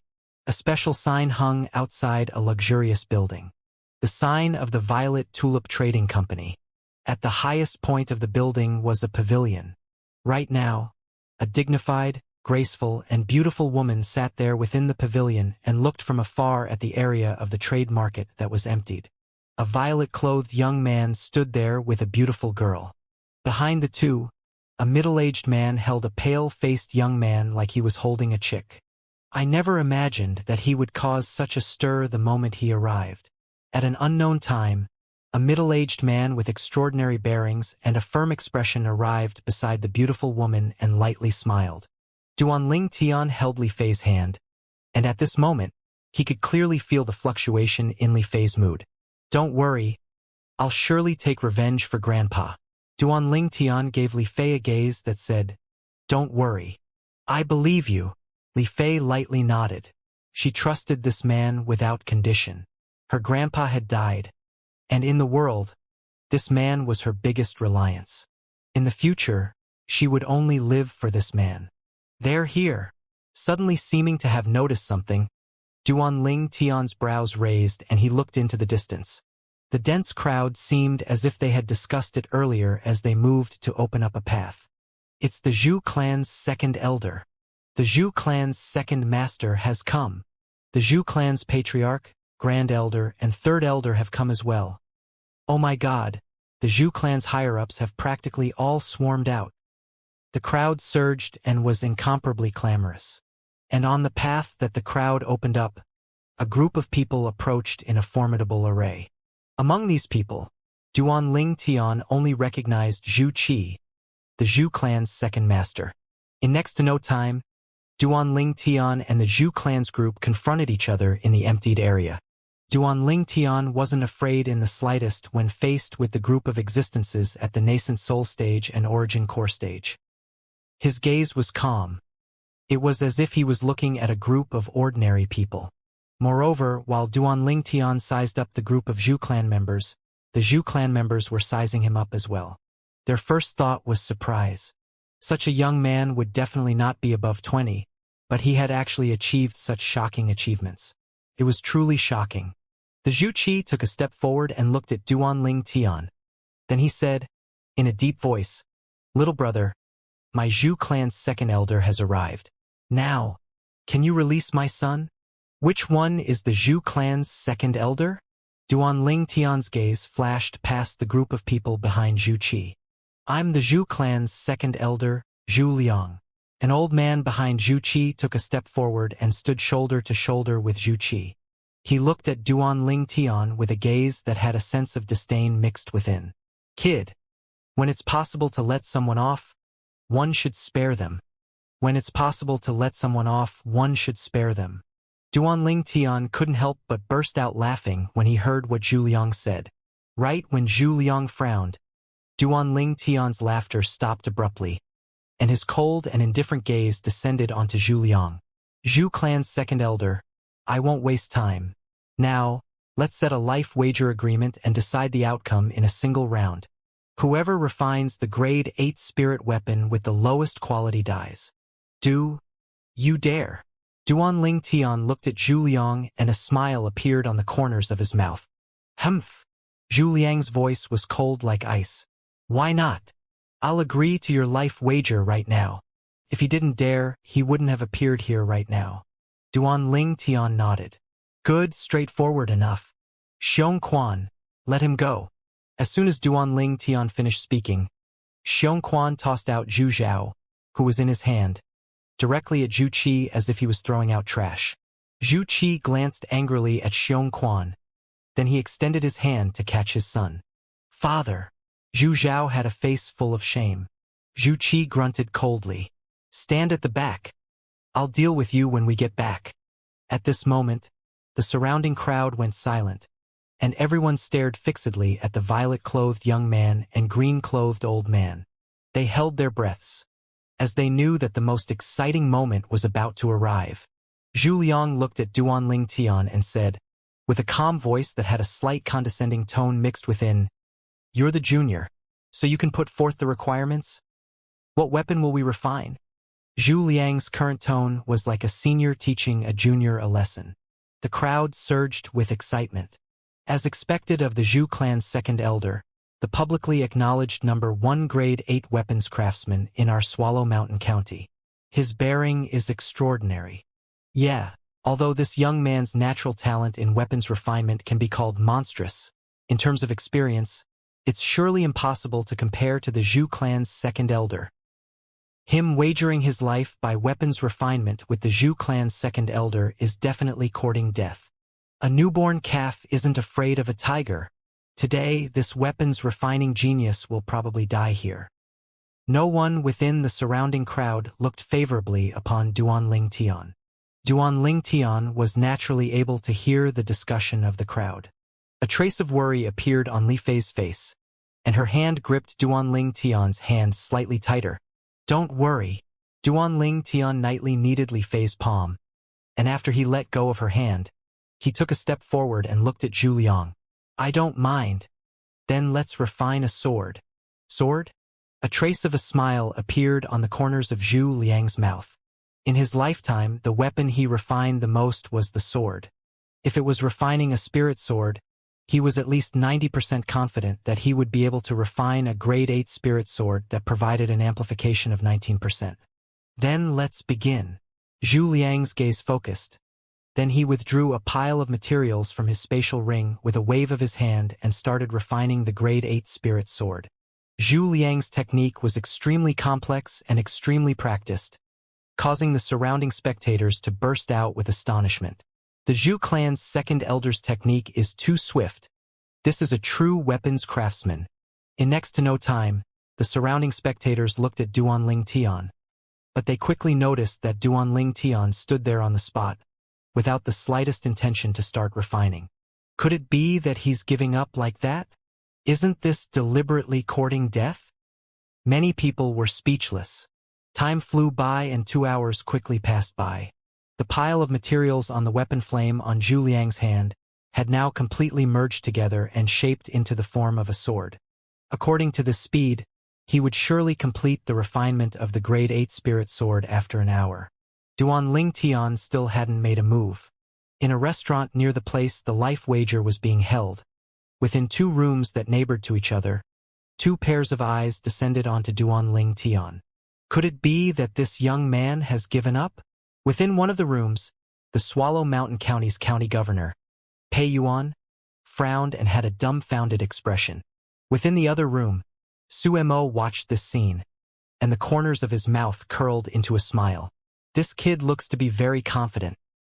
I really never expected that besides being an alchemist, he was also a weapons craftsman.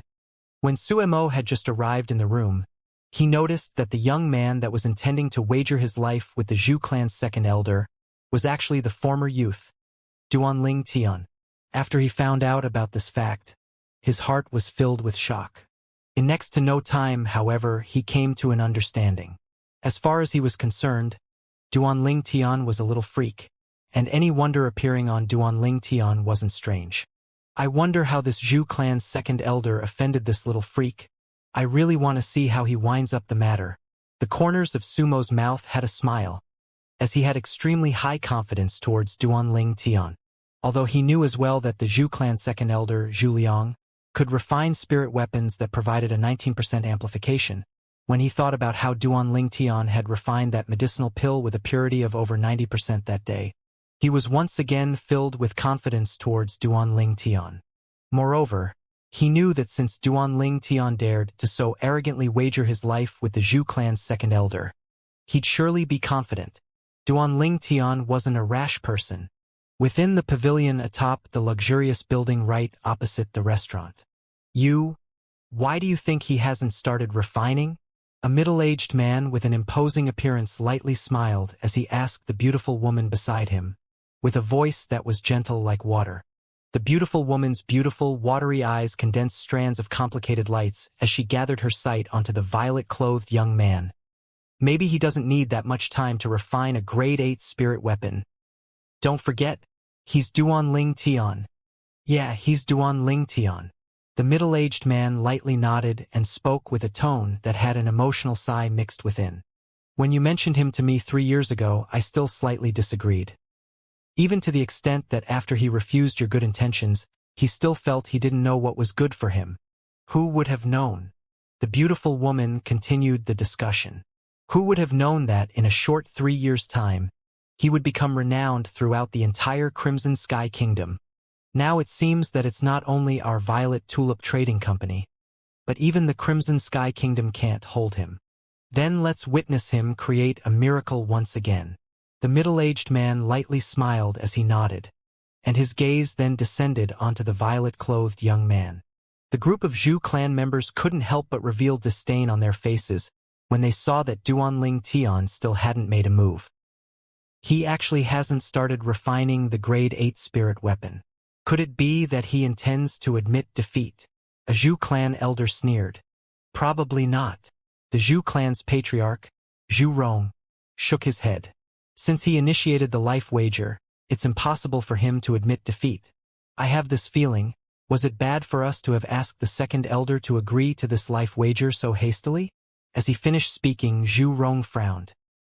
He didn't know why, but when he gazed at the violet-clothed young man with a carefree and unhurried expression, he didn't feel confident in his heart. Patriarch, could it be that you think he can defeat the second elder? Another Zhu clan elder shook his head with a face full of doubt. Uncle, don't worry. Second elder is the publicly acknowledged #1 grade 8 weapons craftsman in our Swallow Mountain County. In the Swallow Mountain County, a grade 8 weapons craftsman that is capable of refining a spirit weapon that provides a 19% amplification has never been heard of. Zhu Zhao had recovered now, and he looked at Duan Ling Tian with an incomparably gloomy gaze. This time, I want to see how he dies. Zhu Qi glanced at his son and then said indifferently, Then I'm afraid you're going to be disappointed. The clan has already made a decision. Even if this young man loses to the second elder might not take his life. Why? Zhu Zhao was stupefied and had an unwilling expression. Zhu Rong added, Zhao, the background of this young man ought to not be simple. For the sake of not bringing unnecessary trouble to the clan, we can only do this. Zhu Zhao's face sank. Uncle, what if he doesn't have any background? Zhu Rong's eyes squinted and had an awe-inspiring killing intent. If we can confirm that he doesn't have any background, then he naturally won't be able to escape death once he loses. I and second elder have discussed it. After finishing the refinement, the second elder will try to find out about his background. If he really doesn't have any background, the second elder won't let him off. The pile of merged materials in Zhu Liang's hand that were forming the shape of the sword earlier had now started condensing into the rough outline of a sword, and it had already been half an hour from the time the materials started forming the shape of a sword until now. And right when the surrounding spectators all thought that Duan Ling Tian intended to give up, Duan Ling Tian finally moved. Hiss! A grade 8 weapon flame lit ablaze on Duan Ling Tian's hand, causing many people's gazes to abruptly light up. Although they'd heard that Duan Ling Tian was a grade 8 weapons craftsman earlier, the hearts of many still shook when they saw Duan Ling Tian condense a grade 8 weapon flame. Condensing a grade 8 weapon flame at an age that's below 20? Utterly monstrous. The young man is starting to refine as well. In next to no time, the surrounding spectators' gazes all moved onto Duan Ling Tian. When they saw the technique Duan Ling Tian revealed when he started refining, the surrounding spectators were stupefied. Isn't that really too fast? I'm completely unable to see his movements clearly. I thought that the speed of the Zhu clan's second elder was considered to be fast, but I never imagined that this young man's speed would be even faster. This young man's level of skill in his technique even surpasses the Zhu clan's second elder. However, the speed of technique doesn't mean that he's capable of refining a spirit weapon with higher quality. As the saying goes, slow work yields fine products. The speed at which Duan Ling Tian refined the grade 8 spirit weapon could be said to be swift like lightning.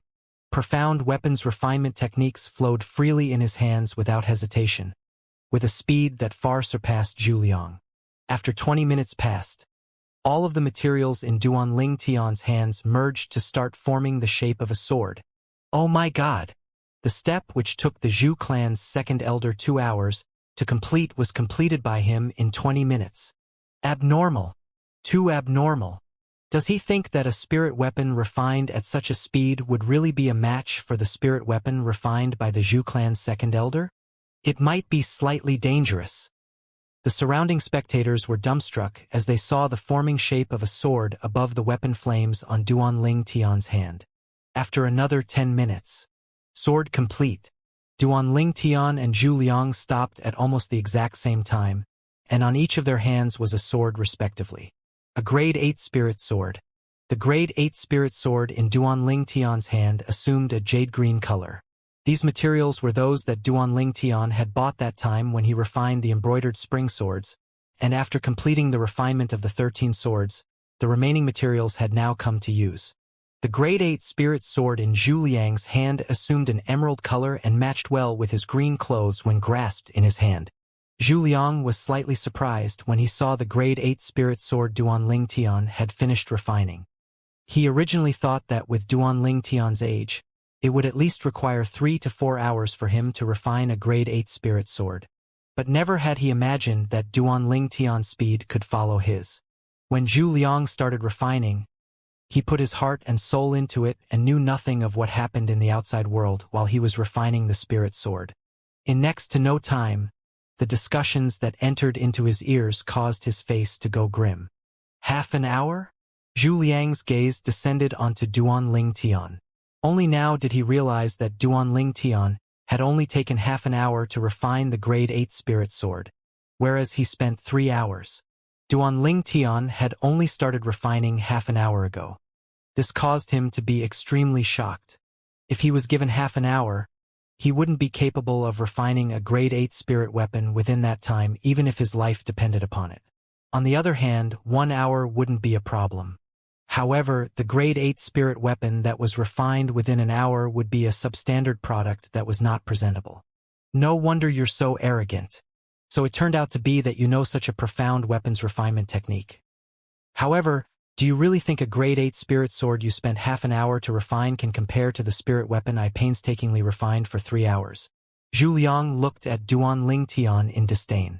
He was still extremely satisfied with the grade 8 spirit weapon in his hand. It was capable of providing a 19% amplification in strength and had completely expressed his level of skill. Won't you only know if it can compare to the grade 8 spirit weapon you refined after we test it? Duan Ling Tian had a carefree expression, and in terms of imposing manner, he wasn't disadvantaged in the slightest. Then I'll be waiting to see. However, before this, I still want to ask you, why do you want to have a life wager by weapons refinement with me? Zhu Liang glanced deeply at Duan Ling Tian as he probed. Before the results were out, he had to investigate Duan Ling Tian's identity. If Duan Ling Tian's identity wasn't simple, then even if he won, he could only pretend to be magnanimous and spare Duan Ling Tian's life. If Duan Ling Tian didn't have any background, then he would surely make Duan Ling Tian die a graveless death. One had to pay a price for provoking him. You really want to know? Duan Ling Tian noticed Zhu Liang's gaze and naturally guessed his intentions. This caused a smile to appear on the corners of his mouth. Zhu Liang nodded. Okay. Then I'll tell you. What Duan Ling Tian said caused Zhu Liang's gaze to light up. Even the group of Zhu clan members all gathered their concentration and looked at Duanling Tian. Duanling Tian looked at Zhu Liang and said indifferently, "You ought to still remember that old man that had a life wager by weapons refinement with you 1 year ago, right? He was my grandfather." Zhu Liang was stunned. Then he started laughing. "That person from 1 year ago. So that old goat that overestimated himself and sought me out to have a life wager was your grandfather." Zhu Liang's gaze flickered, and he was assured in his heart. In other words, the young man before him ought to have no background and only had great natural talent. He knew of the background of the person from 1 year ago, an elder of a small clan in a small city. To the Zhu clan it was nothing. The gazes of the Zhu clan members all lit up. "Zhan, second elder can help you take your revenge." The Zhu clan's patriarch, Zhu Rong, looked at Zhu Zhao, and a smile appeared on his face. Zhu Zhao had a pleasantly surprised expression. "I told you he surely had no background, as expected. So it turned out that the old goat that came to die 1 year ago was his grandfather. This time, let's allow this grandfather and grandson pair to be companions in hell." In next to no time, Zhu Zhao's gaze descended onto the faraway Li Fei. As far as he was concerned, once this violet-clothed youth died, wouldn't it be extremely easy for him to obtain this beauty that was like a celestial maiden if he wanted her? For a moment, Zhu Zhao's gaze revealed a sense of lust. Duanling Tian noticed Zhu Zhao's gaze at the first possible moment. His face sank and his eyes held an awe-inspiring killing intent as a response. This Zhu Zhao had actually dared to use this sort of gaze to be disrespectful to his little Fei. As far as Duanling Tian was concerned, Zhu Zhao was already a dead man. "Kid, looks like you'll surely die today." Zhu Liang looked at Duanling Tian as if he'd already won, and in his heart, he indeed thought he'd won.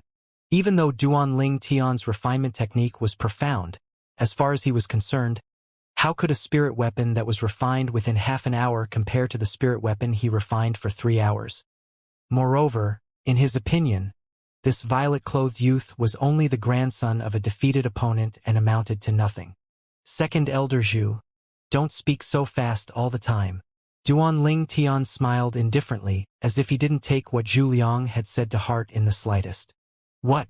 Could it be you really think the spirit sword you spent half an hour to refine is able to compete with the grade 8 spirit weapon I refined? Let me tell you, this grade 8 spirit sword I refined is able to amplify one's strength by 19%. Zhu Liang laughed in ridicule and swept Duanling Tian with a gaze of contempt. He didn't intentionally suppress his voice, and he even condensed his origin energy to spread if out far away. Instantly, the surrounding crowd stirred once again. 19%? Looks like the Zhu clan's second elder completely expressed his level of skill this time. This young man's luck is really bad. A grade 8 spirit weapon that provides a 19% amplification. In the Swallow Mountain County, besides the Zhu clan's second elder, I've never heard of any grade 8 weapons craftsman capable of refining such a spirit weapon. Unfortunately, a young man with such monstrous natural talent is bound to lose his life here today. Zhu Liang enjoyed listening to the discussions of the crowd. The Zhu clan members all revealed smiles on their faces. As far as they were concerned, this violet-clothed youth that didn't know his limitations would lose for sure, and die for sure, within the room in the restaurant. A grade 8 spirit sword that was refined within half an hour? The Swallow Mountain County's county governor, Pei Yuan, shook his head, as he didn't look favorably upon the violet-clothed youth. In the neighboring room, Su Mo slightly frowned. This kid, why didn't he refine a bit more seriously? Can this grade 8 spirit weapon that was refined in half an hour be of use? Even if Su Mo had confidence in Duanling Tian, now he couldn't help but feel his confidence waver. After all, a grade 8 spirit weapon that was refined within half an hour was truly something unbelievable. It was not likely that the quality of a spirit weapon that was refined within such a short amount of time could be good. However, when he noticed Duanling Tian's carefree expression that was there from the beginning till the end, he was assured in his heart. Perhaps this kid will give me another pleasant surprise. Otherwise, I can only enlighten that Zhu clan member and let him know of the kid's identity. Suemo was confident that so long as Duanling Tian's identity was exposed, even if the Zhu clan was even braver, they would still not dare touch Duanling Tian.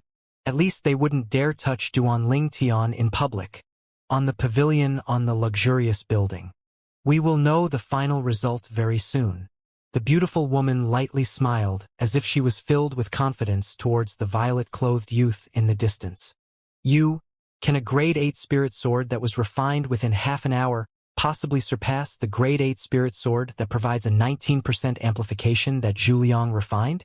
The middle-aged man at the side was slightly hesitant as he spoke. You'll know if it's possible soon, the beautiful woman said. You're right. The middle-aged man lightly nodded.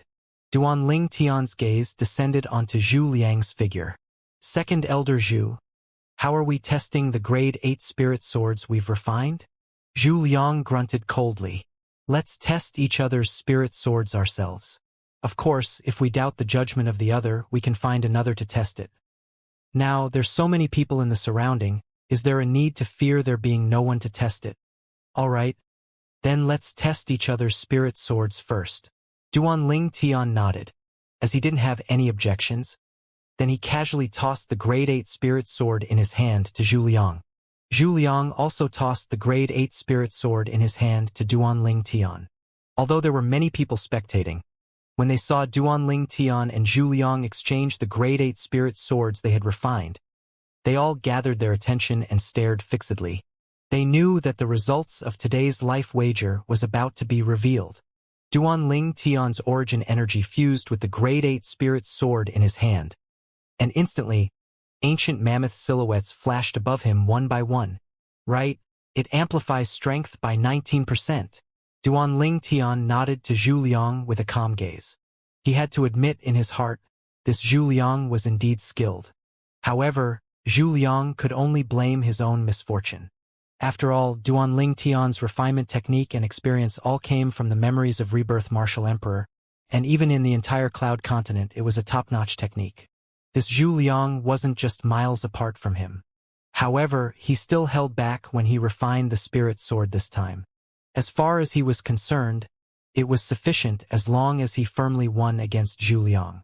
There was no need to show off too much of his ability. Zhu Liang, who was just about to test the grade 8 spirit sword that Duanling Tian refined, saw Duanling Tian's current composed expression, and his heart couldn't help but jerk. Could it be that this kid really was confident in defeating him? No, impossible. Zhu Liang ceaselessly consoled himself in his heart as he took a deep breath and started to test the sword. Zhu Liang was a first-level nascent soul martial artist, so without a spirit weapon, he was capable of exerting the strength of 200 ancient mammoths. Now he used the grade 8 spirit sword that Duanling Tian refined. Whoosh! For a moment, 240 ancient mammoths appeared above him. 20%? No! Impossible! Impossible! Zhu Liang's expression finally went pale, and his eyes sprung wide open like saucers as he ceaselessly shook his head, unwilling to believe this to be real. How could this be possible? The grade 8 spirit weapon he refined that amplified strength by 19% could be considered a top-quality grade 8 spirit weapon. And this grade 8 spirit weapon that amplified strength by 20% could already be considered the top quality amongst top-quality spirit weapons. Such a spirit weapon was refined by a young man that's not even 20? He didn't dare believe, and he was unwilling to believe that it was true. At this moment, the smiles of the Zhu clan members all froze. How could this be possible? This young man is capable of refining a grade 8 spirit sword that provides a 20% amplification. The Zhu clan's Grand Elder's pupils constricted and his face went gloomy. The Zhu clan's patriarch Zhu Rong, Zhu Qi, and the other Zhu clan elders were now completely muddled and didn't dare believe that all this was true. How could this be possible? How could this be possible? Zhu Zhao's face went gloomy when he saw this scene, and his voice had traces of unwillingness mixed within. A grade 8 spirit sword that provides a 20% amplification? The Swallow Mountain County's county governor, Pei Yuan, squinted his eyes and had a face full of disbelief. A grade 8 spirit sword that was refined in half an hour was capable of 20% strength amplification? Who actually was this violet-clothed youth? It was simply unbelievable. In contrast, Su Mo laughed heartily in the neighboring room. This kid didn't disappoint me in the end. Refining a grade 8 spirit sword that can amplify strength by 20% in half an hour. Such natural talent in weapons refinement is virtually heaven-defying. Not only Pei Yuan and Su Mo, even the husband and wife pair within the pavilion on the luxurious building were amazed. Although they were filled with confidence towards Duanling Tian since the beginning, when they saw this scene with their own 2 eyes, they couldn't help but be moved. Second Elder Zhu, what do you think now? Duanling Tian looked at Zhu Liang, and the corners of his mouth curled into a sneer. Li Fei stood at the back and now had an excited expression. Her man had taken revenge for her grandfather. Strands of warmth arose within her heart. However, Zhu Liang seemed as if he didn't hear what Duanling Tian said, and he ceaselessly shook his head. Impossible. It's impossible. Obviously, he hadn't recovered from the blow he received yet. The surrounding crowd of spectators had now recovered from their shock, and without exception, they all had faces full of astonishment. Fuck! A grade 8 spirit sword that provides a 20% amplification? This violet-clothed youth is simply abnormal. He's not only abnormal, he's virtually an abnormality amongst abnormal people. A super abnormal person. Looks like the title of number 1 grade 8 weapons craftsman in Swallow Mountain County will become his. Truly unbelievable. Is he really not even 20 yet? Of course. Look at his appearance. He's obviously a young man who has just lost his immaturity. Everyone was shocked, as the scene before their eyes was completely different from the scene in their expectations. This violet-clothed youth had actually won against the Zhu clan's second elder in a life wager by weapons refinement. Moreover, he had defeated the Zhu clan's second elder with a grade 8 spirit sword that he had refined in half an hour. Virtually heaven-defying. Meanwhile, the Zhu clan's second elder, Zhu Liang, had slowly recovered from his shock. However, his face had a sense of dread mixed within. No, I don't want to die. I don't want to die. Zhu Liang's heart trembled, and he turned and flew off while holding the grade 8 spirit sword that Duanling Tian refined. Then he gathered with the group of Zhu clan members. This scene was something Duanling Tian had never expected. Duanling Tian's face sank, and his eyes emitted an awe-inspiring killing intent. Second Elder Zhu, are you thinking of going back on your word? For a time, the surrounding crowd emitted a burst of sighs. The dignified second elder of the Zhu clan actually went back on his word? He was willing to gamble but unwilling to accept defeat? Zhu Liang's expression was extremely unsightly, but he felt guilty in his heart and didn't dare make a sound. Meanwhile, the Zhu clan's patriarch, Zhu Rong, stood out and looked at Duanling Tian. Young man, needless to say, your weapons refinement technique is admirable. However, second elder is significant to our Zhu clan, so no matter what, our Zhu clan can't lose him. So, for the life wager today, my Zhu clan is willing to exchange other things for the second elder's life. Other things? Duanling Tian's gaze went cold and he sneered. Sorry, I really have no need for other things. I came to have a life wager with your Zhu clan's second elder precisely for his life. Then regretfully, I'm unable to comply. Zhu Rong's face sank. Zhu Liang. Duanling Tian's cold and indifferent gaze descended onto Zhu Liang. Are you sure you want to go back on your word? Are you sure you want to bring the entire Zhu clan down with you just for the sake of your life? I'll give you a chance. Take your own life right now. Otherwise, I'll annihilate your Zhu clan. Duanling Tian's voice was filled with infinite icy coldness. Wanting to go back on your word in front of him? Was that possible? Nonsense. Zhu Qi sneered. Then he looked at Duanling Tian with a face full of disdain. Kid, my big brother offered you other compensation. That's thinking highly of you. However, since you're so arrogant, then you'll get nothing. If you want to keep your life, then fuck off now. Is that so? Cold lights shot out in all directions from Duanling Tian's eyes, and the flames of fury in his heart had burned to the limit. He was hardly ever so angry. But today, he was completely enraged. Pei Yuan within the restaurant's room frowned and slightly disdained the Zhu clan's second elder for going back on his word. However, he didn't know this violet-clothed youth, and thus didn't plan on standing up for him. The face of Su Mo in the neighboring room sank, and he directly leaped out of the window to get down from the restaurant. Then he walked in large strides towards Duanling Tian. He wanted to let the Zhu clan members know of Duanling Tian's identity. As far as he was concerned, this Zhu clan actually daring to go back on their word before the commander of the embroidered uniform guard, Duanling Tian, was simply courting death. In the pavilion. Look, the Zhu clan is planning on relying on their strength to bully people. The beautiful woman's gaze had a sense of coldness within.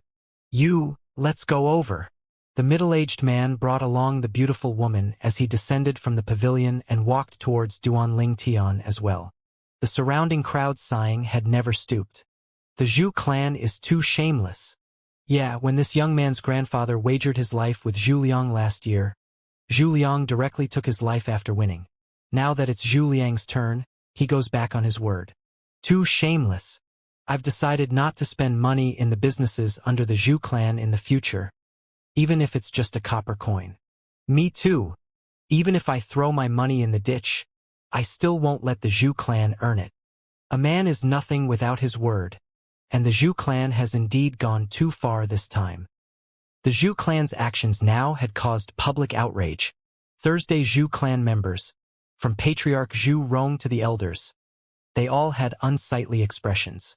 Kid, I'll give you the time of 5 breaths to disappear before my eyes. Otherwise, not only you, even the other 2 people by your side will undoubtedly die. Zhu Rong's eyes went cold as he looked at Duanling Tian and threatened. Ha ha ha ha. Duanling Tian couldn't help but burst out laughing as if he had heard an excellent joke when he heard what Zhu Rong said. Good. What a good Zhu clan. Duanling Tian's eyes were cold and indifferent like ice. His voice seemed as if it came from the depths of hell and was filled with gloominess. Xiong Quan. Besides Zhu Liang, don't spare a soul. Killing intent that pierced the skies arose from Duanling Tian's body, and his voice was cold and indifferent. At this moment, Duanling Tian seemed to have transformed into a devil god, a bloodthirsty devil god. Right when everyone was stupefied because of what Duanling Tian said. Yes, young master. Xiong Quan made his move. Xiong Quan's figure flashed out, and only a few people present could catch sight of him. Whoosh, whoosh, whoosh, whoosh, whoosh. Continuous sword howls seemed to echo out at the same time, causing the surrounding crowd of spectators to feel a chill run down their spines. When they recovered from their shock, they instead noticed that besides Zhu Liang, who still stood there trembling with a ghastly pale face, all of the Zhu clan members were on the ground. Blood flowed like a river, and a figure that was swift like a ghost returned to Duanling Tian's side as well. Drops of blood dropped down from the 3-foot-long blade in his hand, as if transforming into red roses that were incomparably dazzling to the eye. At this moment, the surroundings were deathly silent. A few nascent soul existences were included amongst the Zhu clan members that were on the ground. Besides Zhu Zhao, the remaining people were all existences at the 9th level of the origin core stage. However, in the blink of an eye they were all gone. Besides the creator of the incident, the Zhu clan's second elder, Zhu Liang, all the Zhu clan members present were dead. Sumo's body stiffened as he looked at the scene before him in a daze, and he was completely dumbfounded. That Zhu clan's grand elder, who was among the Zhu clan members that had lost their lives, was in existence at the 3rd level of the nascent soul stage. However, just like everyone else, he still wasn't able to react before he was struck down. Dead without a doubt. His gaze flickered with a slightly complicated sheen as he looked over at the violet-clothed young man with a carefree expression, and his heart trembled. Looks like I got worried for nothing. There's actually such a terrifying powerhouse by this kid's side. The pair of husband and wife that had rushed over at almost the same time as Su Mo froze on the spot. Yen, that person by Duanling Tian's side. The dignified and graceful beautiful woman said, and her beautiful face that had a carefree expression since the beginning until now had a trace of surprise. I'm far inferior to him." The middle-aged man by the beautiful woman's side had a complicated expression as he sighed. The beautiful woman's eyes squinted when she heard what he said, and she completely lost her composure. She was extremely clear that her husband was in existence at the half-step void stage. She knew that someone who even her husband felt himself to be inferior to would surely be in existence at the void prying stage without a doubt. Void prying stage. In the restaurant's room, the Swallow Mountain County's county governor, Pei Yuan's pupils constricted, and because of holding on too forcefully, the teacup within his hand transformed into a pile of fragments that scattered down onto the ground. However, he seemed to not notice in the slightest. Who the heck is this violet-clothed young man? Pei Yuan's heart trembled, and he got up and left. No matter who the violet-clothed young man was, the appearance of a void-prying stage powerhouse was already worthy of him, the county governor of Swallow Mountain County, to personally make an appearance. Duan Ling Tian walked step by step towards Zhu Liang. Every step he took seemed to transform in an enormous hammer that fiercely smashed onto Zhu Liang's chest, causing Zhu Liang's face to flush. Extremely deep despair arose within Zhu Liang's heart as he gazed at the violet-clothed young man before him. He never imagined that the subordinate by this violet-clothed young man's side would be so terrifying. In the blink of an eye, before he could even react to it, the young man's subordinate had killed the entire group of Zhu clan members that were present. Amongst them, there was no lack of existences stronger than him. Why did you kill them? Zhu Liang's voice lightly trembled, and he looked at Duan Ling Tian with an enraged expression. Why did I kill them? Duan Ling Tian couldn't help but laugh. Then he looked at Zhu Liang with a calm expression. I gave you a chance earlier, right? They died because they were implicated by you. Zhu Liang's figure trembled. Only now did he realize the clear words of this violet-clothed young man from before. Are you sure you want to go back on your word? Are you sure you want to bring the entire Zhu clan down with you just for the sake of your life? I'll give you a chance. Take your own life right now. Otherwise, I'll annihilate your Zhu clan. So it turned out that the violet-clothed young man wasn't deliberately mystifying himself when he said this. The young man wasn't talking nonsense. He really had the ability. Instantly, Zhu Liang's heart was filled with a bellyful of regret. It was he who'd caused the deaths of the group of Zhu clan members. Dying earlier or later was still death.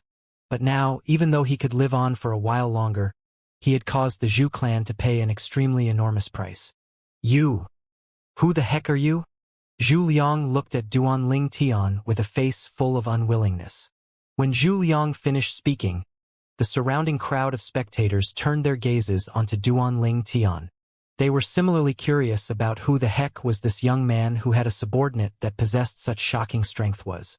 Second Elder Zhu, you don't even know who he is. And you actually dared go back on your word in front of him? Right at this moment, a voice abruptly sounded, and an aged old man moved back and forth through the crowd towards them. It was as if the old man had transformed into a slippery loach that no one was able to stop. In the blink of an eye, the old man arrived at Duan Ling Tian's side. Geezer. Earlier when he heard the voice, Duan Ling Tian felt it to be slightly familiar. And now when he saw the old man appear, Duan Ling Tian's gaze abruptly shone and a wide grin hung on his face. He never would have imagined that he would be able to see an old friend when he came to County City. The old man before him was no one else but precisely the former Aurora City's Alchemist Guild's guildmaster, Suemo, who he had befriended in Aurora City. At that time, Suemo had become a grade 7 alchemist under his guidance and then left Aurora City. Sumo's appearance caused quite a large stir. I recognize him. He's Vice Guild Master Su of our County City's Alchemist Guild. It's really Vice Guild Master Su. This young man seems to be well acquainted with Vice Guild Master Su and directly called him Geezer. Looks like the identity of this young man really isn't simple. The surrounding crowd of spectators all had expressions of surprise when they saw the scene before them. Suemo, a grade 7 alchemist and the Vice Guild Master of the County City's Alchemist Guild. His status within the county city was extremely special, and even the Swallow Mountain County's county governor would have to be respectful when meeting him. Zhu Liang's face went grim. It looked like his guess wasn't wrong. This violet-clothed young man's identity was indeed not simple. Sumo, your movements really are fast. Right at this moment, a pair of husband and wife that were like a match made in heaven walked over in large strides, and everywhere they passed, the crowd would move aside. It's the Swallow Mountain County's Violet Tulip Trading Company's branch president, Lin Yu, also her husband, the Violet Tulip Trading Company's guard commander in the county city, Ji Yen. This guard commander is a void stage powerhouse like the county governor. The crowd clamored, as they had recognized the pair that walked over shoulder to shoulder. President Lin, Commander Ji. Sumo lightly smiled to the two of them. Zhu Liang only felt the sky go gloomy when he saw Lin Yu and Ji Yen appear. Oh my God! These two know this violet-clothed youth as well? Could anyone tell him who the heck this violet-clothed youth was? Duan Ling Tian's gaze descended onto the beautiful woman. He was slightly shocked by her beauty. Then his gaze descended onto the middle-aged man beside the beautiful woman, and with just a glance, he was able to discern that this was a half-step void stage powerhouse. Thinking of how Sumo addressed them, Duan Ling Tian guessed their identities. President Lin, I was just about to finish dealing with the matter and go thank you. I never expected that you and Commander Ji would come here first. Duan Ling Tian lightly smiled to Lin Yu and Ji Yen, and he spoke in a polite and respectful manner. Commander Duan, you're too kind. Being able to help you is Lin Yu's honor, and it is the Violet Tulip Trading Company's honor. As Lin Yu lightly smiled, her snake-like small waist started swaying, revealing infinite allure, causing one to have the impulse to forcefully pin her on the ground and ravage her. Even though his Lin Yu wasn't young, she still retained her attractiveness and was an attractive stunner. Exactly. If Commander Duan needs any help, the entire Violet Tulip Trading Company will surely do all within its power, Ji Yen said as well. Before Duan Ling Tian, this middle-aged man whose expression revealed a dignified aura lowered his head as well. Not to mention Duan Ling Tian's identity, even that powerhouse by Duan Ling Tian's side was sufficient for him to bow. Duan Ling Tian smiled as he said, President Lin and Commander Ji are too kind. Lin Qi is my friend, and you two are his seniors. Thus you're naturally my seniors. In the future, don't call me Commander Duan. It's fine to directly call me by my name. This time he was truly grateful to this pair of husband and wife. If it wasn't for them, he wouldn't have found out about the culprit that caused the death of Little Fei's grandfather so quickly.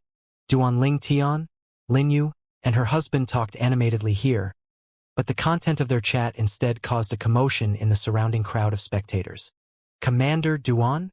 President Lin Yu and Commander Ji Yen are the highest-ranked people in charge of the Violet Tulip Trading Company's branch in Swallow Mountain County.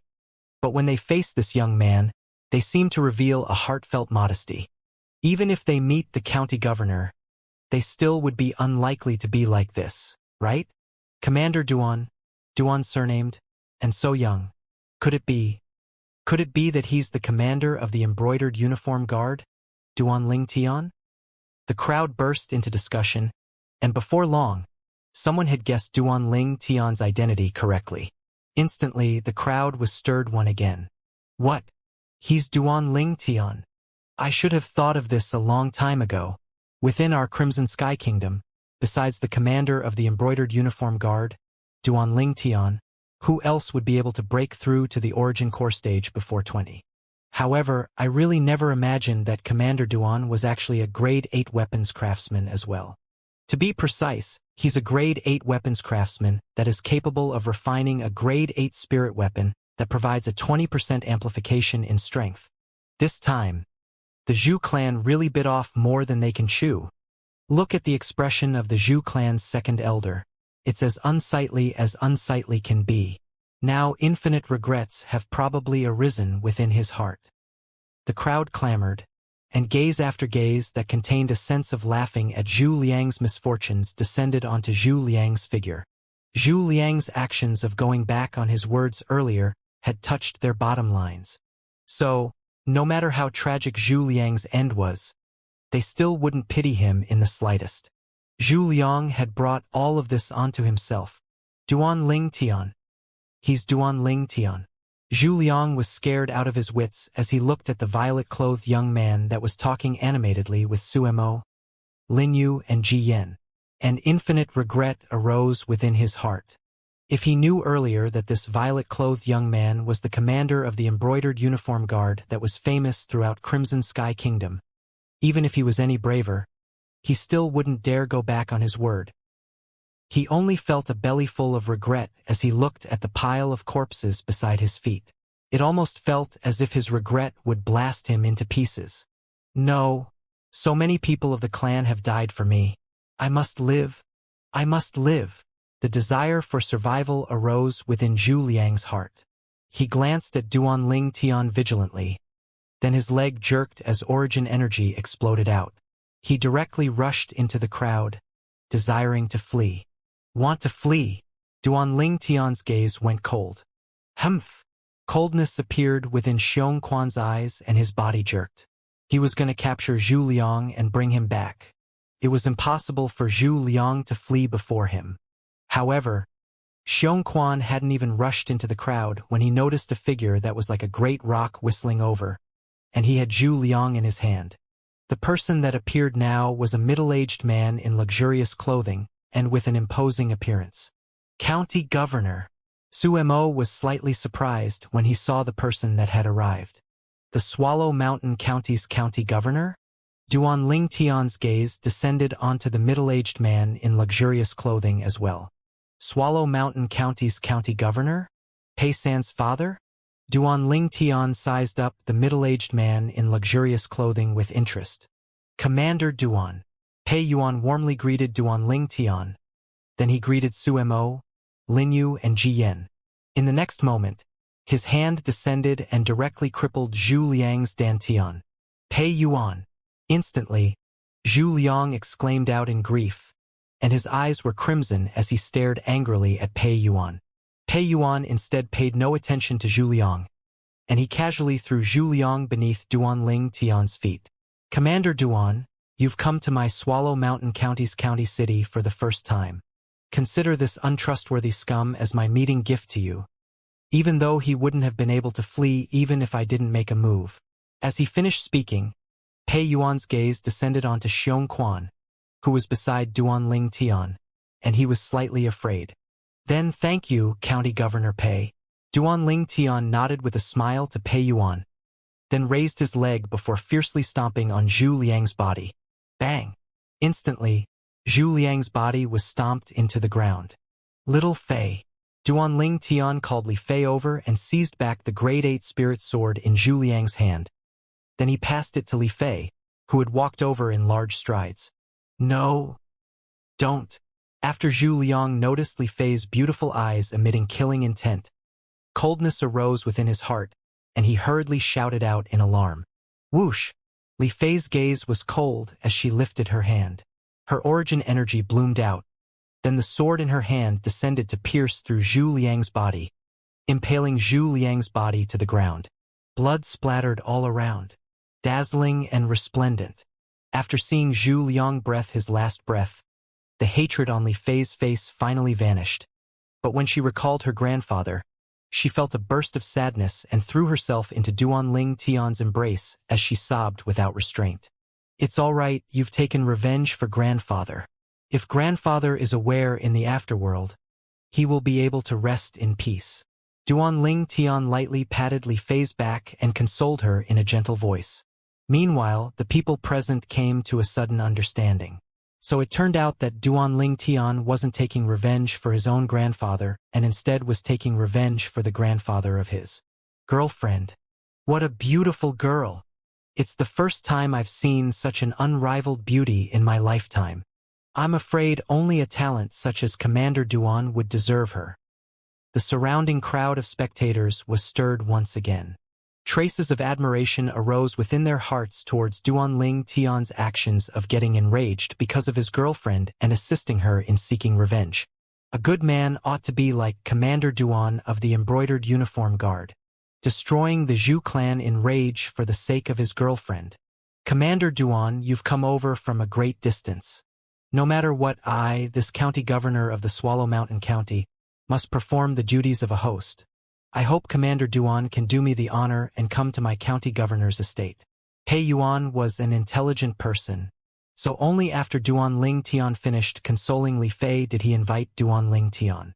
County Governor Pei, we husband and wife intend to invite Commander Duan to get together as well.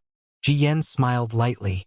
Even though Pei Yuan was the county governor of Swallow Mountain County, he didn't care in the slightest, as Pei Yuan was only a half-step void stage martial artist like him. Su Ma laughed heartily when he saw Pei Yuan and Ji Yen fighting over Duan Ling Tian. Regardless of where this kid goes, this old man will follow him to join in the fun and have a meal. The two of you won't mind, right?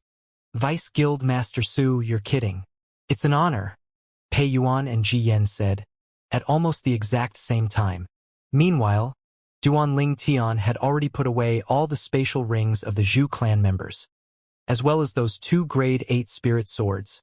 He had noticed as well that Pei Yuan and Ji Yen were looking at him, waiting for him to make a decision. County Governor Pei, I'll remember your favor from today. However, Commander Ji is my senior, and as a junior, I don't dare disobey my senior. So I hope County Governor Pei can forgive me. Duan Ling Tian politely refused Pei Yuan. Duan Ling Tian couldn't help but have wicked thoughts in his heart. If this Pei Yuan knew that the culprit who crippled the arm of his son, Pei San, was before him, I wonder what sort of expression he would have. Pei Yuan was the county governor of Swallow Mountain County after all, so he wasn't unhappy in the slightest when refused by Duan Ling Tian, but a smile still remained on his face. Then Pei Yuan won't force you. However, the door to my county governor's estate is always open for Commander Duan. No matter when Commander Duan arrives, the county governor's estate will always treat Commander Duan as an honored guest. Thank you, County Governor Pei. Duan Ling Tian nodded. This Pei Yuan was far superior to Pei San, as expected of a governor of a county. Then Pei Yuan will take his leave, Pei Yuan said to Duan Ling Tian before leaving. Arriving like the wind, leaving like the wind, incomparably elegant and unrestrained. Along with the departure of Duan Ling Tian's group, the crowd that was gathered at the trade market at the center of the city finally dispersed. Moreover, the incident from today was bound to be on the mouths of the county city residents for a long time from now. Besides that, the Zhu clan had completely gone into a decline. Yu clan estate. Zhu clan. The Yu clan's patriarch, Yu Dian, had a complicated gaze. A great clan whose strength was not one bit inferior to his Yu clan, had its foundation completely destroyed by a young man that was not even 20. That Duan Ling Tian. Perhaps I shouldn't have allowed second brother and grand elder to seek revenge from him. Now second brother and grand elder have died, and even the supreme elder who headed to the imperial city later on has completely vanished. He is surely dead. Yu Dian's face was filled with bitterness. Presently, the people of the county city only knew that Duan Ling Tian had destroyed the Zhu clan. But only he knew that not only did Duan Ling Tian destroy the Zhu clan, but also his Yu clan. Luckily, the news of the disappearance of a few Yu clan nascent soul martial artists was locked down by him. Otherwise, the Yu clan probably would have ceased to exist long ago. Even if it was able to hold on with its last breath, it would be impossible for the Yu clan to have its current status. Of course, even though he knew that the cause of all this was Duan Ling Tian, Yu Jian didn't dare have any thoughts of revenge. What a joke! Not to mention Duan Ling Tian's identity, just with Duan Ling Tian's web of contacts. Any power taken out at random would be sufficient to annihilate his Yu clan. Duan Ling Tian is virtually the bane of my Yu clan, Yu Jian muttered, with a voice that was filled with bitterness. Agarwood Restaurant. As a business of the Violet Tulip Trading Company in the county city, this Agarwood restaurant was many times more luxurious than the Agarwood restaurant in Duan Ling Tian's hometown, Fresh Breeze Town. Presently, within the pavilion at the top floor of the Agarwood restaurant, 5 people sat around the table. Only one person stood there, and that was Xiong Quan, who stood behind Duan Ling Tian. Xiong Quan stood there, unmoving like a mountain. However, at this moment, besides Duan Ling Tian and Li Fei, Suemo, Lin Yu, and Ji Yen were all slightly uneasy. Ji Yen glanced at Xiong Quan as he said to Duan Ling Tian, "Commander Duan, Please let this lord sit down. Since an unknown time, a bitter smile had appeared on the corners of his mouth. A dignified void-prying stage powerhouse stood at the side while he sat here. This made him feel very uneasy. Lin Yu and Suemo looked at Duan Ling Tian. Duan Ling Tian discerned the uneasiness of the three, and he shook his head with a smile. Xiong Quan, sit down. Yes, young master. Xiong Quan respectfully replied, then sat down. Only now did Ji Yen heave a sigh of relief. In next to no time, their food had arrived, and it was all delicious delicacies and some good wine. Little sister Li Fei, as expected of one of the three great beauties of Aurora City, you're really beautiful. Lin Yu looked at Li Fei and lightly smiled. Li Fei's beautiful face was slightly red, and she seemed slightly embarrassed. President Lin, you're beautiful as well. At this side, the two women whispered in discussion. On the other side, Duan Ling Tian was instead chatting with Ji Yen and Suemo. Kid, your choice that time wasn't wrong. Luckily, you didn't follow me to the Alchemist Guild that year. Otherwise, it would virtually be burying your talents. You directed the armies of our Crimson Sky Kingdom to show our power and prestige in the battle at the northwest borders. Even I, this old man, can't help but admire you. After drinking down a few cups of wine, Suemo was slightly excited. Exactly. The battle was simply perfect. Sometimes I even think that if I had participated in the battle, how my blood would boil from that. Ji Yen agreed deeply. As the guard commander of the Violet Tulip Trading Company, he was an iron-blooded man in heart. Duan Ling Tian only lightly smiled when he heard what they said. Ji Yao looked more highly upon Duan Ling Tian when he saw Duan Ling Tian's reaction. Commander Duan, to a certain extent, you can already be considered to be standing at the peak of the Crimson Sky Kingdom. What plans do you have for the future? Duan Ling Tian's eyes narrowed, and a trace of yearning flashed within. Truthfully speaking, I returned to the Swallow Mountain County this time precisely for saying my farewells. After I've dealt with everything here, I won't stay long in the Imperial City and will leave the Crimson Sky Kingdom to head to the Azure Forest Imperial Kingdom. Azure Forest Imperial Kingdom. Suemo and Ji Yen weren't surprised at Duan Ling Tian's decision. As with Duan Ling Tian's strength and natural talent, staying in the Crimson Sky Kingdom would only obstruct his progress. Duan Ling Tian didn't belong to the Crimson Sky Kingdom, and the Crimson Sky Kingdom couldn't hold him either. Dragons, it was impossible for them to forever stay within the sea. They would eventually leap out of the sea and soar the 9 heavens. Have you chose which sect are to enter? Ji Yen asked. As far as he was concerned, since Duan Ling Tian was heading to the Azure Forest Imperial Kingdom, Duan Ling Tian would surely have to find a sect to enter. After all, only within those sects would Duan Ling Tian obtain better improvement. A sect was the stage on which experts fought for supremacy. It was a good jumping board and was the best choice for a genius in the martial Tao like Duan Ling Tian. I haven't. Duan Ling Tian shook his head.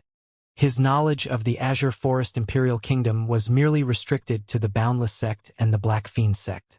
The Boundless Sect was the sect Xiong Quan used to be from. The Black Fiend Sect was the sect that annihilated the Boundless Sect. A trace of coldness flashed within the depths of Duan Ling Tian's eyes when he recalled the Black Fiend Sect.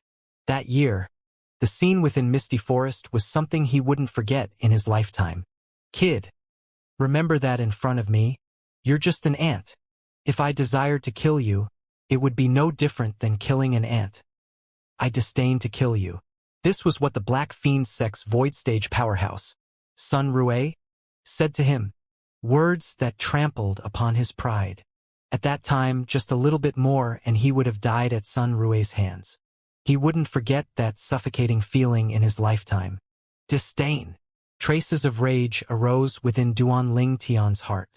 Sun Rue, in the near future, I'll surely make you regret what you said that day. Coldness flashed within Duan Ling Tian's eyes. Yet Ji Yen and Suemo didn't notice. Ji Yen lightly smiled. With Commander Duan's natural talent, once you arrive at the Azure Forest Imperial Kingdom, even entering one of the top sects will be extremely easy. Exactly. Suemo nodded, and he looked at Duan Ling Tian with a serious expression.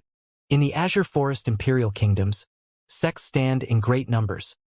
Once you've arrived at the Azure Forest Imperial Kingdom, make sure to choose between one of the 5 great sects of Azure Forest Imperial Kingdom. This will have a great effect on your future achievements. Duan Ling Tian nodded. He thought so as well. The best places for cultivation within the Azure Forest Imperial Kingdom were held within the hands of the Azure Forest Imperial Kingdom's imperial family and the 5 great sects. When he found out about this from Xianxia, he made a plan in his heart. He planned to choose one of the 5 great sects in the Azure Forest Imperial Kingdom and enter it.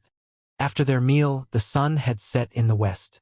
Duan Ling Tian's group of 3 stayed in an inn that Lin Yu arranged for them, and he only left on the next day to return to Aurora City.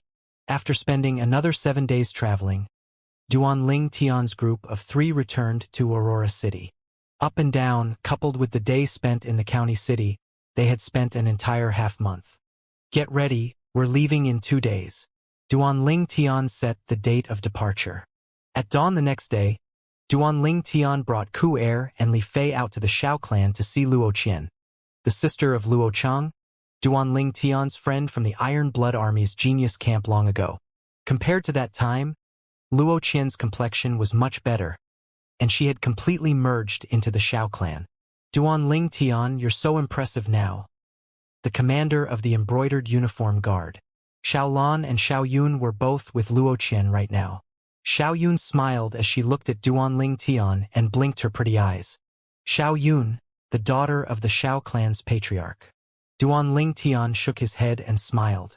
Subsequently, his gaze descended onto Xiao Lan. Xiao Yu asked me to tell you that everything is fine with him.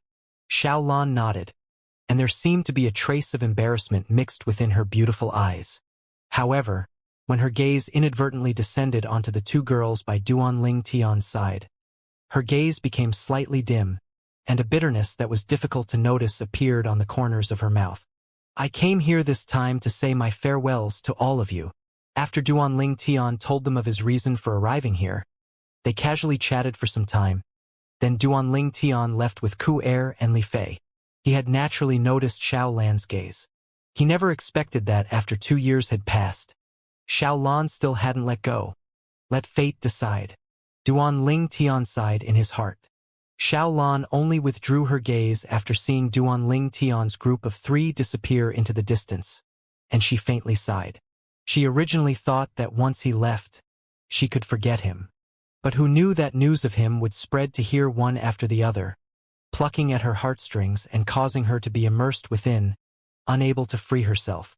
But she knew that with his current status and identity, he was bound to slowly grow farther and farther away from her.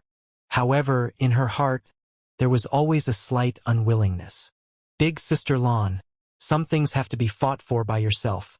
Once it passes you by, it will be too late to regret. Luo Qian knew Xiao Lan's thoughts and couldn't stop herself from advising her. Yeah, Big Sister Lan, once you let a man like Duan Ling Tian pass you by, he'll be gone forever, Xiao Yun said as well. Xiao Lan's beautiful eyes became more and more steadfast when she heard what the 2 said. Aya! Duan Ling Tian and the 2 girls had only just left Shao clan estate when he noticed Li Fei's hand descend onto his waist. Then she fiercely twisted, causing him to be unable to help himself from crying out. Little Fei, you're murdering your husband. Humph! Who asked you to stare at Xiao Lan? Li Fei grunted, with a tone that was filled with jealousy. Young master, the way Miss Xiao Lan looks at you is very similar to how Big Sister Fei Fei looks at you. She couldn't have fallen for you as well, right? Ku Er blinked her beautiful eyes and looked at Duan Ling Tian, causing a bitter smile to appear on the corners of his mouth. When did this little girl Ku Er learn to add oil to the fire? Look! Even little sister Ku Er noticed. Li Fei pouted. Speak, have you fallen for Xiao Lan as well? No. Absolutely not. Duan Ling Tian hurriedly denied. Wouldn't admitting now be looking for trouble? Subsequently, Duan Ling Tian and the 2 girls returned to the Li clan estate. Then he called Li Xian, Lin Zhua, and Lin Qi to have a meal together as a form of farewell. During the feast, he specially introduced Li Xian to Lin Zhua and Lin Qi. Lin Zhua took up his wine cup and said to Duan Ling Tian, Duan Ling Tian, after you leave this time, I wonder when we can gather again. Today, we won't leave until we're drunk. Exactly, come. Cheers. Lin Qi said as well. During the course of the meal, Li Xian had become acquainted with Lin Zhua and Lin Qi. Duan Ling Tian let out a long breath of relief. When they returned to the Li clan estate, Li Xian said sincerely, "Boss, thank you." "What are you thanking me for?" Duan Ling Tian asked with a smile. Could it be that this fatty noticed something? Li Xian laughed slyly. "Boss, I know you specially introduced Lin Zhua and Lin Qi to me. You don't have to act." Duan Ling Tian shook his head and smiled. He never thought that this fatty would have noticed. The next day, Duan Ling Tian's family and Xiong Quan had just left the Li clan estate when they saw the three girls that were waiting at the gate. Xiao Lan, Xiao Yun, and Luo Qian. "What are all of you?" Duan Ling Tian noticed that Xiao Lan held a travel bag in her hand, and a bad premonition arose within his heart. As expected, Li Fei's burning gaze seemed as if it could light Duan Ling Tian ablaze. Duan Ling Tian looked at Xiao Lan and asked curiously, "Xiao Lan, what are you doing here?" "Duan Ling Tian, I want to visit my brother in the Imperial City. Can you bring me along?" As Xiao Lan spoke, her extremely beautiful face blushed slightly, making her look enchanting and moving, and causing one to have the urge to press their lips on her and fiercely kiss her. Li Ro spurred her horse to stop nearby, and the corners of her mouth curled into a smile. It looked like the charm of her son was rather huge. In terms of appearance, this girl was not inferior to her two future daughters-in-law in the slightest. If it was possible, she didn't mind having one more daughter-in-law that was so beautiful. Women were against their own husbands having many women, but when it came to their own sons, they instead earnestly wished for them to fully enjoy having many wives. At that time, she could carry her grandsons and granddaughters until her hands got weak. Duan Ling Tian was slightly hesitant. Little Fei's gaze was too fierce. In the end, it was Li Ro who helped Duan Ling Tian out of the predicament. She looked at Xiao Lan and lightly smiled. "You're Xiao Lan, right?" Li Ro had heard of the three great beauties of that were renowned throughout Aurora City. Xiao Lan's gaze descended onto Li Ro's figure, and she lightly nodded. She was slightly surprised in her heart. "This is Duan Ling Tian's mother? She looks so young." Seeing Xiao Lan slightly hesitant and seeming to not know how to address her, Li Ro lightly smiled. "You can follow Ku Er and Fei, and call me Aunt Ro." "Aunt Ro." Xiao Lan lightly nodded, and her beautiful face was red to the point that it looked like blood would drip out of it. "Your brother is a good friend of Tian's. Since you want to go see your brother, then follow us." Under Li Ro's instruction, Xiao Lan and Li Ro rode the same Fergana horse. Duan Ling Tian heaved a sigh of relief. Meanwhile, Li Fei spurred her horse to Duan Ling Tian's side and glanced at him with a spurious smile on her face. "Scoundrel, you're extremely happy now, right?" "Yes," Duan Ling Tian subconsciously answered. When he noticed Li Fei's spurious smile, he hurriedly shook his head. "No, no." Their group once again started their journey. From Aurora City to the Imperial City, they spent another 2 months. After entering the Imperial City inner city, Duan Ling Tian said to Xiao Lan, "Xiao Lan, follow us home first. I'll go look for your brother in a while and ask him to come get you." Xiao Lan nodded, and her pair of beautiful and moving eyes revealed a trace of dejection. Li Ro noticed Xiao Lan's dejected gaze and lightly smiled as she said, "Lan, come often and visit Aunt Ro." "Yes, Aunt Ro." Xiao Lan's gaze lit up once again. After returning to his courtyard house, Duan Ling Tian went to Paladin Academy and found Xiao Yu. After he heard that his sister had come to the Imperial City, Xiao Yu couldn't help but be stupefied. "Why has she come?" Duan Ling Tian shrugged.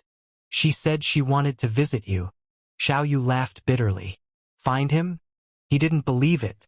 However, since his sister had come, it naturally wasn't good for him to trouble Duan Ling Tian. So he and Xiao Sun followed Duan Ling Tian to arrive at Duan Ling Tian's house. It was the first time that both Xiao Yu and Xiao Sun came to Duan Ling Tian's house. "Brother." A trace of a smile that could charm all living beings appeared on Xiao Lan's face when she saw Xiao Yu. Xiao Sun, who followed beside Xiao Yu, was completely dumbstruck. This is Xiao Yu's little sister? As expected, she's a beauty of the same level as Princess Bai Yao. In next to no time, when Xiao soon saw Ko Er and Li Fei, who had walked out from within the house, he was dumbstruck once more. When did beauties become so plenty? In terms of appearance, the two girls that walked out right now weren't inferior to Xiao Yu's little sister and Princess Bai Yao in the slightest.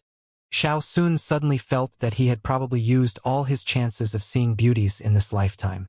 When he saw the two girls that had just come out hold Duan Ling Tian's arms from left and right, he knew that they were Duan Ling Tian's women, and for a moment only a sheen of jealousy and envy remained within his eyes.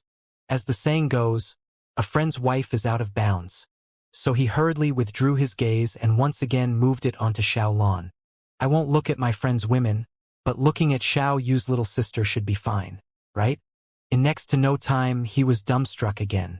He noticed that after Xiao Lan greeted Xiao Yu, her gaze never left Duan Ling Tian's figure, seeming to have been rooted on Duan Ling Tian's body.